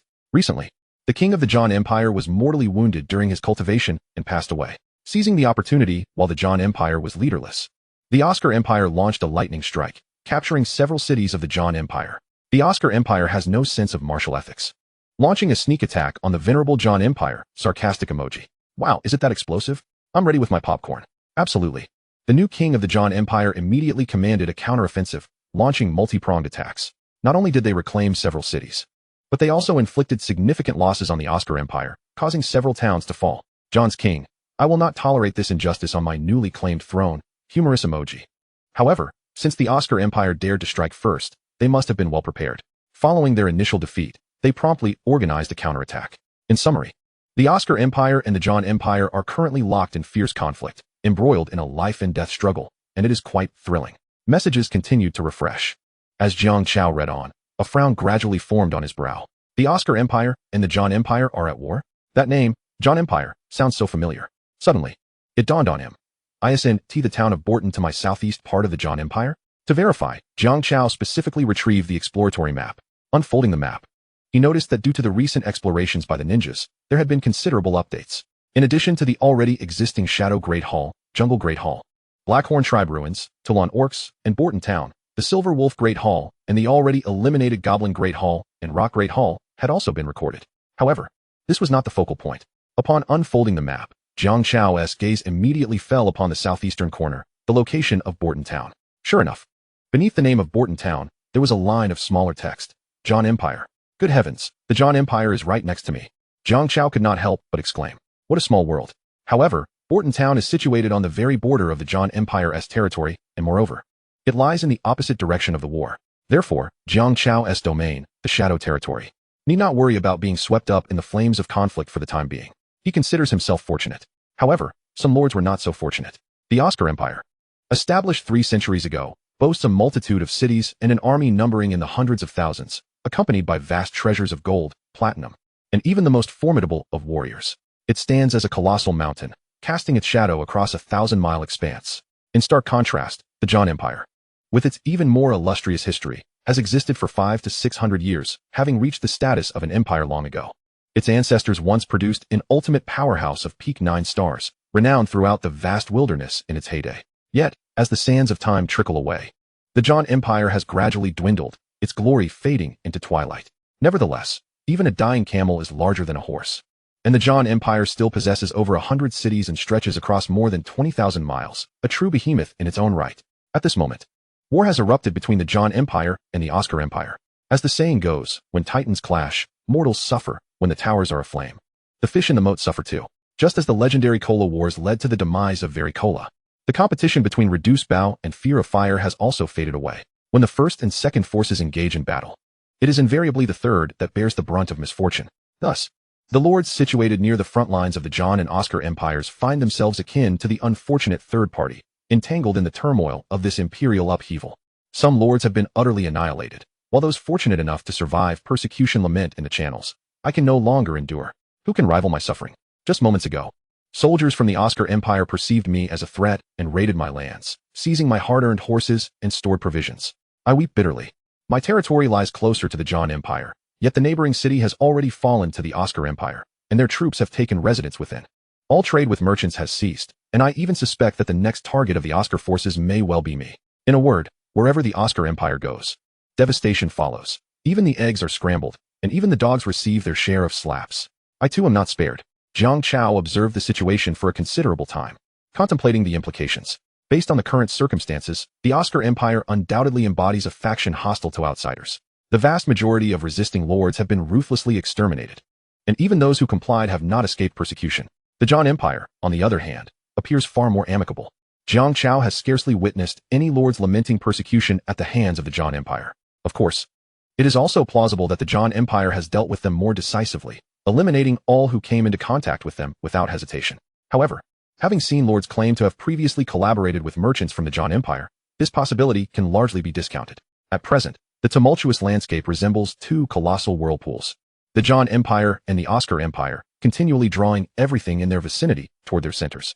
Escape is no longer an option. To avoid being torn apart and consumed by the currents, one must actively engage, or at the very least, not simply drift along.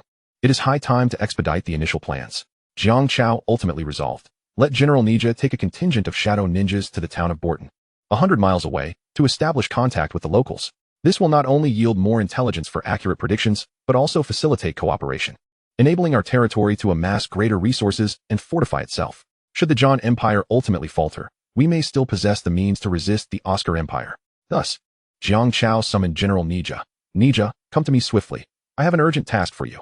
Naturally, General Ninja did not dare to delay in the slightest. Having been engaged in hunting ferocious beasts in the jungle, he immediately turned back upon receiving Jiang Chao's summons, swiftly gliding through the shadows. In the blink of an eye, he arrived at the Grand Hall. The imposing figure of General Ninja leaped forth from the shadows, bowing respectfully. General Ninja at your service. What are your orders, my lord? Rise. Jiang Chao gestured for General Ninja to stand. He then conveyed the task of exploring the winds of Borton Town amidst the burgeoning conflict between the two empires. I understand. General Ninja responded with a solemn nod. Jiang Chao further cautioned. The war between the Jiang Empire and the Oscar Empire will likely endure for several years. But that does not imply we may relax our vigilance. The conflict will inevitably involve the associated vassal kingdoms, thereby extending the battleground and potentially bringing the flames of war to our doorstep. Our ability to relocate territories must be upgraded to fortress level to unlock, and for now, we cannot evade it. The best course of action is to establish connections with the more amicable Jiang Empire, engaging in as many resource transactions as possible to gain advantages and expedite the upgrade of the Shadow Hall into the Shadow Fortress. In this manner, even if the flames of war do reach us, we will possess both the resilience to resist and the capability to relocate. Therefore, the mission to Borton Town is urgent and demanding. We must exert every effort to accomplish it. Understood. I pledge to fulfill the mission, General Ninja declared, his gaze as steely as iron, resolute. Jiang Chao rose from his seat and approached General Ninja, patting him on the shoulder with encouragement. Very well. I shall await your triumphant return. Thus, General Ninja immediately set to action, assembling 30 shadow ninjas to form a special operations group of 31, embarking on their journey. The distance from the Shadow Territory to Borton Town spans a considerable distance, over 100 kilometers, exceeding 100,000 meters. Even in the well-connected realm of Blue Star, driving would take an hour or two. Moreover, here, in the wilderness, the terrain can hardly be described as poor. It is more accurate to say that there is no road at all. The path from the Shadow Territory to Borton Town is fraught with dense jungles and rugged ravines, inhabited by ferocious beasts. The danger level is indescribably high. Generally speaking, ordinary inhabitants of the towns would avoid such treacherous areas at all costs. Even merchant convoys, compelled to traverse these perilous routes, would often opt to hire mercenaries of silver rank or higher at great expense to ensure the safety of both personnel and goods.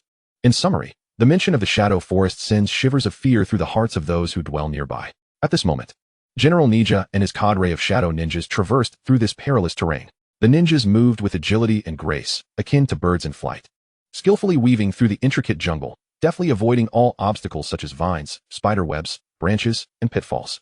Occasionally, they would merge into the shadows, disregarding all else, and advance a considerable distance. For these ninjas, even in such a treacherous jungle, they navigated as if walking on flat ground. At this pace, they would reach their destination in just over half a day. General Niga led his team of ninjas across 100 miles to their destination, the town of Botan. However, it appeared that unforeseen complications were on the horizon. As they traversed the halfway point of their journey, the ninjas moved stealthily through a narrow gorge. Suddenly, a series of sharp clashing sounds and a chaotic cacophony floated through the air, carried by the wind. Niga halted, and the remaining ninjas followed suit, freezing in place. Something was amiss ahead. Niga's expression hardened, as his keen instincts as a general came into play. He discerned that the disarrayed sounds were not mere echoes but rather the clamor of swords clashing, ferocious beasts roaring, and boulders tumbling. A symphony of battle. In other words, a group of humans was engaged in a fierce struggle against savage beasts. Let us meld into the shadows and approach with caution. Niga commanded his ninjas. Without a sound, they dissolved into the darkness, stealthily advancing towards the source of the turmoil within the gorge. Soon, they arrived at the epicenter of the commotion. Niga cautiously peered from the shadows, his crimson gaze fixated on the battlefield. Before him lay 10 carts ensnared in the gorge, besieged by relentless predatory beasts that descended from both sides, launching their assaults on the caravan. 2 factions had disembarked from the caravan, one clad in opulent attire and exuding affluence, seemingly merchants, the other donned in armor, exuding an aura of ferocity. Wielding cleavers and swords, poised to defend against the onslaught of beasts. It became evident that this was a merchant convoy, ambushed by the beasts while traversing the gorge. With the mercenary escort valiantly struggling to fend off the relentless attacks, Niga contemplated the situation and promptly relayed the information to Jiang Chao. The merchant convoy is under siege by beasts? The revelation immediately captured Jiang Chao's attention. He swiftly shifted to a tactical perspective, utilizing Niga's vantage point to observe the fierce confrontation within the gorge. Jiang Chao's keen eye noted numerous details, a total of 10 carts, remarkably assembled under such treacherous conditions. And the fact that a mercenary escort had been hired at a high price indicated the merchants were indeed affluent, transporting valuable goods. The gorge's exit was similarly guarded by beasts, rendering the convoy trapped, forced to passively withstand the relentless assaults with little hope of escape. The leading mercenary possessed a silver 1-star rank, while others ranged from bronze 7 to 9 stars, affirming the mercenary team's formidable prowess. Yet, the situation remained dire. The battle had raged on for some time, and despite many beasts being slain, they continued to swarm the convoy, as the mercenaries began to tire, succumbing to the beast's counterattacks. Several mercenaries had already sustained injuries or perished, and the silver 1-star captain was faring poorly. If the situation persisted, the entire merchant convoy would inevitably face annihilation. At that moment, Niga inquired, "My lord, shall we intervene to assist?" Jiang Chao pondered briefly. Given that they had traversed halfway and were nearing the town of Botan, it was plausible that the merchant convoy's appearance was linked to it. Thus, he nodded resolutely, "We shall aid them." Chapter 65. A timely rescue within the gorge. The merchant convoy's plight grew increasingly precarious. "We can't hold them off any longer, boss. These brutes are too ferocious." A bloodied mercenary rushed to the leader, Bob. In a frenzy, "We must hold the line, no matter what." Bob, the burly captain with a scraggly beard, glared fiercely. With a mighty swing of his axe, he sent a charging beast flying, then bellowed at his men, "Our Iron Bull Mercenary Company prides itself on its reputation. We must uphold our promise to ensure the safe passage of our clients. Males, clear a path ahead to allow the convoy to escape," he commanded. "And you 6th. Be sharp and protect our employer, Mr. Richard." The remaining mercenaries rallied under Bob's leadership, determined to vanquish the beasts. Yet, the situation remained grim. The beasts, as if lying in wait, ambushed the caravan from both sides of the gorge, inflicting heavy casualties upon the mercenaries. Even Bob found himself besieged by 3 silver-tier beasts, sustaining numerous wounds as he fought valiantly against 2 silver wolves. However, the 3rd wolf lunged forward, its sharp fangs poised to sever his throat, threatening to bring his life to a close. Was this truly the end? Bob's heart sank. Just then, a metallic clang echoed through the air. Bob opened his eyes, expecting to see his demise, but instead, a formidable figure clad in armor wielding a long sword emerged from the shadows, intercepting the wolf's lethal strike. "Thank you, brother, for saving my life," Bob exclaimed gratefully. The armored warrior, Niga, cast aside the wolf and replied, "I am Niga. We can exchange pleasantries later. For now, let us deal with these beasts." Niga, having received Jiang Chao's directive to intercede, had altered his appearance using dark energy to assume a more human guise, ensuring he did not frighten the merchants. Niga's arrival was akin to a lifeline for Bob. However, peripheral vision caught a glimpse of the previously cast-off silver wolf, now resolutely charging alongside 2 more silver-tier wolves for a second ambush. Bob hastily warned, "Niga, watch your back." Heeding Bob's warning, Niga did not turn to evade but remained steadfast, allowing a field of energy to unfurl beneath him. Simultaneously, shadowy duplicates emerged, brandishing various weapons to not only thwart the 3 attacking silver wolves, but also retaliate with overwhelming force. As the energy field dissipated and the shadows returned, the 3 silver wolves lay lifeless, their bodies gruesomely disemboweled and dismembered. Notification: your unit has slain 3 silver 1-star wolves, gaining 333 experience points, 60 wolf fangs, 30 premium meats, and 3 wolf pelts. The most formidable beasts had been effortlessly dispatched by General Niga. Bob, taken aback, could scarcely find his voice. Yet, the onslaught continued. Other beasts persisted in their relentless attacks on the merchant convoy. With a sharp snap of his fingers, Niga activated his command skill. 30 shadow ninjas were summoned forth, ready to annihilate every last beast. General Niga spoke with a measured tone. In the next moment, the Phantom Ninja, having received the commander's orders, sprang into action. For this mission, Niga had selected the most formidable elite ninjas from the Phantom clan, all of whom possessed strength above the bronze 7 stars. The beast horde attacking the merchant caravan, although led by 3 silver 1-star silver wolves, was otherwise comprised of lesser beasts whose strength was somewhat lacking, relying solely on their overwhelming numbers. Before the ninja soldiers, these creatures quickly proved to be utterly feeble. In a flash, 30 ninja soldiers emerged from the shadows, swiftly dispersing to seek their targets for slaughter. Any beast that fell under the gaze of the Phantom Ninja met a swift demise, none surviving beyond 3 seconds. They were either cleaved in two by the katana, pierced through vital organs by water-splitting shurikens, or succumbed to poison from lethal projectiles. Soon, the beast horde that posed a dire threat to the merchant caravan was either dead or fleeing in disarray, utterly broken and scattered. The canyon sides regained their tranquility, and the previously blocked path became clear once more. The crisis had been effortlessly resolved by General Niga and the Phantom clan. The ninjas melted into the shadows, vanishing from sight. General Niga remained in place, polishing the glimmering blade of his katana. At that moment, 2 figures approached. One was Bob, the leader of the mercenary group, and the other was the caravan steward, a somewhat gaunt yet shrewd middle-aged man sporting gold-rimmed glasses. The two approached General Niga with utmost respect. The caravan steward spoke first. "Oh my God, esteemed hero, please allow me to introduce myself. I am Richard Michel, the president of the Michel Merchant Guild from Burton Town.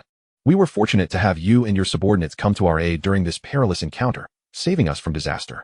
On behalf of all the caravan members, I extend our sincerest gratitude to you, heroic Niga. There is no need for such formalities. It was merely a matter of righting a wrong." General Niga waved his hand dismissively. Sharing his perspective, Jiang Chao, from the distant shadowy hall, nodded. "My suspicions were indeed correct. This group hails from Burton Town." Jiang Chao gestured for General Niga to proceed as planned. Thus, General Niga feigned surprise. "Oh, so you are from Burton Town? What a coincidence." Upon hearing this, Richard and Bob exchanged intrigued glances and inquired, "Does the esteemed hero Niga also intend to travel to Burton Town?" Indeed, Niga nodded affirmatively. With this confirmation, Richard and Bob shared a knowing look, silently communicating before they smiled and proposed. "Hero Niga, since your destination aligns with ours, why not travel with our caravan? You have valiantly driven away the beasts, and we wish to express our gratitude properly. Success." Both General Niga and Jiang Chao rejoiced inwardly.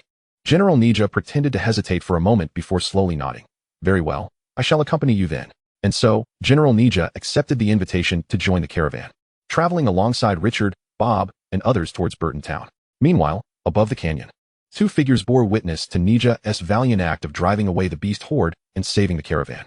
These 2 figures, one tall and one short, exhibited beast-like features yet stood upright like humans, conversing in a unique Orcish language. They were indeed Toulon orcs. Chapter 66. Arrival at Burton Town. The term Toulon orcs is rather broad, encompassing the majority of orcs inhabiting the Toulon region, as well as the fortresses and tribes they have established. Within the Toulon orcs, there exists a clear class distinction, divided into the upper clan and the lower clan. The upper clan refers specifically to the 3 major orc factions that established fortress-level powers: the Golden Fortress, Bloodhoof Fortress, and Thunder Fortress. The Golden Fortress comprises top-tier predators such as the Lion, Tiger, and Leopard clans. Bloodhoof Fortress is formed by the likes of the Giant Elephant, War Boar, and Blood Bull clans. Meanwhile, formidable flying beasts have established the final Thunder Fortress. In addition to the 3 major fortresses, the Toulon orcs also include 6 tribes formed by the lower clan: the Battle Bear tribe of the Bear clan, the Howling Moon tribe of the Wolf clan, the Mysterious Feather tribe of the Bird clan, the Fire Python tribe of the Snake clan, and the Rodent tribe, alongside the now extinct Black Horn tribe composed of Minotaurs. At this moment, the 2 Toulon orcs standing at the canyon's edge hailed from the Howling Moon tribe. They were 2 werewolves. Damn it, they escaped just like that. The shorter werewolf scowled, his teeth clenched in frustration as he watched the merchant caravan fade into the distance. Is our plan truly falling apart? Indeed. The attack on the caravan was not a mere coincidence, but a meticulously orchestrated scheme. It was these 2 werewolves, one tall and one short, who had plotted it all. Upon learning that the caravan would pass through this canyon, the taller and shorter werewolves had arrived days in advance. leveraging their innate affinity with wolves and their unique Tulan orc beast-taming techniques to amass a formidable army of beasts, some of which were of black iron, bronze, and even silver.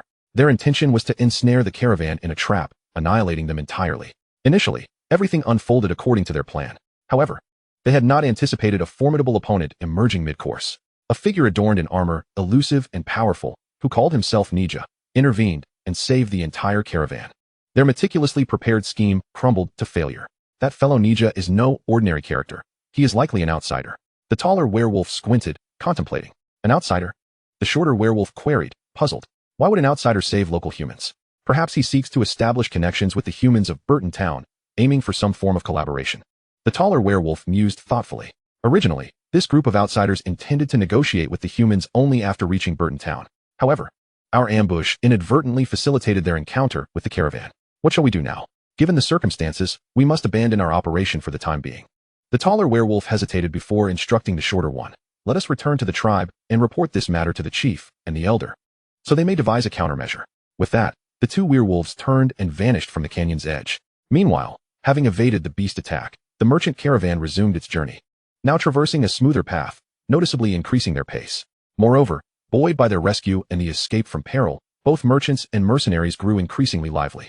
On the leading cart, General Ninja sat together with Richard and Bob, the three sharing drinks and engaging in conversation, gradually growing more familiar with one another. Ninja inquired, "Richard, from where has your caravan returned, bearing such a substantial cargo?" Richard exchanged glances with Bob before responding to Ninja. "Indeed, dear brother Ninja, our caravan has just returned from the magnificent Great Yin Kingdom, located beyond the expansive plains.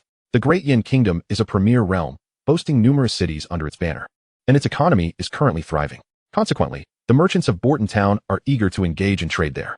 However, the journey is perilous, requiring us to traverse vast expanses of open plains and dense jungles. Just moments ago, our caravan was besieged by a pack of wild beasts, nearly resulting in our utter annihilation." "Ah, I see," nodded General Ninja.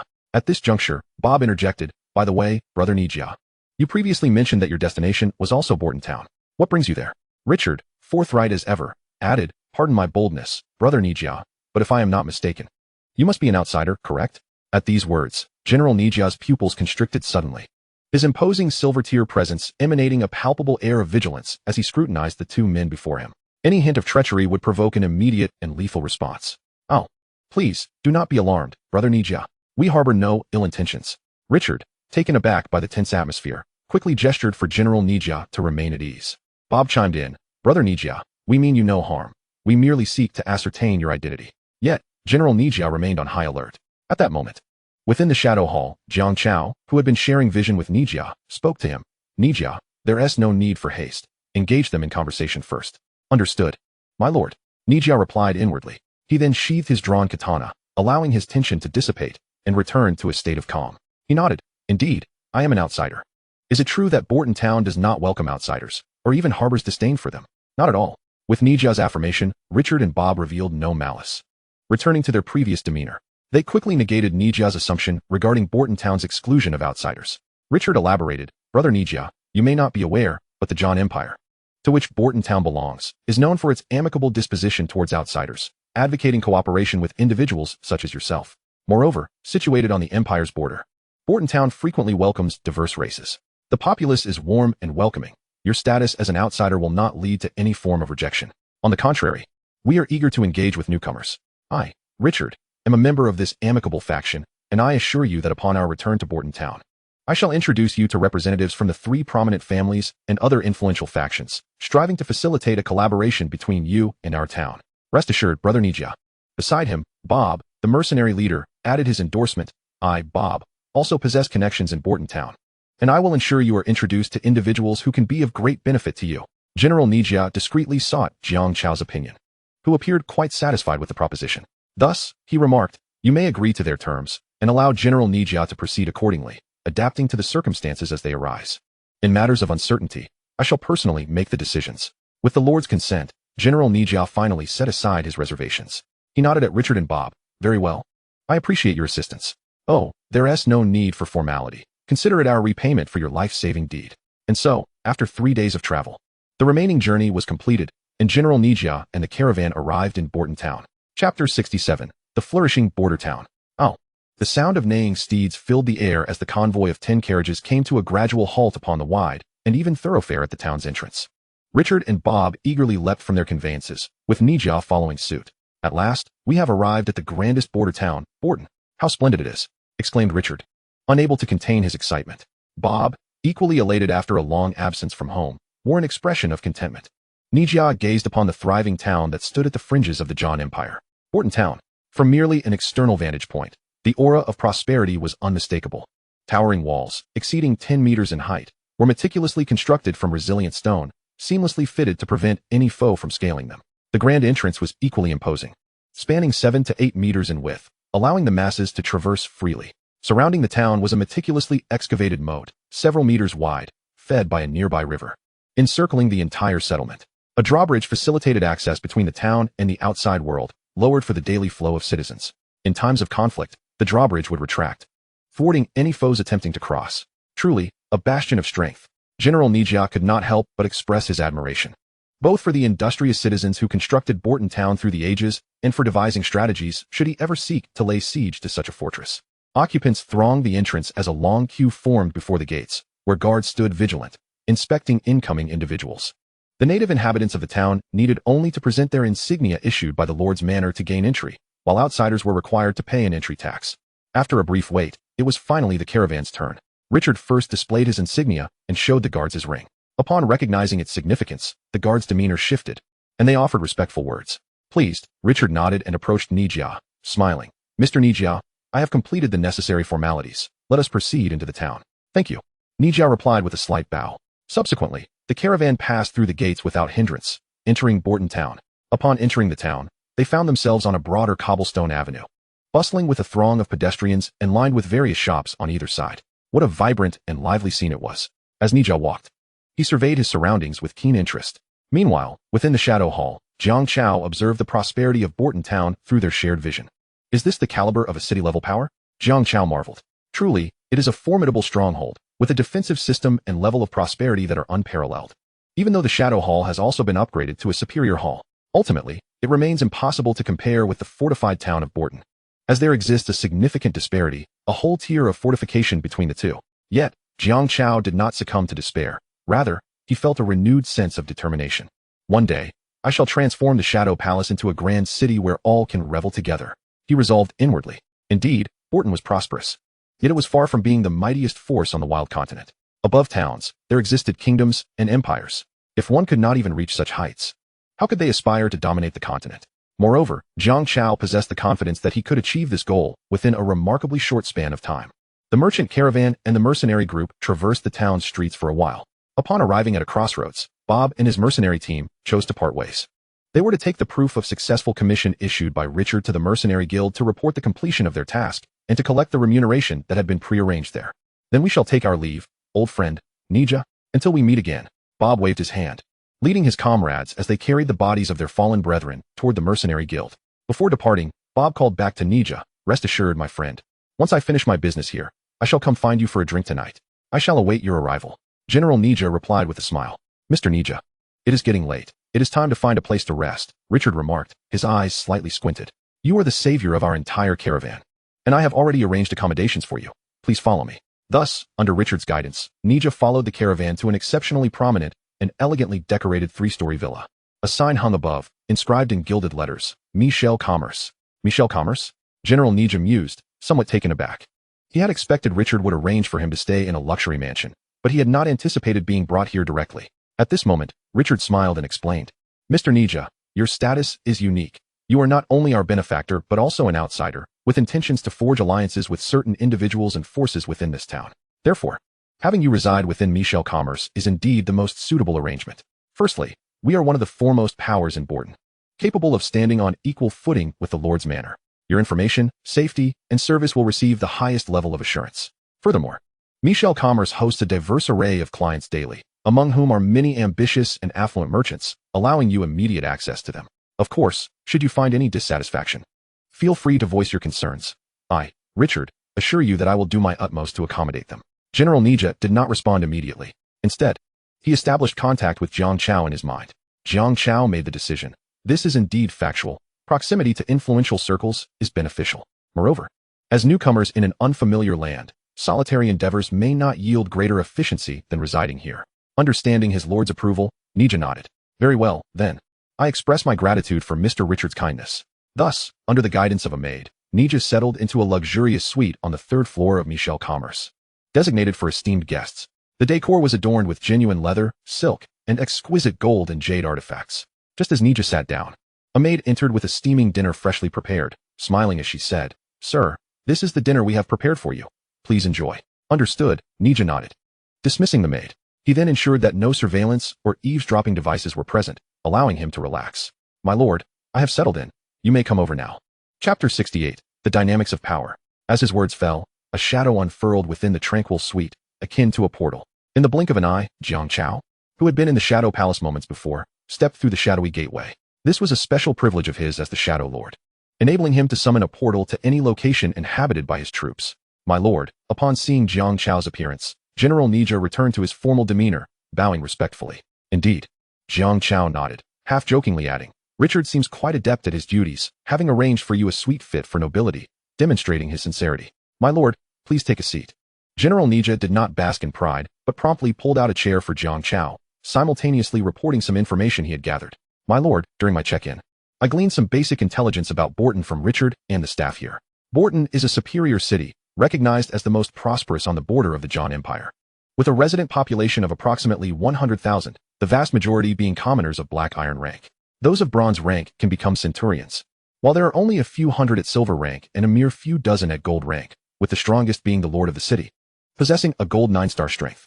To maintain such a vast city, a significant number of powerful individuals must be present as the foundation. Jiang Chao was not taken aback by this news. It would indeed be peculiar for a superior city to lack a gold-ranked expert overseeing it. Tell me about the power dynamics in Borton, he instructed. Yes. General Nija organized his thoughts and began to articulate. The most influential forces within Borton are as follows. Firstly, there is the Lord's Manor, which holds the highest authority and is responsible for managing the entire town, presided over by a gold 9-star lord, accompanied by a garrison of several thousand soldiers. Next are the three prominent families, the Smith family, the Bart family, and the Lee family. The Smith and Bart families boast a long history, having established themselves in Borton over a century ago, each engaging in distinct pursuits. The Smith family primarily focuses on politics and commerce, with some members holding positions in the Lord's Manor and other regions of the John Empire, while others have chosen the path of business, opening shops and developing agriculture and animal husbandry. The Bart family, on the other hand, has a more singular focus, exclusively developing the mercenary industry, commanding the largest mercenary group in Borton, with several mercenary squads. Bob, whom we encountered earlier, is a member of the Bart family. And what of the Lee family? Their situation is somewhat unique. Nija paused before continuing. The Lee family is not indigenous to Borton. They migrated en masse from the vassal state of the John Empire, the Great Yin Kingdom, over a decade ago. The specific reasons for their migration remain unknown. However, it is understood that leveraging their previous foundation, the Lee family quickly established themselves in Borton, becoming the third prominent family, forming a tripartite power structure with the other two. Nevertheless, as the Lee family arrived later, they are still somewhat overshadowed by the Smith and Bart families. They can only employ strategic means to seize the remaining market shares of the two families, quietly accumulating strength for future endeavors. This positions the Lee family as the most extensively involved family, having secured a foothold in governance, commerce, and even mercenary endeavors, with vast potential for future development. Jiang Chao grasped the situation. I see. General Nija's report was not yet complete. He proceeded to elaborate on the current context of the Michel Chamber of Commerce. My lord, the aforementioned factions represent the most formidable powers in Bolton Town. However, the Michel Chamber of Commerce, where we currently reside, is also a deeply entrenched force not to be underestimated. What do you mean by that? Jiang Chao raised an eyebrow. General Nija elucidated. The Michel Chamber of Commerce in Bolton Town is merely a branch. It is one of the 9 major chambers on the wilderness continent, vast in scope, with branches present in nearly every corner of the continent. The headquarters of the Michel Chamber is located within the central divine realm. Although this branch in Bolton Town is just one of many, it wields significant influence here, commanding respect from both the 3 great families and the Lord's Manor. The head of this branch holds a status comparable to that of the Lord and the heads of the 3 families. Richard, in turn, is the son of the branch's leader, possessing considerable power himself. So, he has such a background. Acknowledging Richard's identity, Jiang Chao nodded gravely. Feeling more fortunate for having previously rescued the merchant caravan and forged a bond with Richard and Bob. My lord, when shall we engage with these individuals? General Nija inquired. There's no rush. Jiang Chao waved his hand, analyzing the situation logically. Though we have gained some understanding of the current dynamics in Bolton Town, we are ultimately still outsiders. Moreover, I suspect that Richard has already reported your identity and intentions to the Michelle Chamber, the Lord's Manor, and the representatives of the three families. If they are inclined to pursue a collaboration with us, it won't be long before they send someone to reach out. Conversely, if they harbor no such intentions, our personal visit would likely yield no results. I understand, General Nija remarked, nodding in comprehension after hearing Jiang Chao's analysis. Meanwhile, Jiang Chao noticed dinner laid out on the table and asked, "Is there dinner left? Nija, will you eat?" "No need. Please, my lord. Enjoy it," Nija replied. "I was just waiting for you to say that." Jiang Chao, disregarding Nija's slight grimace, picked up a knife and fork and began to feast. Several minutes later, with a satisfied belch, dinner had vanished. Jiang Chao, fully satiated, sprawled comfortably on the plush bed, turning to Nija and saying, "I shall reside here for the next few days. There is nothing pressing at the Shadow Palace. Having a karu there is sufficient. The matter of establishing a collaboration takes precedence. You should find a place to rest as well." General Nija's lips twitched again. "Well, I know my lord's temperament all too well. One must simply endure." With a hint of melancholy, he replied, "Thank you for your concern, but I do not require sleep. I shall return to the shadow space." And so, time passed quietly. The earth gradually awakened, a sliver of morning light breaking the night's silence. Dawn arrived. General Nija emerged from the shadow space, while Jiang Chao, maintaining his disciplined routine, had already risen and completed his morning washing. After enjoying breakfast delivered by a maid, a knock sounded at the door. "Mr. Nija, do you have a moment? I wish to discuss the preliminary preparations for our collaboration," Richard's voice called from outside. Inside, Jiang Chao and General Nija exchanged glances. "He arrives quite early." Jiang Chao teased softly. "Certainly, I'll be right there," General Nija called out, then addressed Jiang Chao. "My lord, let us proceed." "Very well." With a creak, the door swung open, and the transformed General Nija stepped out first. Richard was about to approach when he noticed Nija stepping aside to allow passage for the figure behind him, a young man with black hair and eyes, clad in elegant black noble attire, who was none other than Jiang Chao. With a smile, Jiang Chao nodded. "Good day, Mr. Richard." "Ah, yes. Richard responded instinctively, but soon realized something was amiss. Wasn't he just Nija who entered yesterday? Why was there now a young man of seemingly high status whom Nija regarded with such respect? Was this some sort of magic trick? Seeing Richard's confusion, General Nija took the initiative to introduce, "Mr. Richard, this is my lord, Jiang Chao. I am merely here to pave the way. The actual negotiations will be conducted by my lord himself." "Ah, I see. My apologies." Richard quickly recovered, extending his hand to Jiang Chao for a handshake. Jiang Chao reciprocated, engaging in the customary pleasantries. Having learned of Jiang Chao's identity, Richard shifted the focus of the conversation. "Mr. Jiang Chao, Mr. Nija, please follow me." He gestured for them to proceed. Under his guidance, Jiang Chao and Nija descended the stairs from the second floor to the spacious and brightly lit ground floor hall. The hall was indeed quite expansive, at least 300 to 400 square meters, divided into various functional areas, including reception, sales, pawning, consultation, and finance zones. Among others, truly a dazzling array. With Richard's enthusiastic guidance, Jiang Chao settled onto a sofa in the reception area, while Nija stood alert nearby. The server brought forth 2 cups of coffee. Richard initiated the conversation. "Mr. Jiang Chao, as you are here to discuss collaboration, please share the specific scope and unique advantages of your territory. This will not only provide us with an impression, but also facilitate the swift identification of suitable partners. What do you think?" "Certainly, that is not an issue," Jiang Chao replied decisively. Collaboration is inherently a mutually beneficial endeavor. Just as he valued the scale and prosperity of Bolton Town, the other party must also evaluate their own strengths. Thus, Jiang Chao briefly outlined the location and general size of the Shadow Territory. Naturally, he embellished certain details for effect, enhancing his competitive edge. Throughout Jiang Chao's narration, Richard listened attentively, occasionally producing paper and ink to jot down key information with a quill. After several minutes, having organized his notes, Richard looked at Jiang Chao with a knowing expression and said, "Mr. Jiang Chao, we have gathered a general understanding of you and your Shadow Palace." Subsequently, the inquiry was made, "What aspects of collaboration do you intend to pursue with our town of Bolton?" Since I was the one to propose this partnership initially, I have naturally contemplated its contents. A smile graced Jiang Chao's face as he borrowed paper and pen from Richard. Just as the system enabled the Lord to comprehend language, it also bestowed the ability to write. Thus, he inscribed on the paper, using the common script of humanity, several specific areas for potential collaboration: resources, agriculture, and light and heavy industry. He then handed the paper to Richard.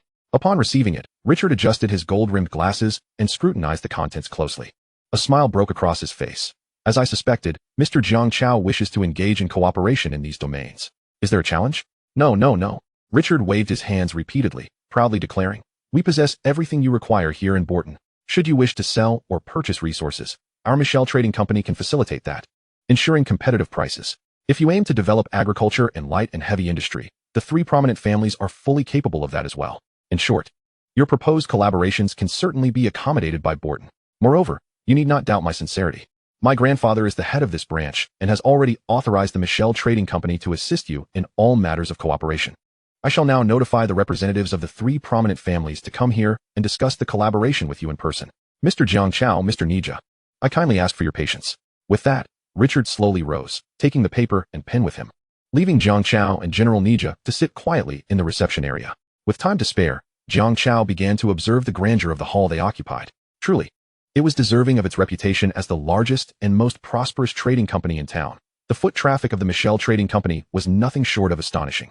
Since opening its doors at 6 in the morning, patrons have continuously streamed into the ground floor hall. Some were mercenaries seeking to purchase weapons, equipment, and potions in preparation for their next endeavors. Others were merchants coming to restock their supplies, while affluent individuals indulged in luxury goods at the trading company.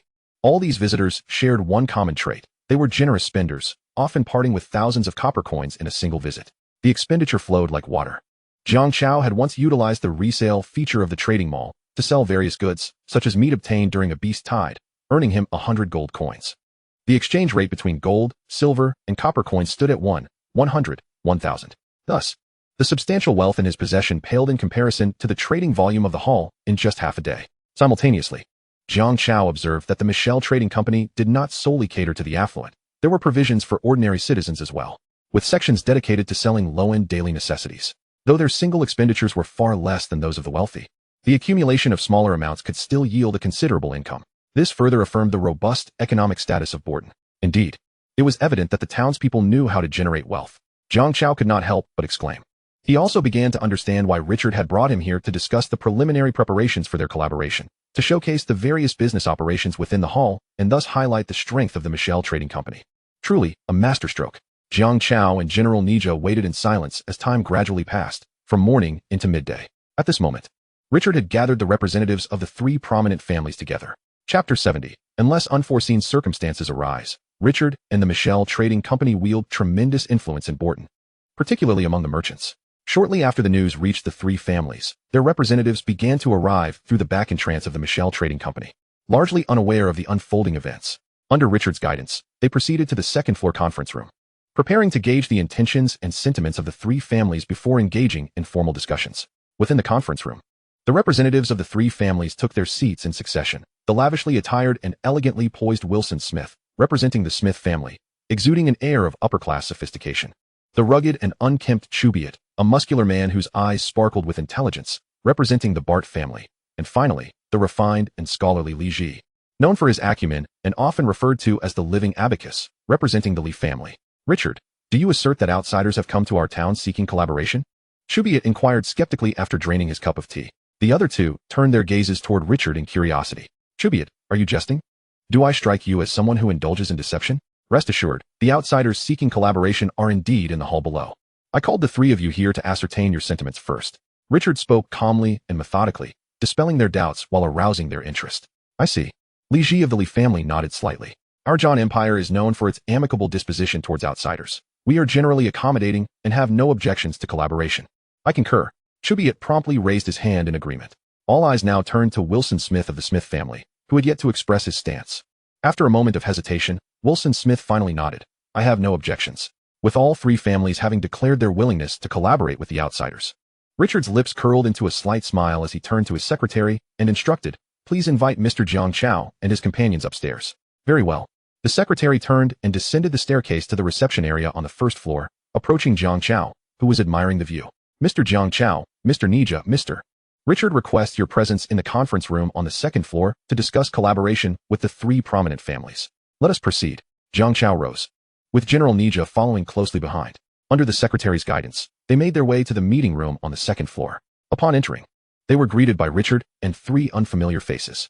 Mr. Jiang Chao, Mr. Nija, Richard stood to welcome the protagonists of the meeting, extending a handshake and guiding Jiang Chao to a seat.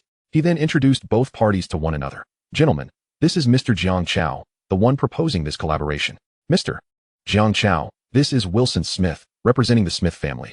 This is Chubiot, representing the Bart family. And this is Li Ji, representing the Li family. Both sides nodded in acknowledgement, exchanging pleasantries, before Jiang Chao took his seat, with General Nija standing attentively behind him. The discussions for collaboration were officially underway. In this negotiation, Richard took the helm.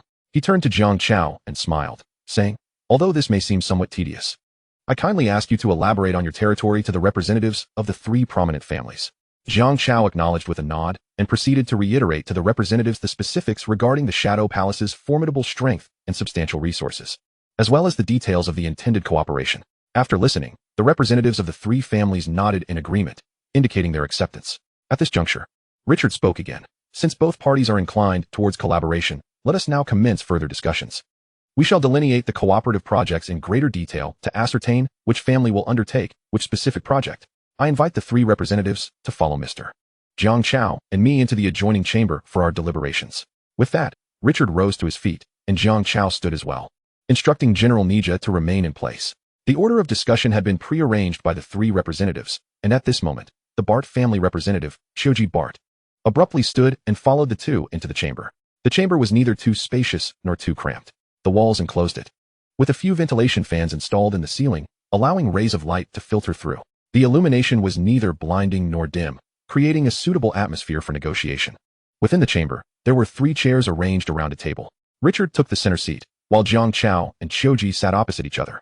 Shoji, the representative of the Bart family, initiated the conversation. "Mr. Jiang Chao, I glanced over the collaborative projects you outlined, and I noticed one pertaining to the forging of weapons and armor, correct?" Jiang Chao nodded slightly. Shoji then proceeded directly to the point. "In that case, I shall be forthright. Our Bart family is the most specialized among the 3 families, solely linked to the mercenary industry. While this business model may pose certain drawbacks at times, it undoubtedly presents an advantage in the current context.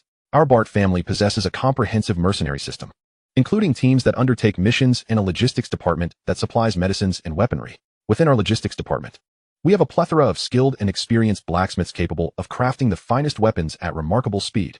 Should you choose our Bart family, I, Shoji, can guarantee the production of at least 100 pieces of equipment daily, and we can assist in selling the crafted equipment or even purchase them ourselves for your use.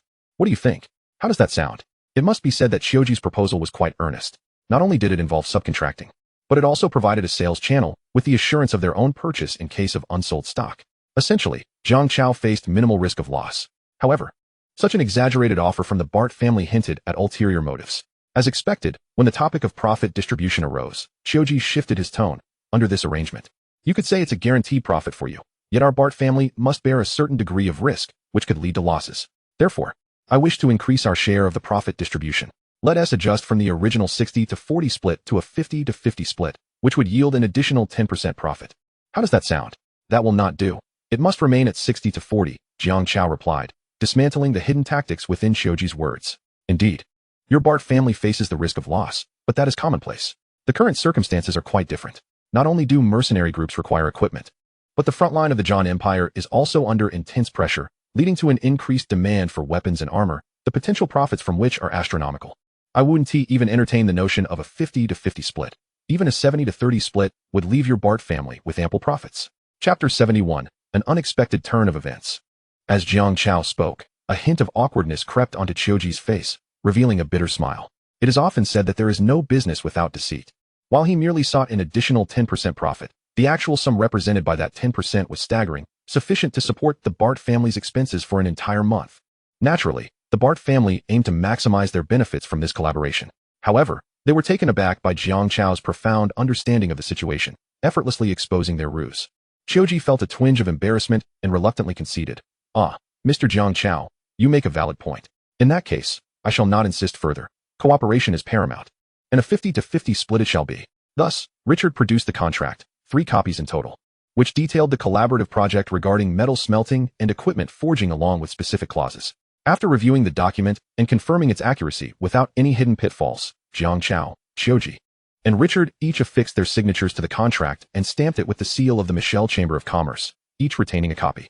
With that, all formalities were completed, and the first cooperative project was successfully established. Shoji, beaming with delight, stood and shook hands with Jiang Chao, declaring, "Mr. Jiang Chao, I will commence preparations for our collaboration immediately upon my return. As soon as you transport the ingots, we can begin forging right away.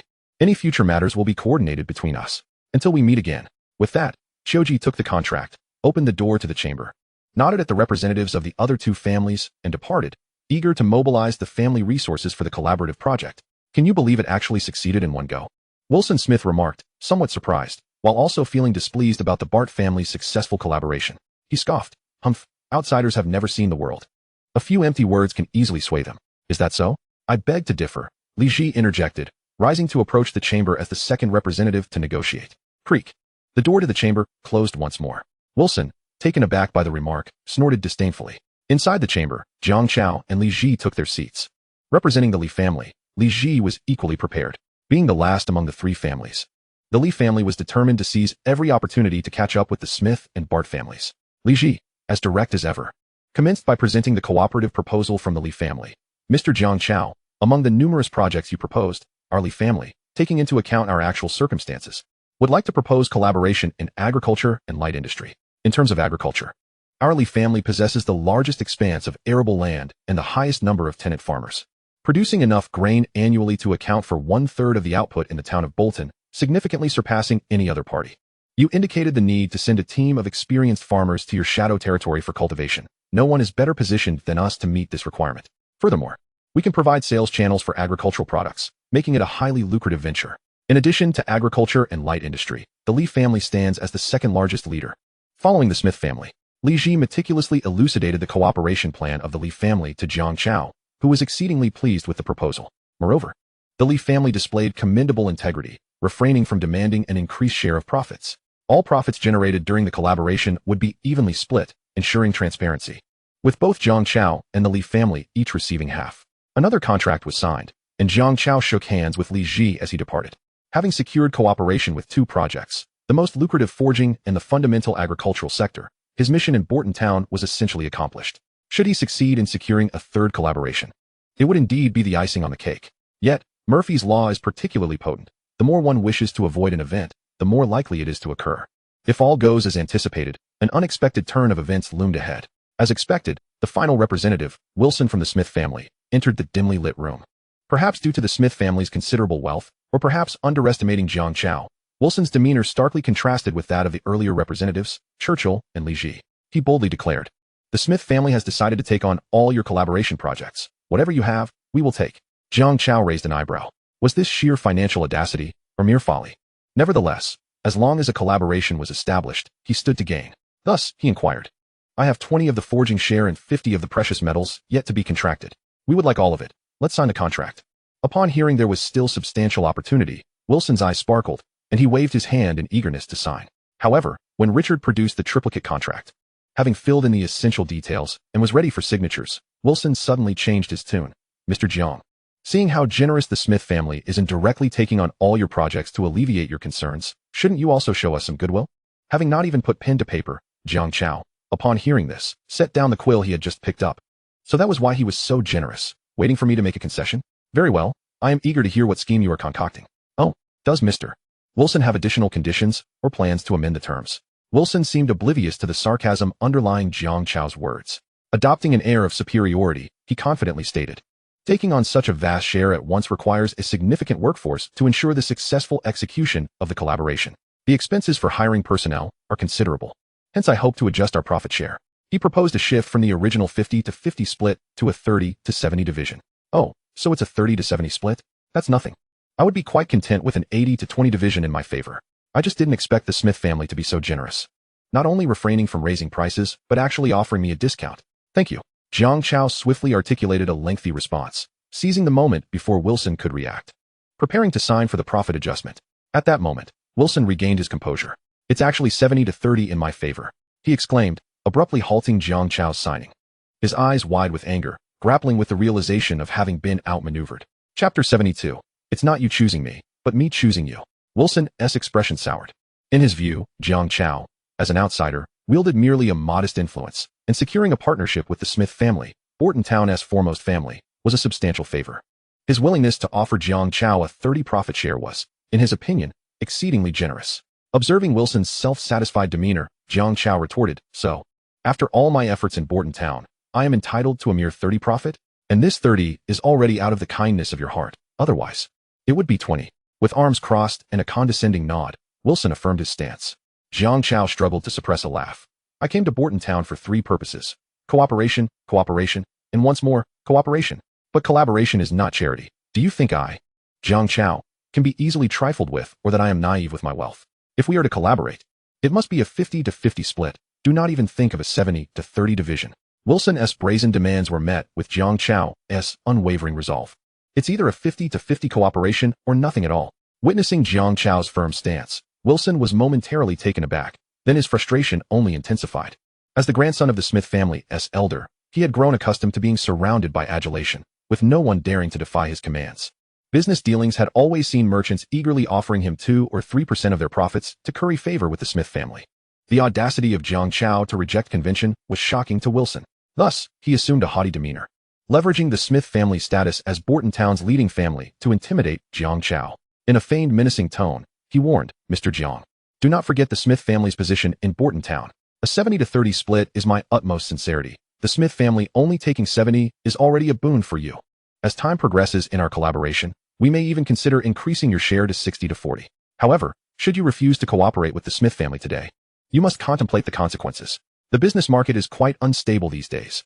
Unforeseen events could lead to significant losses. Are you threatening me?" Jiang Chao interjected, raising an eyebrow. Locking eyes with Wilson.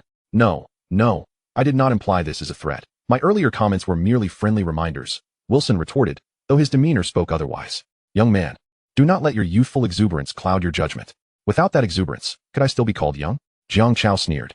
Threats were the least of his concerns. "It seems, Mr. Wilson, there is some ambiguity regarding the current positions of both parties. Let me remind you, it is not you who chooses me, but I who choose you. I am the initiator of these collaboration projects. I will select whom I wish to partner with, and those I do not wish to collaborate with shall never be included. If the attitude of everyone in the Smith family mirrors yours, then I regret to inform you that the Smith family will be promptly removed from my list of potential partners. From this moment forth, I refuse to discuss any collaboration matters with you, Wilson. If the Smith family desires to collaborate with me, they must send someone more astute and demonstrate ample sincerity. Otherwise, all negotiations are off." Jiang Chao spoke with the rapidity of a volley of firecrackers, his words resonating with an intensity that was deafening. "In my territory, you must heed my commands." He utterly subdued Wilson, whose face turned a deep shade of liver as a result. Yet, this was only the beginning. Jiang Chao then turned to Richard, saying, "Mr. Richard, I find your earlier proposal for collaboration quite intriguing. I hope to establish a partnership with your esteemed Michelle Chamber of Commerce, prioritizing the sale of all high-value goods to you. What say you?" "Absolutely, I would be delighted." Richard responded immediately, his demeanor brightening at the prospect of Jiang Chao choosing to undertake the remaining collaborative projects. "Your decision to select us is a testament to your trust in the Michelle Chamber of Commerce. We shall not betray your faith. We will accept as many projects as you have, and we shall even offer favorable terms, splitting the profits 60-40 in your favor. You 6-I-4. Excellent. This is the spirit of a true businessman." Jiang Chao praised Richard, evidently pleased with his attitude, and even in front of Wilson, he produced a contract and completed the signing with Richard. The two shook hands with evident satisfaction, while Wilson was left seething in humiliation. Not only was he looked down upon, but he had also lost a lucrative business opportunity. The scion of the Smith family was on the verge of an explosive outburst.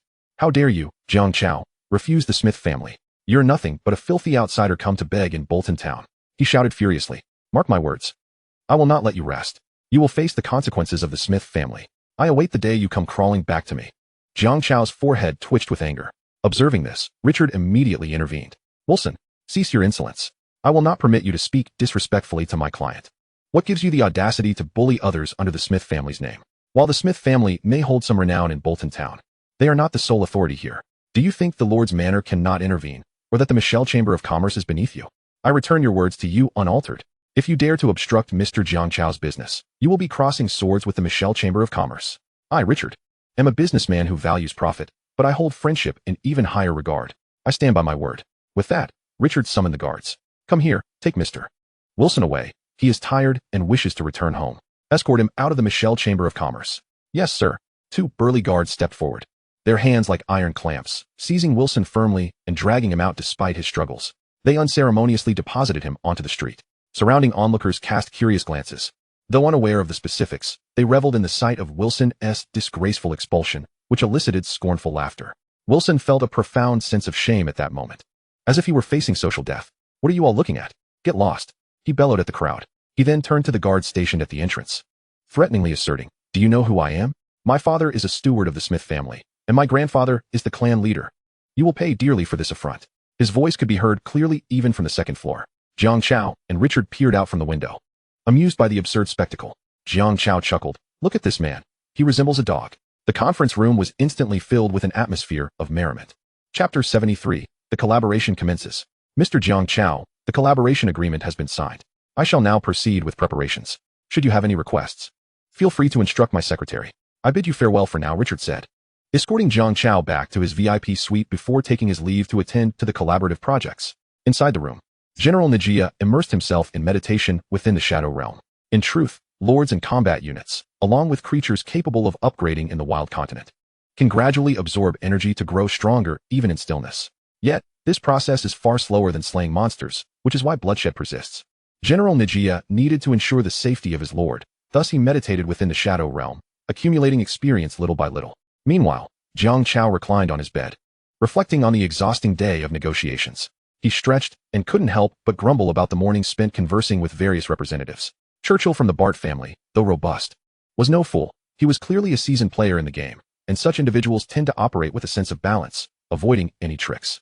Li Ji from the Li family, though roughly the same age as Jiang Chao, possessed a keen business acumen far surpassing his own. He was adept at reading people, and cultivating a good relationship with him could prove advantageous. Richard, with his influential status as a steward of the Michelle Chamber of Commerce, had been the individual Jiang Chao had interacted with the longest in Bolton Town. Currently, he seemed eager to collaborate, and Jiang Chao recognized the potential for mutual benefit from the Michelle Chamber of Commerce when needed. As for Wilson, Jiang Chao found it perplexing why the Smith family would send such an inept scion to negotiate with him. It was indeed a stroke of luck that the business deal fell through, but he anticipated that the Smith family would resort to underhanded tactics in retaliation, necessitating caution. Subsequently, Jiang Chao contacted two of his subordinates, the Plant Lord Fang Yamo and the Silver Wolf Lord Su Wei, who reported that the mining operations in the natural cave were proceeding smoothly, yielding 1,000 units of mineral resources. Additionally, there were no signs of the Toulon orcs in the northwest, allowing for a moment of respite. Just then, Jiang Chao's stomach rumbled audibly.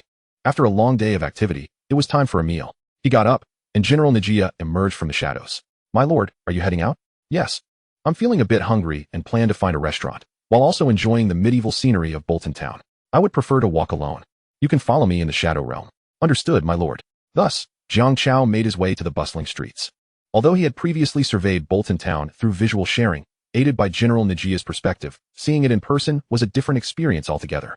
The wide, clean streets and throngs of people created an atmosphere of orderliness. He couldn't help but exclaim, truly, this is the most prosperous and refined town along the border. Meanwhile, representatives from the Michelle Chamber of Commerce, the Bart family, and the Lee family were reporting the successful collaboration to their superiors or elders.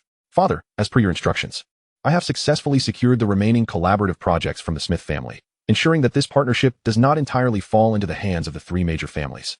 Richard reported respectfully from within a spacious and bright office, detailing the achievements he had made. A shrewd and capable elder reclined in a wicker chair, idly admiring a jade pendant in his hand while attentively listening to his son's report. This elder was none other than Richard's father, James Michel, the head of the Michelle Chamber of Commerce in the town of Burton. You have performed admirably, my child, James nodded in satisfaction. Based on our current intelligence regarding the outsiders, those who have traversed from other worlds to become so-called lords are numerous. However, the vast majority possess only bronze or even black iron capabilities, rendering them insignificant. Yet this Jiang Chao exhibits silver-level prowess, a formidable contender among his peers. This young man is undoubtedly extraordinary, likely ranking among the upper echelons of lords, with immense potential for future development. Such talent should be actively courted by our Michelle Chamber of Commerce, not necessarily for our own use, but at the very least for mutual benefit.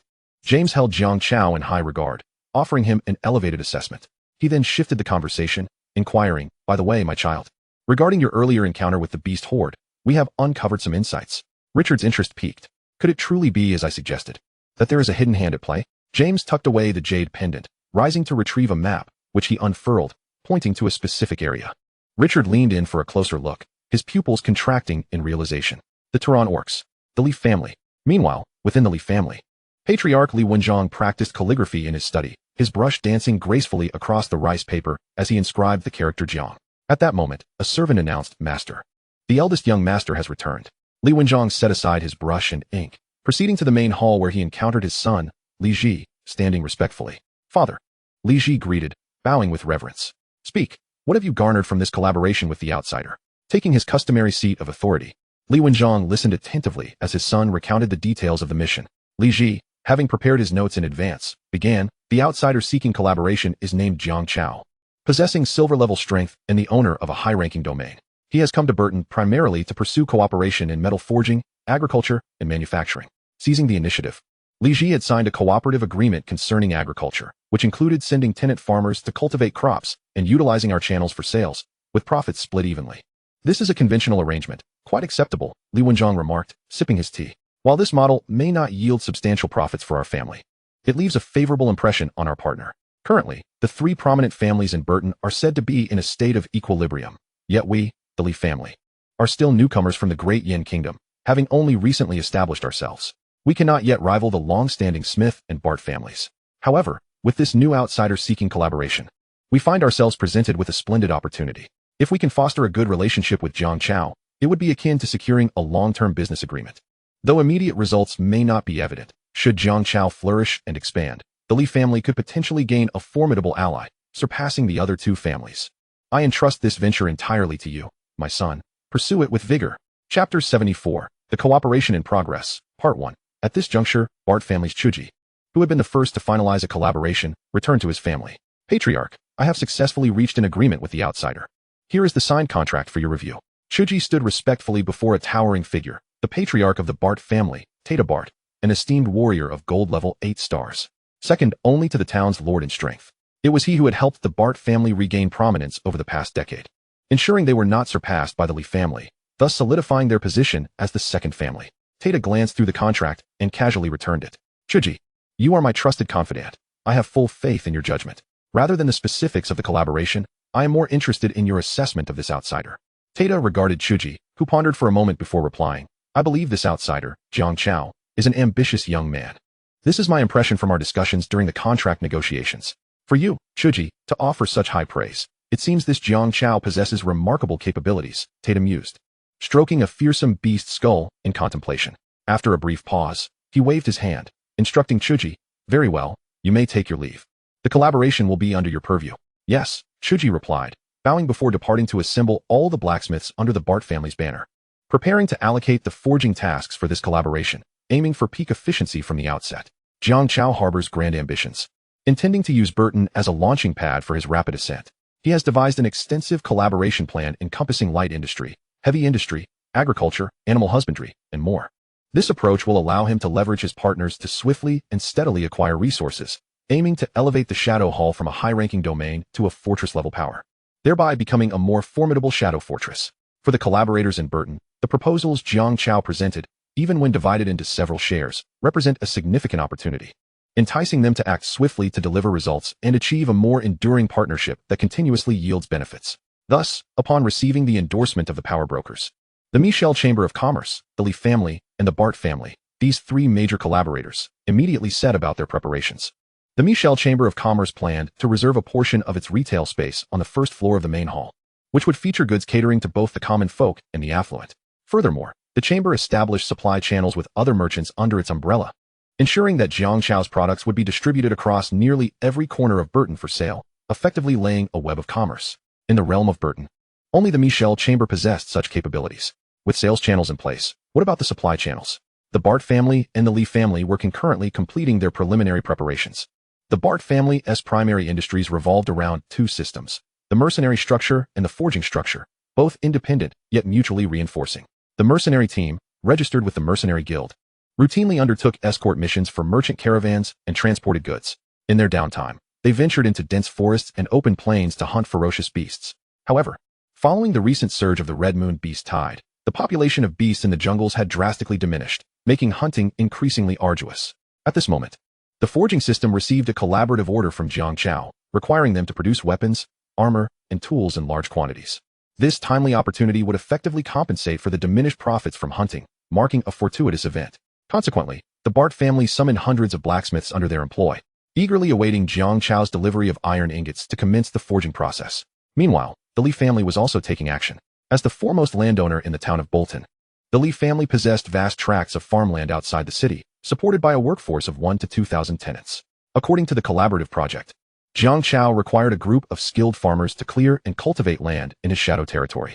Thus, Li Ji personally visited the fields to select suitable candidates. Ultimately, 200 tenants were chosen. You shall depart tomorrow for the Shadow Territory to assist the Shadow Lord in cultivation. Do not concern yourselves with wages. I will ensure you receive the highest compensation, Li Ji announced. As for the 200 tenants of mere black iron strength, their journey through the dense forest to the Shadow Territory had already been arranged by Jiang Chao. Early the next morning, a contingent of shadow soldiers would arrive to escort these farmers, ensuring their safety. Concurrently, having also secured a partnership in the livestock sector, Li Chao visited the ranch to select several experienced beast tamers, preparing for their simultaneous departure the following day.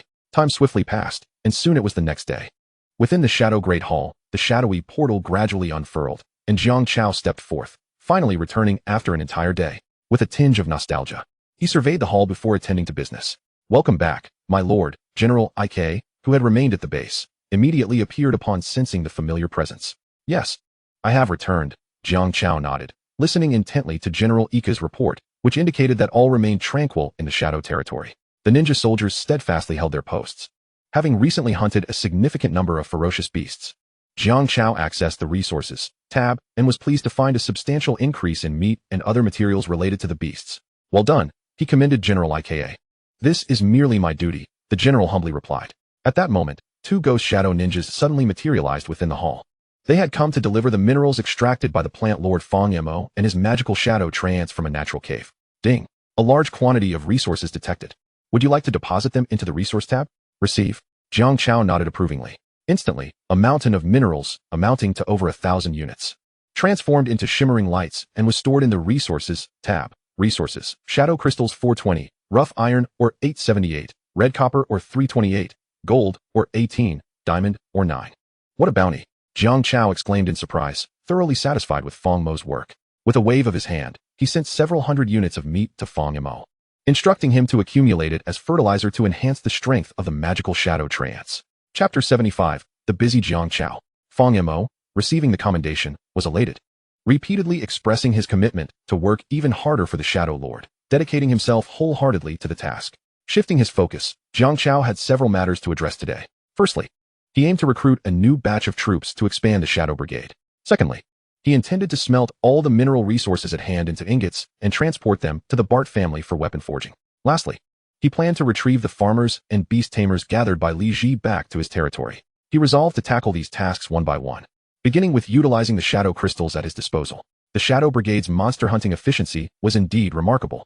While other A and B rank lords were experiencing a gradual slowdown in their leveling speed due to the increasing experience required for each level, Jiang Chao continued to ascend at a steady pace, nearly leveling up every day or two. Just yesterday, while still in Bolton, he had reached Silver 3 stars. As he took a few steps, a golden light cascaded down upon him. Ding! Experience threshold reached. Congratulations on leveling up to Silver 4 stars. Another star gained. Jiang Chao felt his power surge once more. At this rate, it would not be long before he broke through to the golden level. The motivation to level up spurred him on as he hastened to the core Dark Star Ring. Recruitment begins. Ding! Confirming the consumption of 100 shadow crystals to recruit 100 ghost shadow ninja soldiers? Confirm. Jiang Chao thought to himself. The next moment, the star ring spun, and 100 shadowy figures landed gracefully, kneeling on one knee before him. Jiang Chao pressed on. Ding! Confirming the consumption of 320 shadow crystals to recruit 32 soldiers from the remaining 8 brigades. The same response followed, accompanied by the familiar rotation of the star ring. The Scythe Shadow Brigade, the Flying Shadow Brigade, and the Claw Shadow Brigade, the 7 existing brigades of ninja soldiers, all emerged, with all the shadow crystals expended. Jiang Chao now commanded an additional 132 indomitable, bronze 1-star ninja soldiers. You shall venture forth to hunt. Striving to match the average level of the main force, he commanded the newly recruited ninjas. Next, Jiang Chao turned his attention to the second task, forging iron ingots. Approaching the furnace, he noted that the massive structure still contained flickering flames at its base, though the fire had dimmed due to prior melting of considerable iron ingots. Let's stoke the fire again, Jiang Chao mused, extending his left hand as fiery demonic energy transformed into blazing crimson flames, which he cast into the furnace. The intense heat ignited the furnace, quickly turning it a brilliant red, reaching an alarming temperature. Jiang Chao tossed in the rough iron ore, the furnace capable of melting up to 1,000 units of ore at once. He filled it with over 800 pieces, nearly to its brim. Nevertheless, the furnace's efficiency remained impressive, especially under the influence of Jiang Chao's fired demonic energy. As soon as the rough iron ore was introduced, the bottom layer began to melt, transforming into gleaming orange-red molten iron. Gradually, the molten iron surged upwards, while the height of the rough iron ore diminished, Approximately 10 minutes later, all 800 pieces of rough iron ore had been completely melted, forming a large cauldron of iron liquid. At this moment, various property runes began to activate: extinguish, maintain temperature, tilt, pour out. Each step was executed in succession. The smelting furnace tilted, exuding molten iron at a scorching temperature, which flowed down the furnace's mouth and cascaded into the meticulously arranged molds. Jiang Chao harnessed the essence of water magic, conjuring a chilling frost to expedite the cooling and solidification of the ingots. After a few minutes, all the ingots had cooled completely, transforming into square, metallic blocks that gleamed with a silvery sheen. 820 ingots, completed. Jiang Chao promptly deposited these freshly minted ingots into the Resources tab.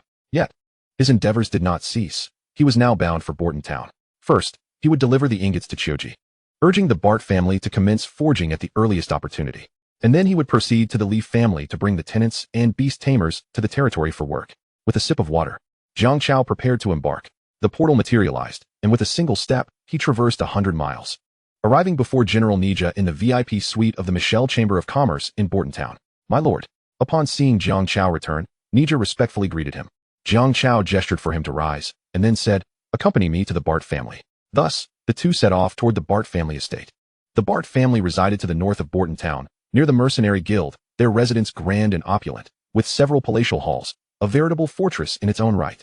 At this moment, Jiang Chao led General Nija to the entrance of the Bart family estate. Just as they were about to enter, two mercenaries stationed at the door intercepted them, inquiring, "Please hold on a moment. May I ask who you are, and what business brings you to the Bart family?"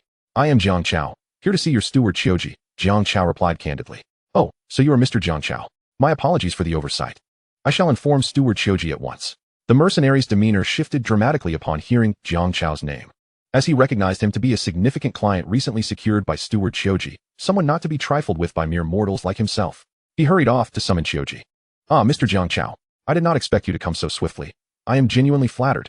Chioji approached with a broad smile, his robust frame akin to an armored vehicle, yet his demeanor was exceedingly amiable. The two shook hands as Jiang Chao got straight to the point. "I have brought the iron ingots needed for forging weapons." At this, Chioji paused momentarily, but then his smile widened even further. "Ah, Mr. Jiang Chao, your efficiency is truly commendable. You have arrived just in time. We have gathered all our blacksmiths. With the ingots delivered by you personally, we can commence work immediately. Please, follow me." With that, Chioji extended his hand, leading Jiang Chao to the materials storage warehouse. Chioji remarked, "Mr. Jiang Chao, you may place the ingots here. By the way, where is the convoy that transported the ingots? I haven't seen it." "No need for a convoy," Jiang Chao replied, shaking his head. With a mere thought, over 800 iron ingots, along with subsequently smelted copper ingots and other metals, were extracted from the Resources tab and clanged onto the warehouse floor, forming a veritable mountain. Chapter 76, Collaboration in Progress, Part 2. With a mere gesture, such a multitude of ingots materialized. In that instant, both Chioji and the other workers in the warehouse were taken aback. Chioji silently mused. "I never anticipated Jiang Chao possessed such an expansive spatial ring. The capabilities of this outsider are indeed hard to gauge." In truth, Jiang Chao did not possess a spatial ring. He had no need for such an item. When it came to storage capabilities, the system's Resources tab far surpassed any spatial ring. Retrieving over 800 ingots was but a trifling task. "Well then, Steward Chioji, I have delivered the ingots. It is now your turn to commence forging," Jiang Chao said, turning to Chioji, who had been lost in thought. The latter snapped back to reality, nodding vigorously. "Ah, yes. Yes, we shall begin immediately. People, transport these finished ingots to the forge and have the blacksmiths commence work on the weapons, armor, and tools as per the orders. By the way, Mr. Jiang Chao, would you be interested in inspecting our forge?" Intrigued by Chioji's invitation, Jiang Chao did not decline and allowed Chioji to lead the way. The forge was not far from the warehouse. After a few steps, they arrived at their destination. "Here we are. This is the Bart family's forge. Please, come in." Chioji continued to warmly welcome him. Jiang Chao paused momentarily at the entrance. The forge was a single-story building, spacious, and the heat of the forging process could be felt even from outside. Upon entering, he was greeted by numerous blacksmiths and an array of forging tools. The assortment of tools was vast, ranging from several models of smelting furnaces to hammers and chisels, all present in abundance. Even from Jiang Chao's inexperienced perspective, the scale was impressive. Within the forge, there were over 100 blacksmiths, each exuding an air of expertise, seasoned veterans in their craft. Many were long-term employees of the Bart family, and some even belonged to the family itself, having forged weapons and equipment for the mercenary group for years while also taking on external orders. Each blacksmith possessed no less than a decade of experience, having crafted countless masterpieces. As Chioji extolled the skills of these blacksmiths to Jiang Chao, He also encouraged the blacksmiths to greet him. Over 100 muscular men stood at attention, bowing in unison. "Thank you for your patronage, Mr. Jiang Chao." Their booming voices resonated like thunder. The spectacle was overwhelming. Jiang Chao nearly lost his composure. However, while the display was somewhat theatrical, it was as Choji had said. These blacksmiths were indeed masters forged through countless trials. As the ingots were transported to the forge, the blacksmiths began their work, tossing the ingots into the smelting furnace to heat them until they glowed a blinding orange. Then removing them to hammer them on the anvil, repeating this process until weapons, armor, and tools gradually took shape. "How do you find the performance of these blacksmiths, Mr. Jiang Chao?" Choji probed, attempting to gauge Jiang Chao's sentiments. Jiang Chao nodded. "If they can maintain such efficiency, I shall be satisfied." Subsequently, he communicated telepathically with General Ninja. Ninja, summon a group of shadow ninjas and have them conceal themselves in the shadows to observe the blacksmith's forging process and learn their craft. Understood, General Ninja promptly complied, activating his general's command skill. Silently in the shadow realm, he summoned 30 ninjas from the Shadow Corps and conveyed the Lord's orders to them. Thus, the scene unfolded. Over 30 shadow ninjas remained concealed within the shadows, quietly honing the skills of blacksmiths. Neither Churchill nor the blacksmiths are aware of the ninjas' existence. The notion of having the ninja soldiers learn the art of forging was a sudden inspiration that struck Jiang Chao just moments ago. The Ghost Shadow Corps, being the most fundamental and humanoid of the shadow troops, possesses unparalleled learning capabilities among all ninja soldiers. Given sufficient time, there is nothing that can thwart the Ghost Shadow Ninjas. Not only can they master the craft of forging, but they could even operate computers if required. As the saying goes, true talent flourishes from within. Should the ninja soldiers acquire the blacksmith skills, Jiang Chao would be able to forge independently, even if future collaboration with the Bart family were to cease. Let us not forget that the furnaces within the Shadow Realm serve purposes beyond mere metal smelting. They are fully equipped with complete forging workshops. Until now, they had remained idle due to the absence of blacksmiths, but their utility is soon to be realized. Imagine dozens of ghost shadow ninjas tirelessly forging weapons in the workshop without the need for sustenance, working around the clock. What an astonishing surge in productivity that would yield. It is almost surreal to contemplate. I have other matters to attend to, so I shall take my leave. I hope the first batch of orders can be completed and delivered to me within a week. With those parting words, Jiang Chao bid farewell, exiting the grand estate of the Bart family under the watchful gaze of the steward, Churchill. Having concluded his business here, his next destination was the Leaf family. He reflected on the specific arrangements and, accompanied by General Niga, made his way to the Li clan, following the address provided by Li Ji during their negotiations. The Li family is situated to the east of Borton Town, showcasing a quintessential pavilion-style architecture characteristic of Eastern classical design, which starkly contrasts with the predominantly Western medieval aesthetics of Borton Town. This pronounced stylistic dissonance can be traced back to the origins of the Li family. They originally hailed from a nation that was a vassal of the Zhang Empire, known as the Great Yin Kingdom, a realm of the East. Of course, there exist even more formidable Eastern nations on the savage continent. From Jiang Chao's observations while perusing the World Channel, he noted the Great Han Empire, the Great Qin Empire, and the Great Tang Empire, each robust, prosperous, and expansive. Upon arriving at the entrance of the Li family estate, before Jiang Chao could announce his identity and intentions, the guards seemed to recognize him immediately, promptly greeting him and rushing inside to summon Li Ji. Upon learning of Jiang Chao's arrival, Li Ji exhibited considerable warmth. Dressed in a scholar's long robe, he bore a handsome visage, yet his eyes betrayed a keen intelligence. "Mr. Jiang Chao, I apologize for not greeting you properly upon your arrival. It is truly a matter of great concern for me. Please forgive my oversight." Without delay, Li Ji lowered his demeanor and continued, "I have successfully recruited the tenants and beast tamers you requested. They are ready to depart for your shadow realm at your command." "Then let us proceed to inspect them," Jiang Chao replied. As the first party proposed their ideas, Li Ji, as the second party, found it difficult to refuse.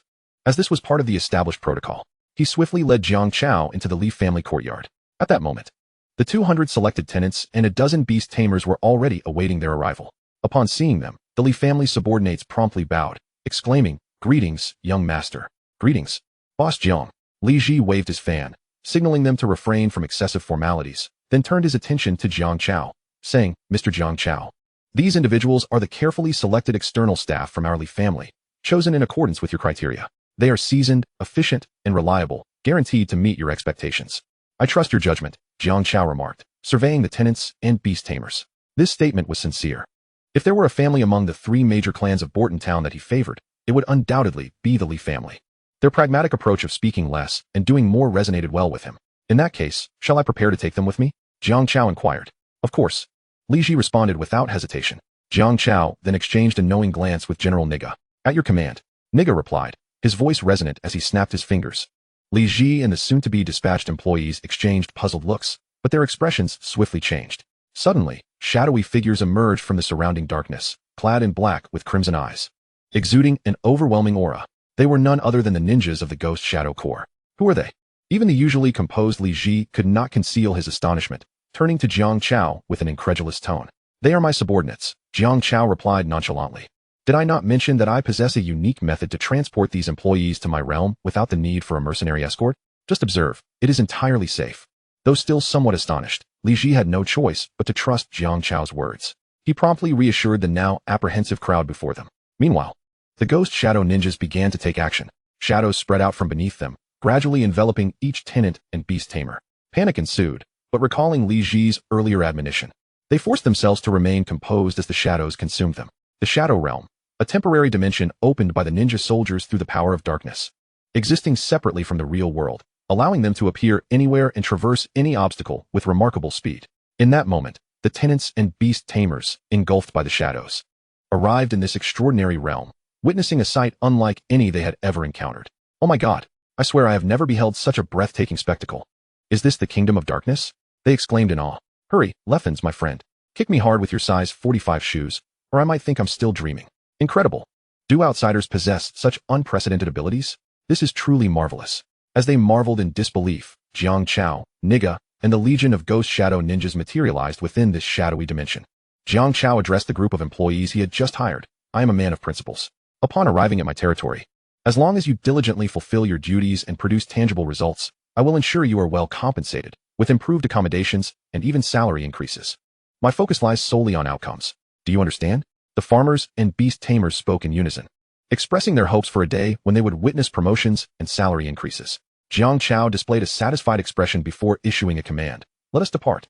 As his words echoed, the ninja soldiers unleashed dark energy, propelling themselves through the Shadow Realm towards the territory of the Shadow Legion. To maintain a pocket dimension capable of accommodating over 200 individuals undoubtedly demanded a significant amount of energy. Even a gold-ranked mage would hesitate to attempt such a feat. However, the Shadow Legion was an exception. The ninja soldiers, by releasing dark energy to form the shadow space, could simultaneously absorb the dark energy that lingered in the external world. The larger the shadow space, the more efficient the absorption. The two were inextricably linked, meaning that no matter how expansive the Shadow Realm became, the ninja soldiers would never perceive a lack of energy. They could traverse as far as they desired, free to roam at will. The journey from Baden Town to the Shadow Palace spanned hundreds of kilometers, a considerable distance fraught with peril from ferocious beasts and treacherous terrain. Even the most battle-hardened mercenary groups would think twice before embarking on such a venture, remaining ever vigilant and cautious to avoid any missteps that could lead to their total annihilation. Yet, Jiang Chao and his company harbored no such apprehensions. Once the Shadow Realm was opened, they resembled players who had glitched beyond the confines of the game map, entirely unaffected by any disturbances or threats. And their speed was remarkable. What would typically take a convoy a week to cover, they accomplished in a mere day. In fact, if they truly wished, they could have completed the journey even faster.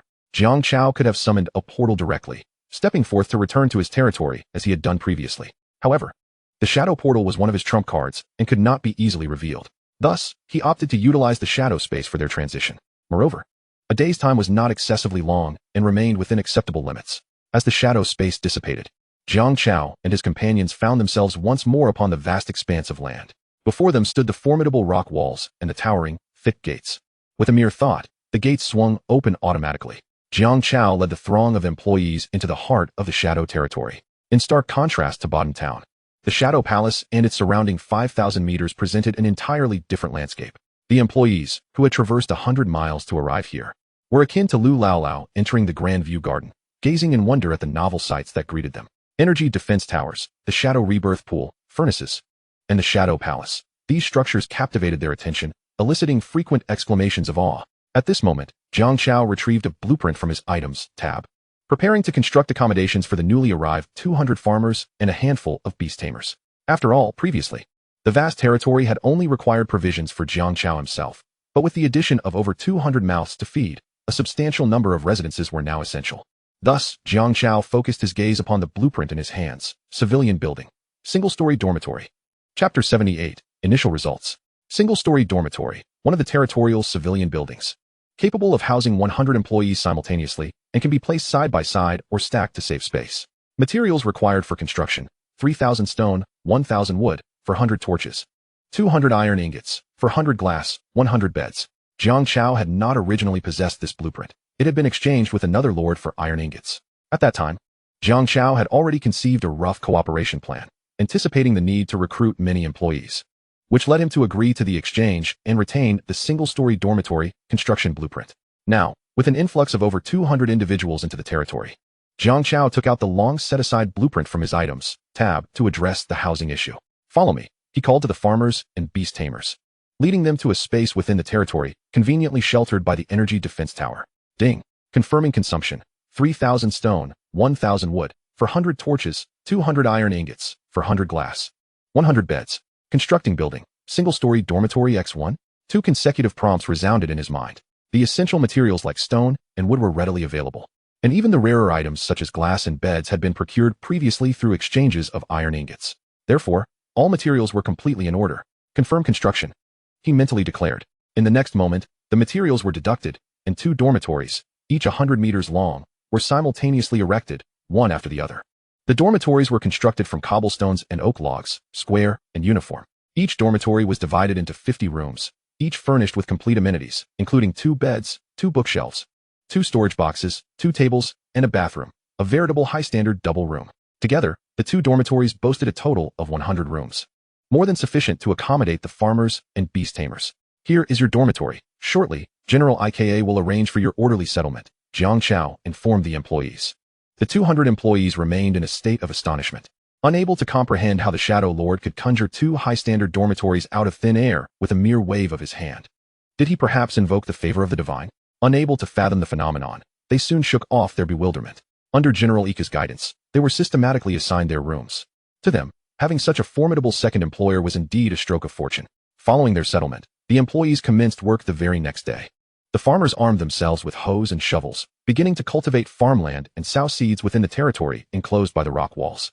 Jiang Chao had set an ambitious target for the initial phase of agricultural development, aiming for 1,000 acres of farmland.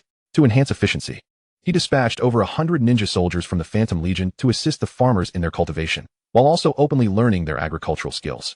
At first, the ninja soldiers were somewhat clumsy, but within half a day, they became adept. Their tireless endurance allowed them to work around the clock, day and night. As a result, their efficiency far surpassed that of the 200 farmers, leaving the farmers astounded. Some even began to question whether their decades of farming had been in vain. Thus, in merely 3 days, the 1,000 acres of farmland had been fully cultivated and seeded through the collaboration of the farmers and ninja soldiers, yielding a diverse array of crops. A diverse array of vegetables flourishes here, ranging from staple crops such as soybeans, corn, and peanuts to sugar-producing plants like sugarcane and beets. It is truly a veritable cornucopia, encapsulating every conceivable aspect. Unlike Blue Star, the desolate continent is devoid of the 4 distinct seasons of spring, summer, autumn, and winter, instead presenting only 2, the warm season and the cold season. The cold season is characterized by a landscape of ice and snow, rendering cultivation nearly impossible, while the warm season thrives with favorable weather, teeming with life and vitality, as all living things burst forth in growth. Presently, we find ourselves in the midst of the warm season. The period from sowing to harvest for crops varies between 1 to 3 months, allowing for only a single planting before the onset of the cold season. However, Jiang Chao possesses his own strategies to counter this challenge. Since natural growth cannot accommodate multiple plantings, could hastening methods be employed to accelerate the growth of crops? Without hesitation, Jiang Chao reached out to the plant lord, Fong Mo, requesting a substantial supply of humus fertilizer created from an assortment of dried branches, fallen leaves, and decaying flesh. This humus fertilizer, crafted by Fong Mo, is so potent that even A-grade units like the Shadow Trance absorb it to gain abundant nutrients and experience rapid growth. Ordinary crops, therefore, would surely benefit, although he might need to caution the tenant farmers to apply it sparingly to prevent overnourishment. Additionally, Jiang Chao has his own miraculous agent, bone meal. By pulverizing the bones of various ferocious beasts rich in energy into a fine powder and sprinkling it over the crops, he can stimulate them to grow at an astonishing rate, to the extent that one could plant and harvest on the same day. Furthermore, he is never short of bones. The Silver Wolf Lord, Su Wei, has long been hunting with his Dark Moon Silver Wolves, and his Shadow Legion is nothing short of a humanoid perpetual killing machine. The pile of beast bones in the resource section could easily form a small mountain. Thus, Jiang Chao promptly produced thousands of units of bone meal for the tenant farmers to use. Indeed, on the very same day, they reaped their first harvest. Moreover, The fruits and vegetables ripened with the aid of bone meal and humus fertilizer not only tasted exquisite, but also contained a wealth of energy, enhancing strength with every bite. According to their collaborative agreement, Jiang Chao dispatched half of the harvest with the ninja soldiers to the Li family while preparing to place the remaining half on the trading market, confident that it would usher in a wave of lucrative opportunities. Not limited to agriculture, progress in animal husbandry has also become evident in recent days. A dozen beast tamers, under the protection of ninjas, ventured into the deep mountains and forests to bring back cattle, sheep, and pigs, confining them within pre-constructed enclosures. Additionally, Jiang Chao had instructed them to capture any potentially formidable beasts to return for transformation into shadow creatures in the Shadow Rebirth Pool, thereby creating the 10th War Legion. So far, the beast tamers have successfully brought back 3 bronze 9-star rapid-tooth tigers, which were transformed into Earth Shadow-type Shadow Rapid-tooth tigers, along with several other ferocious beasts. The number of shadow creatures has now exceeded 20, although they still pale in comparison to the Shadow Legion. The transformation incurs virtually no cost, requiring only the capture of a few beasts to be immersed in the pool for conversion, while lacking the undying attributes. These creatures possess stealth and other specialized skills. When thousands of shadow creatures launch a simultaneous assault, it will undoubtedly constitute a formidable force. Chapter 79, The Smith Family's Response.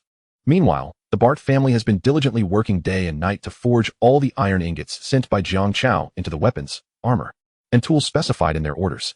According to their cooperative terms, all profits are to be split evenly, after retaining a total of 400 items. The remainder of the finished products will belong entirely to Jiang Chao. The Bart family approached General Niga, who then conveyed the news to Jiang Chao via a communication spell. Such prompt forging. It seems the Bart family is quite industrious, Jiang Chao mused, pleased with their efficiency. Coincidentally, the ghostly ninja who had departed earlier with half of the harvest to the Li family was nearing its destination. Let us deliver to the Li family first. Then we shall acquire our goods from the Bart family, Jiang Chao declared as he summoned a shadow portal. With a single step, he traversed 100 miles, arriving at the luxurious suite of the Michelle Chamber of Commerce, beside General Niga. My lord, General Niga greeted with customary respect. Come with me. The two swiftly made their way to the Li family. Li Ji was taken aback by their arrival, and upon learning that Jiang Chao was there to deliver the previously agreed-upon half of the harvest, he was utterly astonished. He had anticipated waiting at least a month or two. Little did he expect such results in less than a week. He promptly ushered Jiang Chao into the warehouse.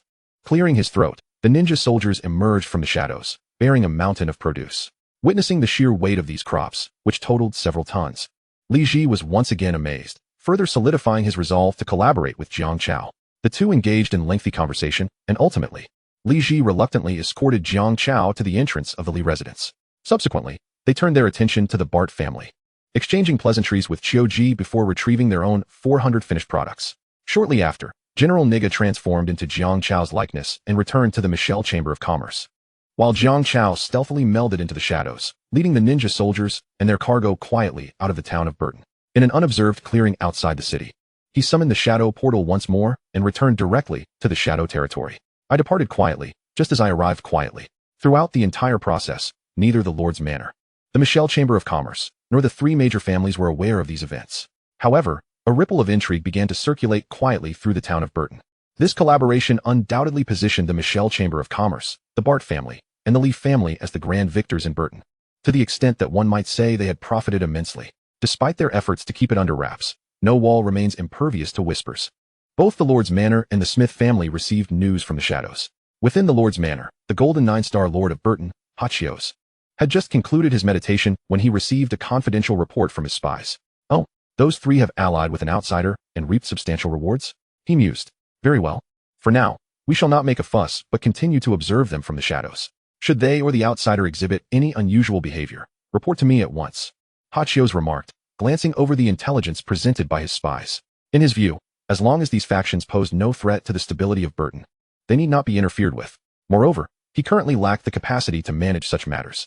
I have lingered at Golden 9-star for nearly a decade, and now I finally see signs of a breakthrough. Once I successfully ascend to Platinum 1-star, I shall be promoted to the cabinet, advancing several ranks. Hachios envisioned a future of soaring success. Meanwhile, on the other side, the atmosphere within the Smith family, however, is rather subdued.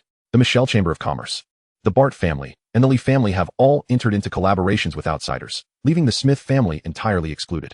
Although the Smith family is affluent and does not concern itself with the gains or losses of a single business transaction, their reputation has indeed been tarnished.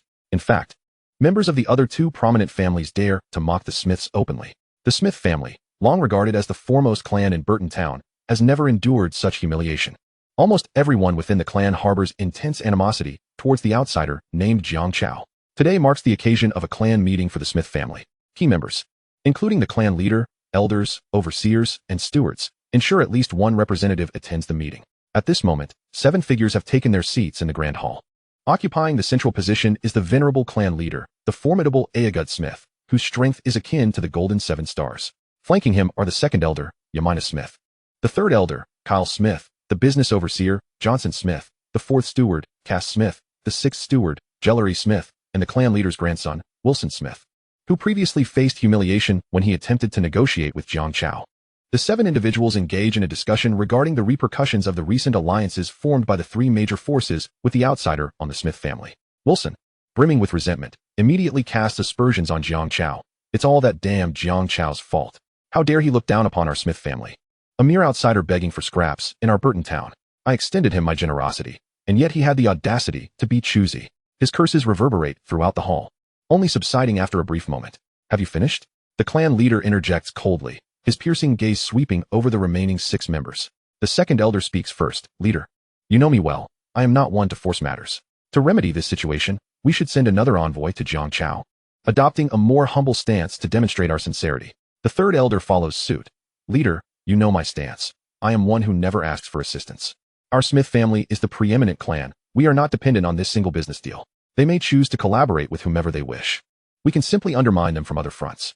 The business overseer contributes his thoughts. Leader, you know my approach. If I were to take action, I would target the outsider Jiang Chao directly, eliminate him, and this matter will be resolved as if it never occurred. The fourth steward adds, Leader, you know that despite my seniority in the business department, I am known as the honest one, unaccustomed to subterfuge. The sixth steward ponders for a moment before stating, Leader, you know that had I been the one to negotiate with Jiang Chao, none of these subsequent troubles would have arisen. Wilson, still consumed by bitterness, insists, Grandfather, you know that Jiang Chao humiliated me at the Michelle Chamber of Commerce. I cannot swallow this insult. I must take revenge, flay him alive, and turn him into minced meat. Listening to the various reactions, the clan leader sighs deeply after a prolonged silence. I see now, each of you is quite the handful. Chapter 80, New Products Launched, Tremendous Response.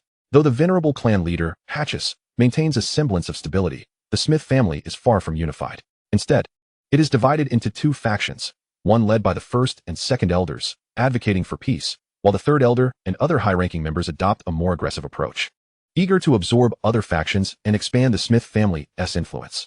One could say there is a Dove faction and a Hawk faction. In recent years, as the clan leader grows older, the Hawk faction, comprised of the third elder and other senior members, has gradually gained the upper hand. This meeting exemplifies that trend, as the clan leader must heed the Hawk's opinions. He coldly declares, we may re-establish contact with Jiang Chao, but if he remains obstinate and ungrateful, we shall obliterate him. The Smith family shall not be obstructed on its path. Unbeknownst to Jiang Chao, the Smith family's machinations unfold. At this moment, in the Shadow Territory, Jiang Chao waves away several farmers and beast trainers who have come to report. With a thought, he enters the system. The World Channel remains lively, with lords discussing fortunes gained, misfortunes endured, and speculating about who has been absent recently. The conflict between the John Empire and the Oscar Empire still dominates discussions, though interest has waned as the war has reached a stalemate. After discovering that key figures like the Holy Light Lord Folaire and the Demon Lord have shown no new developments, Jiang Chao exits the World Channel and opens the trading mall. Having not engaged in commerce for some time, with the first batch of collaborative products finally in hand, he decides today is an auspicious day to launch them for sale. Thus, Jiang Chao navigates to the resources section, placing a vast array of materials onto the exchange board. Clicking to list them, the types of materials he chooses are numerous, including meat, timber, and stone, common resources that, while widely consumed, are no longer in short supply, as well as iron ingots and obsidian, which require more intricate processing or are difficult to mine. Moreover, he offers uniquely exclusive items such as magically cultivated fruits and vegetables, produced using humus and bone meal, alongside finely crafted weapons forged by the Bart family's blacksmiths. It is truly a veritable treasure trove. Jiang Chao is confident that other lords, upon witnessing this array, will be unable to resist the temptation to purchase. Indeed, the response proves to be exactly as he anticipated. News of the sale spreads through the World Channel, eliciting jubilant reactions from many lords. Wow, Shadow Lord, you've finally emerged. Why haven't you opened shop for days? Do you know how excruciatingly I've waited? I've missed you so much. What? Not only are there iron ingots, but also obsidian for engraving runes, specifically for mages? What is this? Magical fruits and vegetables, ripened with beast blood and bone meal. Not only taste exquisite, but also enhance magical power? I must buy some to try? My goodness, there are even armor and weapons. And in such quantities, hundreds of items. I must buy. My Spartan warriors finally have gear to use. Hey, you guys are too quick. Leave some for me. TCH. The early bird gets the worm. Haven't you heard? First come, first served. A flurry of messages inundates Jiang Chao's announcement. As he stands as one of the largest suppliers of goods, lords keenly await his offerings, and the moment new stock is available, they swarm like hungry wolves. Eager to seize the treasures he casts their way. Some lords, still in need of basic resources, focus their attention on meat, stone, and timber. Although they may not have much to trade, they are determined to partake in the bounty. However, let us not forget that the lower strata will always constitute the majority. With nearly 1 billion lowly lords backing him, even if only 1 in 10,000 were to make a purchase, it would still amount to a staggering sum. The meats and timber listed by Jiang Chao were instantaneously snatched up. He reaped hundreds of shadow crystals and an abundance of raw iron, ore, glass, energy luminescent stones, gold, ore, diamonds, and other resources, resulting in an extraordinary profit. In the mid to high-end market, Jiang Chao's business continues to flourish. Iron ingots, being a necessity after reaching a certain level, consistently top the demand charts, unmatched by any other resource in terms of significance. This time, Jiang Chao utilized the furnace to forge 1,000 units of iron ingots, exchanging them at a 3-to-1 ratio and successfully acquiring over 3,000 units of raw iron ore. Such a volume of raw iron ore overwhelmed the furnace. It was stuffed to capacity, necessitating at least 3 rounds of smelting to transform it into new iron ingots. Furthermore, these new ingots could not only be employed in construction, but could also be listed for sale, yielding a 3-fold profit, or even delivered to the Bart family, where blacksmiths could forge them into weapons and armor, potentially achieving a 10-fold markup. Truly, it was akin to Emperor Qin Shi Huang winning big at a game of chance. Although the demand for obsidian may not rival that of iron ingots, it remains a genuine high-end commodity. This is due to its association with the profession of mages, who are among the most esteemed roles in the wild continent, alongside alchemists, heroes, and paladins. Obsidian is an essential material for mages. It is required for inscribing spells, constructing magical arrays, enchanting equipment, and summoning monsters. Moreover, as obsidian primarily surfaces in perilous underground caverns, its price eclipses that of gold. Yet, in Jiang Chao's eyes, this high-end item is no different from glass, for he possesses the magical essences of water and fire, enabling him to conjure entire sheets of obsidian in mere moments by expending energy. The entire process resembles the transformation of sand into glass in a furnace. Of course, the most significant buzz surrounds the newly listed products, magical fruits and vegetables, along with refined weapons. Though magical produce cannot be directly employed in combat to inflict damage upon foes, they are imbued with magical energy. Consuming them serves as a restorative during times of magical scarcity, while subtly enhancing one's total energy, thereby elevating innate abilities. Additionally, the delightful flavors of these magical fruits and vegetables make them a delectable treat. Such a delicious, non-fattening food source is akin to discovering a new world for lords facing food shortages. Some lords who have tasted them have even shared their experiences. Family. The magical fruits and vegetables from the Shadow Lord are truly divine. I took just one bite, and it's so delicious I could dance with joy. Chapter 81. A Bountiful Harvest. Conditions for upgrading to fortress-level power. Accompanying the text is an image of a fruit platter, brimming with magical fruits and vegetables acquired from Jiang Chao, including fiery peppers, frost melons, lucky cherries, sunflowers, kung fu cabbages, pop rocks corn, and many more. This immediately captured the attention of numerous onlookers. Goodness, is that a little fairy? The buyer showcase image looks splendid. I must grab a share to taste it myself. One must admit, how did the Shadow Lord cultivate such peculiar produce? I thought we were in a Plants vs. Zombies scenario. Hey, if you're going to say that, then I can't be sleepy anymore. My army comprises the plants from Plants vs. Zombies, and now I suspect the Shadow Lord sourced his goods from me. Brothers, I've tasted them too. These magical fruits and vegetables are indeed remarkable. They genuinely replenish magic. Naturally, in places with many people, disputes arise. Those who manage to purchase the magical produce are generally effusive in their praise, lauding it highly. Yet, there are always naysayers like pickled fish. Oh, you really take that Shadow Lord for a good person, huh? This magical produce, just the name reeks of marketing jargon, designed to fleece you gullible fools. How could it possibly have the effects he claims? Exactly. My army consists of cultivators, whose skills far exceed those of common farmers. Yet I've never seen anyone grow such extraordinary crops. Huh. A bunch of gullible fools, with no independent thought, just being led by the nose. It's laughable. Such sentiments naturally incited the displeasure of the majority of the lords. They spontaneously organized to counter these snide keyboard warriors. Yes. The whole world is just you lot who are the cleverest. If you can guess so well, why not predict the lottery before you crossed over? And I don't see you winning any prizes. Huh. A bunch of sour grapes who can't enjoy the fruits of other success. I see you're just venting because you couldn't get any. How about this? I not only managed to snag some, but got over 10 pounds. Enough for half a month of feasting. It's south enough to drive you losers mad. Can you really tarnish the reputation of the Shadow Lord? He's a leading lord. Consistently honest in trade. Countless have exchanged goods with him.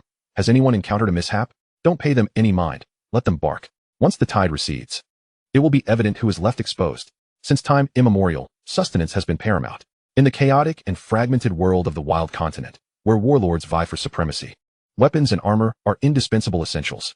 This time, Jiang Chao listed all 400 finished weapons obtained from the Bart family on the exchange platform.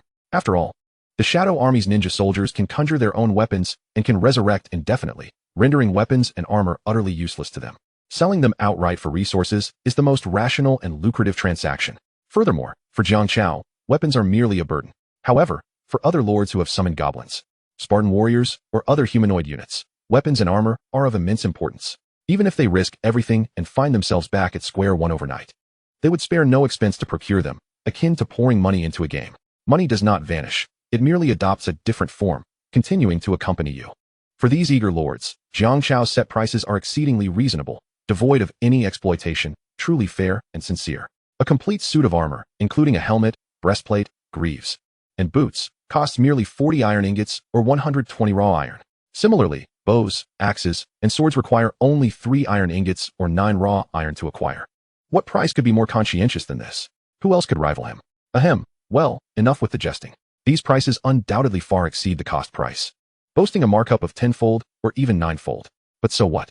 Currently, lords offering armor and weaponry on the market are a rarity, with only a handful available, all priced exorbitantly. None can compare to Jiang Chao, who can directly present hundreds of finished products for sale all at once. Such is the advantage of being backed by an industrial chain. Consequently, nearly all lords with purchasing intentions flocked to him. In a fleeting moment, 400 finished weapons and pieces of armor were snatched away by an overwhelming tide of lords, leaving not a second to spare. The exchange button had barely illuminated when, in an instant, the vibrant orange-red hue transformed into a somber gray-black. Frustrated lords who failed to seize the opportunity vented their exasperation, pleading with Jiang Chao to release more goods. Yet, Jiang Chao was acutely aware of the significance of scarcity marketing. Thus, he merely disseminated a singular message. Production capacity was limited and was being expedited, with the next sale anticipated to commence in 3 days. The latter part of this announcement was the only truth. The rest was a calculated strategy devised by Jiang Chao to elevate the fervor and anticipation to its zenith, maximizing the effects of scarcity marketing, thereby reaping another harvest in 3 days. Within mere minutes, all goods, from meat and stone to iron ingots, obsidian, magical fruits, and finished weapons, had been sold out. Jiang Chao deleted the sales information and began tallying his gains. 200 shadow crystals, commendable. 500 energy crystals, quite satisfactory. And a staggering 4,000 iron ingots, a substantial profit. Furthermore, he had amassed a variety of essential resources, resulting in an impressive bounty. Oh, let me check the conditions needed to upgrade to a fortress-level power. How many have I fulfilled? With such a significant accumulation of resources, perhaps I could satisfy the remaining requirements? Contemplating this, Jiang Chao focused his thoughts, and a panel materialized before him. Requirements for upgrading to a low-level fortress. Lord level greater than or equal to silver 3 stars, satisfied. At least 3 general ninjas. 300 elite ninjas. 1,000 phantom ninjas, not satisfied. At least 20 buildings within the territory, not satisfied. At least 3 subordinate lords, not satisfied. 1,000 shadow crystals, not satisfied. 3,000 energy crystals, not satisfied. 10,000 stones, satisfied. 3,000 woods, satisfied. Upgrading to a fortress-level power, in contrast to a hall-level power, represents a comprehensive enhancement, naturally accompanied by greater challenges. 3 conditions have been met, while 5 remain unmet. It is indeed no simple task to elevate oneself to fortress status, requiring the fulfillment of 8 conditions, a rather arduous endeavor, Jiang Chao mused half-jokingly. At the same time, he began to strategize how to meet the remaining 5 conditions. Chapter 82, Development Plan for the Territory. The difficulty of achieving various conditions varies significantly. The most daunting is undoubtedly the second requirement, to possess at least 3 general ninjas, 300 elite ninjas, and 1,000 phantom ninjas. This would necessitate the acquisition of at least 1,000 shadow crystals, not to mention a stroke of luck. Next, he needed to establish at least 20 buildings within the territory, which would consume a considerable amount of resources. However, with natural mines serving as supply stations, accumulating sufficient resources over time seemed feasible. If necessary, he could also venture outside to sell. Embarking on the most challenging task first seemed prudent. Jiang Chao conversed with himself. He then proceeded to the core, Dark Star Ring at the back of the Great Hall. With a flicker of his thoughts, the recruitment commenced. He intended to recruit elite ninjas from the other 8 Great Legions to bolster mid-tier combat strength, while also accumulating 100 guaranteed attempts. Ding. Confirm the consumption of 400 shadow crystals to recruit 40 elite ninja soldiers? The prompt echoed. Jiang Chao nodded in affirmation. In the next moment, the Dark Star Ring began to rotate as it usually did, and a series of shadowy figures descended before him. Some were robust and muscular, others lithe and agile. Some bore wings, while others had claws like blades. Some resembled mantises, others donned formidable armor, and some were balanced in offense and defense. Yet, they all shared the same ebony exterior and crimson eyes. As expected, no general ninjas had been recruited. Jiang Chao regarded this outcome with a sense of inevitability, as the only time he had drawn a miracle had been with the use of a lucky card, which had enhanced the odds 1,000-fold. Nonetheless, this 40-fold draw counted as 40 guaranteed attempts. Including the previous 40 draws, the cumulative attempts for sniper recruitment had now surpassed 80. And he was not far from reaching 100. He believed that in a couple of days, he would secure the guaranteed recruitment of the next general ninja. Form teams with the ninjas hunting outside, leveraging strength to support the weak, and hunt high-level beasts to accelerate your growth. Keeping pace with the current average strength of the Shadow Legion, Jiang Chao instructed as he surveyed the elite ninjas before him. Immediately, the ninjas transformed into shadows and departed from the Shadow Great Hall. At this moment, the scale of the Shadow Legion had begun to take shape. Not only did it include generals Ika and Ninja, but the number of ninja soldiers within the 9 legions had also surged to a formidable 500 to 600.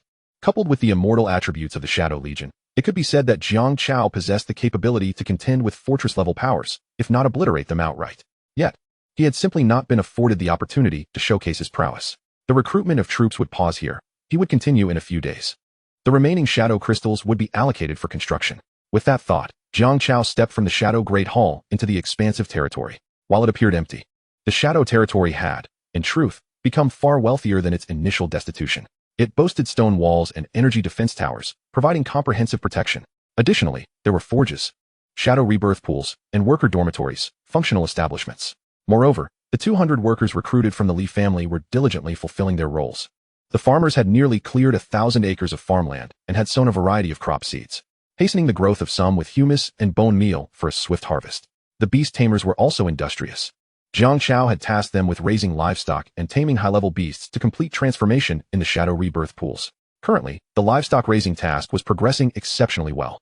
Jiang Chao provided them with wood, and they constructed several enclosures, enticing cows, sheep, and pigs with straw and carrots from outside, confining them within these pens to raise and breed, yielding promising initial results. Simultaneously, while the second task was progressing more slowly, it was steadily advancing. During this period, under the protection of ninja soldiers, the beast tamers brought back dozens of formidable beasts, including swift-fanged tigers, silver wolves, mighty apes, fang-toothed crocodiles, roaring hyenas, and golden lions, all of which were immersed in the shadow rebirth pools, transforming into shadow creatures. Consequently, the scale of the 10th Legion expanded significantly. Over 100 shadow creatures were sufficient to annihilate an average lord's territory. Jiang Chao then turned his attention to the task at hand, constructing buildings. Upon upgrading to a superior hall, the Shadow Territory had already established 9 structures. To ascend to a fortress, one must construct 20 edifices. Employing the arithmetic learned in the 1st grade, a simple calculation reveals 1 times 7 equals 7, 2 times 7 equals 48. 3 times 8 aligns with International Women's Day, 5 equals Labor Day, and 6 equals Children's Day. The conclusion is easily drawn. Jiang Chao merely needs to erect 11 more structures to meet the requisite. Without hesitation, he set about his task. Among the blueprints available, which type of construction would demand the least resources, occupy minimal space, and yet possess the greatest value? The first thought that crossed Jiang Chao's mind was the Energy Defense Tower. Indeed, the Energy Defense Tower could be deemed a versatile structure. It requires relatively few resources for construction and can be erected anywhere within the territory, providing comprehensive surveillance and proactive defense within a radius of 300 meters. Its appeal is undeniable. As the territory expands, the rocky walls will inevitably reveal vulnerabilities. In these defensively weak areas, constructing energy defense towers is essential to fortify the defenses completely. Jiang Chao lowered his head in contemplation, soon finding clarity. He retrieved the blueprint for the energy defense tower and began to walk along the edge of the rocky walls, simultaneously seeking potential defensive gaps. Whenever he identified a spot where defenses appeared insufficient and could be breached during an assault, he would mentally activate the construction prompt. Ding. Confirmed consumption. Shadow Crystal 10. Energy Fluorite 30. refined iron block 90, stone 320, construct building, energy defense tower 1. Thus, majestic towers, over 10 meters in height, towering and entirely black with energy orbs coalescing atop their spires, began to rise within the confines of the rocky walls.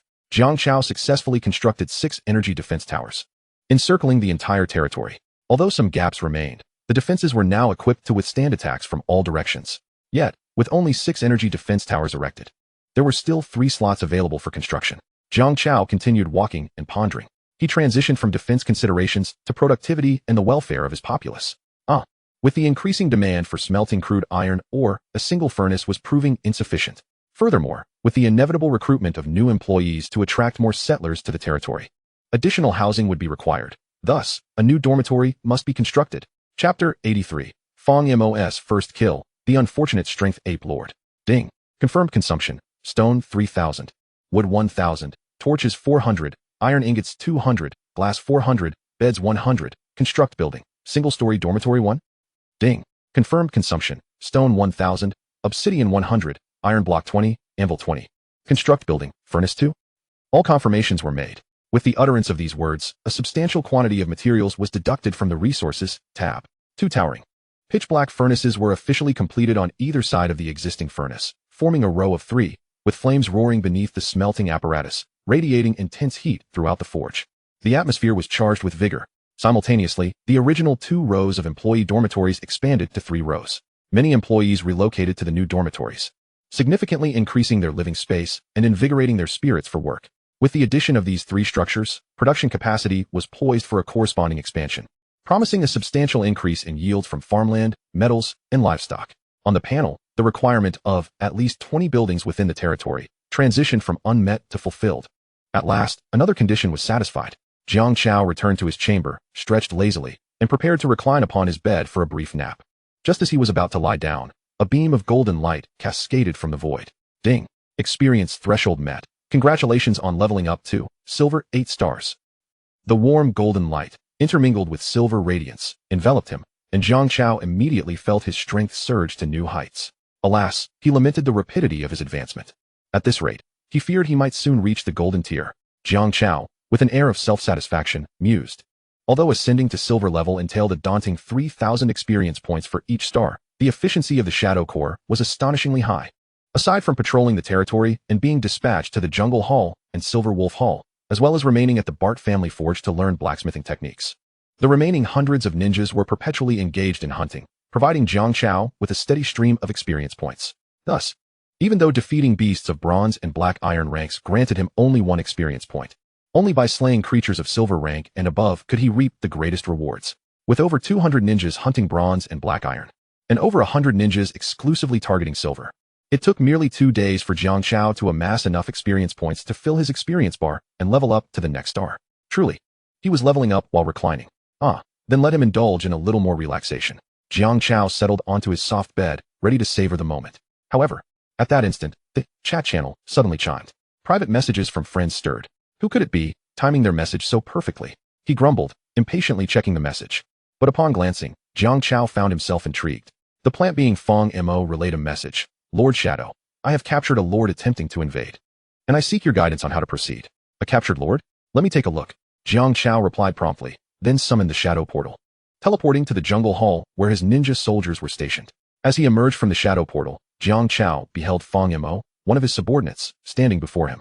Initially taken aback by Jiang Chao's sudden appearance, Fong Mo quickly regained composure, bowed respectfully, and inquired, "Greetings, Lord Shadow." Jiang Chao nodded, signaling him to rise, and asked, "You mentioned capturing a lord. Lead me to him." "Yes," Fong Mo replied, respectfully guiding Jiang Chao toward the cell housing the captured lord. Along the way, he recounted the details leading up to this incident. It transpired that earlier that morning, Fong Mo had been prepared to dispatch a portion of his shadow trance to rotate shifts at the natural mine. However, just as the shift change concluded, a lord of the Strength Ape faction had suddenly charged in from the north, boldly proclaiming his intent to dismantle Fong Mo's jungle hall. Fong Mo was left with 2 options, to surrender outright or face annihilation. Upon hearing this, Fong Mo nearly laughed aloud. Although his jungle hall was merely of the lower tier variety, appearances were deceiving. Thanks to Jiang Chao's support and the development over recent days, the jungle hall had amassed sufficient resources to upgrade to a medium tier hall, and even the upper tier hall was not far off. The The reason for his reluctance to upgrade was simply a desire to lure in potential invaders. To my surprise, today turned out to be a serendipitous occasion, as I managed to catch a significant prize. Thus, in the face of the menacing threat posed by the mighty ape lord, Fang Yimou not only refused to capitulate, but instead took the initiative to launch an assault. He dispatched a dozen shadow treants, who surged forward and swiftly dealt with the 30-odd mighty apes accompanying their lord. In an instant, the mighty ape lord found himself bereft of allies, his face a canvas of astonishment. To him, his mighty apes were classified as C-grade units, while the treant battalion opposing him seemed merely D-grade, making it reasonable to expect a thorough trouncing. However, the anticipated rout unfolded in an unexpected manner. How could the defeated be none other than himself? The mighty ape lord was utterly perplexed. Little did he know that although Fang Yimou commanded a battalion of treants, they were not to be trifled with. Originally classified as B-grade units, they had surpassed level 60. Though initially somewhat feeble upon recruitment, their combat prowess began to manifest after evolving into bronze rank. While they could not engage in battles beyond their level, they possessed a significant advantage against Earth-type units. Moreover, following a refreshing bath in the Shadow Rebirth pool, a batch of treants had evolved into A-grade Shadow treants, retaining their wood attributes while acquiring shadow characteristics. With this advancement, they transcended the capabilities of an 80-level lord. How could a C-grade unit like the mighty ape hope to compete? Surviving even 3 minutes would be a victory for him.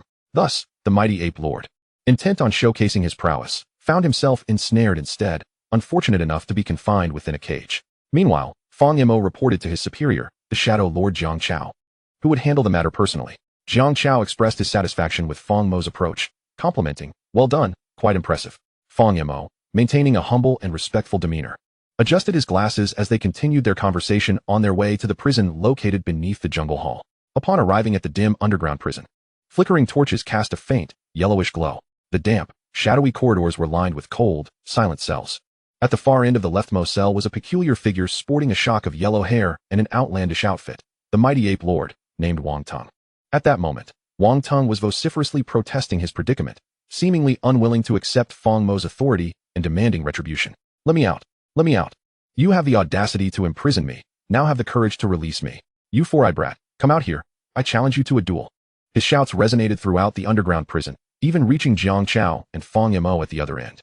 Approaching the cell, Fang Yimou pointed out, "My Lord Shadow, this individual is the mighty ape lord, Wang Tung, who attacked us." Jiang Chao observed Wang Tung with a discerning eye, remarking, "It appears to be a muscle-bound fool with little intellect." The once boisterous Wang Tung now looked disheveled and defeated, his explosive hair shorn to a bald pate, bound tightly with vines, resembling a crab ready to be boiled. Yet, his mouth remained defiant. Upon spotting Fang Yimou and the unfamiliar man, Wang Tung's heart sank.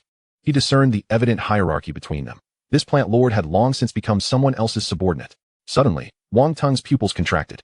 He recalled Fang Yimou referring to the man in the black robe as Lord Shadow. Could he be the infamous Shadow Lord? At that moment, despair enveloped Wang Tung.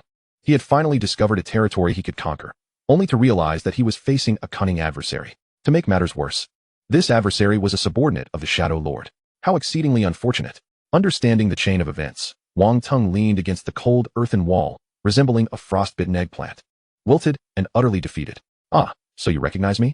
Jiang Chao said with a hint of amusement. "Indeed, Lord Shadow. I acknowledge my oversight in not realizing this was your domain. I beseech you, show mercy and spare my life." Wang Tung writhed toward the iron bars, prostrating himself before Jiang Chao, his forehead striking the ground until it bled as he begged for mercy. "Now you see your mistake? It seems a bit late for that, doesn't it?" Jiang Chao replied, unmoved, with a tone of disdain.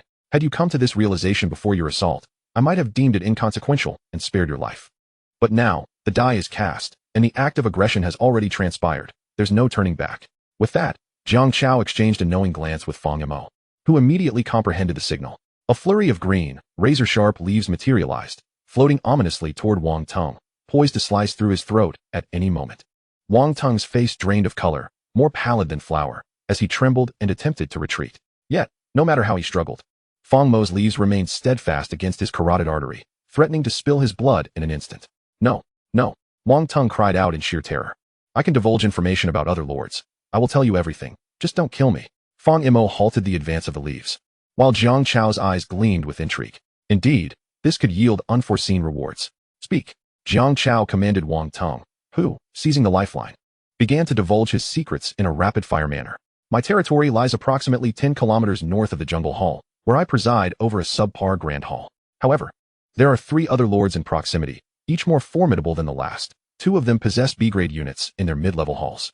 The most powerful among them is the overlord of the Tyrant Dragon.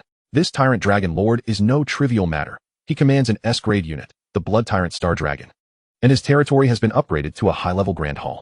Together, we are no match for him. I dared not confront the Tyrant Dragon Lord directly. Instead, I sought fortune in the south, only to meet my demise here. With that, Wang Teng's confession reached its conclusion. He then leaned closer to the iron bars, his face brimming with hope as he inquired, Lord Shadow, considering my forthrightness in revealing all I know, would you be inclined to release me? I am willing to serve as your subordinate, ready to brave any peril for you. Jiang Chao paid no heed to the captive's pleas and turned to leave the underground prison, dismissing Wang Teng's desperate cries. The Tyrant Dragon Lord, S-grade unit. Blood Tyrant Star Dragon, Jiang Chao murmured, reflecting on the intelligence gleaned from the interrogation. Fang Mo approached, inquiring, Mr. Shadow, are you interested in the lords to the north? Indeed. Jiang Chao nodded and remarked, according to the information provided by Wang Teng, there are 4 lords located to the north of this jungle hall. Should we manage to conquer them, it would certainly be a considerable gain. I shall heed your command, Mr. Shadow, Fang Mo promptly declared. Excellent. I shall grant you half a day's time for preparations. Tomorrow at dawn, you will lead the Shadow Trance and march northward with me. Upon finishing his words, Jiang Chao summoned the Shadow Portal, transporting himself back to the Shadow Hall, leaving Fang Mo standing in place, his eyes behind the lenses gleaming with excitement and anticipation. He murmured, this is a splendid opportunity to showcase my abilities before Mr. Shadow. I must give it my all. In the Shadow Hall, Jiang Chao appeared at the head seat. With a mere thought, he summoned, General Ik, come see me at once. A few seconds later, General Ik, who had been patrolling the territory, materialized like a shadow before Jiang Chao. I am Ika, at your service, Lord. Jiang Chao wasted no time and directly informed General Ik of the discovery of new lords to the north of the jungle hall, issuing orders, General Ik, at dawn tomorrow. Assemble 200 elite ninjas to accompany me on this campaign. As you command. General Ik immediately bowed, his voice brimming with enthusiasm. It had been quite some time since he had launched an offensive against other factions, with his last campaign involving the annihilation of a petty lord known as the Rock Lord. Now, the prospect of engaging in battle once more, particularly against a formidable adversary possessing S-class troops, the Tyrant Dragon Lord, thrilled him immensely. He could scarcely contain his eagerness, wishing to set forth immediately to obliterate the Tyrant Dragon Lord's domain. Indeed, it was not just General Ik who felt this excitement. Jiang Chao too had longed for such an opportunity. After all, he required a substantial number of core fragments to upgrade the Dark Star Ring. Furthermore, one of the prerequisites for elevating his fortress-level power was to have 3 subordinates. The Tyrant Dragon Lord, with his S-class Blood Star Spirit Dragon, was precisely the 3rd subordinate he had been eyeing. Chapter 85, A Journey Northward. Time passed swiftly, and before long, the dawn of the following day arrived. Fully rejuvenated, Jiang Chao rose early to survey his territory. At that moment, General Ika had already assembled 200 elite ninjas, lined up and ready for action. The 6 major battalions of ninja soldiers, armored shadows, claw shadows, side shadows, flying shadows, giant shadows, and soft shadows, stood at the ready, awaiting Jiang Chao's command to march northward. Jiang Chao inspected the ninja army, his expression one of delight. The black and gold lordly robe adorning him transformed into a fitted battle attire under his mental command, exuding a valiant presence. Splendid, he nodded in approval. He then summoned a larger shadow portal than usual, stepping into it first, followed closely by General Ika and the 200 ninjas. Soon, they arrived at the jungle hall. Upon their arrival, Jiang Chao spotted Fang Mo, the plant lord, who had been waiting for them. Mr. Shadow. Fang Mo first bowed and then reported, 100 shadow trans have been fully assembled, ready at your command. Additionally, the mighty ape Lord Wang Teng has been captured and will lead us to the specified location. As he spoke, 2 shadow trans appeared, carrying the bound Wang Teng. All present. Let us depart. Jiang Chao bellowed. Immediately, the Shadow Legion and Shadow Trance grew solemn. The ninja soldiers opened the shadows, enveloping everyone within the shadow space as they commenced their march northward. Journeying northward, leaving behind familiar surroundings, Fang Mo began to interrogate Wang Teng about the route within the shadow space. Wang Teng cooperatively began to guide them. Continue forward, and you will encounter a canyon. Cross the canyon, then proceed for approximately 3 kilometers to find a new forest. Beside the forest lies a barren expanse. The territories of the remaining 3 lords in my domain are situated on that wasteland. Wang Ting did not attempt any deception. In fact, he dared not obstruct the main force on their path. He understood that if the Shadow Lord could not locate the others, he would undoubtedly face dire consequences. True to his word, under Wang Teng's guidance, they journeyed for over an hour before reaching another forest and discovering Wang Teng's territory. The shadow space allowed them to observe the external environment, and upon seeing familiar structures, Wang Teng exclaimed, "We have arrived. This is it. This is my territory. Jiang Chao, however, did not rush to reveal themselves, commanding the main force to remain within the shadow space to ensure they would not be detected. He then instructed General Ika, send a few ninjas to scout the territory and the wasteland and report back to me. Understood. General Ika promptly selected 8 armored shadow warriors, dispatching them in pairs to different locations for reconnaissance. The first team to complete their scouting was from Wang Teng's territory, and they reported no signs of ambush from other factions. The surrounding conditions appeared normal. After approximately another hour, the other 3 groups of warrior ninjas returned with news that they had discovered new lords and territories. Jiang Chao shifted to the perspective of his troops, synchronizing with the warrior ninjas who had infiltrated the territory. The first territory was one that could only be described as desolate, spanning 1,000 meters. It was devoid of any vegetation, filled only with howling winds and protruding rocks, where a sandstone edifice stood, even with an adjacent warehouse and a surrounding fence. It appeared rather out of place. According to Wang Teng's introduction, this was the domain of the rock lizard lord, Castor, whose troops were B-class desert rock lizards, naturally thriving in arid conditions and excelling in subterranean combat. The warrior ninjas concealed themselves within the shadows. Although Castor occasionally surveyed the area from above with the lord's vision, he failed to notice the perfectly concealed ninjas, not even realizing that 2 warrior ninjas lurked within the shadows behind his throne. This damned tyrant dragon lord. Is he truly intent on exterminating us? Castor pondered anxiously. If this continues, even though I possess a medium hull level power, I will only meet a dead end. No. I must devise a plan to fight back. If I can upgrade my territory to a superior hull level, perhaps a glimmer of hope will emerge. Castor mused. It seems there is another lord residing in the nearby forest. That fellow's territory is merely of low hull level, and his troops are only C-class, easily manageable. If I eliminate him, I will likely gather the resources necessary to elevate my territory. Yes, that is the plan. Castor grew increasingly animated as he felt hope for a breakthrough. Immediately issue an order to gather all the desert rock lizards currently recruited, and with an unstoppable momentum, obliterate Wang Teng's territory in one fell swoop. Little do they know, these conspiracies have been overheard in their entirety by the shadowy warriors and ninjas lurking in the darkness. Moreover, they reached Jiang Chao's ears through the synchronized perspectives of the troops. Jiang Chao commanded the 2 warrior ninjas, stay vigilant and follow closely. Once Castor assembles his forces, seize the opportunity to assassinate him. Subsequently, he instructed General Ika to dispatch dozens of elite ninjas to Castor's domain, preparing to serve him a fitting demise. In the second territory, here lies the domain of the lord who, according to Wang Teng, possesses a B-level troop. The lord, named Jiayu, commands the earth-patterned terrifying tortoise. The warrior ninjas effortlessly infiltrated, concealing themselves beneath Jiayu's very ears to eavesdrop. They overheard Jiayu expressing similar concerns as Castor. Alas, it truly feels like wolves are at the front and tigers at the rear, with a rock lizard lord glaring covetously nearby. And to make matters worse, there's a formidable S-level boss looming in the west, the tyrant dragon lord. Being behind does not necessarily mean being attacked. It merely indicates a reluctance to engage today. However, the tyrant dragon lord's recent expansionist ambitions are becoming increasingly uncontrollable, and I am certain to be the first to suffer the consequences. Regrettably, I lack the resources to upgrade, and the other lords are unlikely to generously offer their wealth to me. But wait, their refusal to give does not preclude me from seizing what I need. During my brief conversation with that neighboring Castor, he mentioned that within the forest lies a weaker great ape lord. Should I vanquish him, I would acquire the resources necessary to upgrade my territory.